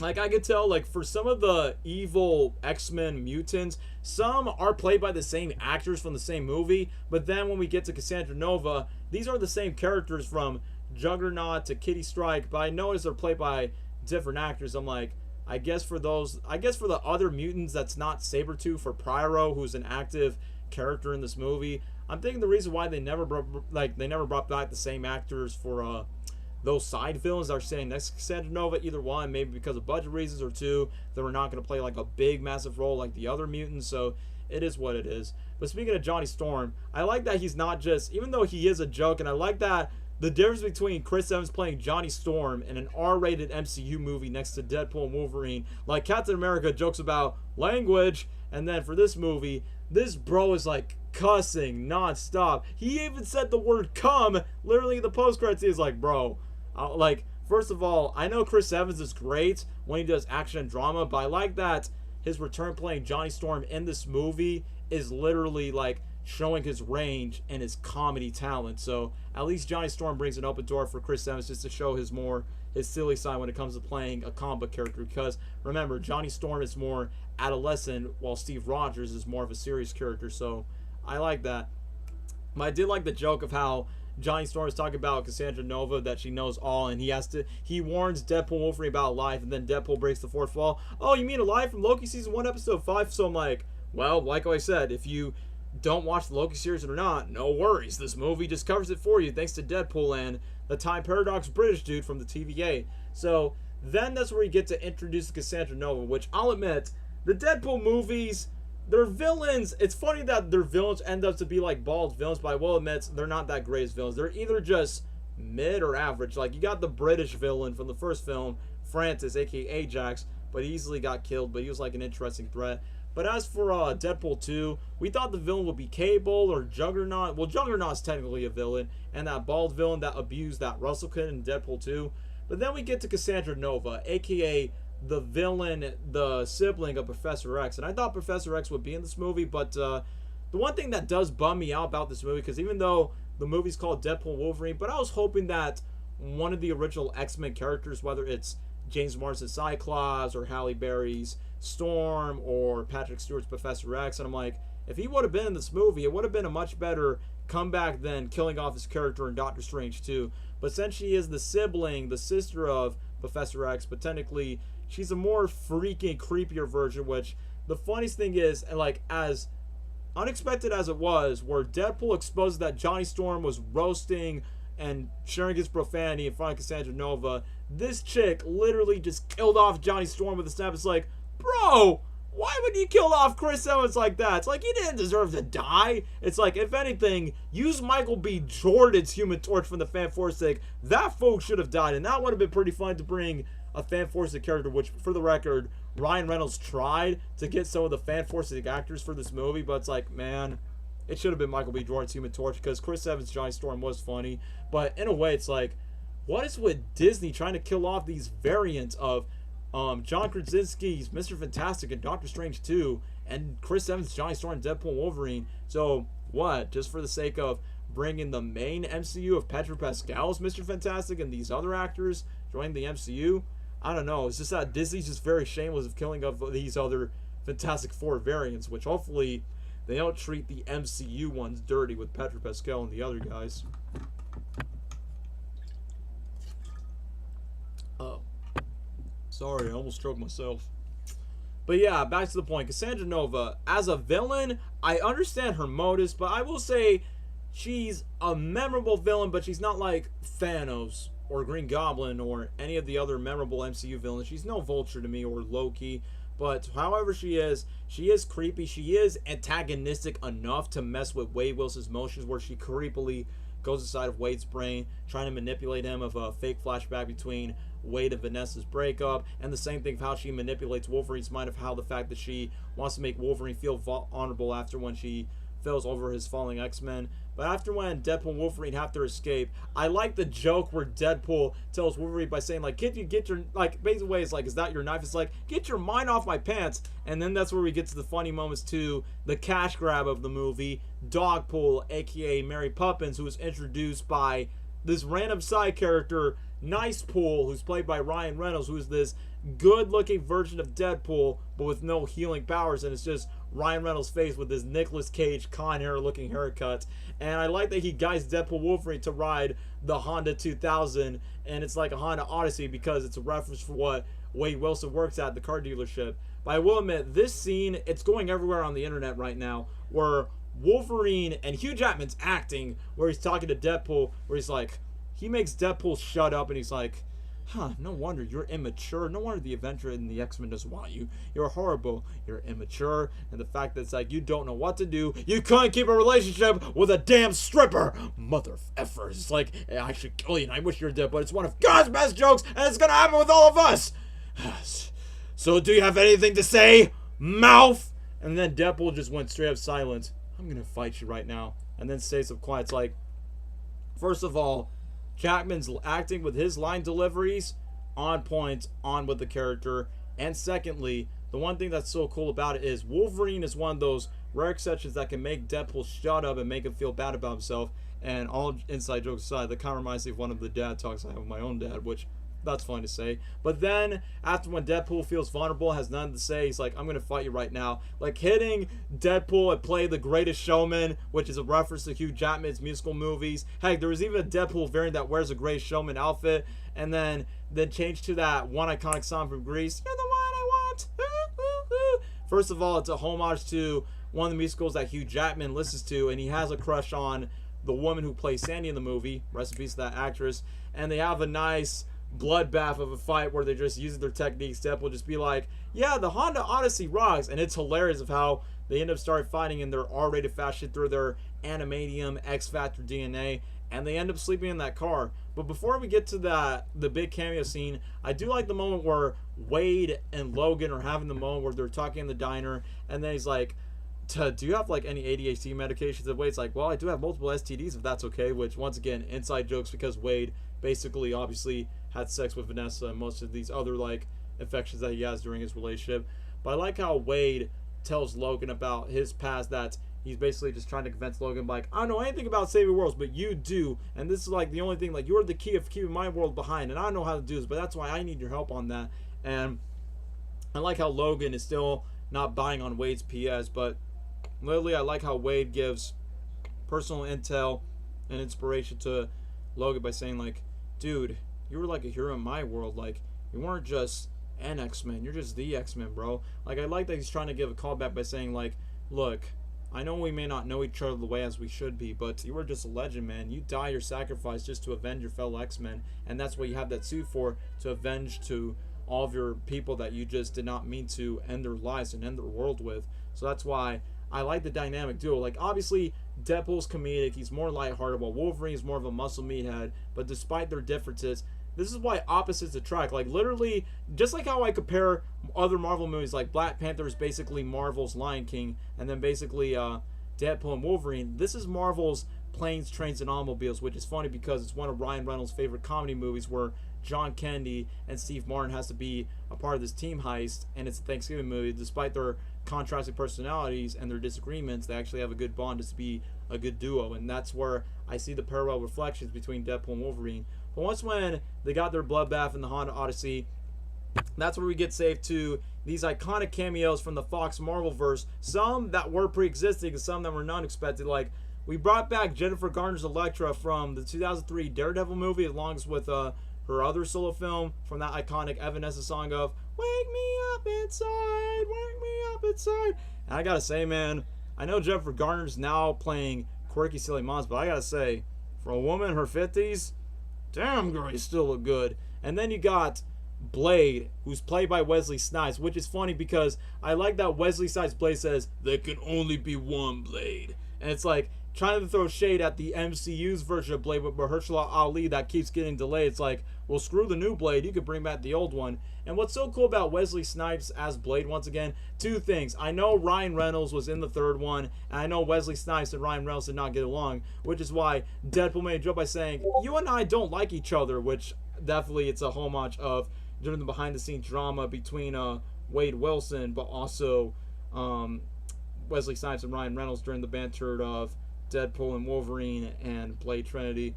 But also, I like the moment where if it weren't for Wesley Snipes' Blade, because even though we give credit to the 2000s X-Men movie and Sam Raimi's Spider-Man in the 2002 film that they break the Marvel genre, and this was like the peak, the early days of Marvel where it used to be mainstream.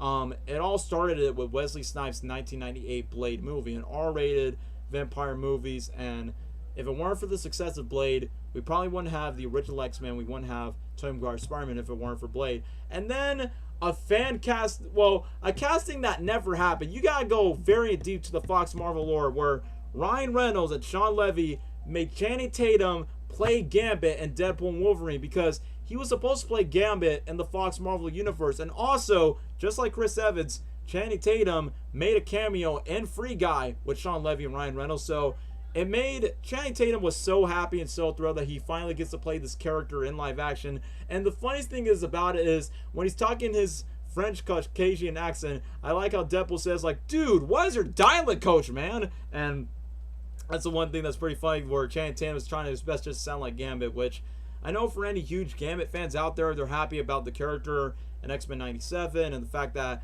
he gets his triumphant return in live action played by Channing Tatum. So I'm glad that this movie did some missed opportunities that they couldn't do. And even though Channing Tatum's Gambit was the funniest, where it's like something about my dad and what my mom says, and I will admit, this movie, who knows if it's going to age well, but they poke fun of their real life relationships. Like when Deadpool was getting close to Wolverine, he's like, "Hey, don't tell Blake about this," which nice nod to Ryan Reynolds' wife, Blake Lively, and then makes a jokes about Hugh Jackman's divorce, which I did not expect that. And then when Deadpool was telling to Blade by saying, "We need to get Magneto," and then Blade was like, "Magneto's dead," and Deadpool's like, "Fuck." And then he's like, "What about Daredevil?" And he's like, and then Elektra's like, "Oh, she's dead." And then Deadpool's like, "I'm sorry about that." And Elektra's like, "That's okay." It's like, damn, that's an inside joke by saying like Ben Affleck and Jennifer Garner fell in love when they met on the set of that 2003 Daredevil movie, and we know in real life they divorced, and Jennifer Garner's like, "I'm okay with that." It's like, damn, Deadpool, you got balls for that. No wonder Ryan Reynolds is like Ryan and Hugh were like, "I'm surprised they kept these jokes literally in the final cut." It's like, I don't know if that's gonna age well now, but I guess just a way to just put an inside joke of the actors. But anyway, I forgot about this one character who is very important to Wolverine. I'm surprised that she plays a meaningful role to Wolverine. It's none other than Daphne Keene's Laura, aka X-23 from Logan, which clearly it's been confirmed that yes, it's the same Laura from Logan, and the fact that she sees a variant of her father, even though she's the clone daughter, but literally having her moment with Logan by the fire camp, even though she says, "Even though you're not the same Logan that I know, but you remind me a lot about from him." And the campfire scene, it's a nice emotional tender moment. Like, even though I wish there was more, my biggest complaint, I wish there was more screen time between like her and him. It kind of gives me that moment when Tobey Maguire and Alfred Molina has their reunion in Spider-Man 2 during the events of No Way Home. I felt that when Hugh and Daphne have their reunion, and I'm not trying to be honest, but since the girl's 19, yeah, the chick just glow her up. I'm just saying, don't call me out on that. She's 19, leave me alone. But anyway, back to the moment where she's having the moment with the character where Wolverine's like, "Trust me, kid, I ain't no hero." And then she's like, "You were the wrong guy, but later on, you just proved that you just fall up to the right expectations." And I like that moment during the campfire where she definitely believes the good in his Wolverine, despite it's not the same one that she knows. But that was such a nice moment between her and Wolverine by the campfire scene. And then it becomes like an epic moment, which I almost forgot. Ryan Reynolds was going to consider Nick Cage, yes, Nick Cage, to play Ghost Rider into this movie, even though Ghost Rider in those earlier movies was made by Sony, but Marvel has the rights to the Ghost Rider character. For some reason, Nick Cage's Ghost Rider could have easily fit this Fox Marvel mini Avengers. Like, it was so cool out of the Honda where you got Blade, Elektra, Wolverine, Gambit, and Deadpool coming out of the car, and then we see Laura putting on her iconic sunglasses from the movie Logan. We see Gambit doing his card tricks, Elektra and Blade slicing, and then Laura just grabbing over just to stop Cassandra Nova messing with Wolverine's emotions. And I like that Deadpool was attempted to kill Cassandra Nova, but Wolverine believes that despite how evil she is, he has a chance to redeem from Wolverine's failures for what he could have done, but also the inspirational speech that means later to the final act. So after when Elias was about to take down all the Marvel characters and Deadpool and Wolverine went to the Doctor Strange portal to get back to the car dealership, my one concern was about, even though I'm glad that Laura gets to reunite with this iteration of Logan, so then she's not alone and she has a living father that's like her old dad that passed away. I will admit, what about Elektra, Gambit, and Blade? Like, we never see them again for the rest of the movie. Just like Spider-Man No Way Home, we never see Tobey and Andrew after the events because you gotta focus on the main characters. But I think that black chick from the TVA is like, oh, don't worry, we'll help those guys out. I kind of wish we would see what Elektra, Blade, and Gambit were doing, since there's the survivors in the void from the Fox Marvelverse, since the Foxverse is dead. Well, I'll admit, the coolest moment, even though it's a parody of the Avengers Endgame portal with all the Deadpool corpse, and clearly it's like the Spider Society of the Deadpool clones, where you got Blake Lively as Lady Deadpool, which the creator of Deadpool intended to make Lady Deadpool more like Blake Lively, since the creator of Deadpool is a big fan of Gossip Girl and Blake Lively's in the show.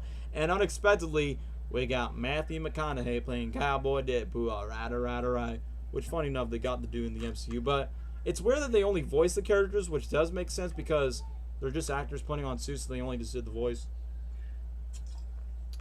And besides, it's even meta that Ryan Reynolds' daughter is the one that plays Kidpool that has the most potty mouth of them all. And the funniest thing is, even Baby Pool at the end is voiced by Ryan Reynolds' son, since basically that's a newborn son Ryan and Blake just had. So clearly, Ryan just has his own family playing Deadpool corpse clones. And the funniest moments is when, before we get to the Deadpool corpse clones, Nice Pool comes back, and then you got Dog Pool returning to Wade Wilson, which Wade wanted to keep Dog Pool. And it just goes back to the turn the radio up, make me lose control. And I like the moment where Deadpool pokes fun at Nice Pool because it's a reference to Ryan Reynolds play one of these characters from the National Lampoon movies, where he plays a character called Van Wilder. And then Wade tells the dog by saying, who's it going to be, me or Van Wilder? And then this is a funny inside joke that's now becoming a meme, where Nice Pool looks at the camera, oh, I can slightly break the fourth wall, and looks at the camera, the proposal.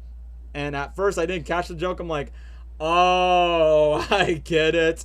It's that one movie where Ryan Reynolds and Sandra Bullock accidentally ran to each other naked in that romantic comedy. I'm like, now the joke's more funnier as I'm thinking about it. And even Deadpool's respond by saying, bitch, you think that's what I do in my career, in my lifetime? Which I thought that was hilarious. And then unexpectedly, Deadpool doesn't know that Nice Pool doesn't get to regenerate. So once when they shot Nice Pool at the end and literally shot the down, it's like, can you regenerate? He's like, regenerate, what you're talking about? And then once when Deadpool used Nice Pool as a shield, he wants him to intentionally die. Just say it with me, I'm gonna live, then boom, his head explodes. And then Deadpool's like, I'm so sorry that I got him killed, he was a hero. Like, he was a hero. And then Wolverine's like, you got him killed, you idiot.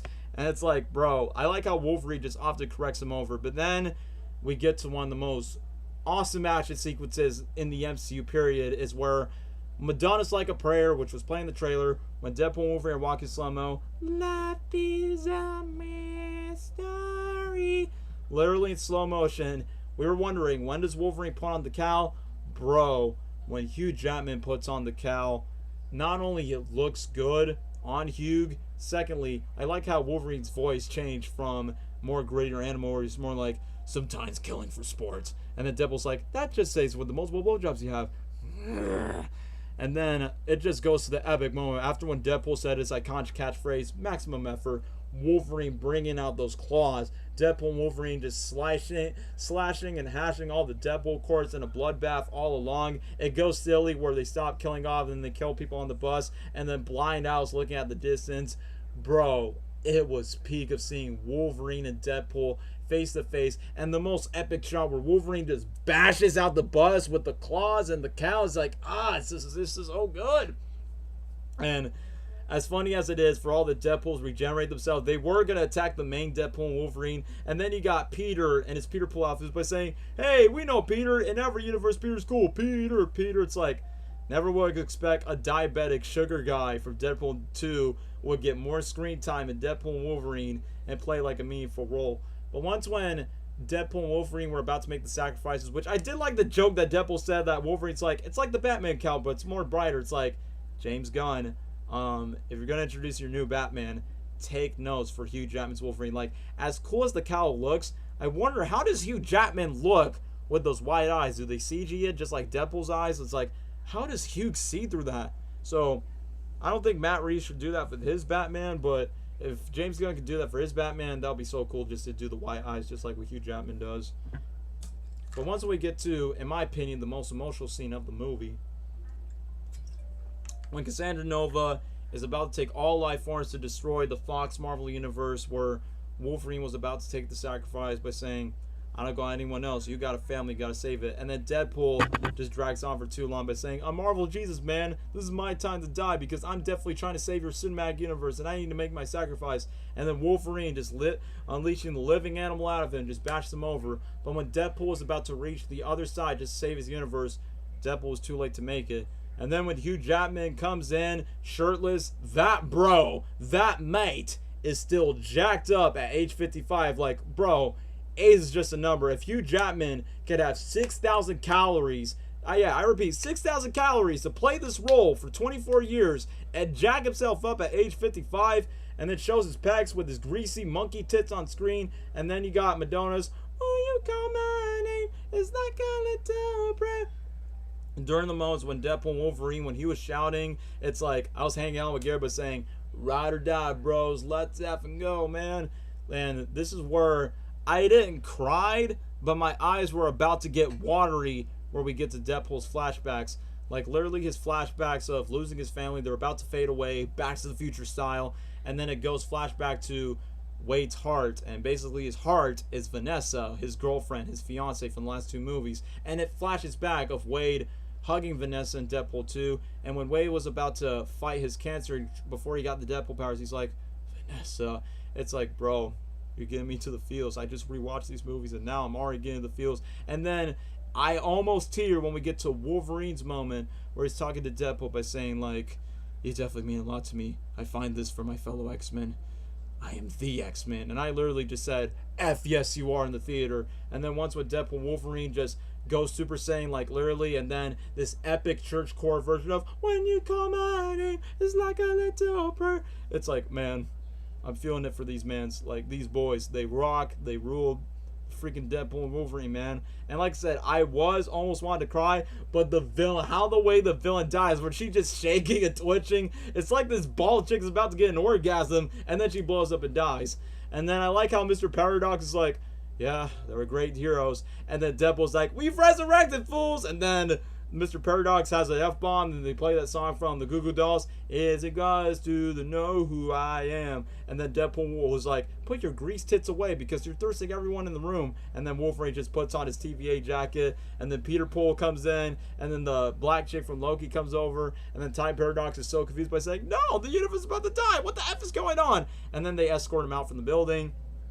Deadpool tells that the other abandoned characters need some help, which, even though it's a shame that we didn't see Gambit, Elektra, and Blade for the rest of the movie, but I guess off screen the TVA just sort of helps them out, but we don't see what happens outside of Laura since, you know, she's integral to Wolverine. And I like how Deadpool pokes on fun by saying, like, want to eat some shawarma, and both the boys literally eat shawarma like the Avengers. Deadpool reunites with Dogpool, and Wolverine, as a lone wolf as he is, just like how he was in the movies and just like his character in the comics, he's about to wander off, and then Wade's like, hey, yo, Logan, want to crash at my place? You can come in my place, but hey, since you are basically now in my new home, and since you are the anchor of my universe, we both save our worlds together. And that's what's pretty nice, where Blind Out meets Wolverine, then gets discussed by Dogpool, and then randomly this song that plays, you're all I need to get by, yeah, all that I need. I never would expect it would be a good ending for Deadpool, but I like how everyone's having a good time, have their reunions. Logan and Laura are together again, in a way. And I like how Logan tells Wade by saying, like, hey, yo, talk to your girl, talk to Vanessa. And then it indicates that Vanessa and Wade's relationship are good. And I like how the movie just beautifully ends with Deadpool's mask and Wolverine's mask at the end. And like I said, it's a nice closure to the Deadpool trilogy. Like, even though the first Deadpool movies are owned by Fox, and it's not 100% MCU, but like I said, it's definitely one of the best Marvel trilogies next to okay, if I had to rank all the trilogies, and since I'm including Deadpool Wolverine, the Guardians trilogy is the first best. The Captain America trilogy, second place. Third place, the Deadpool trilogy. Fourth place, Tom Holland's Spider-Man trilogy. Fifth place, Iron Man. And the sixth place on the bottom of the barrel, the Ant-Man trilogy. I think the Ant-Man trilogy just sucks because there's only one good movie. not including Avengers or Thor, because Thor and Avengers had like 4 movies. But anyway, I'm going off topic. Back to Deadpool Wolverine. Man, I was not expecting a montage of behind the scenes of all the Fox Marvel movies, from X-Men to even the terrible Fantastic Four movies. Even Fan Forstic gets a shout out. Daredevil, Elektra, Blade, and for the very first time, I can't believe it took this long for a Marvel movie to use a Green Day song. But it's not American Idiot, it's not Holiday, it's not Do You Ever Done to Listen to Me, Why Wake Me Up Till September Ends. Sorry, boys. I just love me some Green Day, so I know the songs. But this one song, I know this song, and I've heard of it before, and it's such a fitting song for the closure of the Fox Marvel movies and showing all the actors from Ryan Reynolds, Hugh Jackman on their behind-the-scenes moments. If in the end is right, I hope you have the time of your life. And it's like, yeah, these actors totally did have the time of their lives for 24 years of giving the closure to the Fox Marvel movies, but their time playing these characters on screen, from the good movies, the bad movies, everything else. I'm not gonna lie, not to give too much away about my end of the year plans, but I'm definitely gonna use that Green Day song for my end of the year tribute. Why? Because not only the lyrics of I hope you have the time of your life, and in the end there's time, life is unpredictable. That's how I view my 2024 in a nutshell, even though I'm giving closure to a lot of arcs in 2024. I've already wrapped up some, and Deadpool Wolverine is kind of like a perfect reminder of that, connected to my own personal life. So regardless, the criticisms are the pacing does become really fast, and sure, most of the emotional moments don't hit as much as the first 2 Deadpool movies, but there is one that definitely stuck out with Deadpool and Wolverine themselves. And sure, it's not as strong, or as a Wolverine movie, it's not as great as Logan as expected, but however, it's definitely one of the most enjoyable performances for Hugh Jackman's Wolverine. The villain is memorable, not the best, but still threatening enough to the main heroes.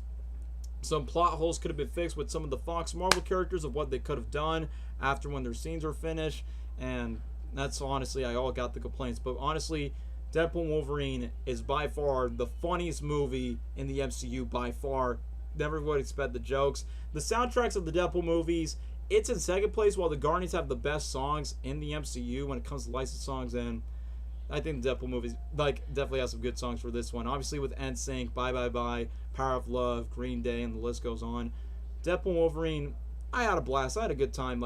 It is one of my, I'm going to say it's probably my favorite movie of 2024 for now. We'll see about the future of other movies later this year. And I like how Marvel let Ryan Reynolds, Sean Levy, Hugh Jackman, let everyone else have the cast and crew have full creative control of having their shameless first R-rated movie for Disney. And they did a good job with it.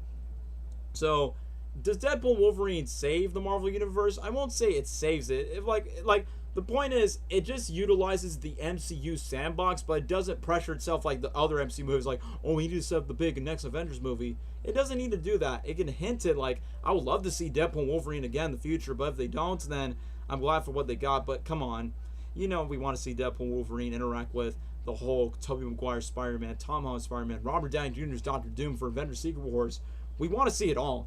So, if there's more for Deadpool and Wolverine, I'm definitely going to be up for it with your bottom dollar.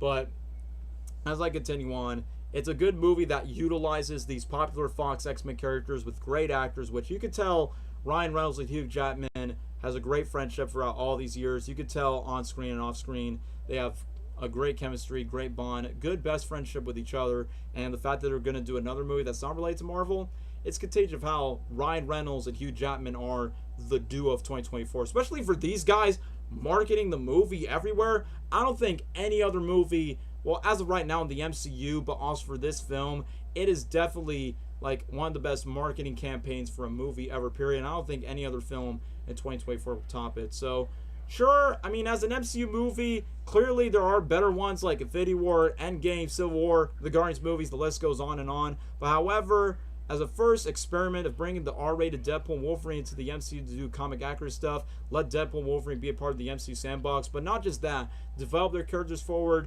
pay respect to their legacies, but pay respect to their past, and give closure and be ready to what's next to come for the future. So, I won't say it saved the MCU, because, the MCU movies are up and down a hill. But I will say this, it's the step in the right direction. As long as Marvel gets creative control for these movies with different tones, different characters, different actors, different directors, I think the Marvel universe is definitely in a very promising future as long as it's done right. So we'll see how the future holds, whether it's the next Captain America movie, Thunderbolts, Fantastic Four, the next two Avengers movies, or whatever the heck that the MCU has in store. Just keep on making good quality MCU movies. Like, I doubt it won't be as great as the Infinity Saga, but movies like Deadpool Wolverine's like, okay, this was a good Marvel movie in recent times, and gives me good old memories.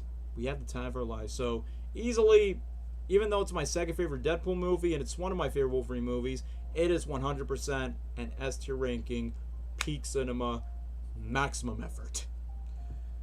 Woo! Peak! Man. I am almost out of breath. I'm definitely going to need a lot of hibiscus tea over, but we did it, Gabriel. We finally finished it. Excelsior! Excelsior! Man, Oh.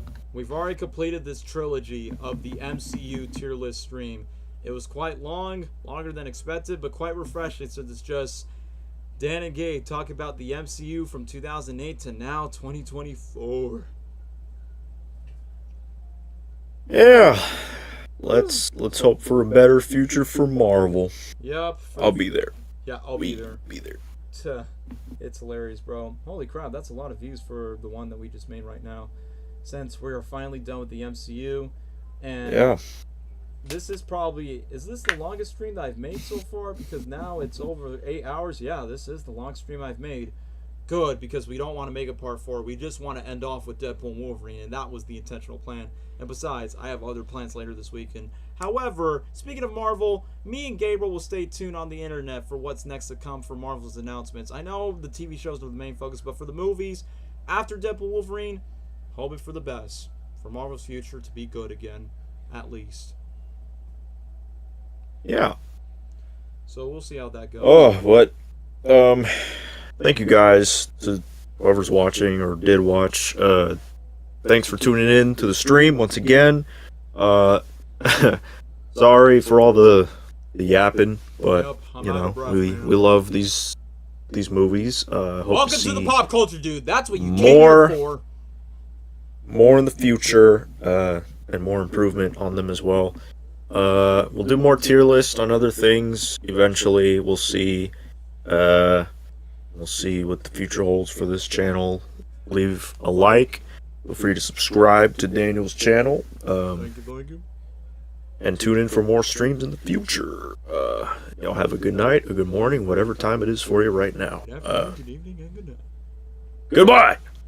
Thank you, Gabriel. Special thanks to my one and only bro that sticks around with these streams, even though it's a shame that we couldn't get the boys, but the stream could have been much more longer. But either way, for the future of the tier list streams, me and Gabriel will most likely would do more, whether it's just me and him or the other boys. But after this stream, I will make a poll. Which tier list stream would you like to see next? Would you like to see, someone mention in the comments, the DCEU? If you want us to do the DCEU, we'll gladly will do that. It's either the DCEU, DreamWorks movies was an idea. It's going to be a long list, but we'll most likely would like to do that. Or Nickelodeon that Lesnar, our buddy, just suggests, or something else. I'll make a poll after the stream is done. But for those that went to this, no pun intended, part of the journey's the end. For those that peered to all of our 3 parts of the MCU tier list, thank you guys for watching. Appreciate your discussions of me and Gabriel's ramble about the MCU. What are your favorites? What do you rank your favorite or least favorite MCU movies? Thank you all for watching. If it's midnight, if y'all got school, stay, like, by the way, stay in drugs, don't go to school. I'm just kidding. Stay in school, don't do drugs. So either way, y'all have a good night. I'm gonna take a break, but I'll figure out what's the next tier list stream. I'll make that poll. Stay tuned for more uploads on the Pop Culture Dude, and we'll definitely see y'all, true believers, in another universe. Excelsior!